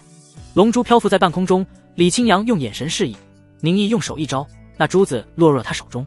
宁毅好奇地捏了捏，这龙珠质地柔软，外表看似金属，但却像是女子的肌肤般细腻光滑。龙女脸色一红，狠狠地瞪了宁毅一眼，不敢再看，羞愤地埋下龙首，做起了鸵鸟。你这小龙终于是乖了，老头子，我既然答应了你，就绝不食言。你现在伤势极重，就先进老头子这酒壶里畅游吧。说着，李清扬又是露出肉疼神色。这酒我酿好后都没喝过，倒是便宜了你。龙女这一次没有抵抗，她那数10丈长的龙身开始迅速缩小，变成了一只10几厘米长的小龙，直接钻入了酒壶之中。李清扬将壶口盖上，将它往宁毅一扔。接着，宁毅接过酒壶，他从壶口往里看去，一只小白龙在里面盘着身子，吸收着酒中的药效。这算不算是酒池肉林？师傅，这龙珠到底有什么用？龙女被抓住，宁毅才是举起珠子。这龙珠可是好东西，其对神魂有着不可思议之功效，只要将其消化，足以让你突破到第4神念境。龙珠算是少有的能让人从第3境直接突破一个大境界的神物。李清扬晃晃悠悠地往武道山巅走去，宁毅紧随其后。真龙浑身是宝，这可不是玩笑话。真龙的血肉若是被练武之人吃了，对第1境和第2境的武者都有神效。不过龙肉龙血对咱爷俩效果不大，我本是打算把它剁了，咱们就改善下伙食。刚才突发奇想，言语试探一番，没想到这小龙还真吐出了龙珠。李清扬灌了口酒，嘿嘿一笑，好不得意。听到龙珠竟然有让第3境直接突破到第4境的能力，宁毅讶道。龙珠既有如此功效，真龙一族竟然没被人杀光，也是运气好。哪有这么简单？李清扬摇了摇头。龙珠可不是杀了真龙就能得到的，这可是真龙婚姻之物，只有他们主动才能将龙珠吐出，否则真龙一死，龙珠也会消亡。这只是第3境升第4境，又不是第6境升第7境，真龙一族可不弱，哪家人会费大力气去得罪真龙？就算是要送晚辈，也是得不偿失。晚辈天赋高，晋升到第4境也不会太难，晚辈天赋低，那就更没必要为了这么一个废物去得罪真龙。所以我说，这龙珠其实挺鸡肋的，但又可遇不可求，是世间最稀罕的玩意。您一听罢，师傅说的还真对，龙珠这东西就是个稀少但却又无大用的东西。不过他对自己是神物，宿主愿望已实现。看着面板提示，您一知道，只要自己服下龙珠，就必然会晋升了。武道山巅别致小院内，宁毅手持着敖灵的龙珠，细细把玩。这珠子握在手中，软绵细腻，犹如少女的肌肤一般滑嫩，其中更有着淡淡馨香，让人闻之甚至会感到欲火大炽。这龙珠恐怕也有真龙在洞房花烛夜时用来增加兴致的功效。宁毅根据龙珠特性一番分析，他修成上古秦宗的正宗功法，这门功法对自身的欲望有着极大的克制作用。明明是引动他人欲望的宗门，反而功法能够克制欲望，让宁毅啧啧称奇。只有能够克制住自己的欲望，才不会就此沉沦。若是伤敌之前先伤自己，那就是笑话。宁毅思忖间抬手望去，李清扬坐在院落中的石椅上，翘着一条腿，全然没有不久前镇压真龙的那天人风范。师父，这龙珠要如何使用？宁毅想了想，开口问道。自己对修行的许多方面不懂，还是要问清楚为妙，可不要不小心弄巧成拙。如何使用？那玩意你直接吃掉就行。李清扬眸子微睁，懒散说道。不过你先别吃，待我给你找一瓶收藏的美酒，就着那酒与龙珠共同服下，可以让龙珠的效果发挥到最大。若是一般龙珠，也就是助你突破到第4神念境，但这枚龙珠的主人是第7不灭境，它的效果更强。有我的酒帮助，按我估计，小子你不但能突破到第4神念境，还能更进一步，让你接近第5平虚境。第5境与第4境息息相关，都与神念有关，其实反而好突破。这龙珠就是修神念的珍宝，可帮你少走许多弯路。宁毅手握龙珠，略微犹豫，问道：师父，这样以外力帮助突破，会不会对我未来不好？前世宁毅也看过许多小说，里面那种纯靠外物突破的根本就是魔道，前期修行极快，到了后期就出现各种问题。说来系统实现愿望，真就是帮你完成，方法不限。哈哈，若是一般人，我不建议用这种外力来突破境界，不如打牢根基，在修行中领悟修行要点，磨练悟性。但你小子不一样，你悟性极高，就适合这种拔苗助长的方法，把这前面的积累修行快点度过，反正到了第5境晋升第6境，有你痛苦的时候。李清扬顿了一下，又道：这龙珠其实最大的作用并不是用来突破境界，它乃是一条真龙毕生精华所在。真龙寿命悠长，若是服下龙珠，能提升寿命。寿命？宁毅问道。这龙珠能提升多少寿命？这枚龙珠的话，大概是10年。宁毅闻言瘪着嘴角，才10年啊，我还以为有多久呢。李清扬笑骂一声，你小子就是还年轻，不懂得寿命重要。年轻人啊，总觉得自己离寿终正寝太远，从不在意这些。待你年纪大了，愈发接近死亡，就越会对死亡畏惧，想尽办法也想多活几年。要不你以为多少帝王年轻时励精图治，一代明君，但到了晚年都昏聩残暴，甚至是追求长生不死，劳民伤财。李清扬摇着头，对宁毅不知寿命之重又气又笑。师父这一说，其实我一直有个问题想要问师父。小子你说。师父，我被修行到底是为了什么？你这臭小子倒是问了一个你师父我也解答不了的问题。那你觉得修行是为了什么？李清扬突然坐直了身子，神色一时严肃，似是没想到宁毅竟然会问这个问题。宁毅思忖半晌，缓缓道：有人修行是为功名利禄，有人修行是为我人族能在这9州大地开辟一片光明大道。然而在我看来，这一切都不重要，修行修的应该是长生，在长生面前，一切都如过眼云烟，人的一生短暂，又怎比得过日月同辉？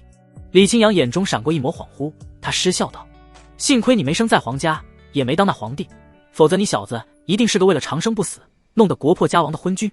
顿了一下，他又是一语般的唏嘘道：据传闻，不过这传闻从哪来的没人知道，我也只是听说。在更古老的年代，在玄鸟将而生伤的更前面的年代，那时的武道修者，哪怕只是入了第1境，都有着远超常人的寿命。但具体发生了什么，没有人知道。随着沧海桑田，武道境界比过去更高了，人的命反而变得越来越短了。不过这也只是传闻，无据可考，你全当个笑话听吧。宁毅沉默不语，这是他素慧觉醒后最奇怪的事。武道修行从第一境开始凝学，练出真气，然后修成念头，聚集神意，乃至于到了后期能够汇聚法相，肉身不灭。如此不可思议之威能，却让武道修者们一个个寿命依然短暂，绝大部分人都活不过100岁。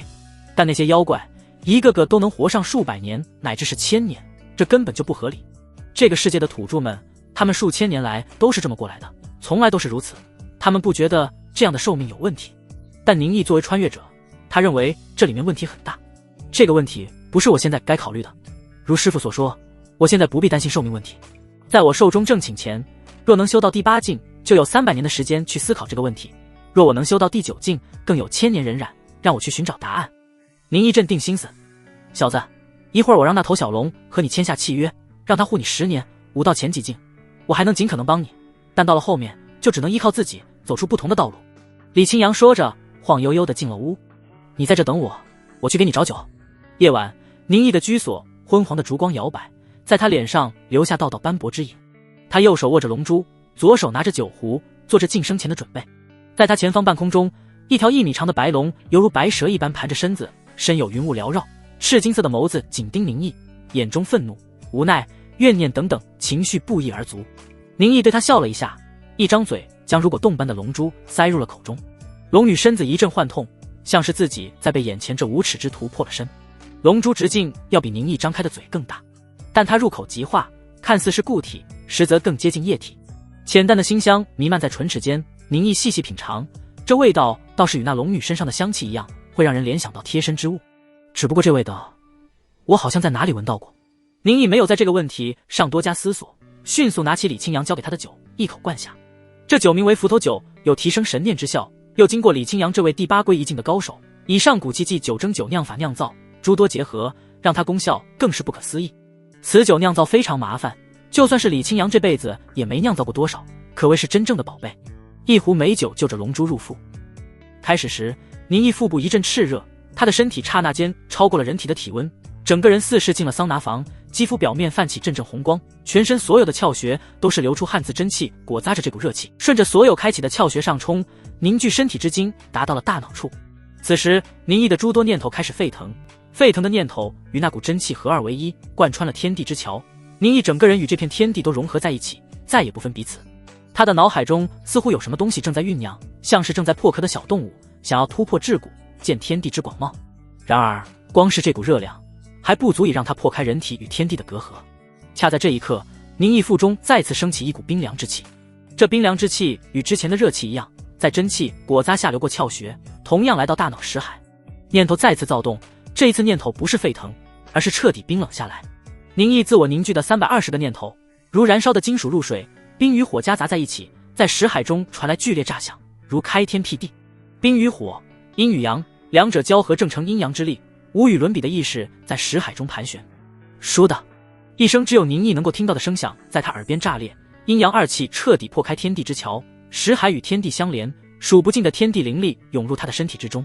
这些天地之力与识海结合，开辟自身神脉，从头到脚似是描绘着人体脉络，阴阳金木水火土5大神脉瞬间开辟成功。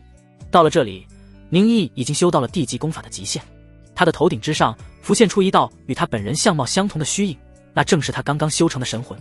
在上古秦宗遗迹时，许培南肉身被宁毅杀死，他就想要用神魂逃跑。只要神魂尚存，人就如鬼魂一样依然算是活着。如果有天才地宝，还可用神魂重塑肉身，再活一世。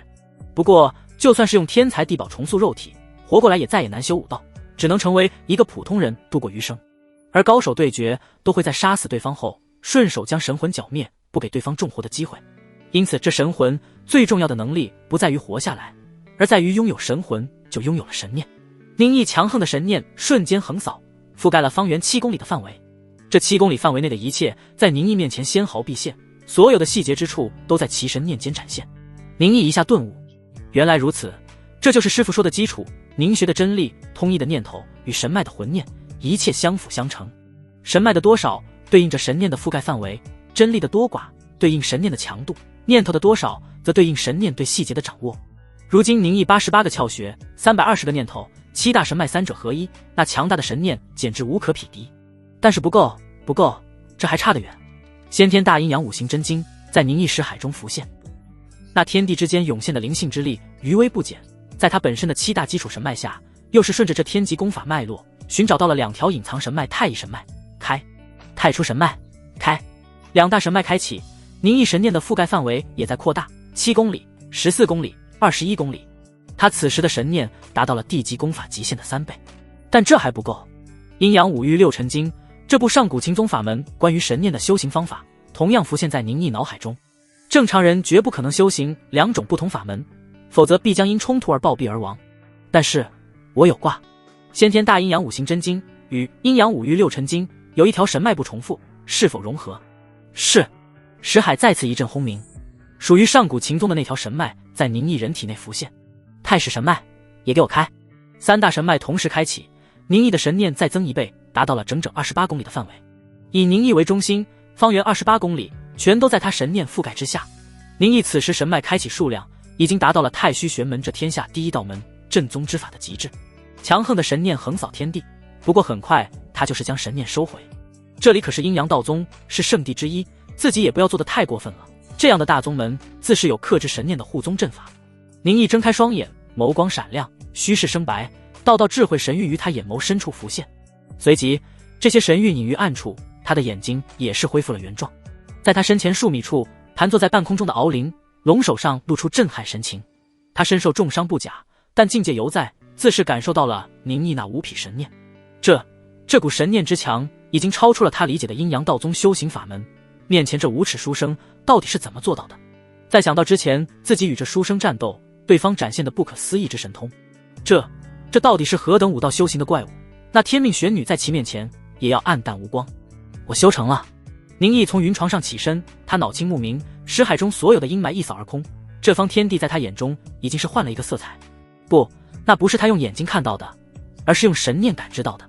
我终于修成了第4神念境，可以再前往通天阁，把里面所有功法全部看一遍，将窍穴、念头与神脉修到自己能修成的极限。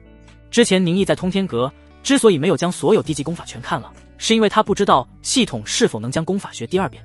每一套功法都有开启窍穴、凝聚念头、开辟神脉这一整套法门。若是他在开启窍穴后、凝聚念头前就看了一门功法，那他就只能开启不重复窍穴，而无法修行不重复的念头，因为他还没修到那境界。而若是系统只能修行1遍法门，待他修好了念头再去翻看这本功法，很可能就没用了，不会再有新的念头给他凝聚。宁毅是个相当谨慎的人，要将系统一切可能的弊端都消弭于无形，因此他才强行忍耐，只等到自己修成第4神念境，将3大根基全部打开后，再一股脑的将低级功法都看一遍，从而避免可能的问题。咦，就在这时，宁毅察觉到自己的身体骨髓出现了变化，在龙珠影响下，从骨髓中竟然生出了一种他从未见过的血液。这是圣祖精血。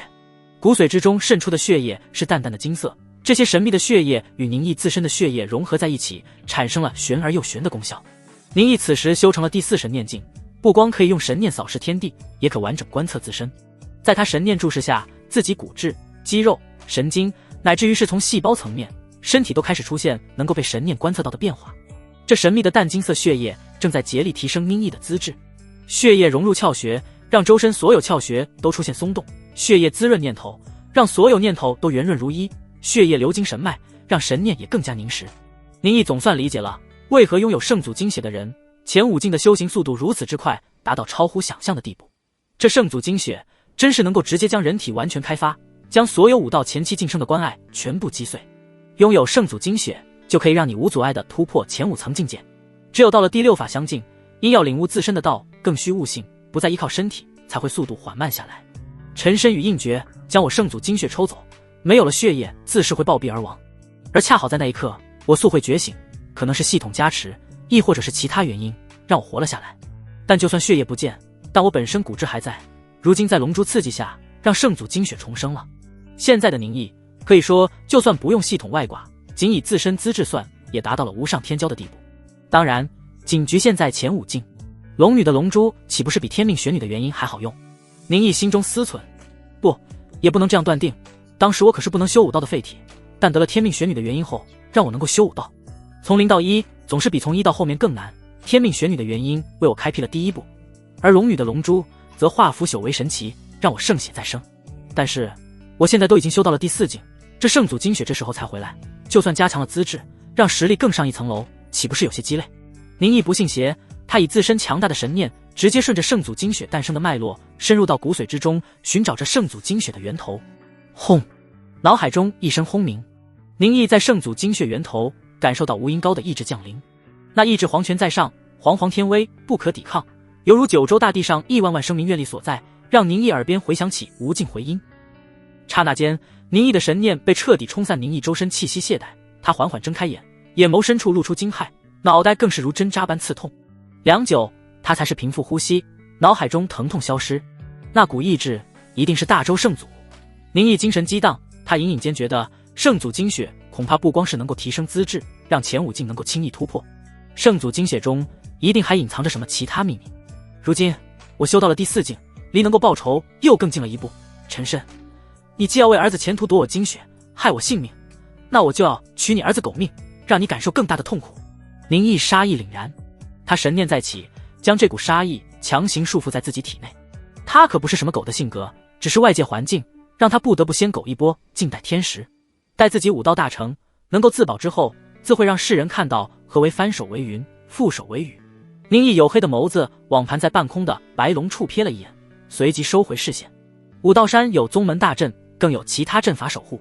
李清扬当武道峰峰主不知多少年，早就将这座山脉打造得如铜墙铁壁，其中的一些阵法操控方法也交给了宁毅这唯一的徒弟。因此宁毅在武道山上非常安全，就算有高手来袭，凭借护宗大阵也足以保自己平安。之前察觉到龙女境界时，他一点都不畏惧，这就是根源。而在大阵的阻隔下，龙女在武道山大闹一番，其他6峰却根本不知道。龙女在师父强迫下与我约法3章，10年内会护我周全。没人知道龙女的存在更好，我也可将这第7不灭境的高手作为自己的底牌之一。宁毅不再多想，开始巩固自己刚刚晋升的境界。明日一大早，他还要去通天阁学习里面所有的功法法门。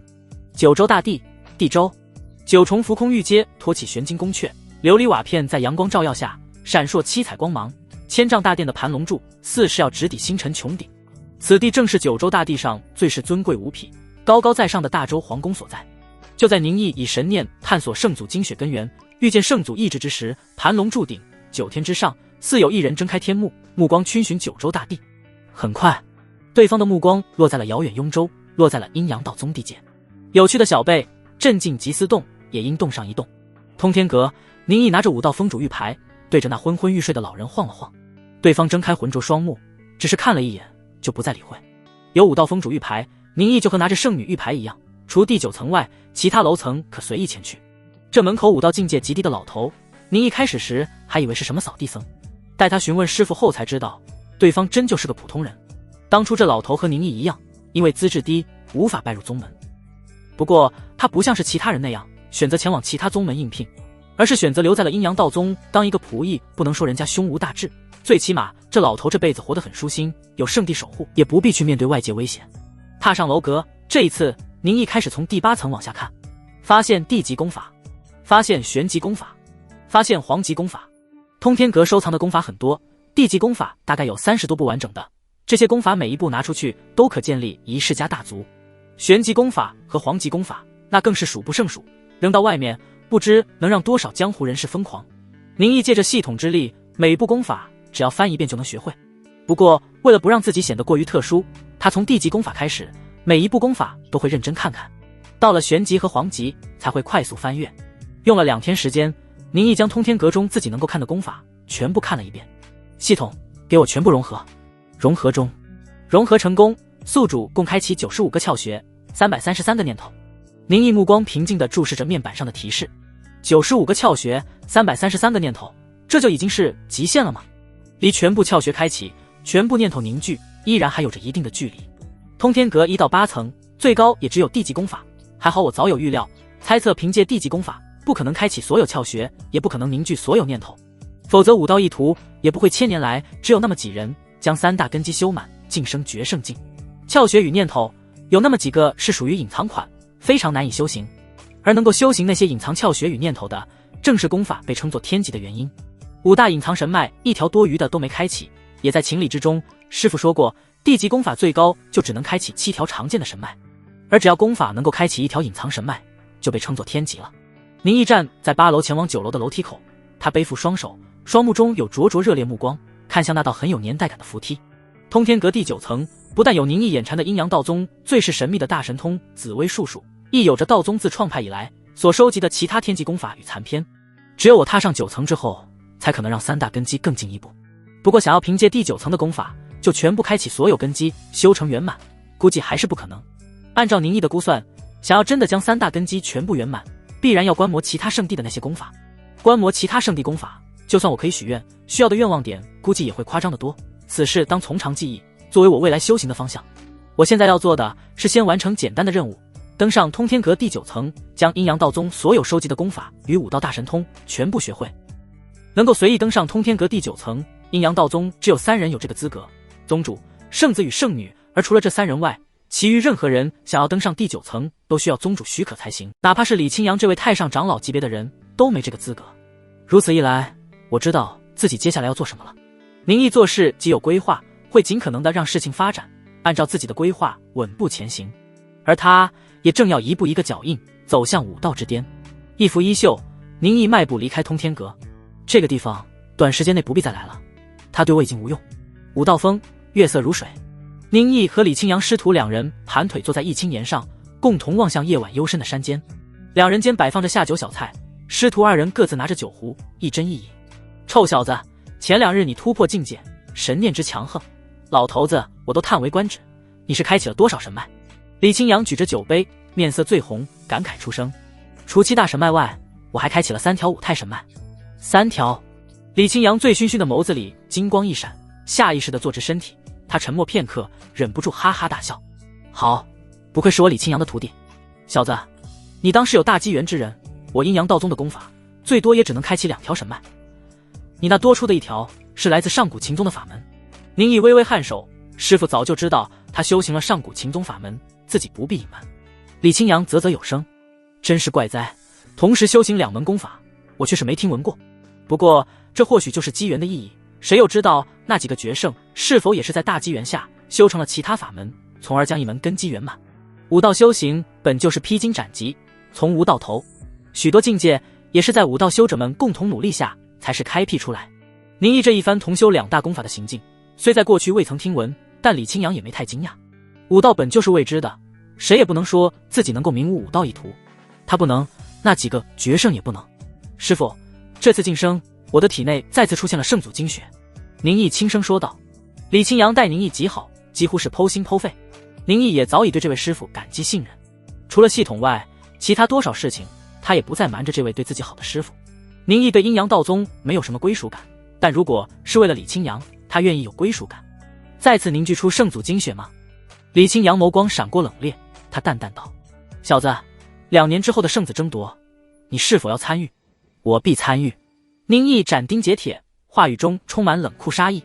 那人既然用我精血成就自己绝世天骄之名，那我就要让他身败名裂，生死道消。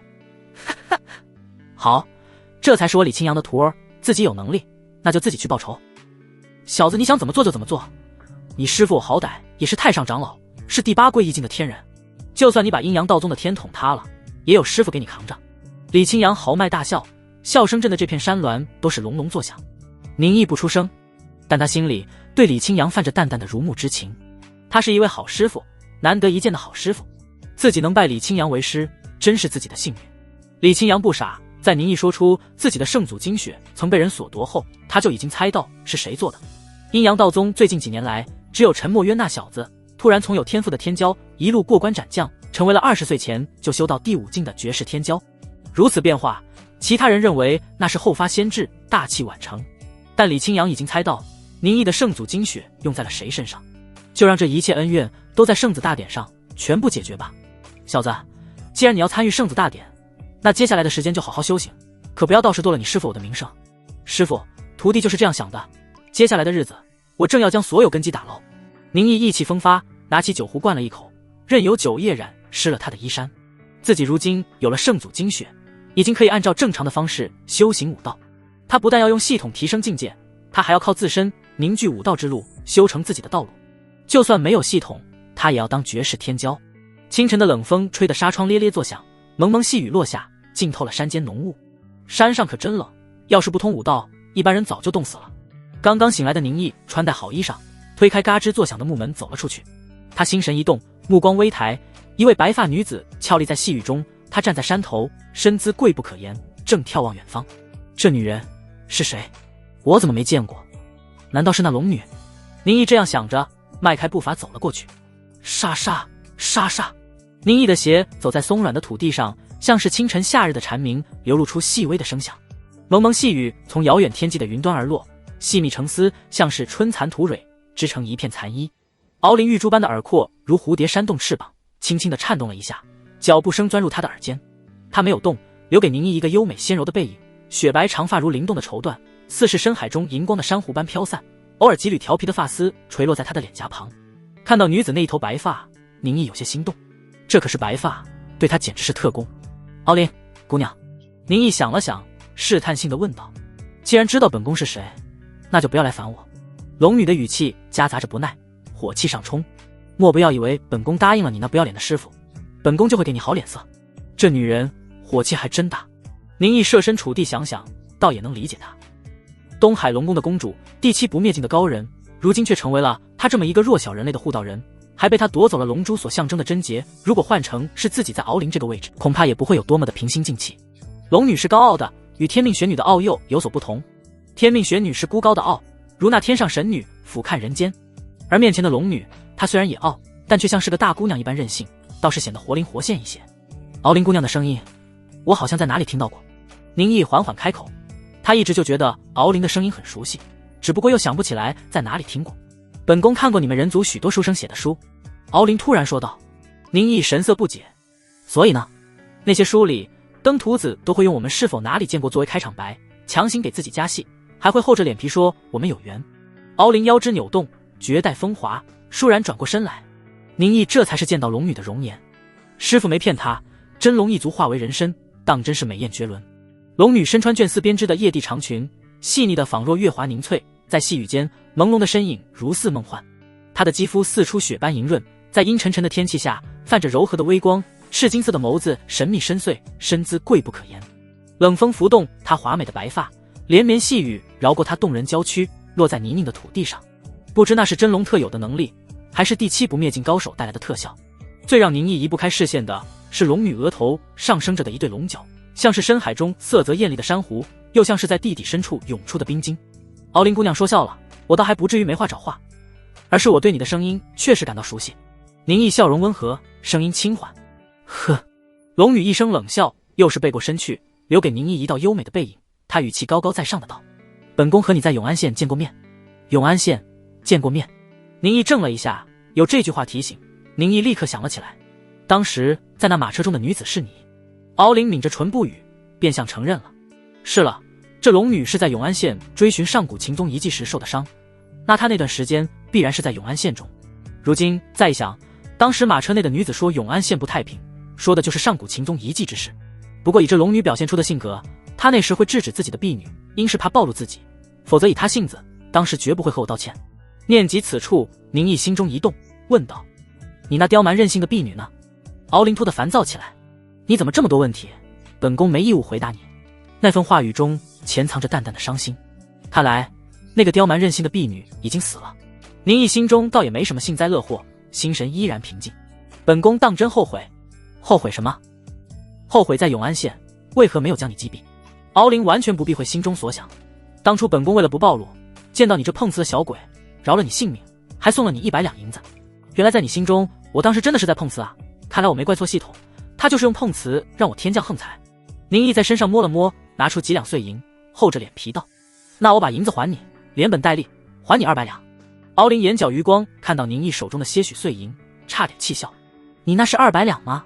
我现在身上是没有钱，不过你不用担心，那200两我很快给你凑齐。宁毅信誓旦旦。敖灵这一次是真气笑了，本宫是差你那点银子吗？武道修行到他这个境界，哪里会在乎这点小钱？龙宫更是有着数不胜数的珍奇异宝，这书生根本就是在和自己装蒜，拿这话糊弄自己。龙女有些意兴阑珊，她衣袖一甩，若是流云，裹着细雨往远处走去。长裙晃动间，宁毅见着她裙摆下一双雪足竟然踩着水晶般的高跟鞋。龙宫还有这种东西？那我建议努力推广到九州大地，让女人都穿这个。是了，天命玄女还穿着像是丝袜一样的残袜。九州虽类似古代，但审美过关啊。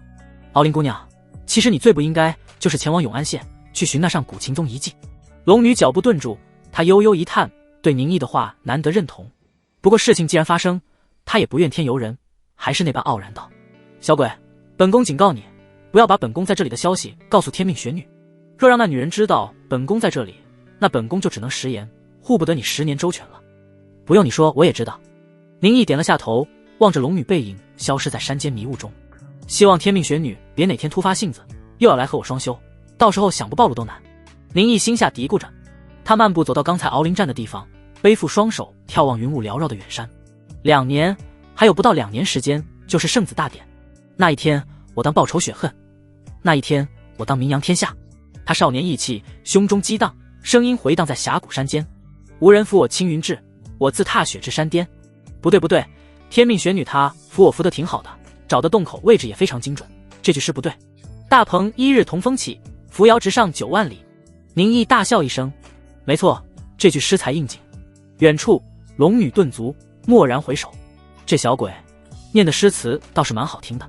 人生天地之间，若白驹过隙，忽然而已。只是眨眼间，1年半的时间已过。宁毅素会觉醒，穿越以来，他已在这方世界生活了近4年时间，从16岁的少年成长为了一近20岁的青年。武道山间高耸青岩上有一峰神俊朗、面如冠玉的青年，正盘腿坐于岩，其双膝之上放着一张名贵古琴，左手边酒壶歪歪斜斜，里面空无一物，只有淡淡酒香。青年面前，山间灵兽聚在一起，兔子与雄鹰并坐，棕熊与野猪倚靠，竖耳倾听，一副和谐景象。尤其是在灵兽的最前方，半空中正盘着一只身长数米的白龙，白龙周身有云雾缭绕，吞云吐雾，高贵威严。只见菩萨上前，把那小龙的项下明珠摘了，将杨柳枝蘸出甘露，往他身上一拂，吹口仙气，喝声叫变。那龙当即变作一匹白马。菩萨又将言语吩咐道：你须用心了还业障，功成后超越凡龙，还你个金身正果。宁毅话音刚落，他面前的白龙口吐悦耳之音，怒道：一群秃驴也敢点化我真龙一族，当真是可笑。还什么唐三藏，只不过就一臭和尚罢了，怎敢骑在真龙身上？还有那什么猴子妖怪，竟敢在龙宫大闹，大放厥词。九州外猴妖不少，看谁敢在本宫面前叫嚣，必将他碎尸万段。若不让他跪地求饶，本宫名字就倒着写。龙女暴跳如雷，龙威弥漫，附近的灵兽吓得瑟瑟发抖，一只只灵兽都有灵智，跪在地上，那头便拜。敖灵见此，他昂起龙首，好不骄傲，一双赤金色的龙目里满是挑衅神色，望着宁毅。他仿佛在说：看这群妖怪见本宫这真龙，是不是那头就拜？宁毅一阵无奈，摇头笑道：我只是讲个故事，你还当真了？本宫很怀疑，你是故意在侮辱真龙一族，还有你真是阴阳道宗的人，为何在故事里把那些和尚说的这么厉害？本宫都怀疑你是不是秃驴了。敖灵一声冷笑，倒是把宁毅说的哑口无言。西游记里是把那些和尚说的有些厉害，在九州大地看来不适合讲太多西游记的故事，自己这个阴阳道宗的人讲这样的故事，容易被人误会屁股坐歪了。不讲西游记讲什么？难道讲金瓶梅，说说西门庆怎么和潘金莲搞在一起？别说，这可能更有市场，搞黄色才是第一生产力嘛。不过不管讲什么，这都不重要，重要的是增加的经验值。宁毅看向虚空中的面板，姓名宁毅，艺术第4境，技能说书4级10800，94级687800，琴4级226800，功法神通略，可支配艺术点2，愿望点77。敖灵这只第7不灭境的真龙与师傅李清扬不同，他愿意听自己讲故事。在每天都给龙女讲故事的情况下，宁毅终于是将说书技能升到了4级，同时让艺术达到了第4境。随着艺术等级达到第4境，宁毅掌握的几大神通也同时达到了第4重天，若用艺术点加持，还能再升2重。如此神通境界，第8贵异境的天人来了，也不敢说比宁毅在神通上更强。唯一有些出乎预料的，本以为艺术升到第4境，可支配艺术点能到3，如今看来，可支配艺术点并不是随着艺术境界提升而上涨的，它有另一套算法。宁毅有些遗憾地想着， 1年半的时间，共有18个月，每月系统赠送1点愿望点，再加上宁毅每天练习3个艺术技能，这样每月就有4个愿望点入账，又有之前存下的5个愿望点，宁毅此时已经攒下整整77个愿望点储备。说书技能在达到4级后，经验值又卡住了，这说明只有敖灵这一位龙女已经不足以满足说书技能的需要。9道有着师傅李清扬教导，经验增长速度依然是最快的，已经快到5级。秦道自己研究，经验增长也还不错，但速度还是太慢，这让宁毅非常想念洛清禅。若是洛清禅在，有他的至圣琴心亲自教导，自己秦道的修行速度应该会更快。就在宁毅思考之时，敖灵突然道：“有人来了。”他话音刚落，身躯一阵变换，化为了一头神俊的白马。他不想让自己的真身被他人见到。宁毅一阵好笑：“刚才你还大声咒骂，现在不也老老实实的变成一头白马，就差被我骑了是吧？”道路远方有身影快步走来，离得近了，发现那是一位与宁毅年龄相仿的阴阳道宗弟子。身穿4服的道宗弟子见到坐在青岩上的宁毅愣了一下，他又见着诸多灵兽整齐列坐，聆听宁毅说书，啧啧称奇，上前拱手道：“见过师叔。”宁毅能看出这年轻弟子对自己并没有多少真的尊敬，但他表面功夫做得很好，倒没有任何失礼之处。他笑眯眯道：“这位师侄，不知你来武道峰是有何事？师伯祖在吗？”师傅他不在道宗内，出了远门。其实李清扬在武道峰，不过李清扬不喜欢这些俗事，若是有人来找他，他都是闭门不见。年轻弟子低垂着头说道：“既然师伯祖不在，那就直接告诉师叔，我这次来是给师叔传达宗门法谕。”宗门法谕？宗门可是发生了什么大事？宁毅皱了皱眉。宗门法谕在宗门内部就相当于是皇帝的圣旨，阴阳道宗的人都不可违背。倒不是发生了什么大事，而是按照宗门规定，任何新入门的弟子在修行3年后都要参与宗门试炼。师叔虽拜了师伯祖为师，辈分高，但也是新入门弟子，要遵守规定。那弟子详细的说了一遍宗门法规。宁毅这才想起宗门内是有这样的规定，只是他一个人在武道山过得太舒服，都差点给忘掉。我知道了，师侄请回吧，试炼我自会参加。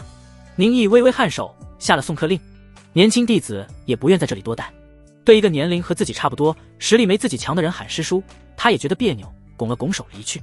待年轻弟子走远，宁毅才是缓缓地从青岩上起身。离圣子大典的时间已经不远，如今的我也没必要再继续韬光养晦，正要以铜镜无敌之身镇压那些不服之人。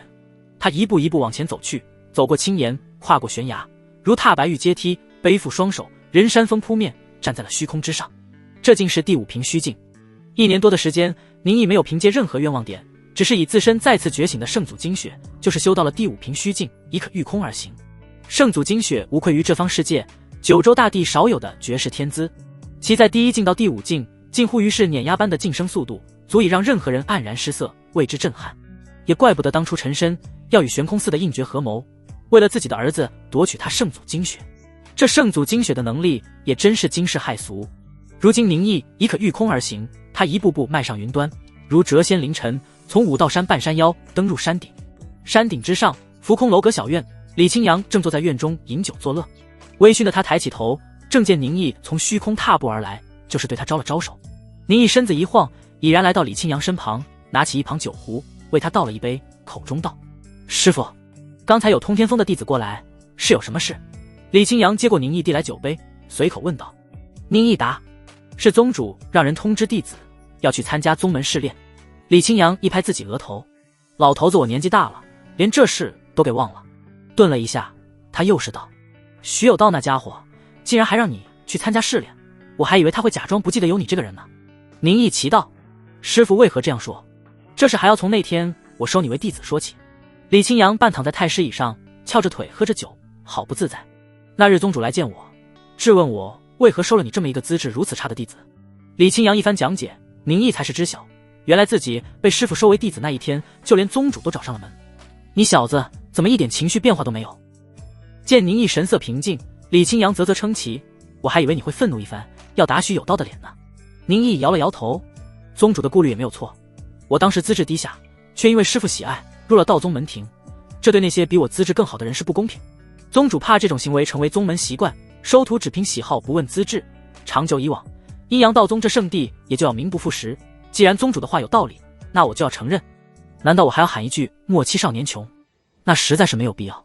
徐有道这个人是一位合格的掌门人，一心为了宗门发展，在身为宗主的身份上，宁毅也说不出来他有什么问题。不过自己与徐有道有着杀子之仇，这避免不了，只是不知这份矛盾何时会爆发。徐有道可是第8归一境的天人，自己万不能懈怠，还是要努力修行。只有实力强大了，才能无惧一切。你这臭小子，还埋怨起我来了是不？我当初违背宗门规定，强收你为徒，那是你占了便宜。李清扬笑骂一声。徐有道印象里，你辈分高，实力低，却依然让你去参与试炼。他这时候倒不怕你丢宗门的脸了。那老小子有的时候性格就是太固执，对宗门规定从来不懂变通。宁毅笑道，我哪里是埋怨师傅，我感激师傅还来不及呢。说着，宁毅又是给李清扬倒酒。李清扬享受着宁毅的孝敬，他晃了晃酒杯，突然问道，你可做好了准备，还是要继续韬光养晦？若你不愿参加那试炼，老头子我也能帮你给推掉。正举着酒壶给师傅倒酒的宁毅身子顿了一下，他轻笑道，师傅，少年人当鲜衣怒马，意气风发，我若是再韬光养晦下去，怕是没了勇猛精进之心，要苟成个缩头乌龟了。既然时机已经到来，机会也在这里，我自当一鸣惊人，让天下人知晓我宁毅的名字。到那时，我正要参与圣子大典，让世人看到那陈深与陈墨渊的卑劣无耻。李清扬忍不住哈哈大笑，好，你说的对，少年人正是风华正茂，此时不扬名立万，还要等到什么时候？这一次也正可让道宗宗门，让九州大地知晓你是我李清扬的弟子。他眼中金光一闪，到那时地榜排名又要大变了。地榜正是乾隆榜，以潜力定排名，只有30岁以下的人才有资格进地榜，只要过了30岁，就会自发从地榜除名。若是能在30岁以下修到第7不灭境，自然是排名在最前。不过能在这岁数修到第7境的，终归是少数，是真正的无上天骄。而能在30岁以内修到第6法相境，就已经是地榜靠前的人。正因为地榜是乾隆榜，主要看的是潜力，因此会出现榜单上实力更强的人，可能排名更靠后的情况，就比如天命玄女和那位道家第一人的真传弟子。若是论真实实力，那位真传弟子比天命玄女还要更胜一筹，但天命玄女却比对方年轻好几岁，在潜力上更强，因此才会排在地榜第一。宁毅不到20岁修到第5平虚境，这样的修行速度在各大圣地不是没有，但与其他人不同，宁毅是16岁才开始修行，他用了不到4年时间就修到如此境界，潜力可谓无穷。待他登上地榜，必然是第5境中的第一人。就算是实力，我也是第5境的第一，其他第5境在我面前皆不是一合之敌。宁毅就是有这样的自信，这自信正是来自他开启的窍穴、凝聚的念头与开辟的神脉数量。要知修行功法能够开启的窍穴数量，都是理论上的最高数量。就比如阴阳道宗的先天大阴阳五行真经，能开启人体81窍穴，但这只是理论上的。真正能做到这一点的，1000年来也没几人。阴阳道宗的弟子，只要开启窍穴在48以上，就可以拜入宗门。其后修行的，譬如念头、神脉、意识同理，那些数量都是理论，不代表你练了这功法就能开启这么多。而宁毅不但3大根基全部开启到极限，甚至比阴阳道宗的天级功法更高，如此差距足以让任何人绝望。三者相加带来的实力增强，让他比同境之人强大的可谓10倍、20倍乃至更多。小子，老头子我就在这里等你归来。你上次念的那首诗，师傅借过来送给你。待你归来，正是天下何人不识君。苍梧峰修的是5行乙木大道，门下弟子最擅长阴阳道宗5大神印的东木擎天诀。苍梧峰上树木郁郁葱葱，连绵不绝，100年、1000年的名贵树种，在苍梧山上也显得再是普通不过。在峰顶之上，成千上万的树木衬托下，一片如宫殿群一般的巍峨建筑隐在山林之中。父亲，我几年前就参与过宗门试炼，为何这次还要参与？有这时间，我不如在宗内修行，好为突破第6法相境与圣子大典做准备。陈墨渊一身华美四服，站在自己的父亲苍梧峰峰主陈深面前，神色有些不解。他面相不错，穿金戴玉，年纪轻轻就是第5平虚境圆满的高手，是阴阳道宗圣子候补的热门人选。宗门内对他有爱慕之心的女弟子颇多，不过陈墨渊在武道修行之途道也坚定，对那些师姐师妹的委婉表白视而不见。因对陈墨渊而言，他的心中只有一个人，是那高高在上犹如神女一般的女子。与天命玄女相比，其余女子在他眼中就如萤火与皓月，是井底的癞蛤蟆与优雅的天鹅，根本没有比较的意义，只不过比之2年前的意气风发，陈墨渊现在的情绪多有低沉，脸上不时还能见到焦虑。只因他凭借父亲给予的丹药，一口气突破到第5平虚境，更是用极短的时间修到圆满。但对于如何突破第6法相境，他是连一点眉目都没有。他他在第5境蹉跎太久。天命玄女23岁就修到第7不灭境，自傲的陈墨渊觉得自己也能做到。但真当他到了武道修行最重要的分水岭，他才察觉想要突破到第6境到底是怎样的困难。陈深能够察觉到儿子的心急，但是他也没有任何办法。前5境他还可夺取他人圣祖精血，助儿子快速晋升，但想要突破到第6境，就不是这些外物能够做到的。除了自身悟性外，能够依靠的只有天大的机缘。陈深自家人之自家事，对儿子的天赋他很清楚。在其他宗门，儿子绝对是天才般的人物，但是在阴阳道宗，陈墨渊的天赋其实只能说是不错，之所以能如彗星般崛起，靠的正是圣祖精血。墨渊不要急躁，陈深呵斥了一句。陈墨渊立刻不再抱怨，恭敬地站在陈深面前。这是陈深对儿子最满意的地方，他很听自己的话，对自己为他人生的安排规划一直认真听从。你第一次参与宗门试炼，那时境界太低，只是勉强完成，却没有得到好处。这一次我还是求宗主师兄，让你以领队身份带一队师弟师妹去参与试炼，顺便对他们进行保护。你可知不光我阴阳道宗，就是其他圣地宗门都有同样的试炼任务，这是为何？陈墨渊摇头躬声道：还望父亲解惑。墨渊，你可知为何我道宗被称作圣地，能千年繁盛？那是因为我道宗有天级功法，有无上神通。陈墨渊傲然说道，他很为自己身为阴阳道宗的弟子而骄傲。还有呢？还有就是我道宗有众多当世天骄。陈墨渊思索片刻，迟疑说道：没错，我道宗有天级功法，有无上神通，每隔几年大开山门，无数天骄蜂拥而至，要拜入我道宗。但你又可知这些天骄是怎么来的？不待陈墨渊回答，陈深就是自顾自说道：那是因我人族占据9州大地，有1万万之民，有丰富的资源，有一套独属于人族的教育体系。在如此巨大的人口数量与对武道的教育下，诞生绝世天骄的概率要高上许多。但9州之外，万妖云集，枉我人族之心不死。若是等山河破碎，生灵涂炭，到时你觉得我道宗能独善其身？覆巢之下，焉有完卵？道宗与其他圣地皆知这个道理，才是立下试炼的规定。每隔几年派弟子前往各大与妖族接壤的地方，在天策府策应下与妖族对抗。这样做，其一是保护我人族心火不灭，其二也是对弟子进行锻炼。否则一味苦修，却没有真正经历过杀伐，那叫什么武道？陈墨渊没想到，原来这看似简单的圣地弟子试炼，其中竟然还有这样的深意。不过他还是不解，父亲，但这与我试炼又有何关系？我也不是没有去和妖族厮杀过。陈深瞪了他一眼，你就是耐不住性子，听我说完。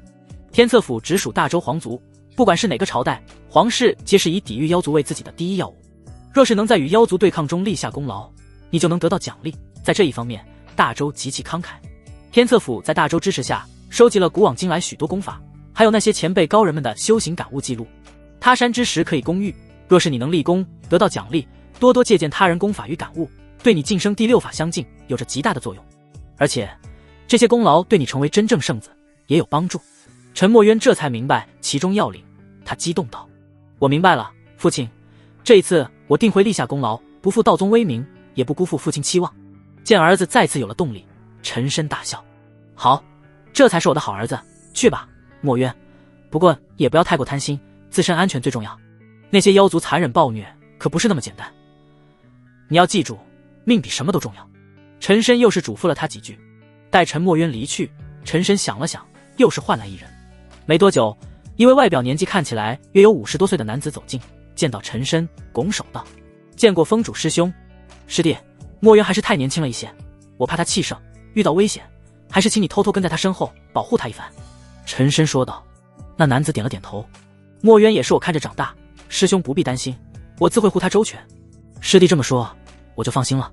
武道峰宁毅回想着师父给他讲的圣地试炼的目的，心绪复杂，脑海中似是闪过无数人族先贤为人族文明开辟前赴后继、筚路蓝缕的壮丽史诗。他心神收敛，往目的地行去，准备与自己的几位师侄们会合，一同前往试炼。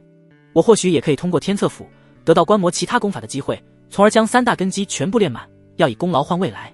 宁毅这样想着，牵着身旁神色不满的白马往前行去。宁毅漫步在武道山间的小路，不疾不徐地往山脚下走去。在他身边，一只通体洁白的骏马紧紧跟随，一人一马走在林间小道。午后斑驳的阳光透过繁茂的树叶落在身上，犹如一幅水墨画卷。而这幅画的名字就叫《少年与白马小鬼》。你在想什么呢？敖灵注意到身旁的少年似是陷入沉思，他开口问道。1年半的相处，一人一龙的关系倒是比最初亲近了许多。不过龙女高傲，大部分时候依然不给宁毅好脸色。在他心中，宁毅还是那无耻小贼。宁毅回过神来，他微微摇头，笑道：“没想什么，只是在感慨时间过得真快。这一眨眼功夫，就已是过了1年半，快2年时间。”其实，宁毅心中在想的是天命玄女的事。这近2年时间，宁毅再也没见过天命玄女。听闻她正在闭关苦修，争取晋升到第8归一境。若她能在30岁之前晋升到第8境，那才是真正的当世第一天骄。哼，本宫倒是觉得过得慢，恨不得10年时间赶紧过去。敖灵轻哼一声，马手撇过去，似是在嫌弃宁毅。敖灵姑娘，我就这么不受你待见吗？那你觉得呢？本宫难道还要对你露出笑脸？龙女一句反问，让宁毅陷入沉思。紧跟着他洒然一笑，颔首道：“敖灵姑娘，你说的对，你的态度也没什么大问题。毕竟自己可是夺了人家贞洁，人家不给自己好脸色也正常。算你识相。”一人一龙闲聊间，已是到了武道山脚。宁毅的队友们已经大部分到齐，都在这里等他。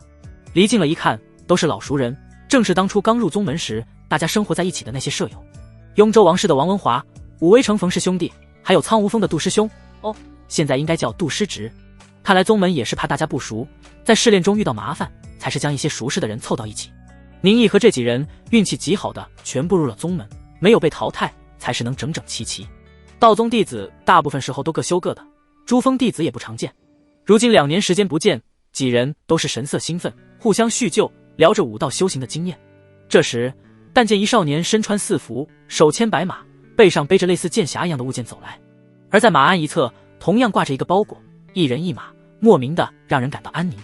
众人皆是停下话语，不自觉的目光被吸引，都是往宁毅望来。杜成风见到宁毅，他上前一步，对宁毅恭敬拱手道：“见过师叔。”宁毅也没有说什么，喊我师弟就好，他已然接受了自己师叔的身份，对着杜成风笑着点头。杜师侄。王文华撇了撇嘴，小声嘀咕了一句：“神气什么，不就是拜了个好师傅？估计现在也就勉强到第2玉气境，而且修的还不是道宗功法。想要修行天级功法，对资质要求极高，在王文华想来，宁毅绝对不可能修天级功法，他没那个能力。”王文华虽然声音不大，但以宁毅耳力，又怎么可能听不清？他目光往这里瞥来，眼神平静淡然，但王文华却莫名感到有些头皮发麻。他再不情愿，也和冯氏兄弟上前对他行礼：“见过师叔。”道宗内部规矩严格，尤其是自从徐有道成为宗主，更是对宗门内弟子严加管教。不管宁毅修为如何，他身份在这里，众人都是不敢怠慢。几位师侄免礼吧。宁毅这番装模作样，杜成风和冯氏兄弟能够接受，王文华有些接受不了，但他也只敢私下嘀咕，不敢真的说出来。师叔，真是好久不见了，我和冯泽可是一直想念师叔你讲的故事呢。冯氏兄弟的兄长平生还是和过去一样，性格跳脱，他笑嘻嘻的上前和宁毅开着玩笑。2年时间过去，平生依然瘦得像根麻杆。他的堂弟冯泽道是长得5大3粗，只是性格依然腼腆，见宁毅望来，他憨厚笑笑，摸了摸自己脑袋。这些人的性格倒是一点变化都没有。他强横神念直接扫过，几人修为刹那间让宁毅铭目在心。王文华与冯氏兄弟应该是刚刚晋升到第3通一境，根基还有些不稳。3年时间修行到第3通一境，在其他宗门那绝对是天才，要被全宗资源支持。不过在阴阳道宗这圣地，这样的修行速度只是平均水平。至于杜成风，他今年有27、8岁，修为也只是第4神念境的中段，离成就第5平虚境还有不短的距离。就算如此，这些人在外面也绝对是被所有人敬仰的天骄，这就是圣地的威名。但他们和地榜之人还是有着极大差距。当初宁毅在魔渊中杀死的夺心宗皇安逸，他的年纪与在场中人差不多，但其在2年前就修到了第3境圆满，正准备晋升第4境。不过黄安逸是永远不可能晋升了，因为他的人头还挂在马鞍上。师叔，人已经齐了，这一次的试炼内容和目的地，我们不如路上边走边说。杜成风身为领队，本应由他做决定，但队伍里有个辈分比他们高1倍的宁毅，杜成风性格又是那种规规矩矩的人，自然是有问题都要请示宁毅一番。宁毅眉头一挑，说道：“人齐了，我看还没有齐吧，不是少了1人。”他话音刚落，王文华就是瘪了瘪嘴：“师叔是在说洛师妹吧？现在洛师妹可是咱道宗的大名人，是宗门也要竭力培养的绝世天骄。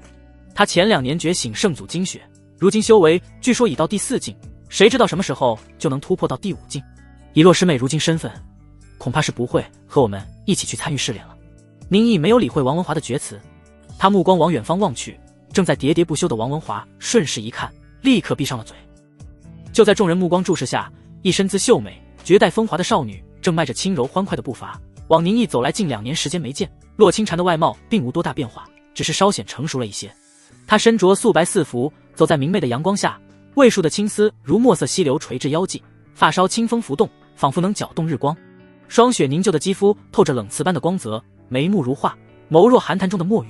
此时虽是夏天，但少女却如冬季的寒梅，傲然挺拔，却在她那动人的容颜上总是能找到一抹哀愁般的孤寂。若说洛清禅与2年前有什么不同，那就是她身穿的四服更加华丽，在四服外还罩着一件同样素白的纱衣。这种打扮倒是有些类似天命玄女，但她却少了天命玄女的那份神姿，而是更多了少女的灵动。洛清禅步伐轻快，嘴角间勾起笑意，她莲步轻移，来到宁毅面前，拱手道：“清禅见过师叔。”少女忽地笑了起来，俏丽嫣然，似是对这个称呼感到有趣。宁毅回礼，两人并没有表现得过于亲近，唯有不小心目光对视，才能各自看到对方眼中的笑意。尤其是当洛清禅注意到宁毅背着的剑匣时，他灵动双目一亮，心里就是感到窃喜。只有他知道，那根本就不是什么剑匣，从大小和形状看，根本就是自己送给宁毅的那张古琴。见宁毅参与试炼还带着这张琴，就知宁师兄喜爱琴艺并不是突发的性子，而是真心热爱，与自己爱好相同。想到这里，他就愈加欣喜。洛师妹，许久不见，还要恭喜你入了第4神念境。以洛师妹的天赋，恐怕20岁前就可晋升第5平虚境，整个道宗能与师妹媲美的也没有几人。王文华上前一步，与洛清禅问好，话里话外带着讨好的意味，与2年前对洛清禅的追求全然不同。王文华虽然有着看不起人的性格，但他也有个优点，那就是对自己很有认知。2年前的洛清禅，其身份虽是公主，但在阴阳道宗，大家就是师兄师妹，并没有多大差距。现在的洛清禅，圣祖精血觉醒，已成道宗的绝世天骄，年龄更小的他，反而比王文华等人高了一个大境界，双方的地位彻底拉开。王文华有自知之明，面对这样风华绝代的洛清禅，自己绝对追求不上，便是换了个思路，讨好这位宗门天骄。其他人亦是和洛清禅见过礼，就与王文华一样，他们面对洛清禅时，态度和过去全然不同，更多的是恭敬，哪怕是杜成风这位师兄亦是一样。武道之人，其他什么都是虚的，境界和实力决定一切。洛清禅与众人见过礼，淡笑道：“各位师兄不必多礼，清禅只是运气好，觉醒了圣祖精血而已。各位师兄抓紧修行，追上清禅也只是时间问题。”洛清禅谦虚，但其他几人可没当真，那是随便修炼就能追上的吗？根本不可能。就连杜成风这位道宗的师兄，年近30了，还卡在第4境，无法晋升。清禅亦是刚入宗门3年的弟子，也需参与试炼。我与各位师兄相熟，便是向师父请求，让师父答应我与各位师兄一起前去。这样说着的洛清禅，眸光不着痕迹地瞥了宁毅一眼。他是听说了宁毅要参加宗门试炼，还是和过去的那些师兄们一起？他才是去找徐有道请求的，否则他与这些师兄并不怎么相熟，根本就没兴趣与他们一路同行。平生这时兴奋道：“洛师妹是第4神念境，杜师兄同样是第4境，我们这支小队有2位第4境同行，安全性要比其他人大上许多。”王文华和冯泽都是点头，心中兴奋。武道修行本就艰难万分，除了境界难提升外，也在于和敌人厮杀，很容易有性命危机。圣地的宗门试炼也不是所有人都能安全回去，每次宗门试炼都会有一些弟子死在了与妖族的厮杀上。同伴境界越高，那自然越是安全。各位师弟师妹，我们这次的目的地位于幽州与妖族地域的交界处。幽州并不是与妖族厮杀的正面战场，但任何与妖族交界处多有战争。我们到了那里，正可与妖族进行小规模交锋，让师弟师妹们习惯与妖族战斗。杜成风作为领队，大略介绍了一番此次的行动目标。圣地名门对弟子都有类似试炼，但并不是让弟子去送死，所以前往的地点都是一些与妖族有小规模冲突的地方，绝不可能直接送到正面战场，那根本就是找死。在介绍了一番此次出行路线后，杜成风又问道：“师叔还有洛师妹，咱们这就出发，你们觉得怎么样？”洛清禅生性孤寂，并不喜欢发表意见，因此他动人美眸只是看向宁毅，意思再明显不过，他不多问，只是听宁毅这位师叔的。宁毅略一思索，说道：“路线没有问题，不过有一些细节要改一下，还请师叔明示。”杜成风拱手：“我们不走阳城那条道，而是换一个方向，稍微绕个远，我要回一趟永安县去办一些事。”他看了一眼被自己冻结了2年的人头，他要前往永安县，用这颗人头祭拜张员外一家。其他几人都没有意见，虽然这样绕个远，但最多也就耽误半天时间，大家并不在意。怎么就你搞特殊？我们都没回家呢，你还想回家看看？王文华心有不满，但他见洛清禅都是同意，便也不敢说出来，同样赞同了宁毅的决定。化身为白马的龙女对宁毅要骑自己很是不快，但她也没有发作，强忍着浑身难受的感觉，任由宁毅骑上了她的背。众人驰骋离开到宗地界，离开数十里，顺着武道川来到通天江附近。通天江底有2只漆黑的蛟龙，正用着血红如斗的眼睛注视着外面。兄长，那龙女终于离开阴阳道宗地界了。稍小的蛟龙语气兴奋狰狞，年长的蛟龙依然镇定，不过他话语中的杀意却呼之欲出。我都闻到了，真龙的气味这么明显，我不可能闻错。那龙女竟然让一人族骑在身上，真是丢了真龙的脸。既然他连一点真龙的骄傲都没有，那不如献上自己血肉，让我们化为真龙。顿了一下，年长蛟龙继续道：他会让人族骑在身上，必然是伤势还没有好，用这种方法隐藏自己。不过我们也不要大意，这里还是阴阳道宗势力范围，不好动手。我们跟上去，等离得远一些，我们再动手，迅速将那龙女杀掉。贤弟，咱们成就真龙之身，退甲为真的机会就在眼前，到时你就杀上去，兄长我给你压阵。稍小的蛟龙听到大哥的话连连点头，已经是迫不及待。通天江水连绵，江面百舸争流，往来商船络绎不绝。宁毅一行人骑着马力于江边，望着那浪涛滚滚，除了年龄最大的杜成风稍显镇定，以及总是情绪平静的宁毅外，其余人皆是面有微红，眼中激动。大家都只不过是少年人，不管是出生在世家大族还是普通家庭，他们过去的人生也没有多大不同。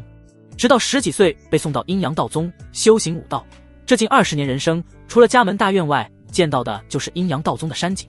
此时终于有机会纵马江湖，人生快意，又岂能不心中振奋？洛清禅亦是如此，他从小身居皇宫，之后就是在宗门修行。九州大地虽广，他却从未见过一双清丽美眸不时看向四周，对所有一切都是好奇，倒像是一只小松鼠。宁毅这般想着，上古之时规划九州，就是以通天江作为线轴，通天江与九州大地皆是相连，我们只要顺着江边往北去，就可抵达幽州。杜成风给这些年龄更小的师弟师妹们介绍着地理环境。师叔说要先去一趟永安县，我们便先绕一圈，然后再顺着通天江一路往北就是。这是众人之前就商讨好的路程，自是没有人有异议。我刚刚察觉到有人在窥视我们。宁毅以神念与龙女交流，修成第4神念境后，就有了如此能力，类似于传音入密。恐是那2头追杀本宫的蛟龙，倒没想到他们这么有耐心，竟然一直在等着。龙女敖灵悦耳的声音在宁毅识海中响起：你要出手解决掉他们吗？在李清扬的药酒治疗下，近2年时间的养伤，敖灵的伤势已是好的差不多了。现在的他就是真正的第7不灭境高人，亦是宁毅如今的底牌之一。这里还是阴阳道宗地界，本宫不方便出手，待离得远一些再出手也不迟。对方英也是如此想法，届时就由你出手，把那2头蛟龙斩杀。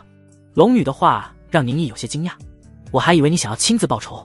龙女淡淡道：本宫不知除那2头蛟龙外，是否还有其他人在跟随窥视，若是本宫暴露出实力恢复，那些人可能会直接跑掉，本宫只有假装伤势还在，才能让那些可能的人自己跳出来。宁毅倒没想到，这骄傲的龙女竟然还会示敌以弱，会用兵法了。你那是什么表情？觉得本宫莽撞，不懂这些弯弯道道吗？龙女怒声说道：你要不是太莽，又怎么可能在上古琴宗一技受伤？宁毅口中道：没有，敖灵姑娘误会了。众人往永安县行去，骑着马就觉得无聊了，平声抱怨道：为何我们还要骑马，就不能驾驶一艘飞梭，嗖的一声就到了目的地？洛清禅淡淡解释：那些飞梭造价高昂，平常时很少动用，而且飞梭速度虽快，但也比不上高手的速度，那些东西除了宗门用来装点门面外，并不实用。身为如今通天峰排名靠前的弟子，洛清禅反而比几人见识更多一些，他一番解释让人息了心思。王文华这时看向宁毅胯下白马，忍不住道：师叔，你这马是从哪里弄来的稀罕物？是否愿意售卖？我看这马好像有龙血，让我们的马不敢靠近。其余人骑乘的马都是离龙女变化的白马远远的，敖灵也不可能允许这些下等物接近自己。宁毅用手轻抚着白马鬃毛，笑眯眯道：这头白马可是我的宝贝，他可不卖。见宁毅把自己当成了他的所有物，龙女心有不满，不过想到自己与宁毅的10年之约，他只好强行忍耐。但他不好拿宁毅出气，对别人就不管那么多了。他那赤金色的龙眸只是一瞪，当即王文华有一种心神都要被撕裂的恐惧感。怪了，一匹马而已，怎么眼神这么可怕？他不敢再看，连忙转过头去，心中思索，这可能是师伯祖送给宁毅的宝贝，心中更是羡慕。唉，自己怎么就没有这样的好运气？永安县同在雍州，并不算太远。几人马不停蹄，第2日就是抵达。宁毅素会觉醒，过去记忆都在。他从出生到16岁那年，都是生活在永安县，对这里一草一木皆是熟悉，有一种归乡的怀念。敖林有着同样感受，他为了上古秦宗遗迹，在永安县也生活了一段时间。他也是在这里受了重伤，被人追杀，甚至让他产生一种这里就是自己龙生命运转折的错觉。时间正好要到正午，我去办事前先请你们吃顿饭。宁毅没有直接去祭拜张员外一家，他想到自己讲过故事的六子最喜欢吃永安县大酒楼里的桂花糕，自己要去祭拜，就给他带几份桂花糕吧。一行人在宁毅带领下来到了永安县最好的一家酒楼。从龙女那里碰瓷后，宁毅有了钱，有2个月里时常来这里享受。你现在有钱吃这么好的酒楼吗？宁毅脑海中传来敖林嗤之以鼻的话语。龙女可记得宁毅手上没多少银子了，这次出门他也没带钱。这不是有你吗？宁毅笑呵呵的道。龙女立刻懂了。好啊，你这是看上本宫的钱了是吧？上次是碰瓷，这次直接用抢的。这不是小宁先生吗？宁毅虽离开永安县差不多3年时间，酒楼里的店小二还认得他。小二仔细打量牵马走来的宁毅，神色激动上前。小宁先生，您没事可真是太好了。您这几年是去哪了？3年前张员外一家惨死后，您就失踪了，县里的人还以为。他话没说全，但宁毅明白他的意思。估计人们以为宁毅也是身死了吧。当初他被天命玄女直接带到阴阳道宗，宁毅都没机会和自己的街坊邻居们说一声。酒楼的掌柜跑了出来，他可比店小二有眼力价，一眼就认出这些青年才俊们穿的衣裳可是阴阳道宗的弟子服饰。他一巴掌拍在店小二头上，骂道：你这狗眼，难道看不出来这些公子小姐们都是圣地弟子吗？你还在这里傻站着做什么？快去里面擦桌子，把楼上最好的位置整理好。小宁先生，您这是入了阴阳道宗，加入了圣地宗门啊，怪不得您几年时间没有音信。哎呦，这可真是给我们永安县长脸。快，几位公子小姐们，快请进。掌柜点头哈腰，恭迎几人。宁毅对另一位小跑来的店小二道：我这马名贵，你不要把它拴在马厩里，就让在门口待着吧。要是其他人这么说，掌柜的绝对不愿，这不是挡路了吗？不过他见这白马神骏异常，一看就不是凡物，又是阴阳道宗弟子提出，立刻道：快把店里最好的饲料拿来，可不要碰到了小宁先生的宝马。敖林眨了眨眼睛，差点气懵。不是，你们进去吃饭，本宫就在外面站着。还有，本宫是真龙，不吃饲料。宁毅等人在掌柜和店小二带领下，来到酒楼3层靠窗的位置坐下。店小二殷勤地擦拭桌子，连连鞠躬。几位公子小姐，请坐。宁毅这几位阴阳道宗的弟子刚一走入酒楼，之前还熙熙攘攘的酒楼立刻安静下来。一位位往来各地，有些见识的商人见到几人服饰，都是窃窃私语，主要的目光都是落在了风华绝代、身姿秀美的洛清禅身上。不过洛清禅只是目光望去，已达第4神念境的他，光是目光就带有极大威慑力。被他一看，众人都是遍体生寒，连忙低下头，不敢再观望掌柜的，给我上几份你们这里的桂花糕。宁毅吩咐掌柜，顿了一下后，又是道：再给我准备一些打包，我要拿去祭奠张员外一家。好嘞，小宁先生您稍等，我们这的桂花糕那可是远近闻名，张员外一家若是知晓小宁先生还惦记着他们，泉下有知也是足以瞑目了。掌柜的一声感慨，想到张员外一家惨死，亦是唏嘘不已。宁毅摇头道：无辜冤死，又怎能瞑目？再怎样被我惦记，也不如活着好。掌柜讪讪一笑，不知道怎么接话，招呼了一声就去帮着忙碌。洛清禅坐在宁毅身旁，少女幽香淡淡，她美眸微微一转，轻声道：师叔，那张员外一家又是何人？是你的亲人吗？宁毅道：不是亲人，不过张员外对我有恩，在我心中也与亲人无异了。楼下一角落正有身穿劲装的一男二女正在吃饭，他们注意到宁毅几人，其中的男性低声道：两位师妹，那些人是圣地阴阳道宗的弟子。其中一位女子迟疑道：师兄，我们当然知道那是圣地弟子，你提起他们做什么？看他们的样子，应该是要去参与宗门试炼，我们不如去结交一番，在这江湖之上，就要多交几个朋友。男子语气振奋说道：若是能与这些圣地的天骄们成为朋友，想来对我们也大有好处。另一位女子低声道：但他们可是圣地天骄，真的愿意和我们结识？男子又道：不是怎么知道？两位师妹，咱们一起过去。那两位女子傲不住师兄热情，与他一起上了楼。3楼，掌柜亲自端菜，给宁毅等人送来了桂花糕，谄笑道：几位公子小姐，这是我们酒楼最具盛名的桂花糕，还请诸位品尝。洛清禅见到摆放在桌子上的桂花糕，美眸一亮，用筷子夹起一块送入口中。他一只素手掩着唇，细细咀嚼。这桂花糕味道如何？宁毅笑问道。味道甜美，我很喜欢。真的假的？这桂花糕虽是永安县的名产，但想来比不过宫里的那些糕点吧？宁毅略有迟疑地说道。他也没尝过皇宫里的糕点，味道到底如何，倒是不好判断。那正在一旁的掌柜听到两人对话，脚步踉跄，差点跌倒。这美貌非凡的女子，不光是圣地弟子，竟然还是宫里的人。掌柜有几分见识，知道能被宫里送入圣地的，那都是皇室子女。这女人很可能就是某位公主啊！想到这里，掌柜更加谨慎，生怕怠慢。洛清禅将口中糕点咽下，她秀美的眸子里略有笑意，轻柔道：“这是师叔喜欢的糕点，自然是比宫里的糕点更好吃。”宁毅转过头去：“姑娘，咱别这时候撩我啊！要知道，咱们现在可是师叔和师侄的关系。”楼下的一男两女这时正好上楼，听到洛清禅的话，男子惊讶地看了宁毅一眼。这看着年龄不大的男子，竟然是这些人的师叔，当真奇怪。他一时间犹豫起来，但还是一咬牙，上前自我介绍道：“各位兄台，在下是天罗宗的陆云，这两位是我的师妹柴心与曹莹。我看几位都是圣地弟子，是否是在参与宗门试炼？”见到有陌生人前来，在座的几位阴阳道宗弟子皆是默然不语，抬手望天，一个个眼高于顶。九州大帝修行武道不能长生不朽，既然不能长生，那大家修行武道是为了什么？自是为了功名利禄。王文华、冯氏兄弟等人都是一个想法，我们拼尽全力进入圣地修行，不就为了能够在其他人面前装逼？此时不装逼，还等什么时候？就连性格稳重的杜成风亦是神色傲然。他在宗门内是老好人不假，但在外面那就是圣地弟子，要让所有武道修者尊敬的。陆云见这几人傲气，也不觉得有问题。圣地弟子就应该这样才对。宁毅神念一扫，几人修为了然于心，三人都是第二玉气境，男的修为更高。两个女子年龄与他们相仿，那个陆玉年纪则不小，有20多岁了。他轻轻点头道：“我们是在参与宗门试炼，这种事不必藏着掖着，只要有心人都能知晓。”陆运神色一喜，拱手道：“这位兄台。”他话还没落，王文华一拍桌子，脸有不愉：“这是我们师叔，不是什么你兄台。”虽然王文华内心里看宁毅不起，但现在在外面自是不能丢了圣地脸面，要一致对外。陆运和他的两位师妹连忙道歉。王文华这才注意到，那叫做柴心与曹莹的两位女子颇有姿色，神色立刻好了许多。这位前辈，可否告知我们几人，前辈是要前往何地？幽州。陆云神色一喜：“前辈，我们也是前往幽州，不知可否同路而行？”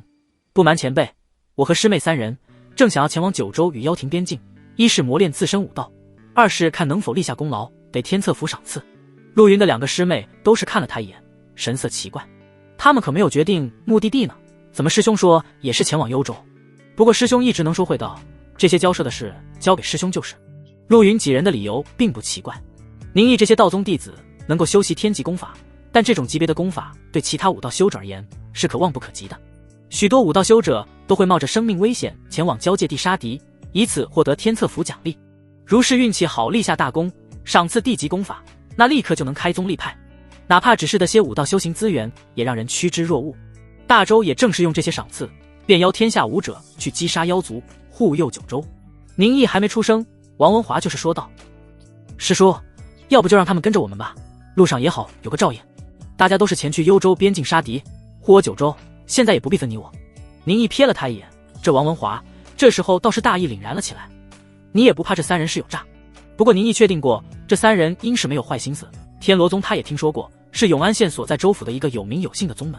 注意到王文华看着人家师妹的眼神，宁毅猜到了他的想法，他也没反驳，淡淡道：“随便。”随便的意思，那就是同意了。陆云神色大喜：“前辈，不如这顿饭让在下请了。”宁毅摇头：“我们又不缺银子，不用你请。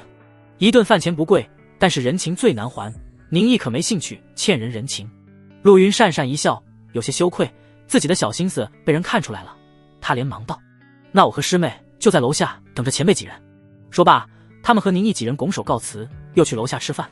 一顿饭很快吃完，洛清禅先王文华一步，拿出荷包掏出银票，主动结了账。见到宁毅几人要离开，楼下早就吃完的陆云三人也是连忙跟上。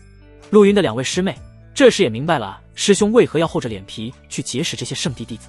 他们前往交界地磨练武道是很危险的事情，随时有性命之忧，但若是能与圣地弟子搭上关系，或许就能在关键时刻被人救一命。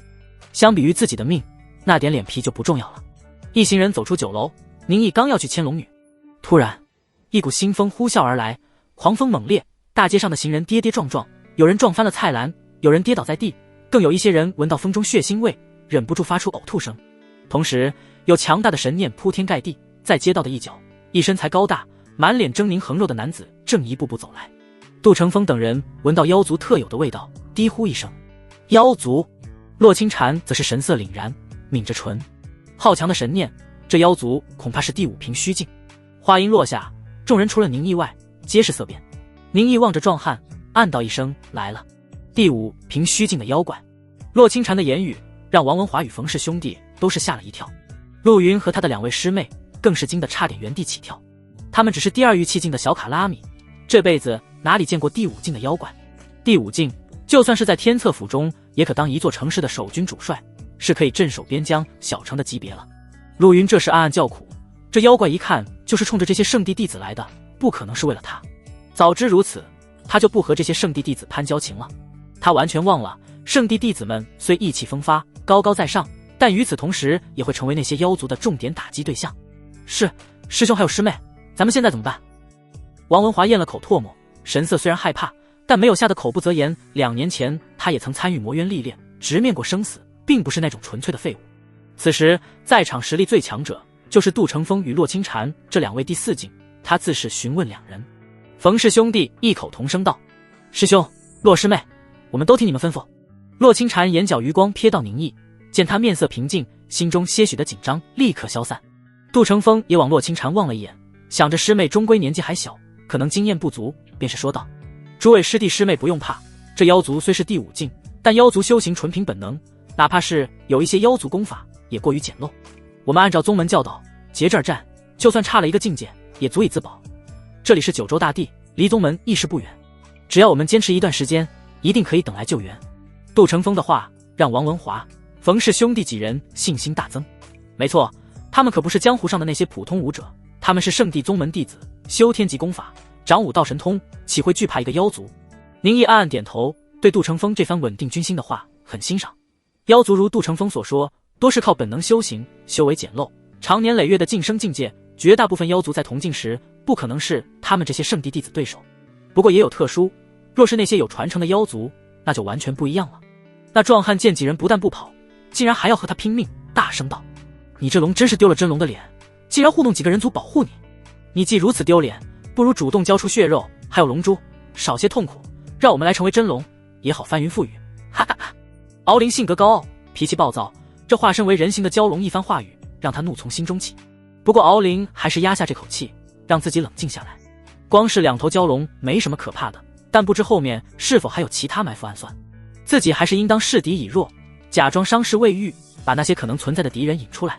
杜成风、洛清禅几人神色茫然，不知道这妖族在说什么。什么真龙？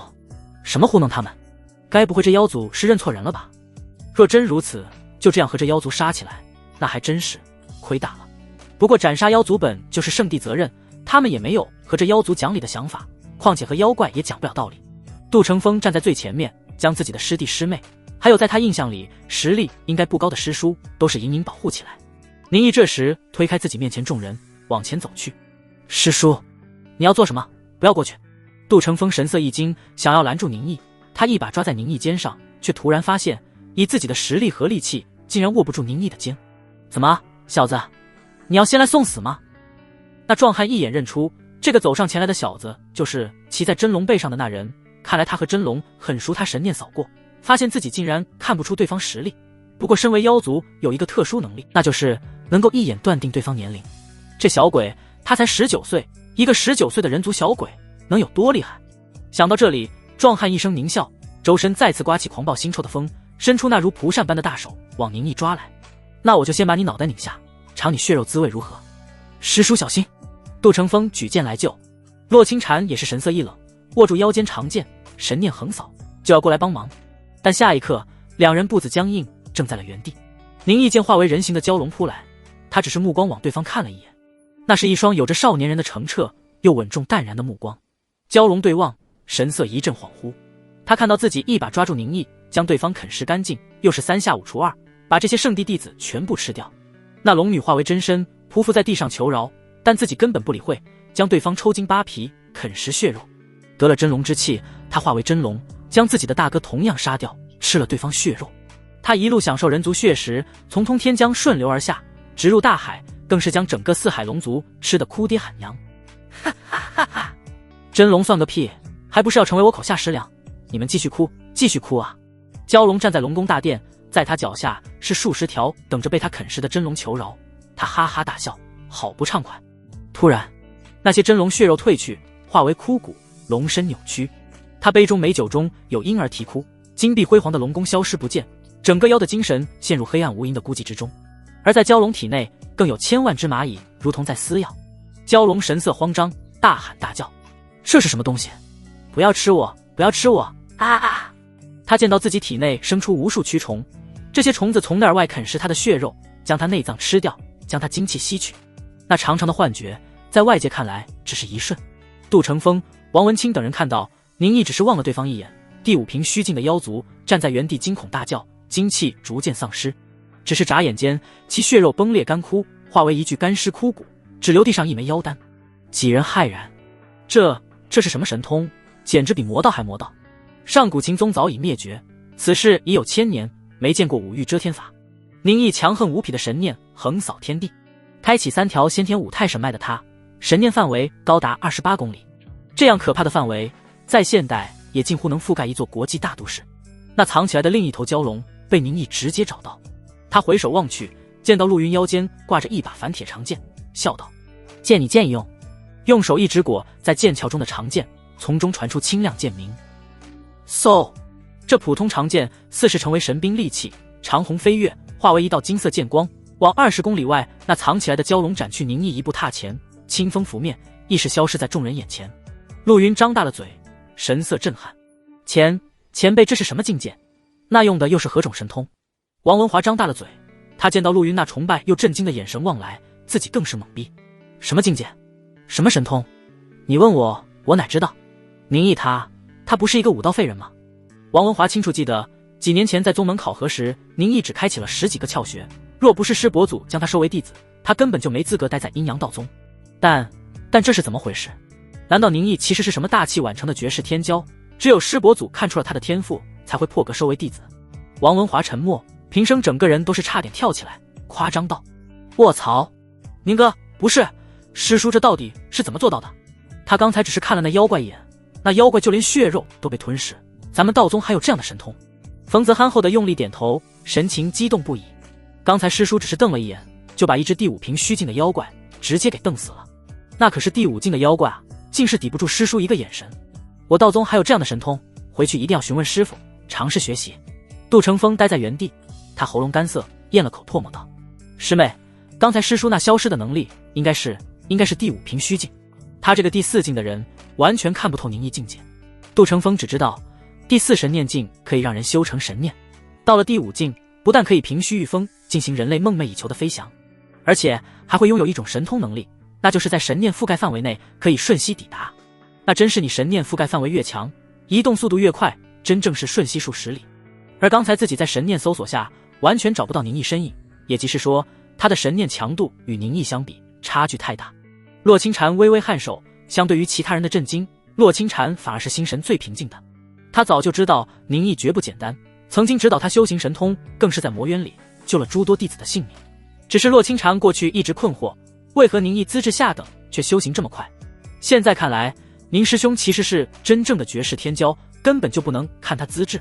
3年时间，只是3年时间，师兄就从不通武道，修成第5瓶虚境，修行速度简直就是骇人听闻。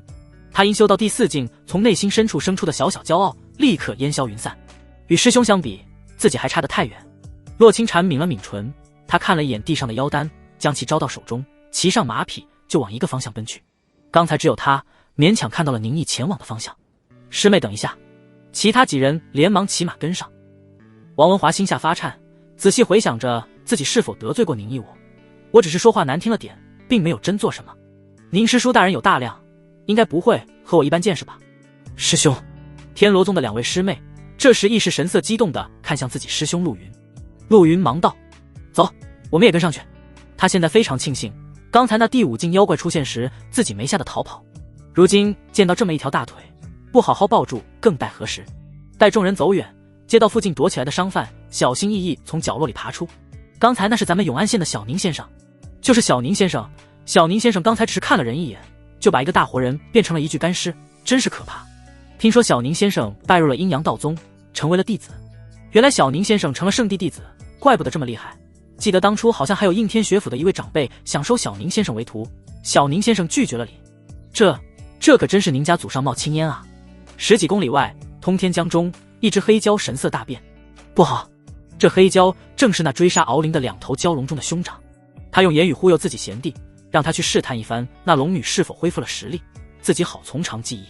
没想到那龙女是否恢复实力没试探出来，自己贤弟竟然被人给杀了。他虽然实力更强，但也没比自己贤弟强到哪去。此时见那可怕煞星追来，想也不想，遁入江水中就要逃跑。哪里跑？一道冷喝响彻高空，比声音更快的是一道金色匹链，化为长虹从天而降，金光灌入滔滔江水之中，刺破江面，戳破鳞片，直接将蛟龙身子贯穿一个血洞。啊！蛟龙一声惨叫，巨大的蛟尾用力拍打，江水溅起数10米高，轰然而落，似是一道雄伟瀑布。腥臭的鲜血染红了江面，但很快就被流动的江水冲散。蛟龙凶残，他蛟手从江面探出，抬头望去，就见到一身穿4服的身影正一步步踏空而来，居高临下。蛟龙虽然残暴，恨不得将这人血肉啃食干净，但想到刚才那5匹金光，心中亦是惊惧。他连忙道：“这位道宗弟子，我知你是为那龙女而来，她如今受你保护，我也知不能再伤她，就此退去。你也不要追来，咱们井水不犯河水，如何？”宁毅一声冷笑：“区区一头5境蛟龙，也配与我谈条件？”蛟龙大怒，他凶狠道：“人类，我知你实力强悍，但我那贤弟是在岸上不小心才被你杀死。我蛟龙最善水战，如今我在通天江里，任你有天大本事，也奈我不得。咱们互相给个面子，各自离去。你若非要与我拼命，小心被我淹死在这通天江中。”宁毅忍俊不禁，笑道：“你这蛟龙，看来是怕了。这样，若你留下妖丹，我或许能饶你一命。”找死！蛟龙怒不可遏，失了妖丹，他就失了一身功力，与死又有什么区别？巨大的蛟尾从江水中裹着万吨之水往天空拍去。蛟龙擅长遇水，在这洪流保护下，他不信宁毅的剑光还能伤到他。见蛟尾夹着滚滚江水拍来，宁毅不躲不避，他突然手捏神印，在蛟龙惊骇下，他的遇水神通轰然溃散。蛟龙虽有天生神通，但在宁毅地久重天，北水腹前绝下，也如土鸡瓦狗，一触即溃。剑光闪过，金光乍现，蛟龙只感到尾巴一痛，他的整条蛟尾竟被宁毅用普通凡剑生生斩断。恶臭的鲜血如喷泉般涌出，剧烈的疼痛让蛟龙哀嚎大叫。突然，蛟龙眼睛刺痛起来，他骇然看到那立在空中的身影，背后金光1化2，二化4，四化无穷，成千上万道金色剑芒排列空中。宁一手捏剑诀指向蛟龙，只要动念剑，便是万剑齐发，将他斩成血沫。蛟龙大惊失色，连连求饶：“饶命！饶命！圣子饶命！是我有眼无珠，触了圣子眉头。这道宗弟子不到20岁，就有如此通天彻地的本领，不是阴阳道宗的圣子，还能是什么？圣子饶命！圣子饶命！”黑蛟的蛟身浮在通天江的水面上，连连磕手，语气惊慌失措。他心中暗暗庆幸，还好自己那贤弟脑子不好使，自己忽悠先去试探一番，还真是出了问题。若自己和贤弟一起上岸，恐怕这时候已让面前这道宗圣子直接斩杀，妖丹不留了。黑蛟不敢离开通天江，他深知唯有这江水才是自己活命的唯一机会。那龙女会和道宗圣子一起出行，想来不是巧合。难道龙女是与阴阳道宗达成了协议？若真如此，那自己目的就绝不可能完成。现在要想的是如何保命。宁毅立于空中，背有万千金芒，他一只手背负在身后，一只手捏成剑指。我问你答，若有半点迟疑，明年的今日就是你的忌日。宁毅话语不紧不慢，目光平静地望着江面黑蛟。远处通天江上有许多商船驶来，见到这一幕，都是连忙让船只停下。是蛟，是蛟龙，快点停船，快点停船！船手上的人员声嘶力竭地大喊：“通天江的这一段怎么会有蛟龙？大家都小心一些！传言蛟龙性情残暴，会截杀往来船只，那些疯狂的蛟龙甚至会卷起怒涛，淹没城市。妖怪哪里有不残暴的？那空中的人到底是谁？这金芒好刺眼，我眼睛都要瞎了，竟然能浮于空中，也不知是哪位武道高人。大家注意安全，且让这位高人先灭杀了这头恶蛟。船上的声音传入宁毅和蛟龙耳中，但一人一妖都不在意。蛟龙谄媚道：“圣子，请问，我知无不言，是谁派你来追杀敖灵姑娘？”回圣子话：“是西海真龙一族派我来追杀东海龙宫公主。”黑蛟怕自己说的不够详细，又是连忙道：“小人与弟弟本是在九州大地偷偷修行，没做过什么伤天害理的事。有一天，有西海的妖族找到我们，给了我们这把鹿龙笔，说有一位真龙受了重伤，让我们将其杀死。那真龙的一切都归我们处置。我和弟弟朱由蒙了心，想要退蛟为龙，才是对公主追杀。若是我们知道圣子与公主关系这般亲密，就是给我们真龙之胆，我们也不敢啊。”他这番话不假思索，因为本就是真话，并不需要思考。宁毅又问道：“除了你们之外，是否还有人在追杀敖灵？那些西海龙族是否派遣了其他高手？”黑蛟一阵犹豫，见宁毅冷冽目光往来，忙说道：“这个我真不知道。其实现在想来，我们也是被西海龙族找的马前卒，是让我们试探公主。”这黑蛟很聪明，其实早就知道那些西海龙族也不安好心，是让他们当个炮灰。但如果成功，得到的好处太多，蛟龙性淫性贪，明知有生命危险，还是愿意去做。况且这黑蛟觉得西海龙族让自己当前头哨，他也可以忽悠自己贤弟先去是吗？危险性总要低上很多。这黑蛟并不是西海龙宫所属，他恐怕知道的还真不多。宁毅心中思索，既然什么都不知道，那就没用了。就在宁毅思考时，黑蛟心中大喜，机会来了。他想也不想，整头蛟直接钻入通天江中。蛟龙从不觉得宁毅会放过自己，就像是他如果抓住了人类，不管对方如何跪地求饶，他也不可能有善心一样。因此他这番老实话语就是为了让宁毅放松警惕，好给自己找到机会逃跑。蛟龙天赋神通启动，再次掀起滔天大浪，往空中宁毅拍去。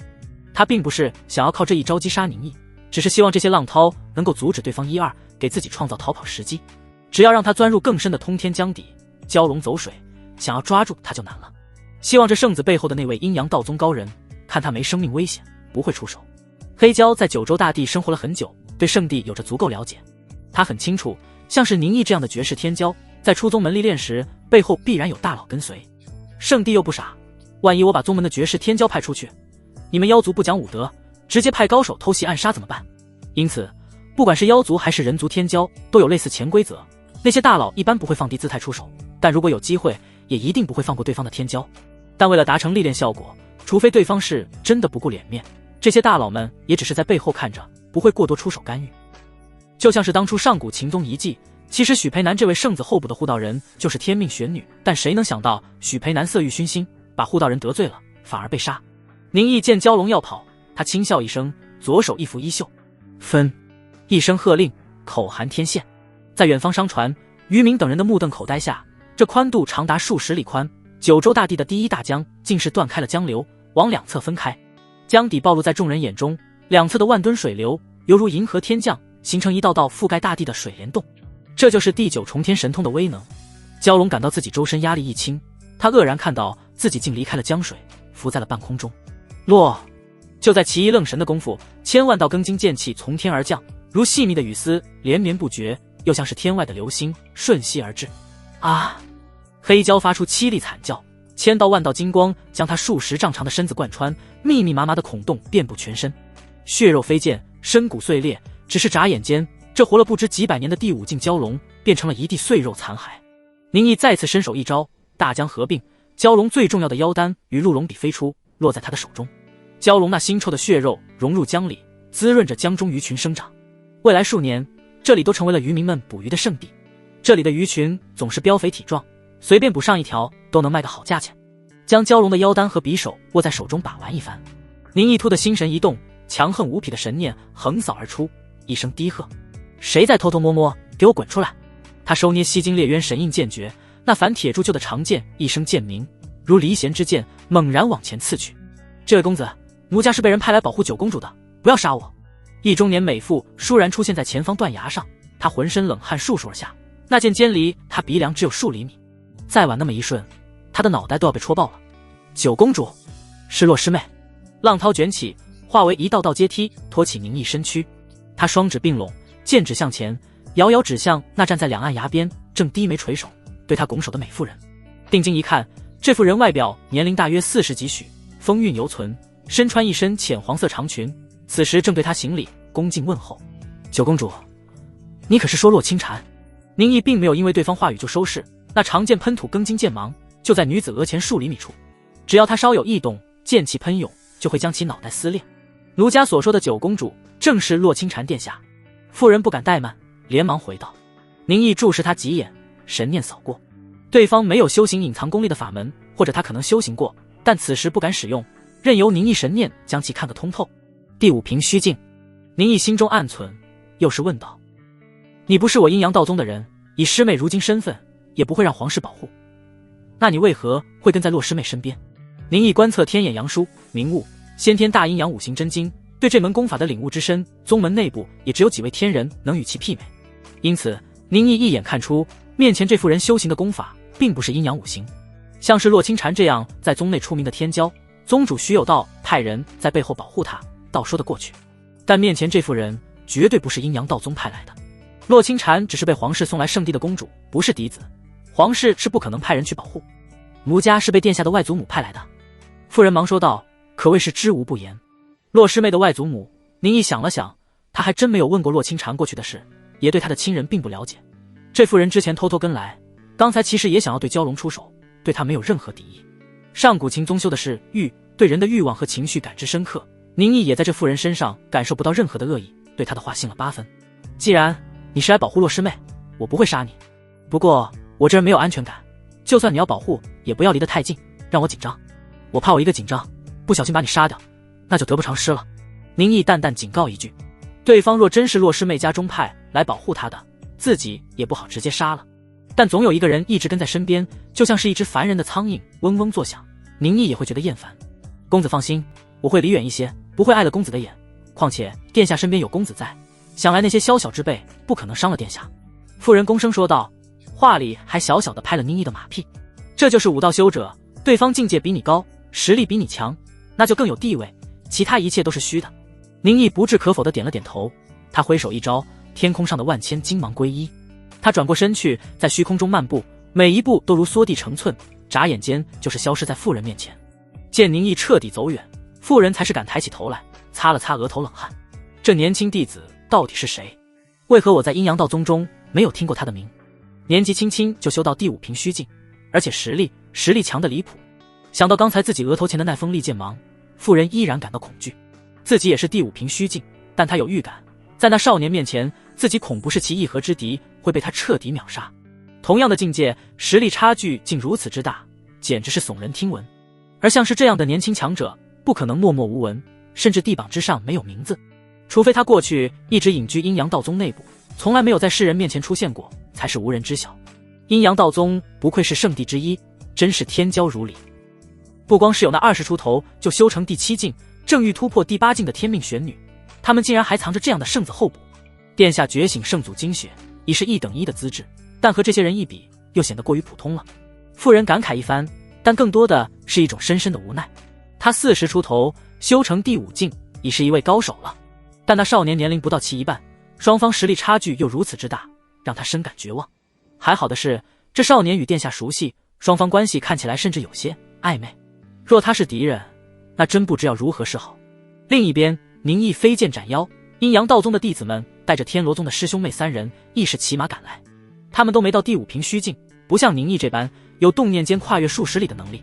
当他们追到离通天江边不远时，正好看到远方天空上那成千上万遮天蔽日的绝世剑芒，数不尽的剑芒横在空中，如大日凌晨，庚金煞气遍布天地。即使还隔着一段距离，他们也是遍体生寒，胯下的马匹死活不愿再往前去。那一定是师叔。平生看到远方高空中似有一道人影站在虚空，大声喊道。他的堂弟冯泽用力点头，神色激动不已。王文华咽了口唾沫，震撼道：这难道是西京烈渊诀？正是西京烈渊诀。洛清禅难得回复了王文华的话，他一双灵动美眸望向天空无边剑芒，眸光闪烁，不知在想着什么。师兄还有师妹，这到底是第几重天的西京烈渊诀？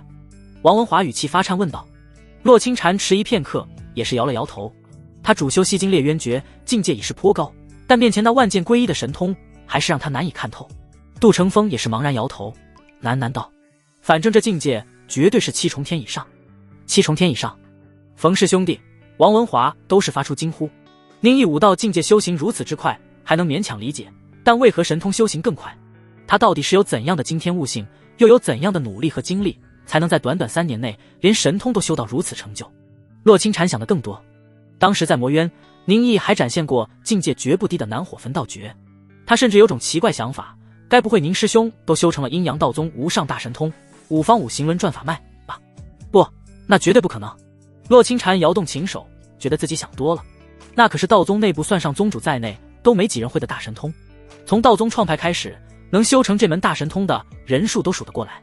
师兄就算再厉害，也不可能在第5境就学会那阴阳道宗最具杀伐的大神通。就在众人胡思乱想时，面前一道浮光闪过，宁毅已然出现在他们面前。一袭淡雅青衫，四服坠地，清秀俊美的少年人背着古琴，随浮光掠影出现在几人面前。师叔！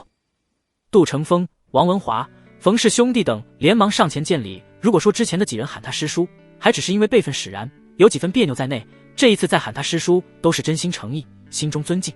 武道修者，不管辈分如何，终归要以实力说话。面对实力强者，就算你辈分高，那也不敢倚老卖老。年轻人是真不讲武德，能打死你的。他们也不敢去问宁毅为何过去隐瞒实力，只是躬声以对。杜成风心下唏嘘，看向宁毅的目光复杂难言。他性格温和，即使过去宁毅资质低，不被人看好，他也没对宁毅有任何鄙夷，待他与其他人没有任何不同。如今看来，自己也是有眼不识泰山，看不出宁毅真正资质，只有师伯祖那等天人才是看出他绝世天资，悉心培养。19岁的第5凭虚境，整个阴阳道宗内部几乎只有与他同在苍梧峰的陈墨渊才能媲美。但是宁毅所展现的神通法门，在杜成风意识里，陈墨渊也相差甚远。这一次的圣子大典看来有意思了。杜成风心中想着这么多，同时更加坚定了自己的行为准则，那就是与人为善。师叔，你这是第5凭虚境？冯生猴急得跳了出来，抓着脑袋激动问道。他的堂弟冯泽一时憨厚傻笑。宁毅微微颔首，没有否认。否认也没有意义，他已经在众人面前展露实力，若再否认，反而显得虚伪了。平生兴奋道：好啊，有师叔这位第5境的高手相随，还有杜师兄和洛师妹2位第4境，这一次的宗门试炼，我们安全性大增，嘿嘿，到时候若真在幽州遇到危险，还望师叔能随手帮个忙。人族与妖族连年战争，武道修者每年身死者不计其数，就算是圣地弟子亦是如此，而身旁有高手压阵，更能让人从容不迫。尤其是他们试炼的地方只不过是幽州边境小城，那里的天策府守城大将也只不过就是第5境，此时有第5境的师叔在身边，那还怕什么？宁毅瞥了平生一眼，笑道：若有余力，自不会让你遇难。有了宁毅这句承诺，平生精神振奋。王文华心下忐忑，不过宁毅对他也没有多加理会，自己只要表达不喜，就足以让他感到恐惧，理他多了，反而降了自己格调。还你的剑！宁毅随手一挥，反铁长剑噌的一声插入了陆云剑鞘中。陆云连忙深深一礼，心中隐有激动，自己这一把平凡的剑，竟然连杀2头第5境的蛟龙。他修行一辈子都不一定有这样的实力，但他手中的剑却是做到了。师叔，这是那头蛟龙的妖丹。洛清禅上前一步，眸光清润，将一枚妖丹递来，轻柔说道。宁毅接过妖丹，道：这妖丹对我也没大用，不过倒可以成为酿酒的好材料。你们几个倒是有福了，待我酿一壶酒，到了幽州战场，关键时刻也有大用。杜成风几人不解，不知道酒有什么用，但这既然是宁毅说出来的，他们也只是压下心中疑惑。只有洛清禅知晓宁毅酿造的酒的功效，他眸子一亮，唇不露齿道：若是师叔酿造的酒，那看来真是我们有福了。见洛清禅这样说，几人都是期待起来。永安县一片良地，张员外一家100口人都是葬在这里。张员外活着的时候，其善名永安县皆知，受他恩惠者不知多少。死后他的家产也无人敢乱动，那是要被戳脊梁骨的。动张员外家产，那就是与整个永安县民众作对。宁毅站在墓碑前，上了香，恭恭敬敬鞠躬，又是将买来的桂花糕小心翼翼放下，祭祀亡者。员外，我过去多受你照顾，当时灾难发生，我只是一弱小书生，没有能力救你于水火之中，唯一能做的便是发下誓愿，为你一家报仇，受你泉下保佑。没想到我恰逢其会，正好遇到了杀害你全家的凶手，如今我将他头颅割下，告慰你在天之灵。说着，宁毅将一被寒冰冻结起来的人头放在张员外墓前。王文华见到人头面貌，受到惊吓，这这不是那个黄安逸吗？当初在魔渊中救了他们这些弟子的那位师兄，竟然是宁师叔。想到当初魔渊中宁毅那一手让人震惊的南火焚道诀，王文华又是下意识地往后退了一步。他心中叫苦不迭，自己过去怎么就得罪了这样的绝世天骄？只希望他大人大量，不会在意自己这小小弟子。宁毅再次3鞠躬，当初自己差点饿死，张员外给他食物和水，救了他的命。如果说那是因为系统原因，但之后张员外一直对他照顾有加，还想要帮他书籍出版，赚取更多钱财，好有余力继续学习考取功名。这份不求回报的恩情，才最是让人动容。宁毅身后，永安县县令陪着笑脸。小宁先生，张员外在县内早就被立了生祠，那些修建的桥和路，碑上还刻着他的名。小宁先生放心，张员外一家受了香火，每到清明时节都会有人来祭拜的。宁毅斩杀第2头蛟龙的地方就在永安县外20公里，消息早就传到了县内。县内一直流传，说什么宁毅是仙人折尘，漫天剑光，劈断通天江，蛟龙兽首，传的是越来越邪乎。一头兴风作浪的恶蛟，宁毅将其轻易斩杀，这添油加醋一番，都能写进志怪小说了。县令比一般人更有见识，他更能知晓宁毅实力，尤其对方还有圣地弟子身份，这份善缘他上赶着要抱住。况且他偷偷瞥了一眼站在宁毅身旁美貌非凡的少女，那可是当朝公主啊。张员外为人良善，他的钱财就用在县里附近修桥铺路，改善大家生活。想来张员外九泉之下，知道自己财产用在这里，也会拍手称赞。而那些田地便由县里派人管理，若是遇到贫困家庭，也可让他们开垦，给自己留一份口粮，少些悲剧。永安县也是我家乡，离道宗并不远，闲来无事我也会回来看看。张员外的财产现在都是无主之物，与其被官府收走，不如用来修桥铺路。想要富，先修路嘛。而宁毅最后那番话，也是强调自己身份，让县令不敢贪墨。在雍州地界，有的时候圣地的名字可比皇帝还管用。在下小的，还请小宁先生放心，若是县内民众知道小宁先生大义，一定也会给小宁先生立生祠的。县令连忙谦卑说道。宁毅摇了摇头，我也只不过是慷他人之慨，和张员外还是比不了。虽然宁毅不当回事，但县令可不敢怠慢，想着之后要把宁毅善举传开，让永安县人人称道。衣锦还乡，不就是人生奋斗的目标之一？安排好了这些事，宁毅只觉得自己念头愈发通达。他转过身对众人道：走吧，我们前往幽州。此时他的话说一不二，一行人马不停蹄，10日后到了幽州地界。又行7日，终于是接近了他们的目的地千丈关。是夜，月明星稀，道路两旁亮着火光，宁毅一行人正在安营扎寨休息。噼里啪啦，柴火燃烧，橘红色的光在宁毅的脸上忽明忽暗。杜成风走到其身边，低声道：师叔，再过1日左右，我们就到这次的目的地千丈关了。师叔，您对千丈关是否了解？宁毅心中一动，猜到了杜成风的想法，含笑道：我对千丈关没了解过，杜师侄就给我们讲清楚些吧。杜成风清了清嗓子，开口道：师叔，千丈关如其名，是幽州与九州外妖族地界的关隘边境。他的声音清朗，立刻将不远处的王文华、冯氏兄弟以及天罗宗的3人都是吸引。众人都是侧耳倾听，表情认真。他们即将抵达千丈关，都要与妖族厮杀，对当地有更多了解，才能让自己活命机会更大一些。此地群山连绵，地势复杂，我大周与妖庭更是占据100丈，因地势过于险要，无法让大军通过。因此这里驻守的天策府将士并不算太多，千丈关对我人族以及妖族都是易守难攻之地，双方在这里只有小规模摩擦，没有大规模的交战。千丈关的守关将领名为向阳，乃是幽州圣地归虚谷弟子，今年已有60多岁。他在年近40时突破到第5平虚境，如今依然是这个修为。说着，杜成风看了宁毅一眼，其他人亦是神色复杂。60多岁还没有突破到第6法相境，可以说此生都没有机会了。第5境突破到第6境，千难万难，多少人蹉跎一生也无法突破。而这位同为圣地弟子的向阳，40多岁才到第5境，面前的宁毅不到20岁就已是第5境，其中的差距之大，只让人唏嘘不已。几位圣地弟子沉默，杜成风更是神情恍惚。他如今也快30岁，还只是第4境，或许他也会和这个向阳一样，最多能到第5境，此生都修不成法相。这还是他们已经天赋绝顶，是圣地弟子。天罗宗的陆羽云则更是苦涩，他20多岁才只是第2境，这辈子是否能修到第5境都犹未可知。但即使如此，他们这些武道修者也强过那些普通人100倍1000倍。普通人每天为生计活，他们这些武道修者好歹吃喝不愁，只要愿意奋斗，最起码不会缺钱。哪怕只出一位武道修者，都能养活一家人。众人聚在火堆前闲聊，好不热闹。宁毅这时突然起身，走到了一旁，洛清禅紧随其后，与他并肩而行。众人已经习惯，不以为意。每到晚上，宁毅都会做2件事，其一是拿出半个时辰给他们这些师侄讲一些武道修行经验。宁毅发现，原来说书这个技能也不一定非要讲故事才能增加经验值，给人讲修行经验同样能加经验值。利用系统学习功法会让宁毅领悟其中内容，因此他修行并不是知其然不知其所以然，给人讲道完全没问题。而每日这半个时辰的时间，就是众人最期待的时候，尤其是天罗宗的师兄妹3人，更是恨不得让这半个时辰多加几倍。宁毅从不避扫自珍，他讲述的修行经验也不会避讳3人。除了他不会讲阴阳道宗的修行功法和神通外，对陆云3人的问题，他也会答疑解惑。能有一位圣地前辈教导的机会可不多，3人如痴如醉。除了讲道外，宁毅每晚做的另一件事，就是会再拿出半个时辰来练琴。而练琴就不是宁毅教别人了，而是洛清禅来教他。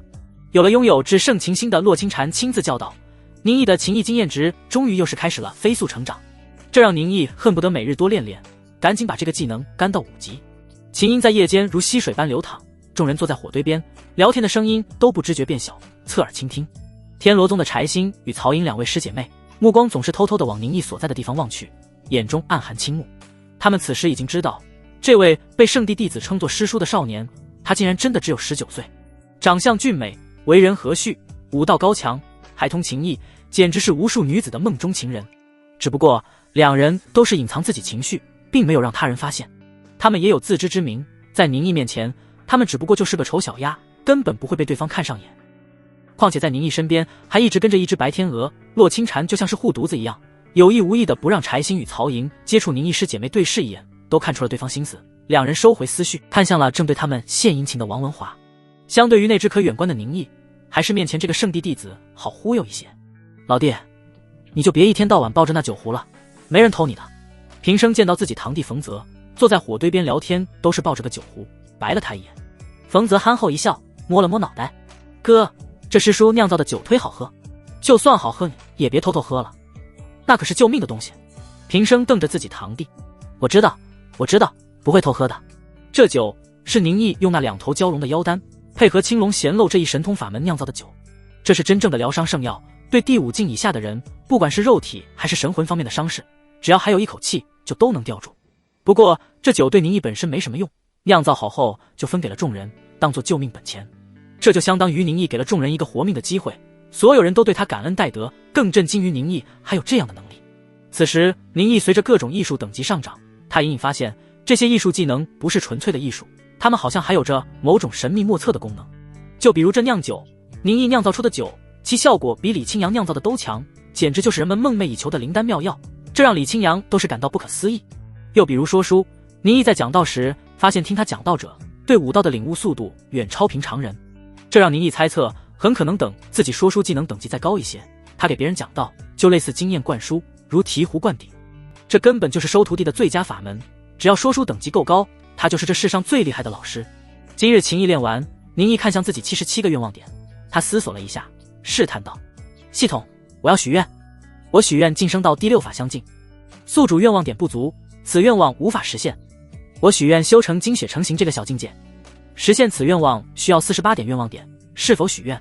看着面板上传来的提示，宁毅神色一震，果然在自己离开宗门后就有了实现愿望的机会。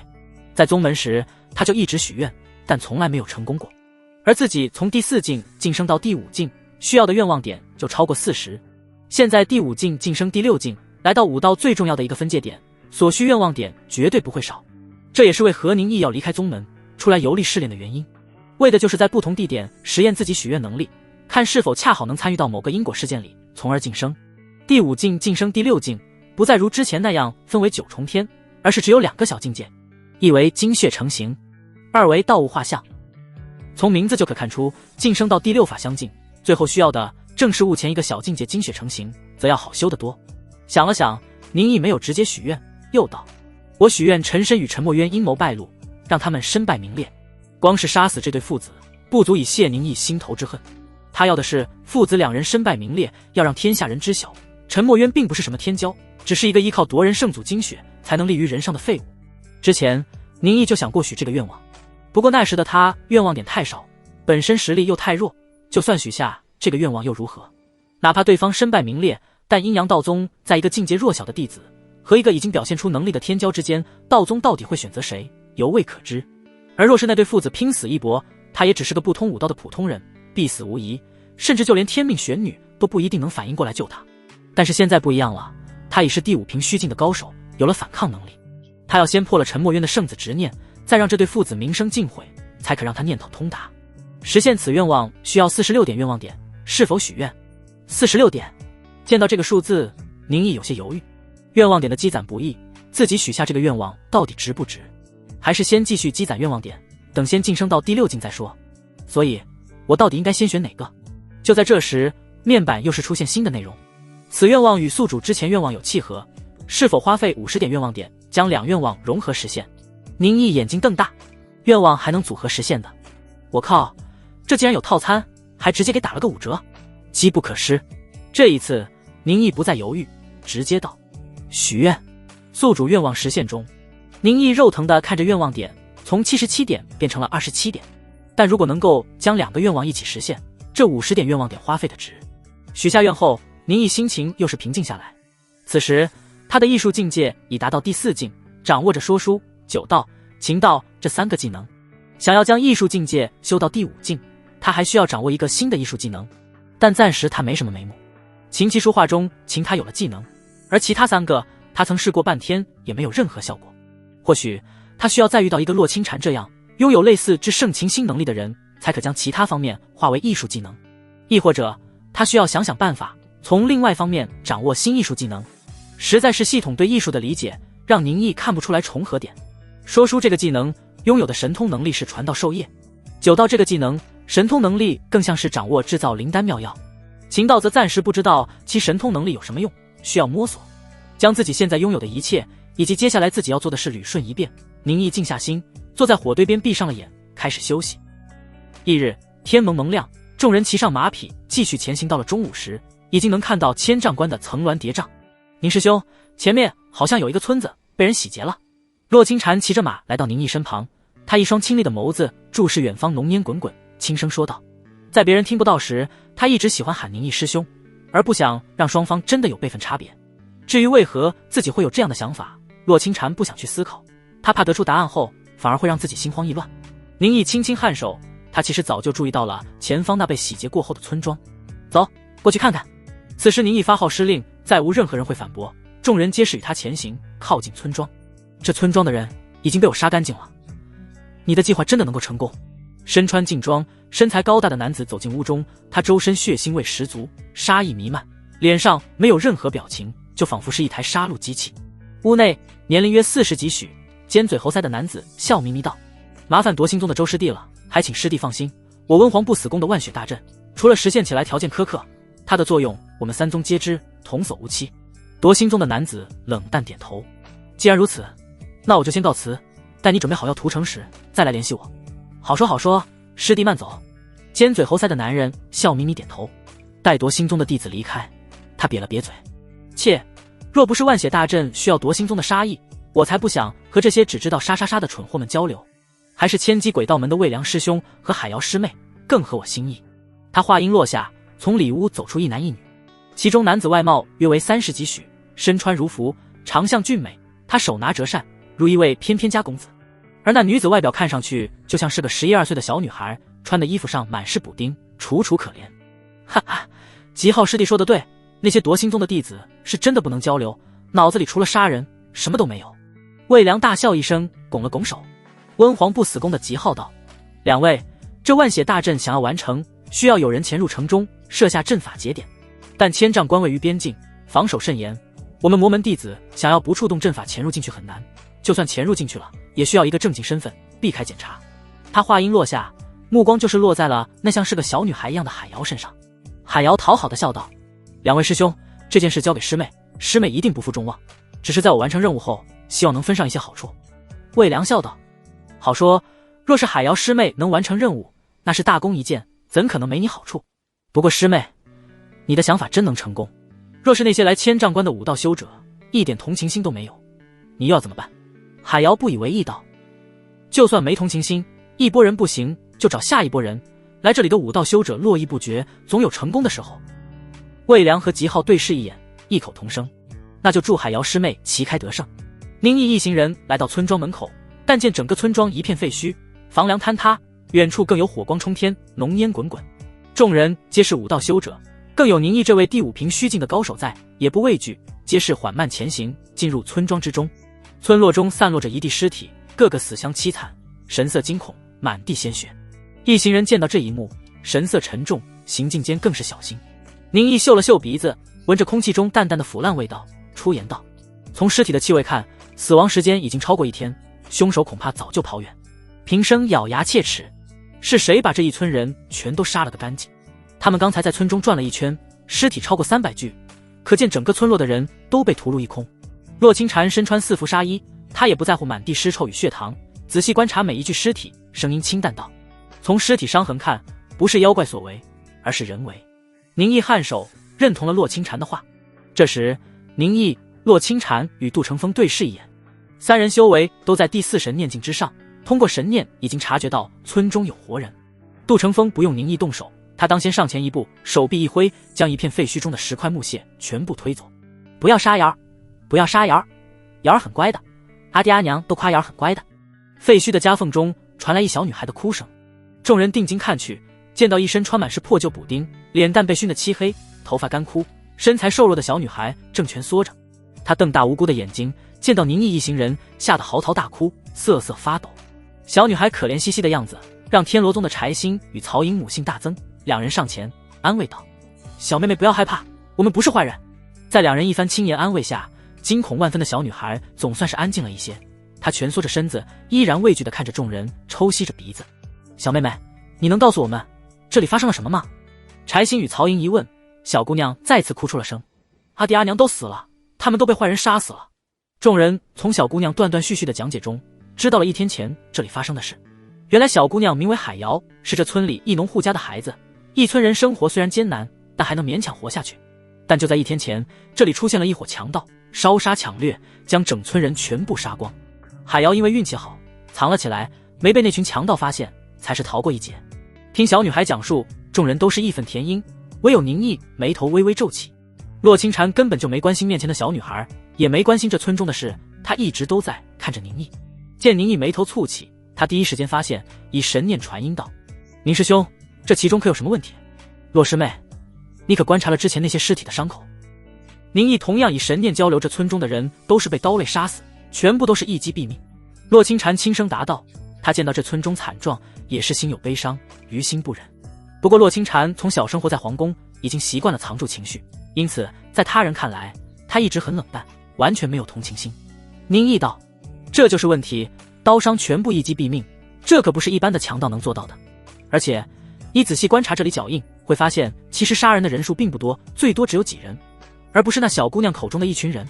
其次，洛师妹，你可知从这里到千丈关路程还有多远？宁毅这番话语让洛清禅神色凛然起来，他言道：昨日杜师兄说从这里到千丈关最多只有1-2个时辰的路程。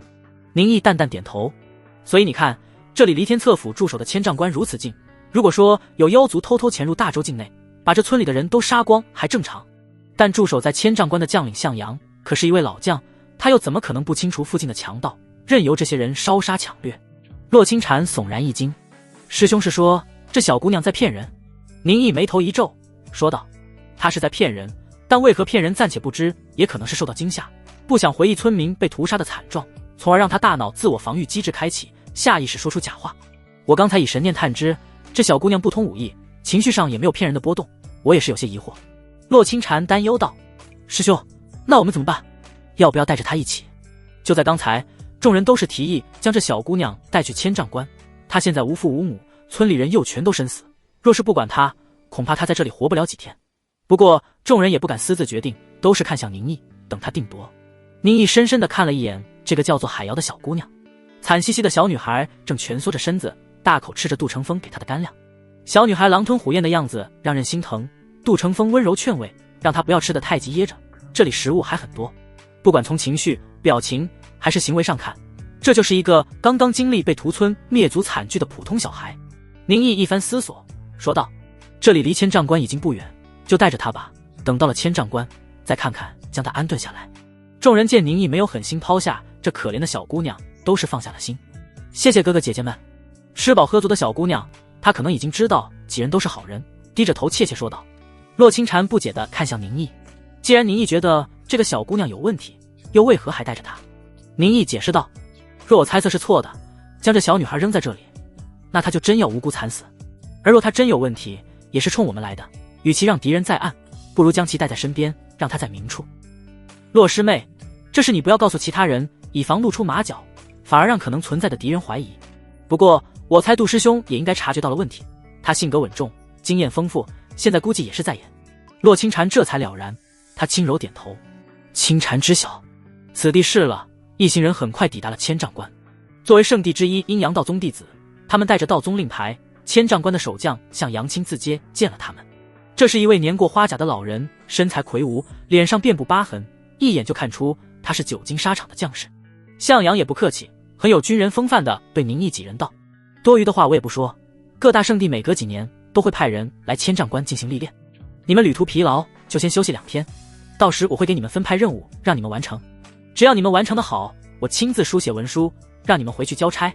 说罢，他就是以军务繁忙为由送客，让几人去客栈休息。身为天策府将领，又同样是圣地归虚谷的弟子，再加上本身辈分高，还是第5平虚境的高手，向阳对待宁毅这些圣地弟子亦是非常随意。论身份，在这千丈关中，他就是地位最高。杜成风见宁毅不出言，他上前一步，将村中被屠杀的事告知了向阳。向阳皱了皱眉头，说道：事情我知道了，我会派人去调查。那个小女孩你们就先带着，等我有空会让人来安顿她。见他这样说，众人都不觉得有意，告辞离开。宁毅则愈发觉得不对，好似自身陷入了一张正在缠紧的大网中。这向阳有问题，非常有问题。在他辖区之内，村落被屠，而且还离千丈关这么近，他的情绪太平静了，平静到诡异。千丈关是边境一座小城，它不及阴阳道宗附近阳城的规模，也不及宁毅家乡永安县江南水乡的秀气。整座城市建筑风格粗犷，城墙高大，一看就是一座军事要塞。快快快，你们几个把东西搬到车上，动作麻利点，别到时候让食物都凉了。身材壮硕的男子指挥着一群帮工，装卸载满食物的驴车往军营中运去。你们这是在给军队送餐？男子听到身后传来的声音，他吓了一跳，心有愠怒。谁啊？在身后突然说话吓人，怎么无声无息的？不过待他转过头，心中的那点不满立刻烟消云散。只见在他身后站着仪容颜俊美的男子，他虽然穿着并不如何华丽，但气质不凡，一看就不是普通人。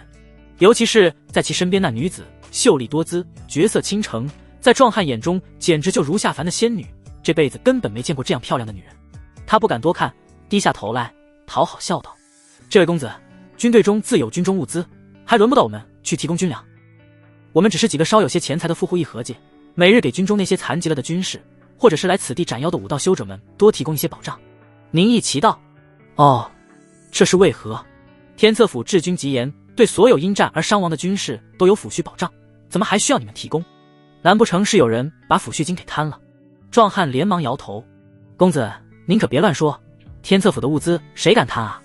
公子有所不知，这边境战区税收极少，而且荒地很多，许多活不下去的人来到这里都能分得田地开垦，不但养活一家老小没问题，还多有余粮，攒下一笔身家，甚至比那些富饶之地过得还舒坦。只不过边境嘛，经常有战事，又常受到妖族侵扰。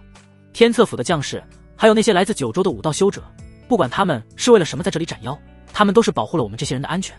我们也没有斩妖除魔的能力，心中也着急，便想着能出一份力是一份力，与将士们一起守护着边境安宁。宁毅微微颔首，感受到了这些平民朴素的想法。公子，我这里还要去送东西，先告辞了。看公子您也是哪家大宗门的弟子，是来这里斩妖的吧？我和千丈关附近百姓感谢您的大义，那些妖族凶残得很，您也要注意自身安危。壮汉拱了拱手，又去吆喝着其他人工作。这里的百姓倒是心中良善。洛清禅站在宁毅身边，轻声细语。宁毅说道：军士和百姓都有共同的敌人，同仇敌忾，就如那人所说，妖族凶残，百姓对待这些保护自己的将士自也是报以真心。人族中不是没有人奸，但却很少，主要是妖族不通人性，绝大部分妖族都是血腥残暴，只是把人类当作口粮，根本没有管理的兴趣。因此面对妖族投降根本没用，只能和他们拼命。面对这样一个非我族类，不是你死就是我亡的敌人，人族自是众志成城，共同对抗妖族。不过这也是因为现在还是大周王朝鼎盛时期，若是到了王朝末年，人族内乱，妖族趁势而起，那才是真正的恶殍遍地，万里无人烟。我们回去吧，师妹，这千丈关不大，咱们也是转了一圈，它和其他边境城市一样，也没什么可逛的。师兄这话就不对了，千丈关还是有的逛的。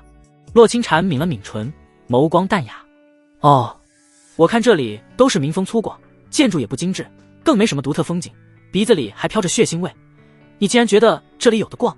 宁毅有些奇怪，该不会洛清禅有什么奇怪审美吧？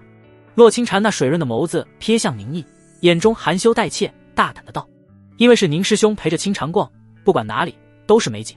宁毅愕然不已，在他印象里，洛清禅一直是一个不爱说话，给人满怀心事、寂寞孤寂一样的少女，没想到她本性这么大胆，这姑娘该不会是个闷骚吧？化为白马的龙女，一双龙眸鄙夷地看着两人。呵，一对狗男女。傍晚，客栈中欢声笑语。失去了父母的海瑶洗漱干净，换了一身衣裳，小姑娘乖巧可爱，很是招人喜欢。杜成风敲了敲宁毅客房的门：“师叔，是我，进来吧。”杜成风推开门走了进去，见到宁毅和洛清禅两人紧靠在一起，正如往常那样探讨情谊。见到杜成风到来，洛清禅似是吓了一跳，连忙离开宁毅身边，与他拉开了些许距离。杜成风一阵尴尬：“我是不是来的不是时候？该不会被师叔记恨上吧？”“杜师侄，你来找我有什么事？”杜成风神色一正，将门关紧，说道：“师叔，我思来想去都觉得不对，咱们救的那小孩似乎有些问题。”他声音很小，生怕被人听到。洛清禅叹口清气，声音悦耳动听：“杜师兄，你担心的事，宁师兄早就察觉到。”他把前2日宁毅和他说的那番话，都是告诉了杜成风。杜成风不着痕迹地瞥了洛清禅一眼，对他喊宁毅师兄视而不见。原来师叔早有察觉，那倒是我多心了。杜成风松了口气，他就怕宁毅太年轻缺少经验，又因为实力高强而过于自大。如今看来，还是自己小瞧了这位宁师叔，曾经的宁师弟。绝世天骄，真不是浪得虚名。师叔，接下来我们怎么办？明日我们就要前往靠近前线的地方，不可能把那小女孩带在身边，但若把她留在这里，又怕她有问题。杜成风说出了自己的担忧，但这种事也不好通知这里的守将向将军。若是那小女孩真有问题就算了，万一她其实没有问题，我们岂不是浪费了军事资源，还平白被归虚谷的人小看了我们阴阳道宗？宁毅笑道：“杜师侄不必担心，这一切我自有安排。”见宁毅这样说，杜成风也不再多想。师叔早有安排，我也安心了，就不打扰师叔雅兴，先行告辞。谁知道这对孤男寡女的共处一室是不是会做点什么，自己还是先溜为妙。师兄，清禅也回客房休息了。洛清禅手抚琴弦，轻柔说道：“接下来的日子恐怕不会轻松，师妹好好休息。”两人现在发乎情止乎礼，一直保持着那淡淡的暧昧关系，没人捅破那层窗户纸。翌日，向阳发来军令，让阴阳道宗的弟子前往千丈关第3关。刚刚休息好的众人立刻出发。当天夜晚，百无聊赖的敖灵突然睁开眼，他并没有跟随宁毅而去，以他实力能以极短时间赶回宁毅身边。他见着那叫做海瑶的小姑娘从客房中偷偷溜出，诡异地消失在夜幕下。有意思，就连本宫都没察觉到那小女孩竟然通晓武道，这又是什么神通秘法？不过她是第7不灭境的高人，对方的去向在他眼中如指路明灯。这名为海瑶的姑娘竟是前往了千丈关将领向阳的府邸，潜入了进去。不应该说是潜入，而是像双方约好了一样，按照特定的方式进入。还真让那小鬼猜着了，有意思，看来这千丈关要有大事发生。虽然这么想，但敖灵也不在意。他现在一身真力恢复，只要不是第8归一境的天人出手，他根本就不用担心什么。若真遇到麻烦事，大不了他带着宁毅转头就走，他只要保护宁毅安全就可，其他的都不关他事。千丈关守关将领府邸，向阳褪下戎装，穿着一身普通的居家服立于屋中。他身材高大，面容粗犷，一身杀伐之气，哪怕是在日常生活中也如一把锋利宝剑，令人见之胆寒。60几许的他已是须发皆白，屋中烛火摇曳着橘色光辉，将他的影子拖曳在墙壁上，更显得张狂可怕。你来了。突然向阳开口出声，声音犹如那大漠中的沙砾，沙哑难听。在向阳身后出现了一穿着漂亮长裙，年龄看上去只有11、12岁的稚嫩女孩，那正是宁毅等人在千丈关外村落中救下的小女孩海瑶。海瑶仿若真是个什么都不懂的稚龄幼童，笑嘻嘻道：“向阳大人可准备好了？你们千机鬼道门的人都不可信。向阳背对着海瑶，低沉说道。小女孩似乎有些苦恼，她挠了挠自己的小脑袋道：我们是爱骗人，但只要向阳大人辨明真假，让自己不被骗，千机鬼道门还是可信的。向阳沉默片刻，问道：你的师兄知道你与我有所联系吗？嘻嘻，魏良师兄当然不知道我和向阳大人有联系，否则他又怎敢轻易让我来到千丈关？师兄他骗我，以为我不知道万血大阵发动的条件。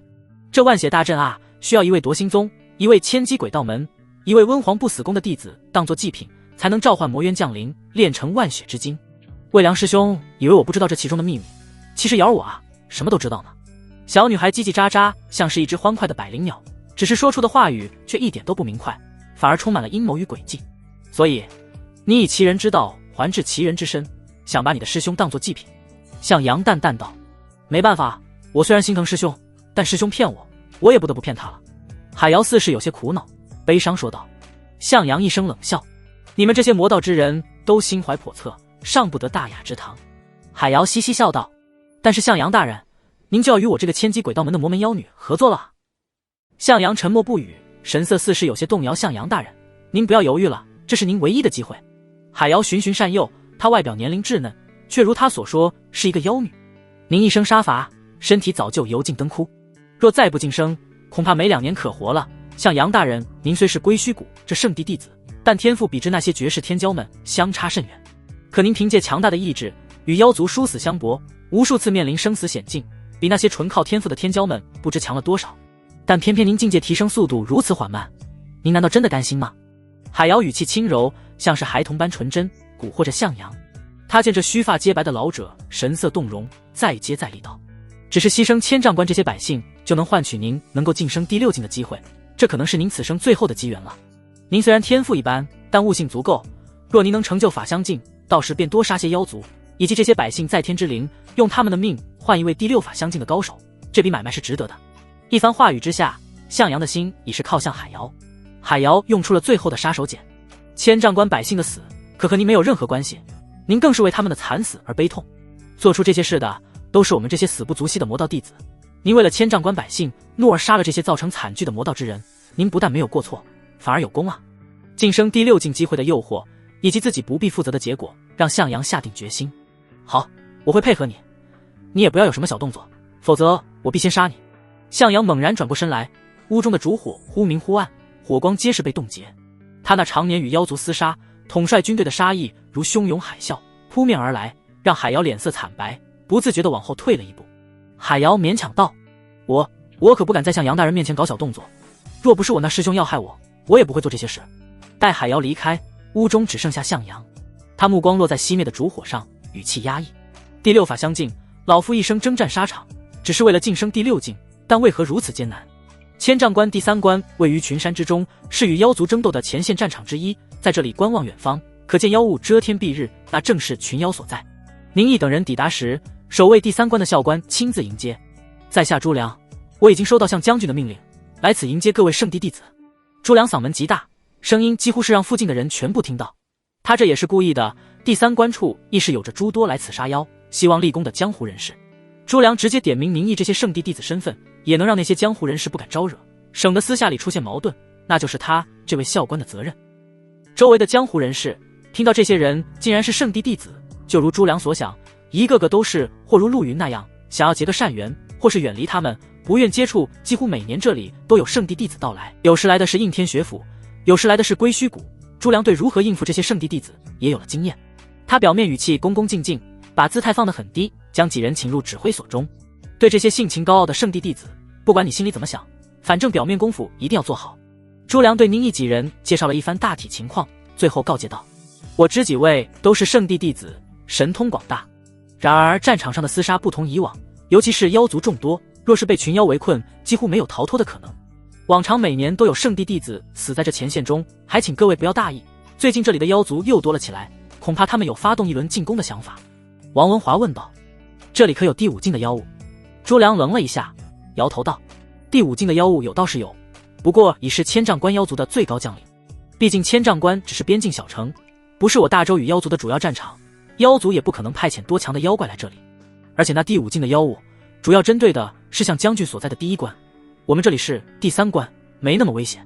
王文华傲然一笑，既然没有第5境的妖物，那有什么可怕的？他转身对着宁毅恭敬道：我们师叔可是第5平虚境的高手，在前来千丈关的路上，我们还碰到了2只第5境的蛟龙，都被师叔一剑斩杀。朱良愣了一下，他不觉得王文华这个圣地弟子会说大话假话，这个年轻人竟然是第5境的高手，他是那些外表年轻的老家伙，还是年纪轻轻就修成第5境的绝世天骄？但不管是什么，对方的境界可是实打实的，朱良之前那点不以为意的心思立刻消散。整个千丈关实力最强者就是向阳这位守城的将领，但他也只是第5境，而且一剑斩杀第5境的蛟龙，就算是向将军也做不到啊。不过随即朱良内里又是大喜，有这么一位高手在这里，就算那些妖族攻来也不必太担心了。宁毅瞥了王文华一眼，这逼又开始吹我了。3年前王文华是在洛清禅面前当舔狗，而现在他是在宁毅面前当舔狗，不愧是大家族的子弟，这舔起人来一点都不要脸。宁毅这时眉头不易察觉的一皱，就在刚才，敖灵以神念给他传来了消息，告诉了他那个叫海瑶的小姑娘竟然去见了向阳，这其中是否有什么阴谋诡计？还有，朱良在骗人。宁毅刚才以自身强横无匹的神念探索过远方那弥漫天际的妖物，这里不但有第5境的妖怪，而且还不止一只。朱良为何要骗人？边境战场哪怕仅仅只是一边境小城，不是主要战场，生活亦是艰苦。千丈关位于苍茫荒山，山脉连绵不断，不论人族还是妖族，想要御空而行都要修到第5平虚境，但有一些天生就会飞行的妖族除外，因此地利的条件在战争中依然发挥着重要作用。面前这千丈关的群山阻碍了人族与妖族的前进，但也因千丈关的存在，让这里战事并不如主战场那般的惨烈。九州大地、大周王朝境内勃勃生机，奋发向上，而就在相隔数十里外的妖族占领土地，却是妖雾漫天，腥臭味夹杂在空气中，在大风下吹拂而来，只是闻到那味道就让人作呕欲吐。宁毅背负双手立于城头，目光看向远方那遮天蔽日的妖雾，其中似是有无数双眼睛正露出狰狞血目，对这座关隘虎视眈眈。朱良正在进行巡防工作，他见到宁毅竟在这里，愣了一下，上前躬声道：公子。朱良以四处打听，知晓了宁毅来历，这竟然是一位年仅19岁就修成第5平虚境的绝世天骄。这样的一个人，过去竟一直默默无闻，真是不可思议。以他绝世天资，在未来甚至可能成为阴阳道宗圣子，乃至于是道宗宗主。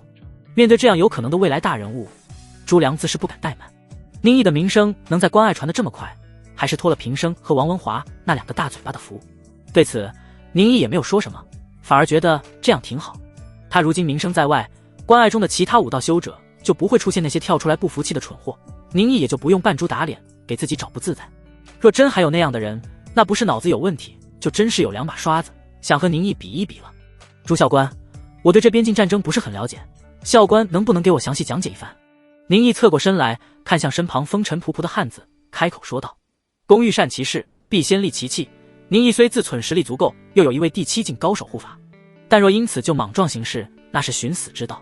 公子是想知道哪些？就和我说说人族与妖族战争的方式。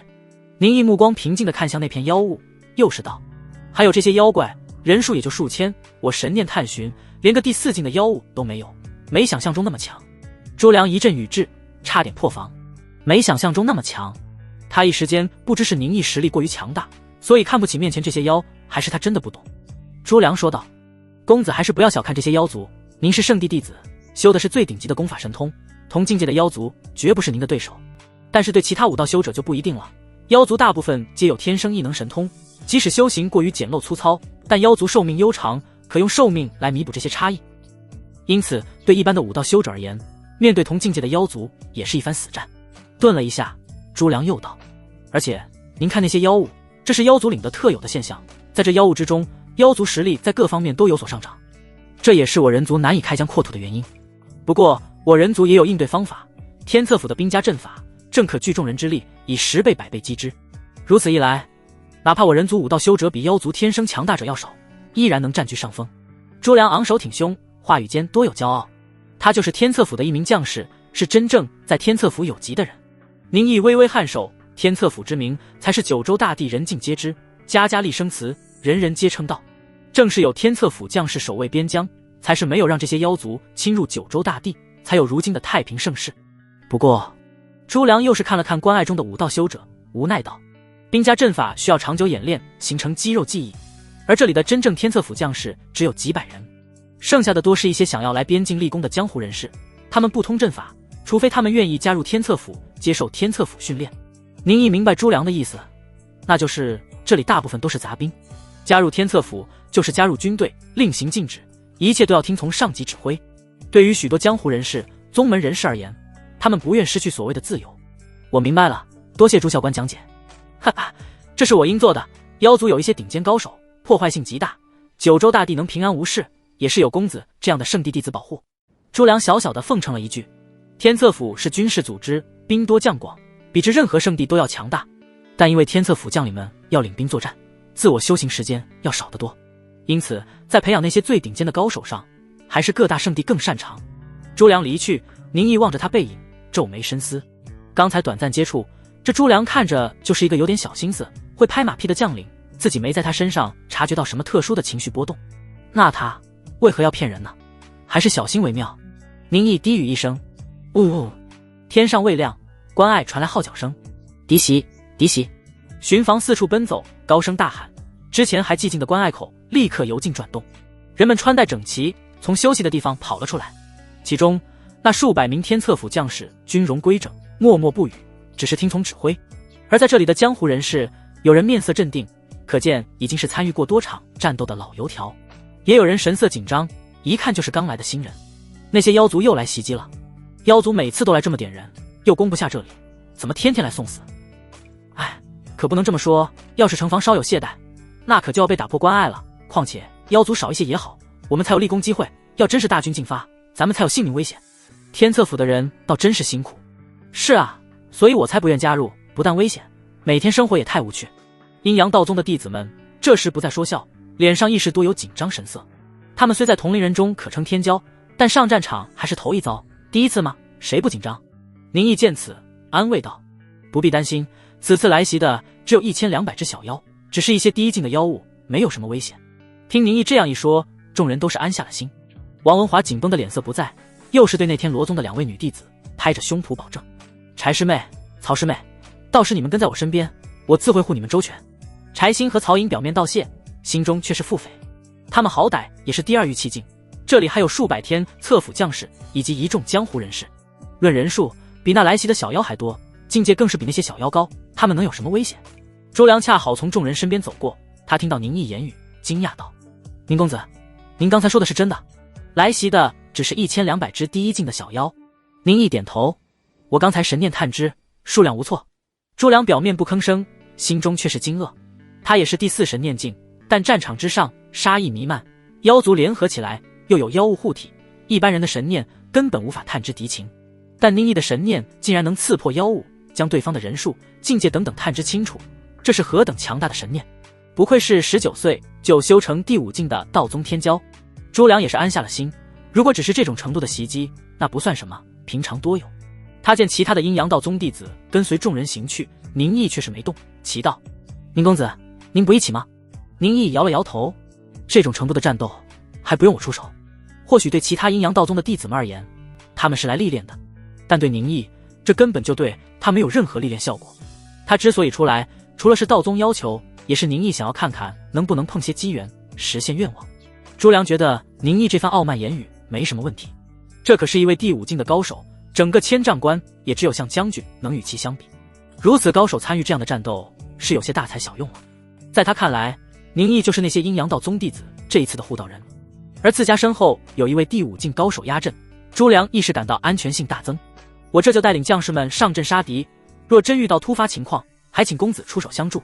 朱良拱了拱手，告辞离去。宁毅脸上的笑容在朱良离去后慢慢消失，他一时间猜不透这话是不是朱良意有所指，因为就在那近乎送死的妖物后面，真的藏着一支能够造成突发情况的群妖大军。千丈关外村落被屠，向阳却没有任何表态。村中的幸存者海瑶半夜曾往守将府私下去见了向阳，而那个小姑娘就连敖灵都没有察觉到她精通武道。朱良说的情报又全都是假的，这千丈关现在的情况可谓扑朔迷离，有一张交织的大网。宁毅眸光深沉，而我更是心血来潮，在各种巧合下来到此地，恐怕那愿望实现的机会就在这里。首先要先破面前的局，把这张网戳一个大洞，从而让我知晓更多情况。宁毅是一点都不担心自身危险，谁都以为这千丈关境界最高者只不过是第5境，然而实际上没人会想到，这么一个边境小城竟然藏着一位第7不灭境的高人。千丈关深处，天色阴沉昏暗，乌云滚滚，大地之上妖雾迷乱，众多妖怪聚集在雾气中，或是发出诡异笑声，或是磨牙以待，犹如地狱场景。而就在一座由高人骨堆车而成的宝座上，正坐着一魁梧壮硕的男子。男子身高约有3丈，背后有着8条手臂，其腹部张开，那竟然是一张长满利齿的大嘴，从中吐出腥臭气息。这是一只恐怖的蜘蛛化形而成的妖怪。此时妖怪的8条手臂上皆是握着鲜嫩人腿，送入自己腹中大口，用力咀嚼。那人骨被咬断的声音嘎吱作响，让下面上百人类跪在地上，吓得瑟瑟发抖。在吃了几个人后，蜘蛛妖打了个饱嗝，他站起身来，一脚踩碎还带着血肉的白骨，脸上8只竖着的眼睛张开，目光阴冷地看向前方。在他面前正有一脸色惨白，看起来瘦弱不堪的男子。只不过男子上半身是人，下半身却是一条蛇，他如人类一般，身穿锦服，就如那府中学子，在这腥臭的洞府内手摇折扇。你来这里做什么？难不成是我在千丈关做的不好，妖庭想要将我换下？蜘蛛妖面容警惕，面前这吐着蛇信的蛇妖与他一样，同是第5境的化形大妖。妖族与人族不同，境界划分没有那么细，第2境的妖怪就是小妖，3、4境的妖怪可称妖将。到了第5境，人族可拥有凭虚御风的神通，而妖族同样也会获得化形的能力，这个境界的妖族就被称作化形大妖。到了第7不灭境，妖怪都会自称为妖王。那吐着蛇信的蛇妖笑眯眯道：非也，在下并不是被妖庭派来取代朱将军的。这番话语让蜘蛛妖敌意减少很多。我就说嘛，我这做的挺好的，妖庭怎么可能会把我换下？妖庭对打仗的理念还是清楚的。他那8只竖起的恐怖眼睛看向了蛇妖身旁的2个人类男子，其中一人与那蛇妖一样，看起来人模狗样，另一人尖嘴猴腮，就算是以妖怪的视角看，也觉得他长得丑哦。既然你不是来替代本将军，莫不是来送血食的？不过本将军喜欢吃女人，细皮嫩肉的女人，这2个男子我可没兴趣，还是送给我手下的小子们品尝吧。他话音落下，洞府里的群妖发出欢呼。蛇妖摇了摇头，这2人可不能吃，他们可是帮助朱将军夺取千丈关的好帮手。夺取千丈关，就凭他们2人？蜘蛛妖大笑出声，满脸不信。千丈关哪里是那么好夺？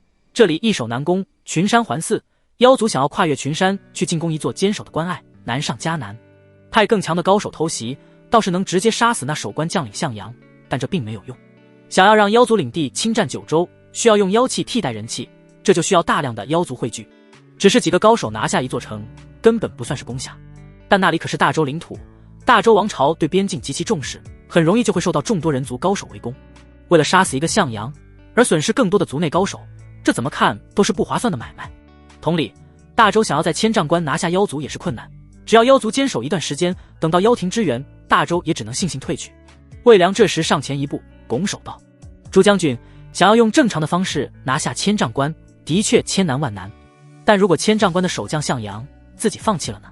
蜘蛛妖眯着8只竖起的眸子问道：你是谁？怎么敢说向阳会主动放弃？在下魏良，乃是千机鬼道门的弟子。魏良微笑说道：千机鬼道门？蜘蛛妖喃喃低语一声：我知道你们宗门的名字，即使在大周境内，你们也是神秘的很。我听闻千机鬼道门不会和我们妖族合作，你既然是千机鬼道门弟子，为何会要帮我们？魏良笑道：此一时彼一时，我与朱将军目的相同，朱将军是想夺下千丈关，为妖庭立下大功，而我想要的则是万血之精。蜘蛛妖不知道万血之精是什么东西，他沉声道：那你说说你的想法，若你真能帮本将军拿下千丈关，你要什么，本将军给你什么。魏良一五一十把自己的计谋打算讲给了蜘蛛妖听。蜘蛛妖8只眼睛落在魏良身上，他问道：你是想要千丈关所有人的命？正是，我正要与温皇不死宫的师兄合作，用千丈关全城百姓之命炼成万血之精。魏良眸中闪过兴奋与阴狠，可惜倒是让我们少了许多血食。蜘蛛妖先是摇头，紧跟着大笑出声：不过没关系，只要能拿下千丈关，附近的大周领地有的是人让我们享用。千机鬼道门的小子，如果你的计划成功，那本将军就帮你将那全城的人全部杀死，本将军就欣赏你这样的人。高兴之下，蜘蛛妖用手一招，将一年轻妇人招到手中。那妇人也就20出头，见自己身体不受控制的飞向妖怪，惊恐大叫：“不要吃我！不要吃我！”蜘蛛妖根本不理会，8只手直接握住妇人，用力一撕，就将其彻底分尸，送入腹中大口咀嚼，血肉飞溅。附近的小妖们再次欢声雷动。都不要急，待我们拿下千丈关之后由你们享受，现在都给我去养精蓄锐。蜘蛛妖一声高喝，那些小妖们安静下来。蛇妖这时上前道：“朱将军，等你拿下千丈关，那是大功一件，但我将功劳送到你面前，是不是也要分我一些？”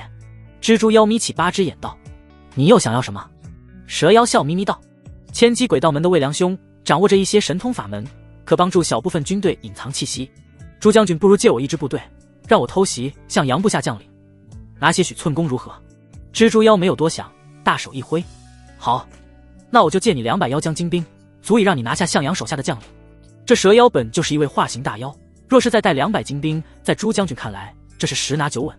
离开洞府，温黄不死宫的吉浩道：“魏师弟，我们为何要与这些妖族合作？”魏良瞥了他一眼，笑道：“看来吉师兄也被我那师妹海妖给骗了。”吉浩心神一凛，愿闻其详。我那师妹看似答应了我们的要求，其实她不怀好意，她以为我不清楚，但实则她与向阳合作的事，我都心知肚明。魏良露出自信微笑：“向阳和海妖师妹合作，想要借你我之命，与千丈关百姓之命，炼成万血之精，突破精血成型。而我们正可借向阳之手，同样完成万血大阵，再借妖族之手，解决掉向阳和海妖师妹。万血之精对妖族无用，正可为我们2人所得，我们只要静观其变就可，岂不美哉？”吉浩讪讪一笑，心中生出恐惧，生怕自己也被这些千机鬼道门的人给算计了。千机鬼道门最是神秘莫测，其中门人多善诡计与欺骗。看这对师兄妹正互相算计，而他自己竟毫不知情，真是被人卖了，估计都不知道。千丈关第3关战场，1200头小妖已被朱良带着800天策府将士与众多江湖人士杀了个干净，除了10几人不小心受伤，其余人都是完好无损。哈，如果这就是宗门试炼，那也太简单了吧？这些小妖太弱，还不如我当初在魔渊时面临的情况更危险。王文华一甩手中之剑，露出不屑表情。洛清禅亦是暗暗点头，王文华说的对，这些小妖甚至还没当初在魔渊里的怪物厉害，当时他只有第1境，曾面对众多怪物围攻，受伤不轻，最后还被夺心宗的地榜之人算计。若不是宁师兄出手相助，恐怕他们那次不知要死上多少人。想到宁毅，洛清禅下意识看向周围，随即他又是自嘲一笑，这种级别的战斗，宁师兄又怎会出手？魔渊，王师兄，你去过魔渊？天罗宗的3人一直跟随他们行动。柴心与曹营听到魔渊，眼前一亮，连忙问道：“有进入魔渊经历的人，那可不多见，最起码在飞圣地弟子眼中，魔渊是极其神秘的东西。”见2人好奇，王文华清了清喉咙，开始给他们讲当初在魔渊中惊心动魄的故事，尤其是讲到有地榜之人现身，他们差点死在里面后，2位天罗宗的师妹更是掩嘴惊呼。待王文华又讲到宁毅突然出手将地榜的黄安义斩杀，2女又是目露崇拜，他们可是亲眼见证过宁毅斩蛟，想来区区一个地榜靠后的人，不可能是宁师叔对手。洛清禅见王文华讲的还算真实，没有自己吹牛，还把宁毅吹得天下无敌的样子，他便也没有理会。朱良这时见着战场上松懈下来的众人，他眉头紧皱，不对，很不对，妖族不可能会没事派这么多弱小的妖怪来送死。就在他心有不安时，四周倏然出现浅淡的雾气。开始人们还以为这又是普通妖物，没有在意，但很快就有人感到身子不适，脸色发紫，血溶而亡。不好，这雾里有毒，大家小心。一位位低境界的江湖人士捂着喉咙惨叫暴毙，天策府的将士也开始头晕目眩。突的，前方刮起一阵妖风，从那妖风中出现了一只长达数十丈、腰身如水桶一般的巨蛇，在巨蛇身旁更是妖魔鬼怪齐全。朱良神念一扫，脸色大变，怎么可能？那竟是第5境的化形大妖，还带着200妖将，这大妖是从哪里来的？这样的一支精锐小队，在化形大妖带领下，他们正面厮杀都不一定是对手，况且对面还提前下毒，那些毒物正是从那些被他们斩杀的小妖身上散发出来。这1200只小妖只不过是让他们中毒的敢死队。朱良不愧是在战场上厮杀多年的老将，当机立断，鼓动全身真力，对着后方远处的关爱大喊：“请宁公子斩妖！”众多天策府将士不解，但他们另行禁止，见主将如此喝，俱是齐声呐喊：“请宁公子斩妖！”各位师弟师妹，快屏息凝神，不要让这毒物侵染了身体。杜成风年龄最大，经验最丰富，当即喊道。众人听他命令，皆是屏息。但很快平生就是一声大叫：“杜师兄，屏息没用，这毒物不是靠呼吸感染，而是从皮肤浸透。”杜成风这时也注意到，那些从小妖尸体上散发的毒物触碰到他们的皮肤，就像是一只只吸血的虫子碰到了食物，用力的往内钻去。他心下暗恼，也没想到这妖怪如此精明，竟然会在小妖身上注入毒素，成为尸体后再散播开来。这简直就是 X 里下毒。他迅速往四周扫了一圈，除了自己外，也只有同为第四神念境的洛清禅对毒物抵抗极强。这毒物虽属化形大妖，侵蚀身体，但能以神念对抗，将他们阻拦在外。王文华、冯氏兄弟等都受影响，而天罗宗的那师兄妹3人境界太低，此时脸色发绿，已是东倒西歪。杜成风心中一动，忙喊道：“快把师叔给我们的酒喝上一口！”众人心领神会，从腰间拿出酒壶，从中小抿了一口，当即感到一阵清凉从周身游过，神清气爽，所有的中毒症状都是烟消云散。平生大喜，杜师兄真的有用。洛清禅这时轻柔道：“大家一起把酒分出来，分给周围第3境的中毒者。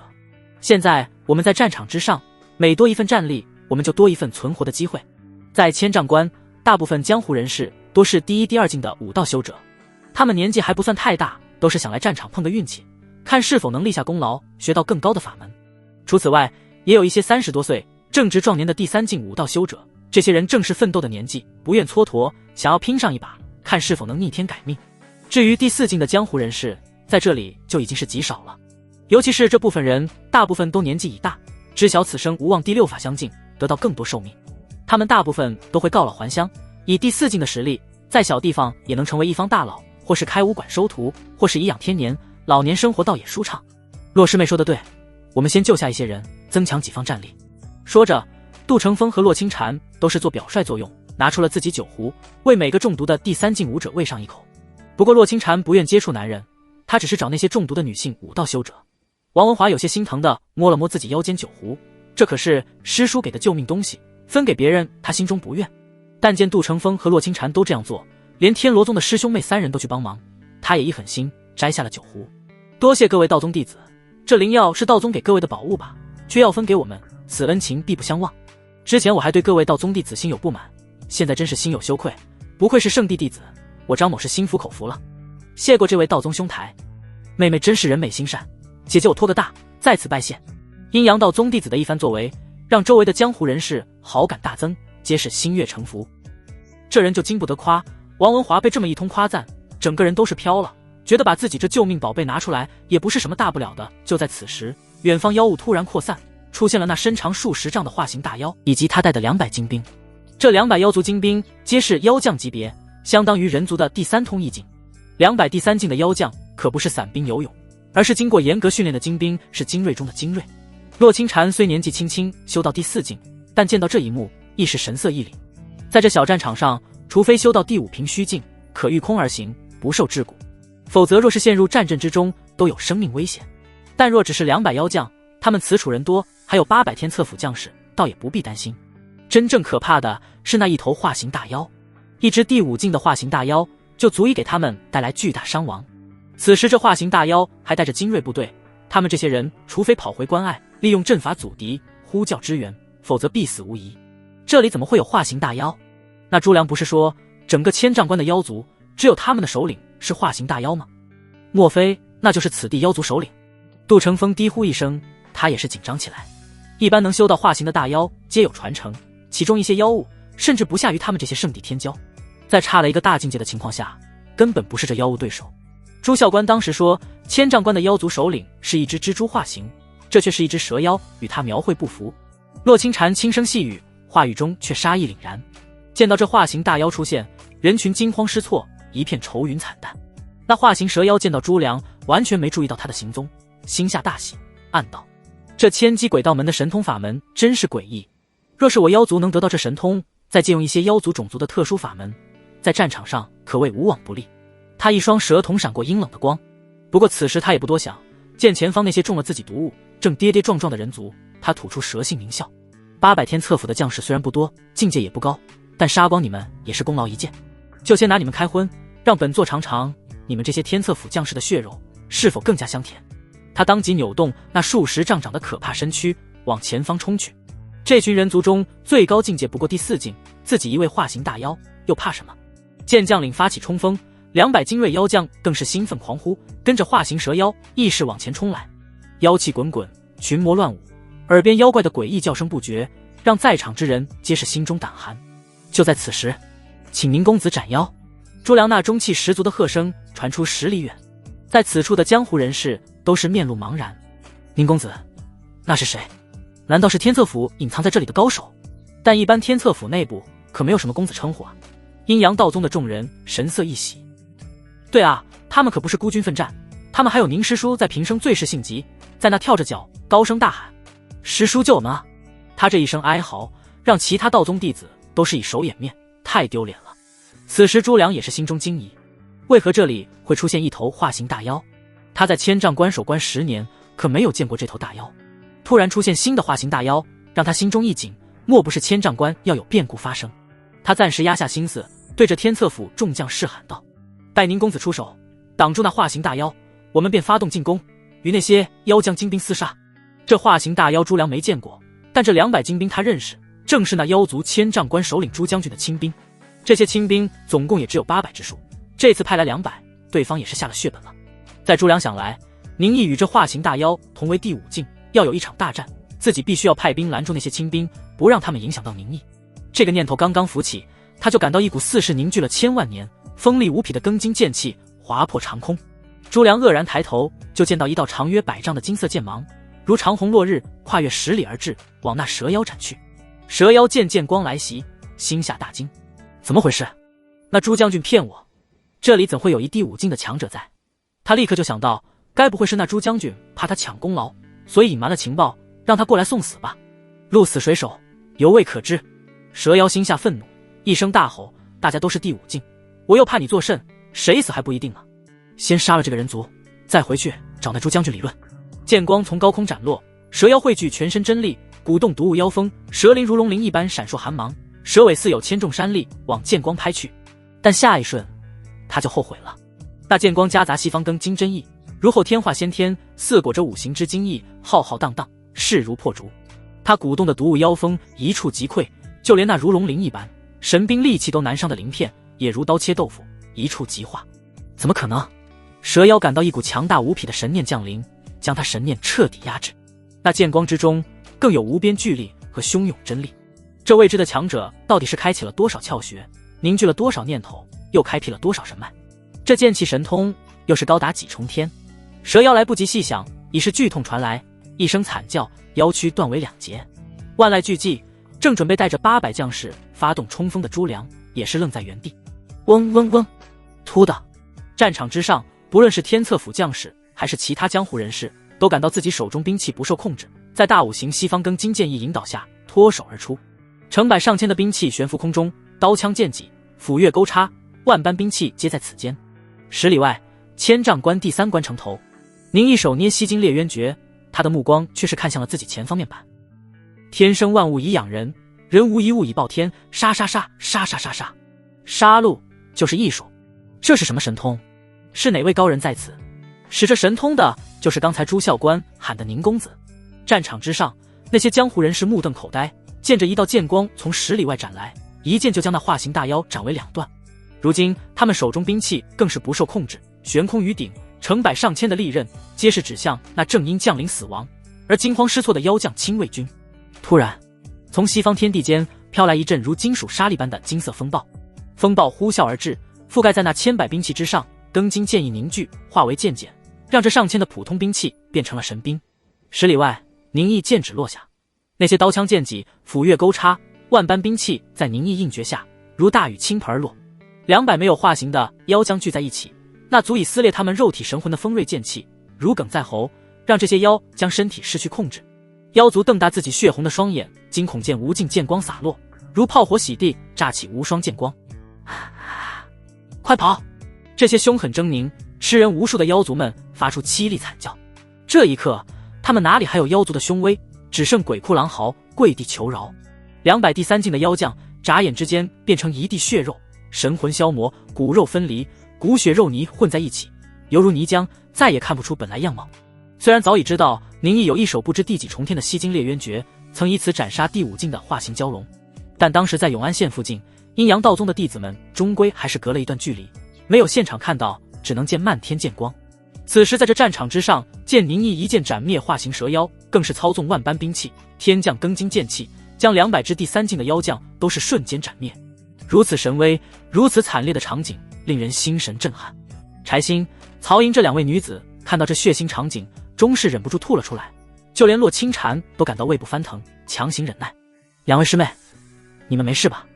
愣神的王文华见到柴心与曹莹捂着腹部蹲在地上，把早上吃的东西都给吐了出来，他连忙化身舔狗过去安慰。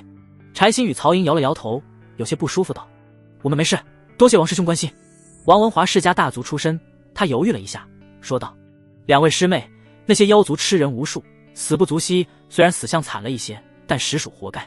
世家子弟都是从小就被教育斩妖除魔，面对妖族绝不能有任何同情心。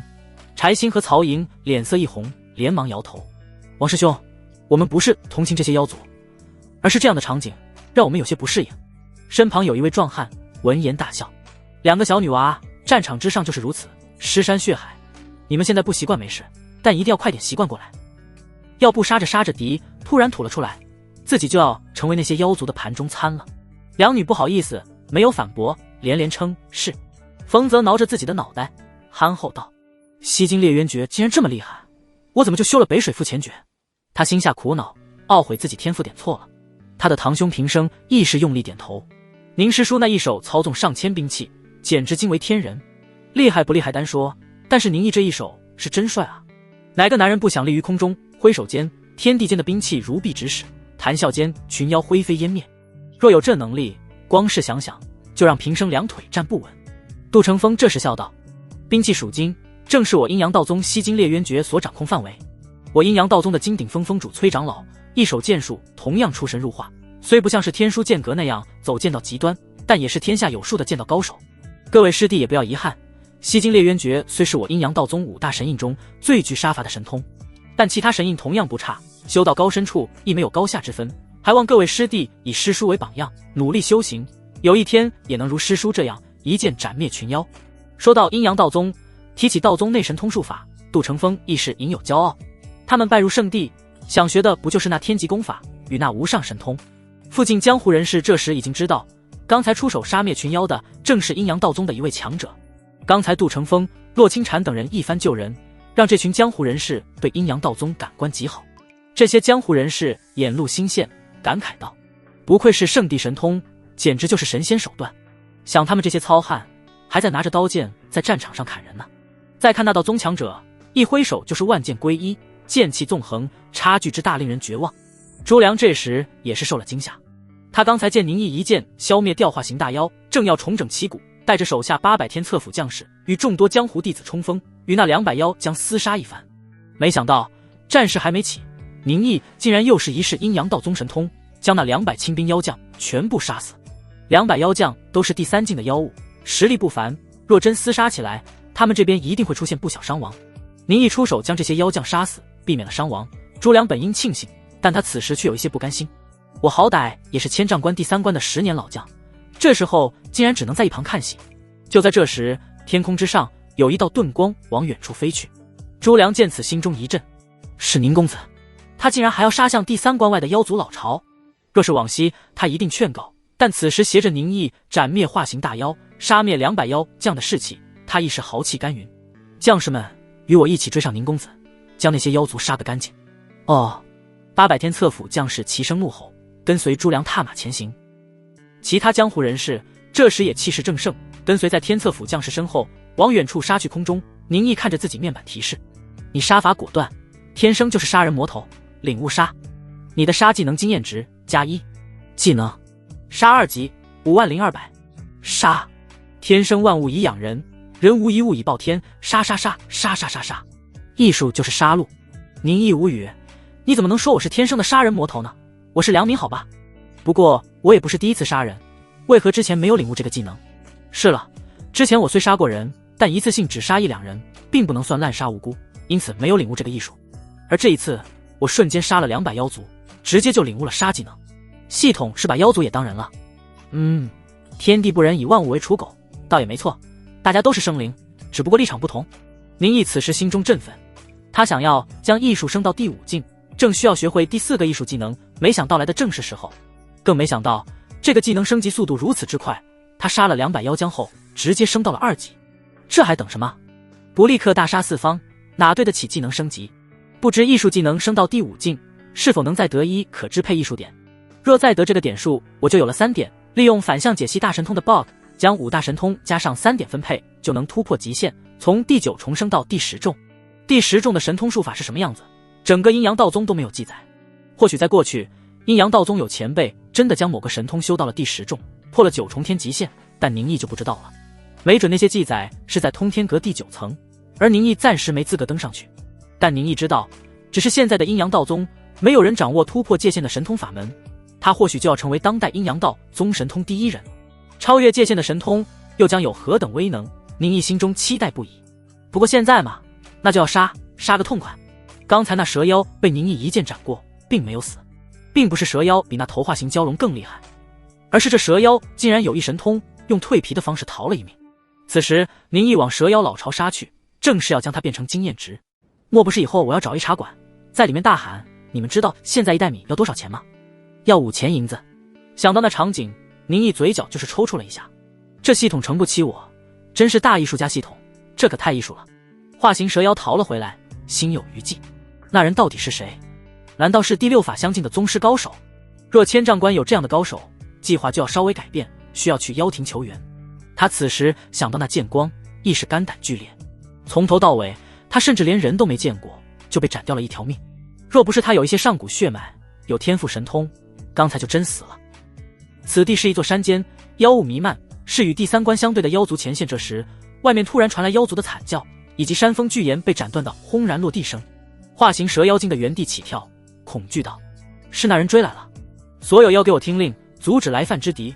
若是此地失守，妖庭不会放过你们。”下达了命令后，蛇妖想也不想，转头就跑。这里驻守的只不过就是一群第1境和第2境的小妖，数量也只有上千，根本不可能挡得住那神秘强者。他更是不敢与对其面对，逃命才是最重要的。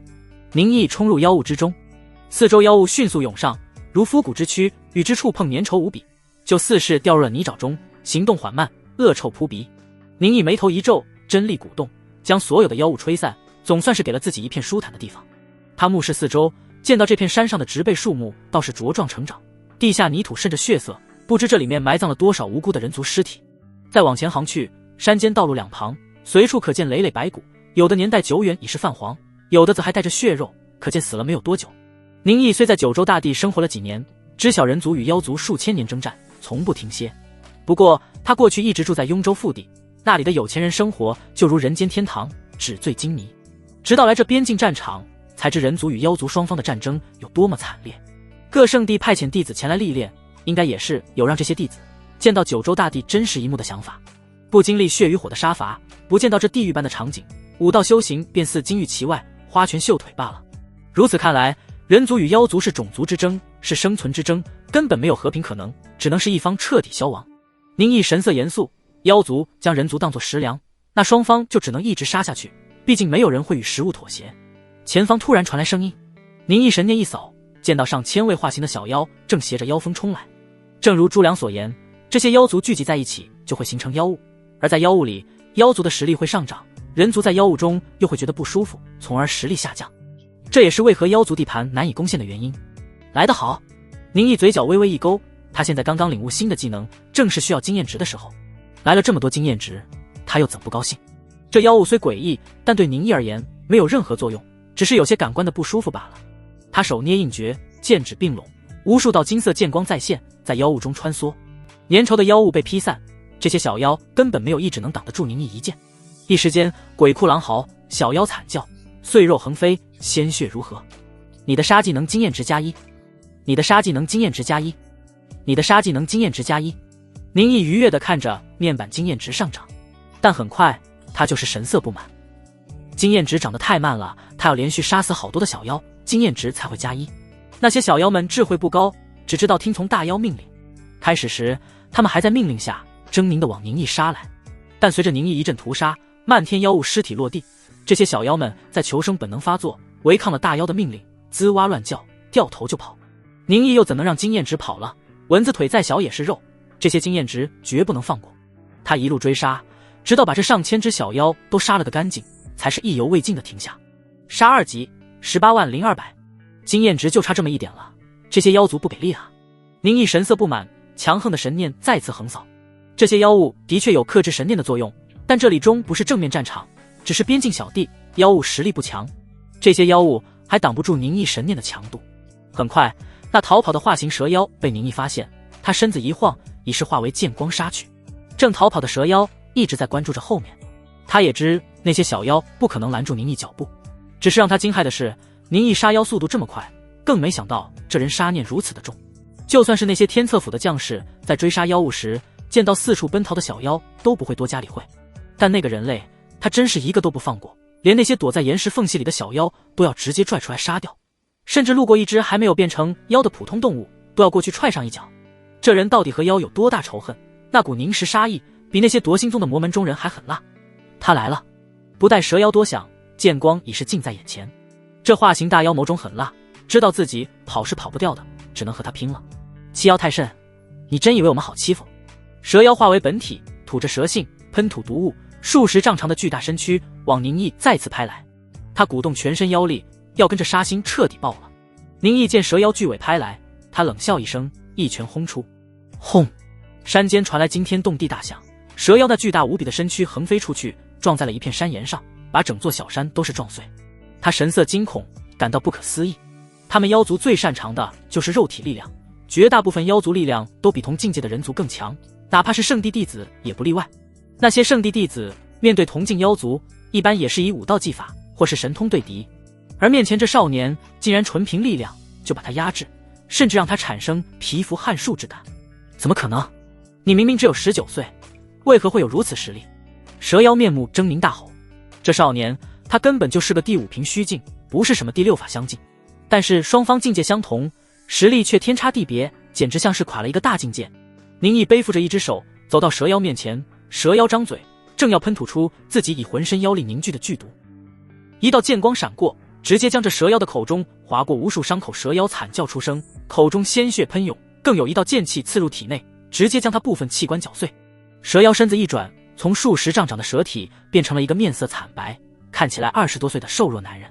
朱良说，千丈关只有一只化形大妖，你不是那只蜘蛛，是新来的妖怪。说吧，你们妖庭是有什么打算？要对千丈关做什么？宁毅居高临下俯视面前这妖物，冷声问道。我不是妖庭来的妖怪，只是恰好路过此地，想要立下些功劳。朱将军见我是化形大妖，要为他效力，才是借了我一些精兵。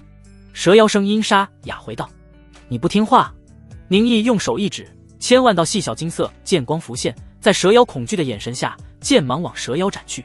蛇妖再次变成本体，凄惨的叫声震的这座山峰都在颤动。宁毅一番虐杀，这蛇妖的身体上已经纵横交错，出现无数道伤口，血流满地。说不说实话？若说实话，我也给你个痛快。宁毅杀意再起，在拥有了杀这个技能后，他的杀意化为实质，甚至成为了一种名为杀的概念。宁毅有预感，这个技能若是等级高了，恐会有大用。你杀了我吧！蛇妖气喘吁吁，神色怨毒。他不敢说出与千机鬼道门的合作，若是因他缘故让妖庭失了战机，到时妖庭更不会放过他。如何虐杀妖怪，妖庭可比宁毅更擅长。他宁愿被宁毅折磨而死，也不愿面对妖庭惩罚。宁毅有些惊讶，还以为这些妖族都是贪生怕死之辈，没想到还挺有骨气。如此一看，妖族果然难对付。既然你想死，那我就成全你。宁毅剑指一并，万千剑气纵横。他没有直接杀死这妖怪，而是将其凌迟，剑光划破蛇妖身体。他惨叫怒骂，巨大的疼痛让他四处翻滚，将四周岩体撞得隆隆作响，碎石纷飞，直到他浑身再无一块好肉，血流殆尽，才终于是奄奄一息，彻底断气。身体这么大，简直就是凌迟的好对象。蛇胆可是好东西，不能浪费。宁毅用手一划，将这蛇妖的蛇胆与妖丹全部取出。这蛇胆可是泡酒的好材料，虽然蛇妖境界低了点，但有总比没有强。等回到道宗，就给师傅泡酒喝。他微微一笑，将这2样东西收好。杀3级20400，杀死这只化形蛇妖。宁毅的杀技能再次升级。他这时感到一口杀气凝聚心中，正缓慢沉浮，似是在等着破壳而出的那一刻。你正在凝聚先天杀意。先天杀意？宁毅若有所思。人、妖，乃至于是各种兵器器物，其所拥有的杀意都是后天之物。这一口先天杀意，莫不是天地之杀？他心中激荡，恨不得一个人冲入妖庭，扫平群妖，就为凝聚这苍天之杀。不过很快，宁毅冷静下来，自己实力还太弱，若真闯入妖族境内，可能还没杀多少呢，就得被那些妖族强者给千刀万剐。不管怎样，这个艺术技能可比之前的有大用。系统啊，你这才是懂艺术。如果这就是你心目中的大艺术家，那这大艺术家我当定了。宁毅手捏印诀，身子化为一片金光消散。阴阳道宗五大神印，不光是杀伐神通，同样蕴含遁法。宁毅神通境界几乎修到了极限，自是也掌握了五行遁法。当朱良带着天策府800将士，还有一众江湖人士，想要冲进这妖族老巢帮宁毅时，见到的却是满地妖尸。这座山峰竟是已无一活物，宁毅杀了个干净。朱教官，这里我们找了一遍，没有一只活着的妖物，我们想要审讯也没办法了。有将士上前咽了口唾沫说道，这里根本不是什么战场，而是一场屠杀。天策府也有专门的审讯妖族的法门。朱良摇头道，这些小妖不可能知道什么，至于那化形大妖，我们也没能力审讯他。宁公子这一次不光是斩杀了一头化形大妖，还破了妖族阴谋，救了千丈关，我会和上级禀报，等天策府奖励下发。山涧妖尸遍地，一众小妖竟被屠戮，整座山峰都被妖族的鲜血染红。师叔怎么把这些妖怪都杀光了，也不给我们留几只练练手？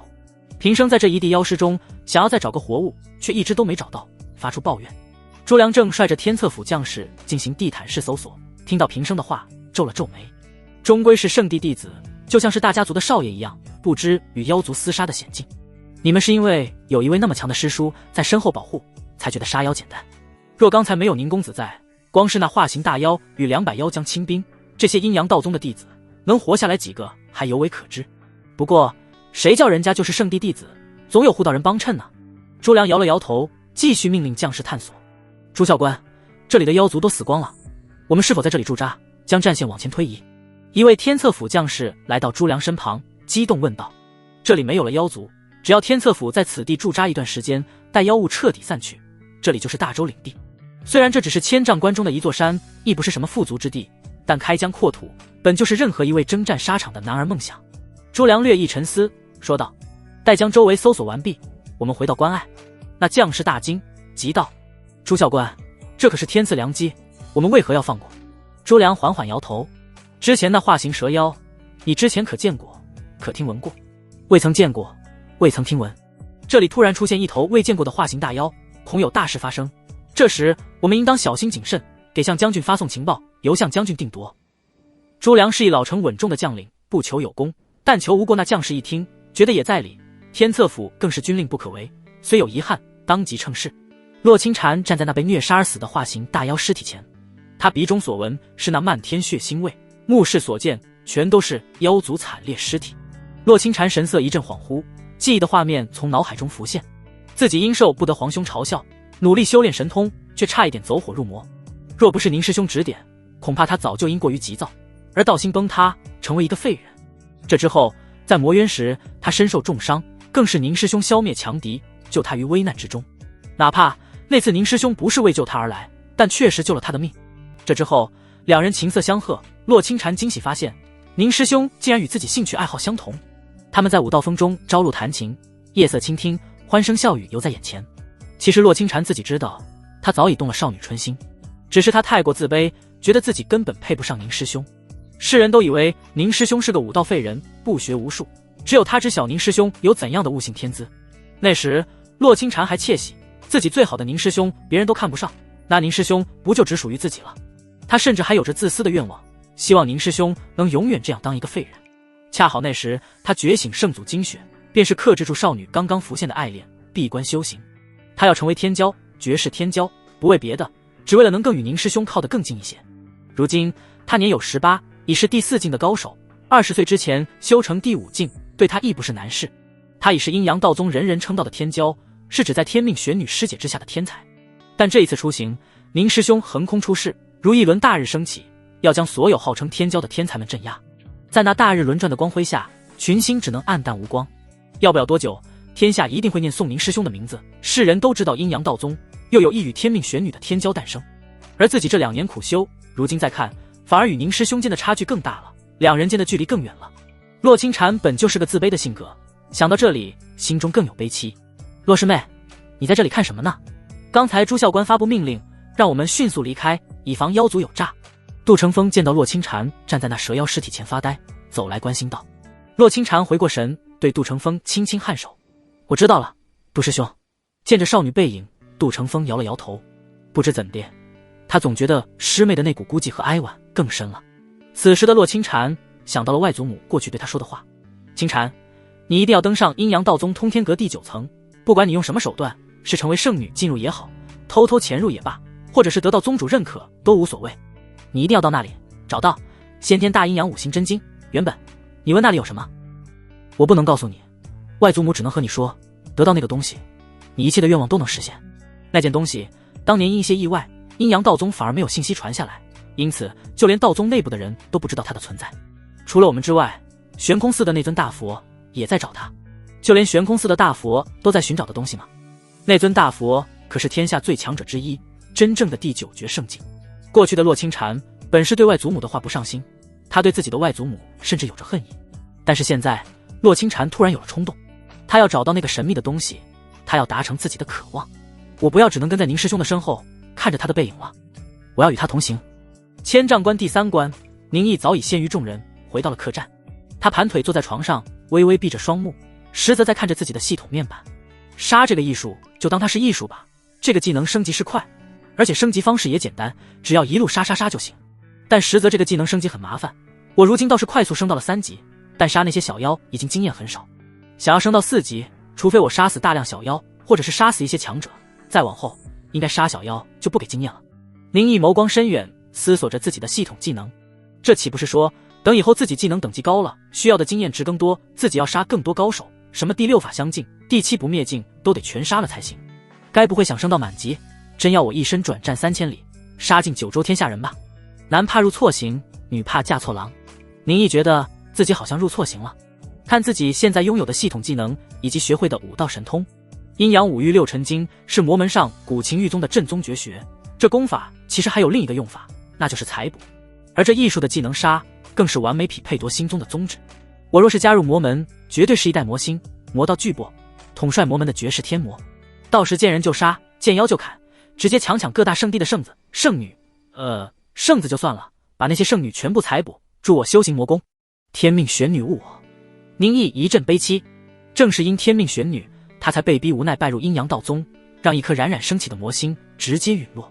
从另一方面说，天命玄女这算不算立下大功德？以自己的贞洁就苍生于水火，其他的艺术能力都是属于辅助类，杀这个技能应该是个能用来直接增加战斗力的，现在唯有擒这个技能弄不明白用处了。就在宁毅思索间，阴阳道宗的众人亦是回到了休息处。师叔刚一回来，众人皆是来给宁毅请安，这一声师叔喊的那是情真意切，仿若宁毅真就是一位上了年纪的宗门长辈一般。宁毅盘腿坐在云床上，他抬起眸子，神色淡然道：千丈关第1关暂时不要回去，这里突然出现化形大妖，我心血来潮，第1关恐怕有事要发生。现在宁毅说什么，这些阴阳道宗的弟子都是听什么。他说要往东，大家绝不往西；他说要大家拉屎，大家绝不放屁。宁毅想了一下，出言道：王文华，我给你一个任务。王文华一听，连忙山前拍着胸脯道：师叔您说什么任务我都能完成。他过去曾对宁毅冷嘲热讽，生怕宁毅给他穿小鞋，如今听到宁毅有事让他办，他激动得恨不得纳头便拜。有事情交给他，就说明宁毅还是对他有信任，没把过去的事放在心上。我们之前在那村中救下的小姑娘，王文华，你去一趟第1关，把她给带过来。王文华没多想，立刻答应。杜成风欲言又止，他之前和宁毅就聊过，猜测那个海瑶有问题，但王师弟什么都不知道，为何派他去而不是派自己去？再仔细一想，杜成风恍然大悟，明白了宁毅的想法。自己正因为知道海瑶有问题，所以自己过去反而会容易暴露，而王师弟什么都不清楚，他行动是出自真心，对方绝对察觉不到。正是要欺骗敌人，先欺骗自己人。不愧是师叔，深谋远虑。宁毅倒是不担心自己安危，反正他有龙女保护。但与这些师侄们相处了这么久，大家也早有感情，宁毅也不想他们出事。龙女会保护他不假，但绝不会保护这些道宗弟子。王文华接了任务，前往第1关把海瑶带走。敖灵也是偷偷跟了过来。哥哥姐姐，小姑娘一到客栈驻地，就是带来一片欢声笑语。宁毅只是默默地看着这小女孩与所有人搞好关系。他突然道：“海瑶，你过来一下。”海瑶低着头来到宁毅面前。他知道所有人都听这个大哥哥的话，他在宁毅面前也是规规矩矩、老老实实的。海瑶，我问你一个问题。宁毅慢条斯理地说道。大哥哥您问。海瑶眨巴着一双纯真的大眼睛。在我们离开第一关的半夜，你为何会前往向阳的府邸？说完，宁毅就紧紧地盯着面前的小女孩。海瑶面露茫然，摇了摇头。宁哥哥，你在说什么？海瑶不是很懂，没有多余的情绪，表情纯真无邪。宁毅在他身上发现不了任何破绽，若不是敖灵亲眼所见，他恐怕也就最多怀疑，而不能发现海瑶的问题。宁毅这时突然出手，一指点向海瑶额头。宁毅这一指动作极其缓慢，完全没有他之前出手斩妖那样迅猛果决，但这一指却凝聚着无边杀意，如九幽地狱的寒风，似冻结人心的极地风暴。见到这一指，这屋中所有的阴阳道宗弟子皆是面色惊悚，在那杀意中甚至产生了幻觉，神魂僵硬。就算是夺心宗的魔门中人在此，那杀意恐怕都没有宁师叔的杀意。纯粹宁毅这一指指向的是在众人眼中没有任何武道神通，刚刚父母去世，全村人皆被杀害的无辜小女孩。所有人都是神色动容，面颊抖动，有人脱口而出：“师叔！”但即使如此，也没人真的来阻止宁毅滥杀无辜。这一个月多来，宁毅的所有作为早已让人们对他产生敬畏，习惯性的听从他的命令。宁毅只是紧盯着面前海瑶的脸，小姑娘面露茫然，完全不知道自己正在死亡一指下。近了，这一指更近了，几乎贴近了少女的额头。这一刻，就连宁毅都稍稍动摇了一下，怀疑会不会是敖灵搞错了，这小女孩不会真就是一个普通孩子吧？但很快，宁毅心中的些许动摇就是烟消云散。他刚刚领悟真正的艺术杀，天下无不可杀之人，天下皆是平等之人。就算面前的女孩真是无辜之人又如何？宁可错杀1000，也不放过一个。一切疑虑烟消云散，宁毅杀意愈发凝结，似有苍天之意。万事万物皆有终结之时，皆有灭亡之日。那么万物皆可杀。宁毅的手指突然加快，感受到宁毅那圆润无瑕的一颗杀心，海瑶终于动摇了。她无辜茫然的神色不见，反而面露骇然。海瑶身子倏然化为一道阴影消散，极其诡异，躲开了宁毅那一指。紧跟着屋中的阴影浮动，海瑶的身子在角落中浮现。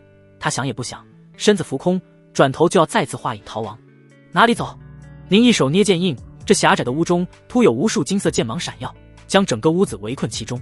化为虚影的海瑶四面乱撞，每一次触碰到那金色剑芒，都是阴沉雾气消散，从中传来她的痛呼声。见到自己逃跑无望，虚影再次凝为实体，变成了那11、12岁的小女孩模样。但和之前楚楚可怜的小姑娘不一样，此时的海瑶面色阴沉，眸子里还闪过一抹畏惧。她竟然是第5瓶虚境。你到底是什么人？见到之前还可爱的少女，一下子变成了第5瓶虚境的高手。除宁毅外，在场之人都是面露惊色。王文华更是脸色惨白，自己之前可是前往第1关，把海瑶带到了第3关，想到自己一路之上竟然和这么一个隐藏实力的可怕强者待在一起，他就心有余悸。你是如何发现我身份的？海瑶面色看似镇定，但实则心里已经破防。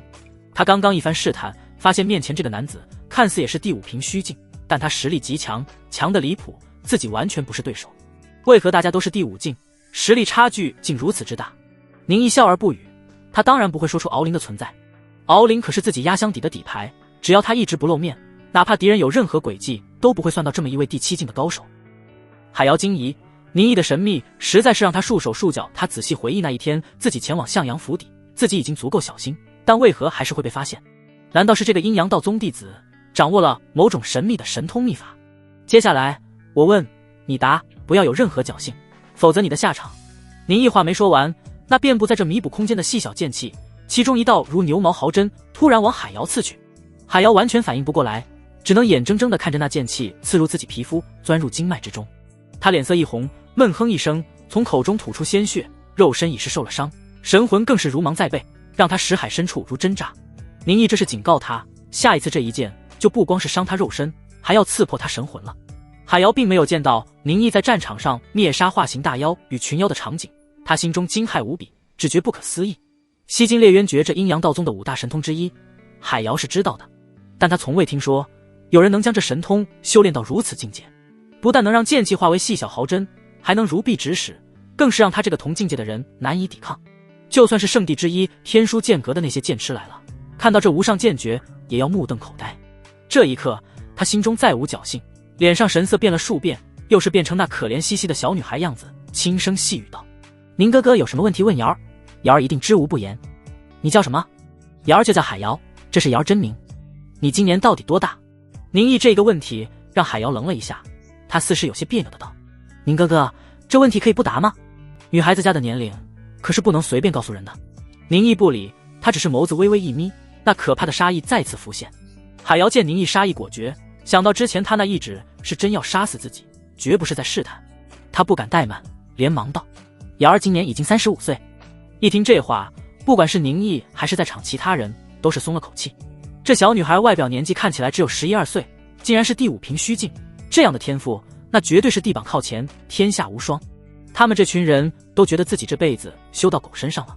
还好对方原来真实年龄是35岁，那就没事了。一个35岁的老女人喊自己哥哥，宁毅眉头皱了皱。算了，武道修行之人也不用在乎年龄，看敖灵还100多岁呢，不还是个妙龄少女。屋外化为白马的龙女打了个喷嚏，她疑惑看向四周，莫不是有人在算计本宫？你既然35岁，为何外貌看上去如此稚嫩？难道是天生如此？这是瑶儿所修法门缘故，倒不是天生的。海瑶也没隐瞒，或许也知道自己隐瞒没意义，直言说道：你是何门何派？瑶儿乃是千机鬼道门的弟子。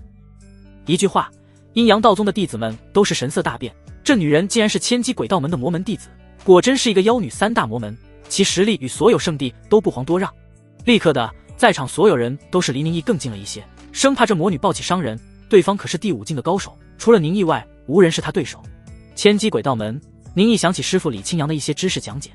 千机鬼道门是如今3大魔门中最是神秘莫测的宗门，这个宗门到底是否有驻地，门内到底有多少人，从未有人知道过。甚至这上千年来，这一宗门都是以神秘作为宗旨，曾有高人抓住过千机鬼道门的弟子，却也无法从对方口中得出任何信息。这一魔门的弟子在正面战斗的实力上并不强，不像是夺心宗那样杀伐果断，但这一宗门的所有神通术法皆可用一个字来形容，那就是鬼。师父还曾告诉过我，若是遇到千机鬼道门的弟子，他们说的话是否真实，全要靠自己判断。这些人说的话有真有假，难以分辨，所以自己之前才没有察觉到这个海瑶的问题在哪，因为这就是人家的专业。宁毅也不再虚与委蛇，直接问道：那日你半夜前往向阳府邸，是与他商讨什么事？海瑶微笑道：瑶儿是与向将军商量，如何利用温黄不死功炼成万血之精。温黄不死功，这千丈关到底怎么回事？除了妖族外，怎么一群魔门全都跳了出来？宁毅沉声问道：万血之精是什么？可以让第5境的人有概率突破精血成型，修成道物画像的宝物。海瑶这一句话让所有人都是震惊。精血成型、道物画像正是第5境的2大境界，而精血成型亦是所有武道修者自身资质的最后一道关隘，突破此小境界后，之后的修行就只看悟性，再也不看资质了。宁毅一时心中一动，莫不是自己的愿望实现，就落在这万血之精上？他缓缓问道：万血之精要如何炼成？他的话让所有人都是侧耳倾听。海瑶望了几人一眼，突然笑得开心：好叫宁哥哥得知要炼成万血之精，需要千丈关全城百姓的命。刹那间，众多阴阳道宗的弟子都感到浑身冷意袭来，如坠冰窟。不愧是魔门弟子，说起全城百姓的命，竟如此轻描淡写。宁毅沉默了一下，对着杜成风道：杜师侄，你去请朱教官过来，这件事涉及到向阳，就比较麻烦了。对方归虚谷弟子身份倒无所谓，但向阳还是天策府将领，是真正的朝廷命官。宁毅可不会傻的直接趟这趟浑水，让自己陷入更大麻烦里。这事必须要把同为天策府的朱良叫来。宁毅曾怀疑过朱良，但是在不久前，他通过对朱良的观察与情绪感知，知道朱良其实没骗人，因为就连朱良自己都不清楚为何妖族那边会出现新的化形大妖。这么一看，一切始作俑者是千丈关的最高长官向阳。你说向将军为了炼成万血之精，要把千丈关的百姓全部牺牲？阴阳道宗驻地，杜成风亲自上门将朱良叫到此地。一路上，朱良询问杜成风：宁公子叫他来是有什么事？杜成风也没回答，只是说到了便知。朱良也没怀疑，对宁毅他现在更多的是尊敬，便随杜成风而来。只是没想到刚一来到驻地，他就听到这样的消息：朱教官不要这样凶瑶儿，瑶儿可受不得惊吓。外貌11、12岁，像是个小女孩一样的海瑶可怜兮兮地说道。只是此时她的这副表情不会再有任何人上当。我在问你话，给我回答。朱良性子急，踏前一步就要去抓海瑶。刚才还楚楚可怜的小姑娘神色立刻一冷，她随手一拍，就让朱良一个踉跄后退2步。若不是海瑶手下留情，她恐怕会受不轻的伤势。海瑶浅笑道：朱校官，瑶儿怕的只是这位宁哥哥，可不是你们。若不是宁哥哥在这里，瑶儿一个人就能把你们全都杀光。朱良这才是回过神来，想到对方是第5瓶虚境的高手，只是他一直在宁毅面前老老实实的，让朱良产生了误判，一时间没反应过来。他不再靠前，双拳紧握，一字一字问道：我问你，你说向阳将军为了炼成那什么万血之精，要杀全城百姓，瑶儿刚才不是回答了吗？朱校官，你的记忆也太差了。不可能，你这妖女在骗人。朱良不信，他用力摇头。向将军怎么可能做这种事？向将军在千丈关守关20年，全城百姓都敬他如神明。为了保护大周边关，为了这里的百姓，向将军这20年来与无数妖族厮杀，更是数次濒死，他怎么可能会做出这种事？你这妖女是千机鬼道门的，别以为我对这个魔门不了解，你们最擅长欺骗。宁公子，您千万不要被这妖女骗了。朱良下意识的不信这女人所言，但他也不敢侥幸，又问道：既然你说向将军如此做，可有证据？海瑶无辜的摇头：我又有什么证据？向阳要杀全城的人，你们信不信又关我什么事？我只是与他合作，想要分一杯羹罢了。朱良似乎是抓住了问题，他低喝道：妖女莫要再骗人，既然你说与向将军合作，那又为何在这里直言告诉我们这些？你就不怕我们信了，破坏了计划，让你无功而返？海瑶嘻嘻笑道：因为瑶儿不想受皮肉之苦，宁哥哥可真是一点不懂怜香惜玉呢。况且就算你们知道了又如何，反正这件事你们也阻止不了。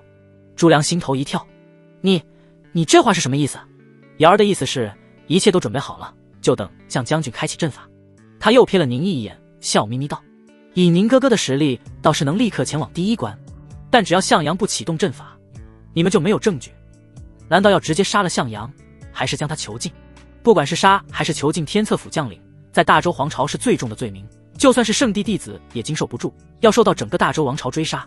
宁哥哥，你愿意去赌一把吗？用自己的命去赌一把，没有人会冤枉你。你会为了千丈关百姓的命去杀了向阳？你要知道，向阳已经魔怔了，他为了破境可不会束手就擒，而是会直接启动阵法。若他污蔑你，说你才是始作俑者，让你背锅，宁哥哥你又要如何呢？怪不得这妖女有恃无恐，原来一切都在他算计之中。洛清禅紧张地看向宁毅，他倒不是担心宁毅见死不救，他更担心的是宁毅真的去救，从而让自己陷入阴谋中。他才不管什么千丈关百姓死活，他担心的只有宁毅安危。端坐云床上的宁毅睁眼，他瞥了海瑶一眼，淡淡道：你倒是诡计多端，这番话语还有试探我本心的意思。若是我真将千丈关百姓存亡当成是自己见死不救，认为他们是因我而死，从而心生魔障，那这辈子我都不可能修成第6境。你们千机鬼道门倒真是擅长利用人性，不过这一招对我无用，害死千丈关百姓的是向阳和你，又关我何事？海瑶怔了一下，笑道：宁哥哥真是深得我心，宁哥哥你应该来我魔门才对。宁毅笑道：若是夺心宗、千机鬼道门、温黄部死宫都奉我为主，我倒不介意当你们魔门领袖。宁毅这一句话让大家都是忍俊不禁，海瑶也是无语。这时宁毅面色一沉，一道剑光闪过，海瑶一声惨叫，整个人跌坐地上，面如白纸，嘴角间鲜血流出。他淡淡道：但你敢试探我，就是该死，再有下次必让你受千刀万剐之刑。海瑶一阵惊惧，惊疑不定地看向宁毅，这人翻脸之快，简直比他们魔门还魔门。上一刻还对你好生说话，下一刻就直接对你动手。朱良沉默不语，对宁毅这番话并没有生气，因为换作是自己，他恐怕也会做出如此选择，己所不欲，勿施于人。他也并不是什么为了苍生敢于牺牲自己的圣人。这时宁毅突然道：海瑶，除了向阳外，你可和妖族也有所联系？妖族？瑶儿可不喜欢妖族，没和他们有联系呢。那你可知道妖庭突然派遣了化形大妖来到千丈关？宁毅又是道：妖庭派遣化形大妖，这又和我有什么关系？海瑶先是不解，但身为千机鬼道门弟子，他对阴谋极其敏感，当即神色一变。不好，是我那师兄在算计我，我和向阳联络的事暴露了。该死，他怎么敢与妖族合作？他是想趁向阳启动阵法，让千丈关守关大阵失效，然后与妖族联手攻入千丈关。海瑶有一点没有告诉宁毅等人，那就是万血大阵的启动条件是需要魔门自己人献祭的，而他和向阳合作主要目的，除了万血之精外，也是谋划他的师兄。宁毅这一番话语，让海瑶立刻洞悉了自己师兄魏良的阴谋。他神色变幻，突然下定决心道：“宁哥哥，我想我们可以合作。”合作？怎么合作？宁毅眼眸微微低垂道：“千丈关的万血大阵已经不可避免，除非向阳主动放弃。若他启动万血大阵，千丈关的守关阵法就会失效，我那师兄一定会带着妖族攻入千丈关，夺走万血之精。”海瑶紧咬牙关，既然千丈关失守已经不可避免，那何不让损失降到最低？万血大阵是温皇不死宫的阵法，只要我们控制住温皇不死宫的极耗，就可以让他将阵法反过来作用在妖族身上。以妖族数量，甚至足以将他们也凝聚成一颗新的万血之精。到那时，千丈关百姓虽因向阳之故身亡，但妖族也会付出惨重代价，你们就能守住千丈关，诸位以为如何？朱良怒道：“你这妖女，你认为我会相信你的话？要不是你蛊惑，向将军又怎会做出这大逆不道之事？”海瑶不以为意，笑嘻嘻道：“朱校官，如果向阳自己没这想法，我再怎么蛊惑也没用，他是陷入了自己的心魔中。而你现在只能信我的话，我的计划已经是最好的方法。否则第一关被妖族攻下，最重要的关隘已失，其他关隘也会陆续落入妖族之手，到那时整个千丈关的百姓都会被妖族屠戮。若是朱校官你听从我的计划，那就只会死一城之人，保整个千丈关不失。孰大孰小，我相信朱校官心里自有一杆秤。”宁毅深深地看了一眼海瑶，这就是魔门之中最是神秘的千机轨道门弟子吗？他利用了人性、阴谋与阳谋共用，让别人跟随他的计划而走，甚至在自己三言两语下就猜出了他那师兄的另一个计划，然后瞬间就想到了反制。不知是否千机轨道门的弟子都有这样的能力？若是都有，那这个宗门当真可怕。朱良脸色变幻，内心挣扎，但是宁毅已经猜到了朱良的选择，这就是个电车难题，是按照海瑶的计划走，只是牺牲第一关的百姓，还是不管不顾，让整个千丈关所有百姓都被妖族杀死。以朱良的性格，他只会做出一个选择。好，那就按照你的计划行事。若是你敢骗我，就算是付出我这条命，也一定会追杀你到天涯海角。朱良咬牙切齿，海瑶对他的威胁根本不在意，他只是看向宁毅，因为海瑶知道朱良虽然是天策府的将领，但这里真正能做决定的只有宁毅。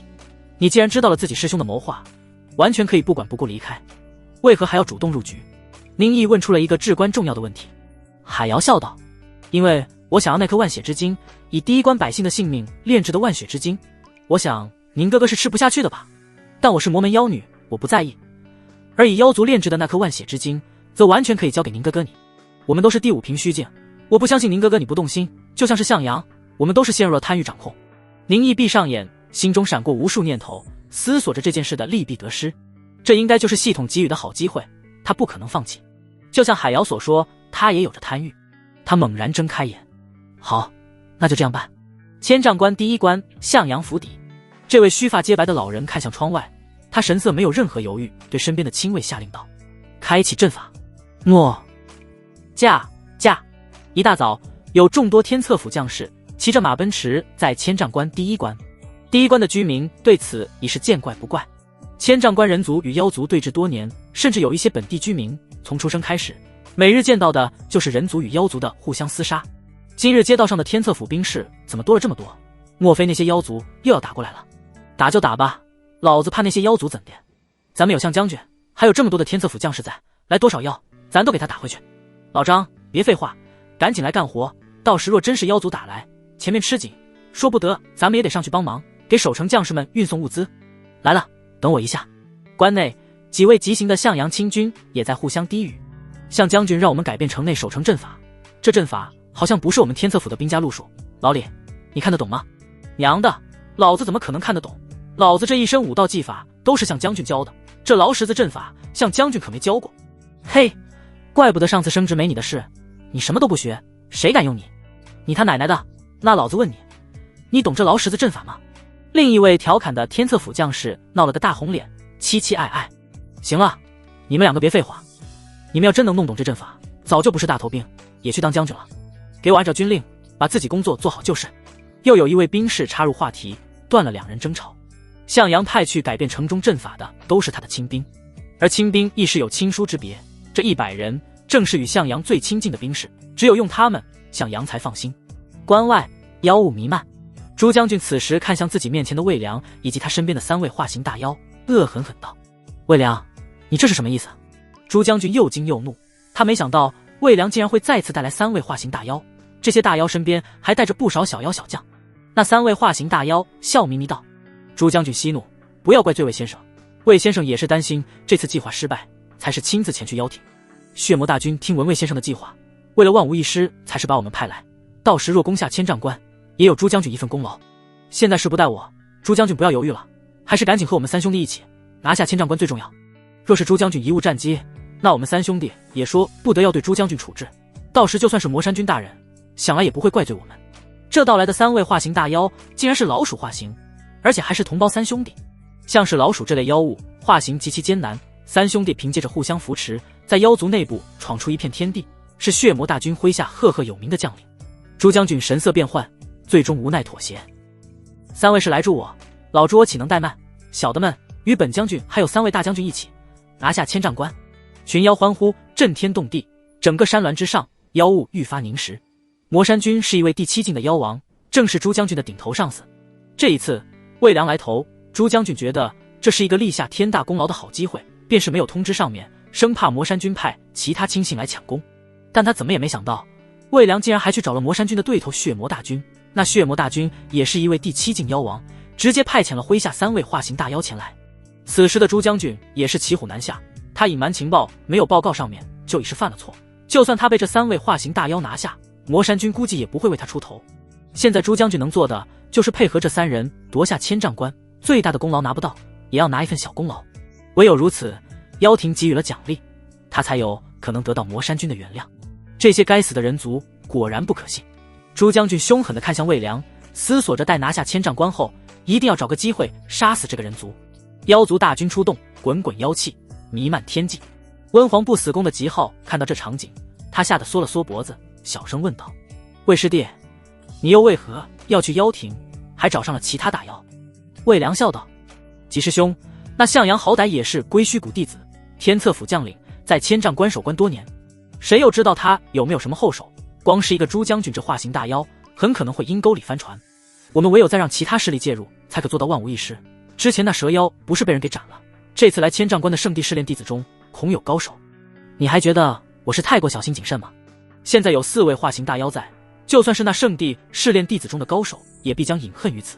极浩讪讪一笑，说道：魏师弟说的是，这一次我们必须要谨慎小心，以后可能就没有这样的机会了。那弟子我打听了，是阴阳道宗的人，也是一位第5境。不过这里有我们2人在，还有4位化形大妖，倒是不用惧怕他。魏良拍了拍极浩的肩膀：极师兄，接下来还要你来操纵万血大阵，能否练成万血之精，就看你了。极浩连连称是。若是论实力，他并不害怕魏良，千机轨道门不善争斗，2人打起来鹿死谁手还未可知。但千机轨道门弟子的这些算计，让极浩惊吓到不行。一支天策府精锐小部队正行进在小道上，从第3关急往第1关而去。朱良带着自己最信任最精锐的200亲兵，与宁毅一同行军。宁公子，我也只能带这么多人，这妖女是否说谎也不清楚，万一她是用谎言骗我带兵士离开第3关，让妖族趁虚而入，那就不妙。我只能把大部分军士留在第3关，以防敌袭，能带来的兵士只有这些，但他们都是随我征战多年的精锐，皆是1等1的好汉。顿了一下，朱良继续道：我也给其他关的守关将领发去了密报，但这妖女的话还是不可信，我没有资格让他们调兵遣将，也只能让这些将领这几日注意警戒，随时可以动军。若第1关真如这妖女所说，向将军做出大逆不道之举，我会第一时间让人燃起烽火，到时其他关外大军会迅速支援，不会让我们陷入孤立无援的境地。宁毅暗暗点头，朱良不愧是老将，这一番吩咐可谓是事无巨细，所有的可能都在计算之中。若妖女骗人，那朱良的所为也不算是谎报军情，最多受些批评，不会让自己出大事。而若妖女说的话是真的，也可第一时间调兵遣将，让人支援，把损失降到最低。但宁毅是无所谓的，有他一人就够了。朱校官这一番准备，面面俱到，我也说不出问题。见宁毅这样说，朱良松了口气，他现在唯一能倚靠的真正高手只有宁毅，所以他才像下属一样对宁毅汇报工作情况。海瑶也跟在这支部队中，不管是宁毅还是朱良，都不放心让这么一位第5境的高手脱离掌控。海瑶可怜兮兮的道：朱校官怎么就不信瑶儿的话？瑶儿可是很少骗人的。朱良冷哼一声，很少骗人，那又不是不会骗人。若不是这妖女还有用，他早就建议宁毅先把她杀了，以绝后患。毕竟这么一位第5境的高手跟在身边，总是让人觉得危险。宁毅倒并不担心，他用手摩挲了一下自己的手腕，谁也没注意到他的手腕上不知何时多了一条白色的龙形手链。真龙能大能小，能生能隐，此时敖灵就缩小身子，化为手链，跟在宁毅身旁。第7境的真龙在妖族中亦是最强的种族之一，除非第8境的天人出手，有敖灵在，宁毅并不用担心自身安危。但第8境的天人，不管是妖族还是人族，人数都数得过来，这些天人轻易不会动手，并且绝大部分人一生难见。小鬼，别碰本宫！感受到宁毅手指在自己龙鳞上摩挲，敖灵一阵羞恼。宁毅笑了笑，收回了手掌。他同样传音道：敖灵姑娘，这个妖女还请你多多看管一下，和朱良一样，我也不信她，在这里也只有敖灵姑娘能彻底看住她。敖灵一声冷哼，这女人就交给本宫，不会让她捣乱的。之前他愣是没有发现这个叫海瑶的女人竟然是武道修者，这虽和千机鬼道门的诡异神通术法有关，但作为第7境的妖王，敖灵还是觉得丢容了。敖灵又是忍不住道：小鬼，这女人你留她干什么？要不直接杀了完事。宁毅摇头，我还要利用她炼成万血之精，在成功前可不能让她死了。龙女不解，你不是有那什么圣祖精血，就算按部就班修行，用不了1-2年也必然能修到精血成型，何必在乎万血之精？宁毅没有回答龙女的问题。如果就这样正统修行，的确宁毅能凭借着圣祖精血修到精血成型的境界，但是都有系统了，能走捷径干什么，还要走正路？若是我有系统不用，有系统还修行速度和别人一样，那这系统又有何用？现在系统创造了机会，他就要把握住。宁毅会主动去学习，主动去自我修行，那是为了磨练自身，让自己不会变成离开系统就什么都不会的废人。但这不代表着宁毅会放弃系统的优越性，该用就是要用。哼，别人修行悟道总会掺杂自身想法，这天地治理、鬼斧神工，以人之身领悟天之道，总会有领悟错的地方，这是魔道。而我凭借系统，一步一个脚印，每一步都走在正确道路上，方是正途。夜幕降临，古代没有什么太多的娱乐，达官显贵们还可在晚上纵情声色，普通的百姓只能早早睡去。千丈关虽是边境小城，但作为军事重地，夜晚时更早宵禁，更有军士整夜巡逻，以防出现突发事故。就在今夜如往常一样，每一位军士尽忠职守之时，突然第1关的上空，如沐的夜色化为血红，一阵带着血腥香甜的味道若春风吹过，轻柔地扫过第1关。正在熟睡中的来自9州各地的江湖人士，都是在这血色的风中惊醒，感到身体似乎要与这血色之风融为一体，顿时察觉不妙。而普通的百姓，身体健康的也是本能惊醒，身体瘦弱者则是在睡梦之中，血肉与骨头融化，成为了一滩血水。嫡袭，嫡袭！驻守在第1关的天策府将士最是精锐，人数也最多。他们发现情况不对，虽不知这是否是妖族来袭，但都是第一时间发出警报。向阳府邸，第1关的守将向阳早已穿戴整齐，身披铠甲军服，正坐在自己的屋中喝着小酒，自斟自饮。向将军，急报！进来。诺。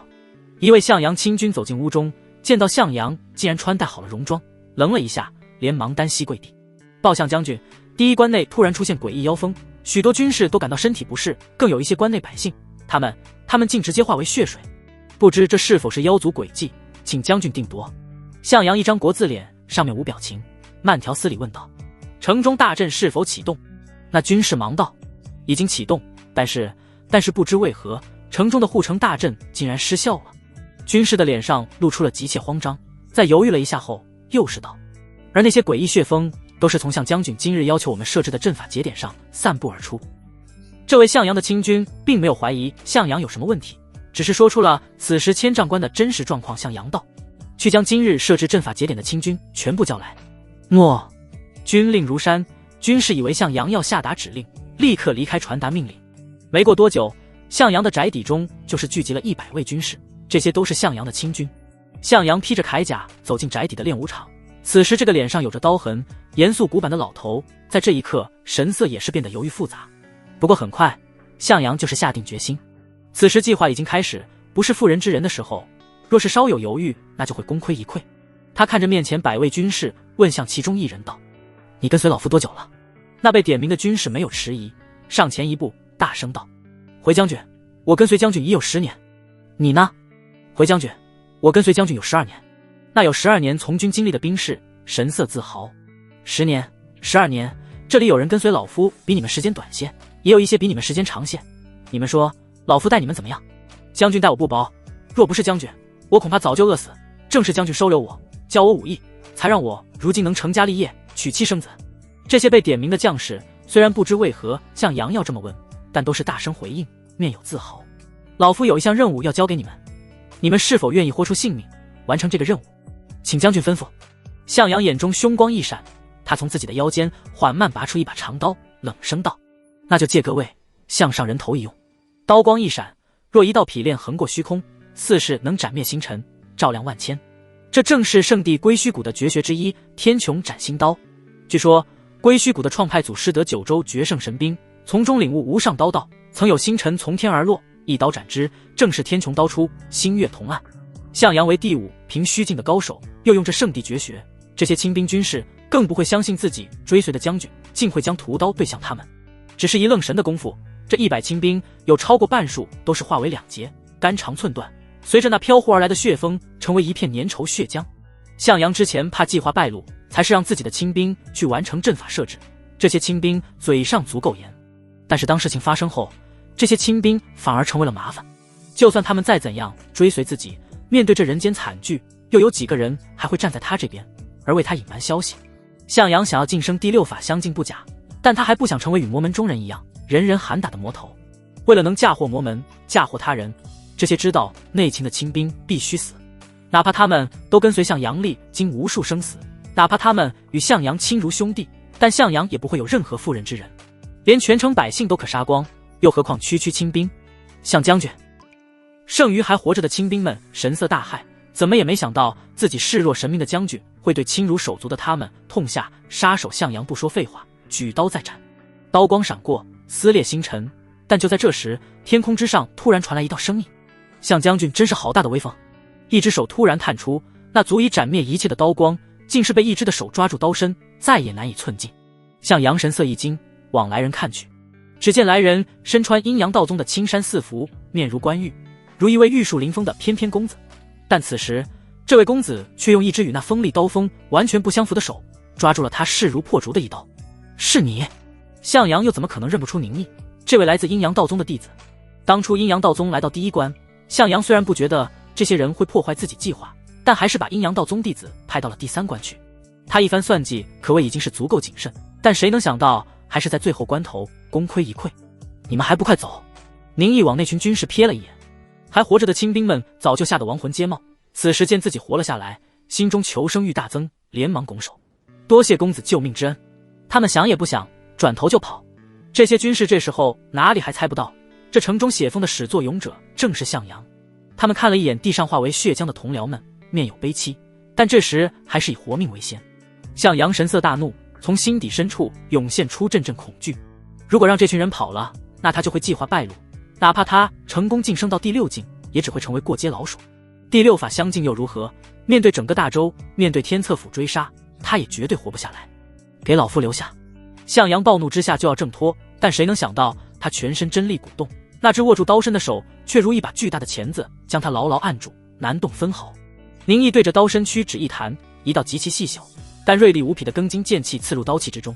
向阳学自圣地归虚谷的斩心刀气，如雪域暖阳，一触即散。那道剑气如枯骨之躯，钻入他身体之中，大肆破坏。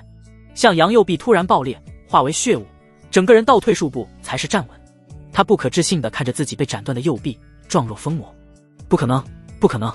他堂堂第5凭虚境的高手，堂堂归虚谷弟子，一生征战杀伐无数，却被一个看着年纪轻轻、境界与他相当的阴阳道宗弟子一个弹指就是斩断一臂。这样实力的巨大差距让他受了刺激，几近疯狂。向阳，朱良这时才带着自己亲兵慢了一步赶到向阳府邸。他见到第1关中惨状，又见到府邸内满地血水，目眦欲裂，彻底的信了妖女的话。向阳，他疯了，他果然疯了！你怎能做出如此大逆不道之事？罪该万死，罪该万死啊！朱良满脸煞气，举起手中长矛，一矛往向阳杀来。老朱，原来是你！他又见到跟随朱良而来的海瑶，高声怒吼：妖女，你敢骗我！海瑶状若害怕，拍着胸脯往后躲去，可怜兮兮道：向将军不要怪瑶儿，实在是您哥哥比向将军更厉害，良禽择木而栖，瑶儿当然要听宁哥哥的话了。向将军也不要担心，将军炼成的那万血之精，瑶儿会让宁哥哥享用，由宁哥哥代替向将军完成精血化形。这一句话彻底让向阳最后的理智崩塌。他见到朱良往自己杀来，怒火燃烧。那年轻的阴阳道宗弟子，我可能不是对手，你区区一个朱良，我还打不过。他用仅剩的左手握住刀柄，再次一刀斩来。朱良这时才从暴怒中惊醒，不好，自己拖大了。向阳再怎样可憎，他也是第5品虚境的高手啊。这时在向阳绝望下，宁毅的那只手再次探出，抓住了无有实质的刀器，轻轻一握就是将其捏碎。然后他手捏剑指，似缓时快，往向阳一指，嗡，剑气刺破苍穹。向阳仿佛真正看到了何谓斩心之剑，刀气消融，刀身寸寸断裂，5匹剑气钻入向阳体内，将他神脉全部搅碎，神魂破碎不堪。强大的剑气从向阳体内喷射而出，似是要撕裂苍穹，整座府邸轰然倒塌，一栋栋的房屋破碎，脚下大地更是留有数米深的可怕剑痕。此时向阳披头散发，浑身铠甲碎裂，右手消失，左手握着的刀同样化为碎片坠落在地上。他就如同一位失去了一切的赌徒，失去了一切的乞丐，半跪在地上，七窍中血液流淌。宁毅看了一眼向阳身上碎裂的盔甲，那应是天策府的宝甲。自己虽没有出全力，只是随手一招剑气，但这宝甲能挡住自己一击，让向阳没有立刻暴毙，已经是不俗的领悟了。他眼神凶恶，如择人遇事的野兽瞪向宁毅，眼眶中流下的鲜血让他看起来就似是一只恶鬼。你到底是谁？是阴阳道宗哪位高人？我为何没有听说过你？如今我计划败露，又不是你的对手，已是十死无生，就让我死个明白。向阳吞下口中鲜血，他的牙齿都是化为血红，愈发狰狞恐怖。高人谈不上，至于为何向将军没有听说过我，那是我一直在阴阳道宗修行，从未出过宗门，如今是第一次出门历练。宁毅背负着一只手，语气淡淡的说道。第一次出门历练。向阳正然低语，同为圣地弟子，他对各大圣地的规定都有所了解。第一次出门历练，就代表着宁毅入门最多3年时间，他如今的年龄绝不到20岁。原来还是个毛都没长齐的小屁孩，我向阳一辈子英名，最后竟败在这么一个不到20岁的年轻人手中，可笑，可笑啊！向阳放肆大笑，其中多有悲愤。后生可畏，焉知来者之不如今，也向将军虽比我年长，论年龄，在普通人眼中足可当我祖父，但向将军若是因年龄就倚老卖老，认为比年轻人强，那才是真正魔怔，让人平白看不起你。宁毅摇了摇头，似是在惋惜向阳会有这样想法，让他失望。向阳大笑道：后生可畏，后生可畏，说得好，我理解这个道理，但是我不甘心，我不甘心啊！向阳双目欲裂，脸涌血色，仰天长啸。我15岁勉强通过考核，拜入归虚谷。那一年我发下大誓，要凭借比他人更多倍的努力，要向宗门证明资质不代表一切。但是我输了，我输得凄惨，就算我付出再多，再怎样努力拼命，依然比不上那些绝世天骄。没错，就是像你这样，仿佛吃饭喝水就能修到第5境，而拼命努力的我才勉强修到第3境，整整差了2个大境界。宁毅默然不语，知道这只是向阳的回光返照。还有，你和我比干什么？我这人是开挂的，没有可比性。但是我没有放弃，我依然认为后天的努力能够战胜先天，所以我加入天策府，为天策府南征北战，拼命杀敌。于40岁，终于是修到第5境。那一年，我虽已入中年，但意气风发，认为自己的机会到来。我虽然天资差，但我相信自己悟性高，只要跨过精血化形这道门槛，未来前途光明。向阳咬碎牙齿，绝命呐喊。但是整整20年，整整20年，我为此努力了整整20年，也无法突破精血化形。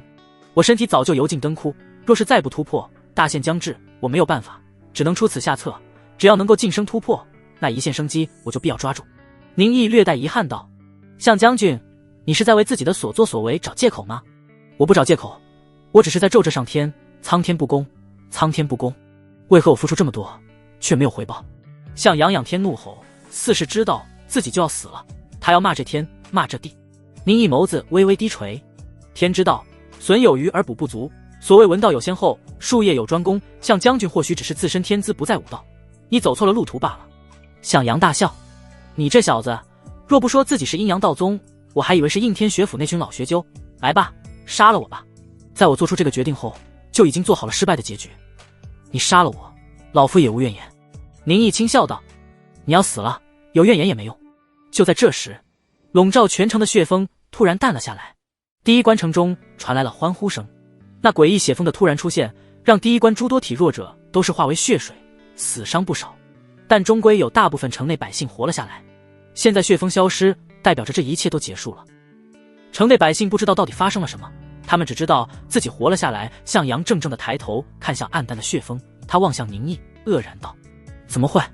万血大阵启动后就不应该会停止，就算你破坏了阵法节点也一样。你是怎么做到的？是怎么停下万血大阵的？宁毅也是皱了皱眉，沉声道：我可什么都没做，这不是我做的。向阳猛然看向海瑶，海瑶这时咯咯咯地笑出声，看到向阳望来，他露出怕怕的神情，拍着胸脯娇嗔道：向将军不要这样看瑶儿，瑶儿可是害怕的很呢。向将军是在奇怪为何万血大阵会停止？哎呀，向将军难道就没想过瑶儿其实从一开始就骗了你吗？他笑容轻快，但宁毅却发现海瑶的声音变了，他的声音依然稚嫩，但却如夜风中的精灵，似皎皎月光落下，婉转动听。向将军这样信任瑶儿，瑶儿真是感激不尽。但是向将军，瑶儿不得不告诉你实话，你有没有想过，如果只是献祭一城百姓就能炼成万血之精，那为何温皇不死宫很少使用这个阵法？世人大多不知晓这个阵法存在。那是因为普通百姓的精血又怎能凝聚成万血之精这样的宝物？你就算真的献祭了全城百姓，也不可能成功。海瑶掩着唇咯咯咯地笑着，眼中满是嘲讽的意味，似是在嘲笑向阳。他竟然信了自己这个妖女的话。向阳张了张嘴，须发皆张，声嘶力竭的怒吼：妖女，你敢骗我！他汇聚全身最后的一丝余力，用那仅存的左手一拳往海瑶轰来。但是下一瞬，只见海瑶身躯不动，在他背后竟有一道天魔舞女法相生成。那身后的法相虚影身穿舞衣，面容模糊，体态妖娆，一举一动间皆有魔性真意，更是让人觉得诡谲难言。向阳汇聚了人生最后余晖的一拳轰在法相之上，但法相不起涟漪，不动分毫。你竟然是第六法相境？不可能，不可能！向阳惊骇欲绝，不可置信。就连宁毅都是愕然，他也没想到海瑶竟然是第六法相境。他之前一直在骗人，甚至他真的是海瑶吗？这个名字会不会也是个假名？海瑶娇笑出声，他玉手一挥，如春风拂面，向阳的身子踉跄两步，跌倒在地，再也难以站起。他刚才那一拳将精气神全部打出，彻底油尽灯枯。海瑶的身子往后退去，融入了背后那道天魔舞女法相之中，娇媚笑声不停。向将军镇守第一关20年，护佑城内百姓，杀敌无数。瑶儿对向将军也是钦佩，像是将军这样的人，死在瑶儿这个妖女手中，一定心有不甘。瑶儿没有杀你，给你留了一口气，就由宁哥哥你来结束他的性命吧。那天魔舞女法相美眸望来，妖而不艳，媚而不俗。不过瑶儿有一句话没有骗宁哥哥，城中百姓的精血是炼不成万血之精，但即将到来的群妖，若是宁哥哥把他们全部炼化，足以炼成一颗。说话间，他的身影如鬼魅般忽闪忽灭，正快速离开。宁毅强横无匹的神念紧追其后，凝眉问道：你到底是谁？哥哥喽，宁哥哥是在问瑶儿的名字吗？那宁哥哥记好了，可不要忘记，奴家叫做赫连九妖。话音落下，香踪飘渺。赫连九妖。宁毅陷入沉思，这个名字好像在哪里听过。地榜第8，赫连九妖。躺在地上呼吸多进气少的向阳声音沙哑道。宁毅想起了这个名字，自己到底在哪听到过。当时他关注了一下地榜，其中正有这个名字。绝大部分地榜之人皆有传承，而这个赫连九妖却只有名字没有传承所在。如今看来，对方不是没有传承，而是来自千机鬼道门这个神秘魔门。杀了我吧！那妖女说的对，让我死在一个把我骗了的妖女手上，我更不甘心。向阳勉强移动头颅，用着仅剩的一只流血独眼看向宁毅请求道。宁毅没有犹豫，他点了下头，一道剑气斩出，将向阳头颅割下。朱良神色复杂的看着自己的上司被杀，他正要说些什么，倏然远方有浓烈妖雾滚滚而来。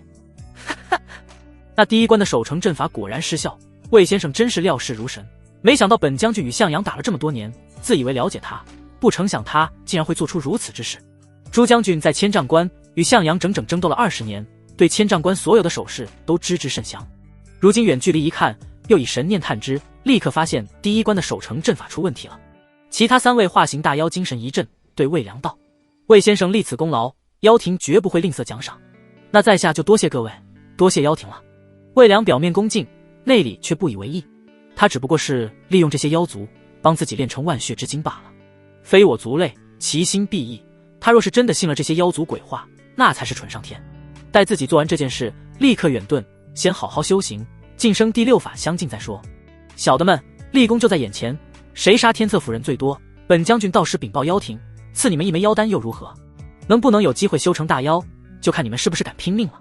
朱将军一声大喝，万妖群动，妖气震天。若是往常，哪怕他们妖族派出4头化形大妖，上万妖兵妖将攻打千丈关，只要向阳开启千丈关护城大阵，最起码能坚守半个时辰。而半个时辰时间，足以让天策府大军支援，甚至是离这里最近的幽州圣地归虚谷支援。到那时，区化形大妖，那就是来送命的。但现在城中阵法已失，他们这么多化形大妖，还有妖族大军，用不了半个时辰就能彻底将千丈关攻下，届时群妖汇聚，这里就会成为妖族地盘。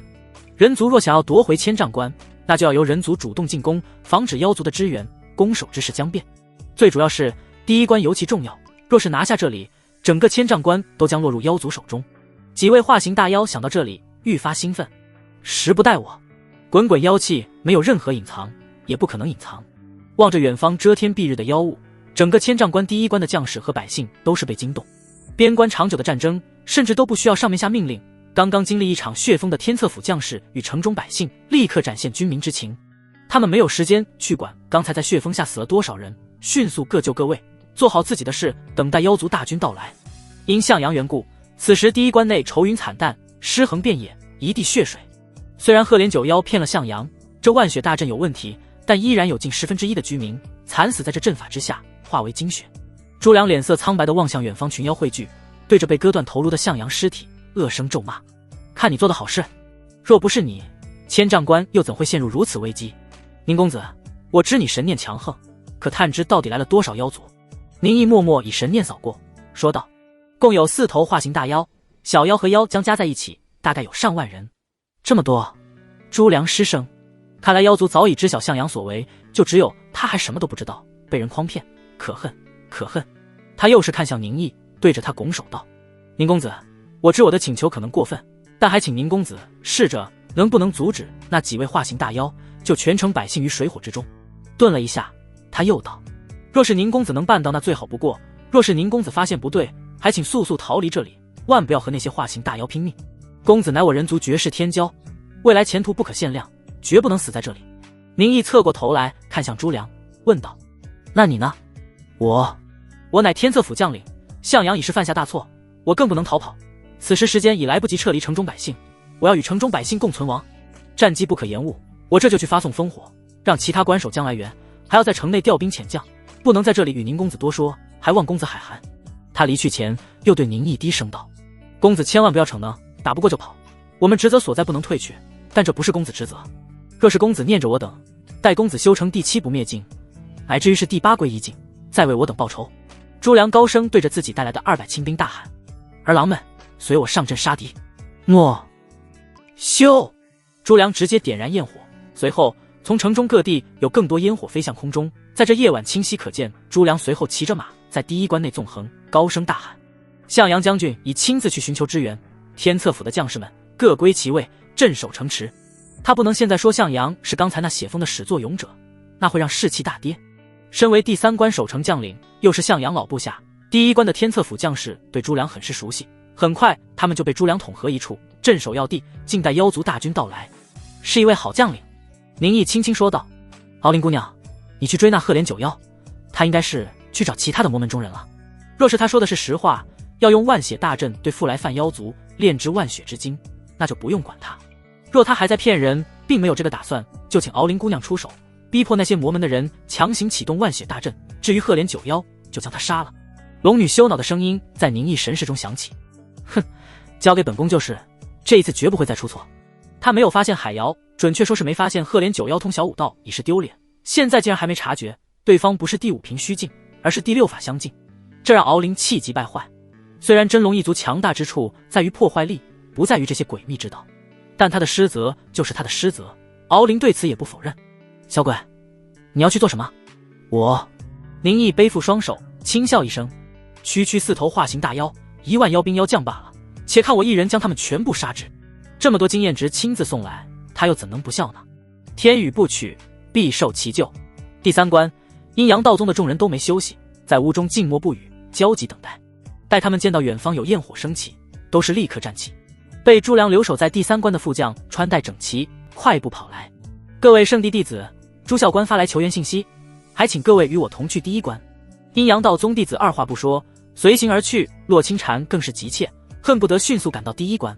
刹那间，第3关中灯火飘摇，众多江湖人士也早就做好准备，走上街头，跟随天策府的将士们往第1关驰援。第2关、第4关、第5关，所有千丈关的守军将领都早已收到朱良之前密报，皆是夜晚不休，静待军情。果然，见到有妖族大军来袭，第1关发出救援信号，便是第一时间整顿军备，战马声隆隆作响，从4面8方迅速支援。第1关中，在发出了对其他关的求援信号后，朱良又是向幽州天策府镇州大将以及幽州圣地的归墟谷发去了求援。不过这2个最强大的援军抵达千丈关要不短时间，他们现在能倚靠的就是千丈关本地守军。对于能否守住第1关，朱良并没有把握。千丈关关隘众多，所有天策府将士加在一起也有7、8千人，如果只是挡住那些妖兵妖将倒是不难，但此时城池阵法失效，又有4头化形大妖，这才是天策府这些士兵无法对抗的。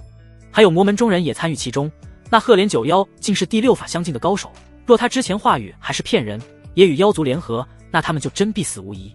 一位第6法相近的宗师啊，没有阵法帮助，他们又拿什么对付？朱良内心阴郁，但他并没有表现出来，依然喝令着将士们守住位置。城中百姓此时来不及悲伤自己亲人在血风中死去，走上街头运送物资。作为边关百姓，他们对战争司空见惯，也对妖族凶残心知肚明。他们没有退路，投降也没用，能做的就是和妖族拼了。浩荡妖海汇聚城下，第1关城头，天策府将士看着眼前群妖，看那妖雾弥漫，耳听众妖忽远忽近的笑声，一个个咬紧牙关，握住手中兵器。这时，有一道不合时宜的脚步声响起，一身穿青衫4服、面容俊美的年轻男子登上了城头。守关将士见到阴阳道宗的门派服饰，低声道：“这位公子可是阴阳道宗来历练的弟子？”宁毅微微颔首。那年轻的天策府将士见到身前万妖凝聚，宁毅依然面不改色，心生敬佩。公子真是我人族大好儿郎，不过妖族众多，公子还是要注意安全，尽量倚靠城头而战，不要陷入敌人包围。年轻将士怕宁毅不知战场上的危险，出言相告。宁毅笑道：“注意安全，是要注意安全，不过不是我注意安全，而是这些妖族要注意安全。”年轻将士正然，不知宁毅这话是什么意思，但是下一刻他懂了。宁毅身后有一道5行道轮缓缓升起，恢宏浩大，5行之光流转，其中更有赤色与黄色神光，通天彻地。这是5行法脉，是阴阳道宗5大神印修到极致方可展现的大神通异象。不过宁毅并不准备使用阴阳道宗的最高神通，这区区1万妖族还不配。他在过去虽展现出诸多5大印诀，但从来只使用1个。这一次他要让万妖见到何谓2大神通结合。南火焚道诀第9重天，中土藏仙诀第9重天，和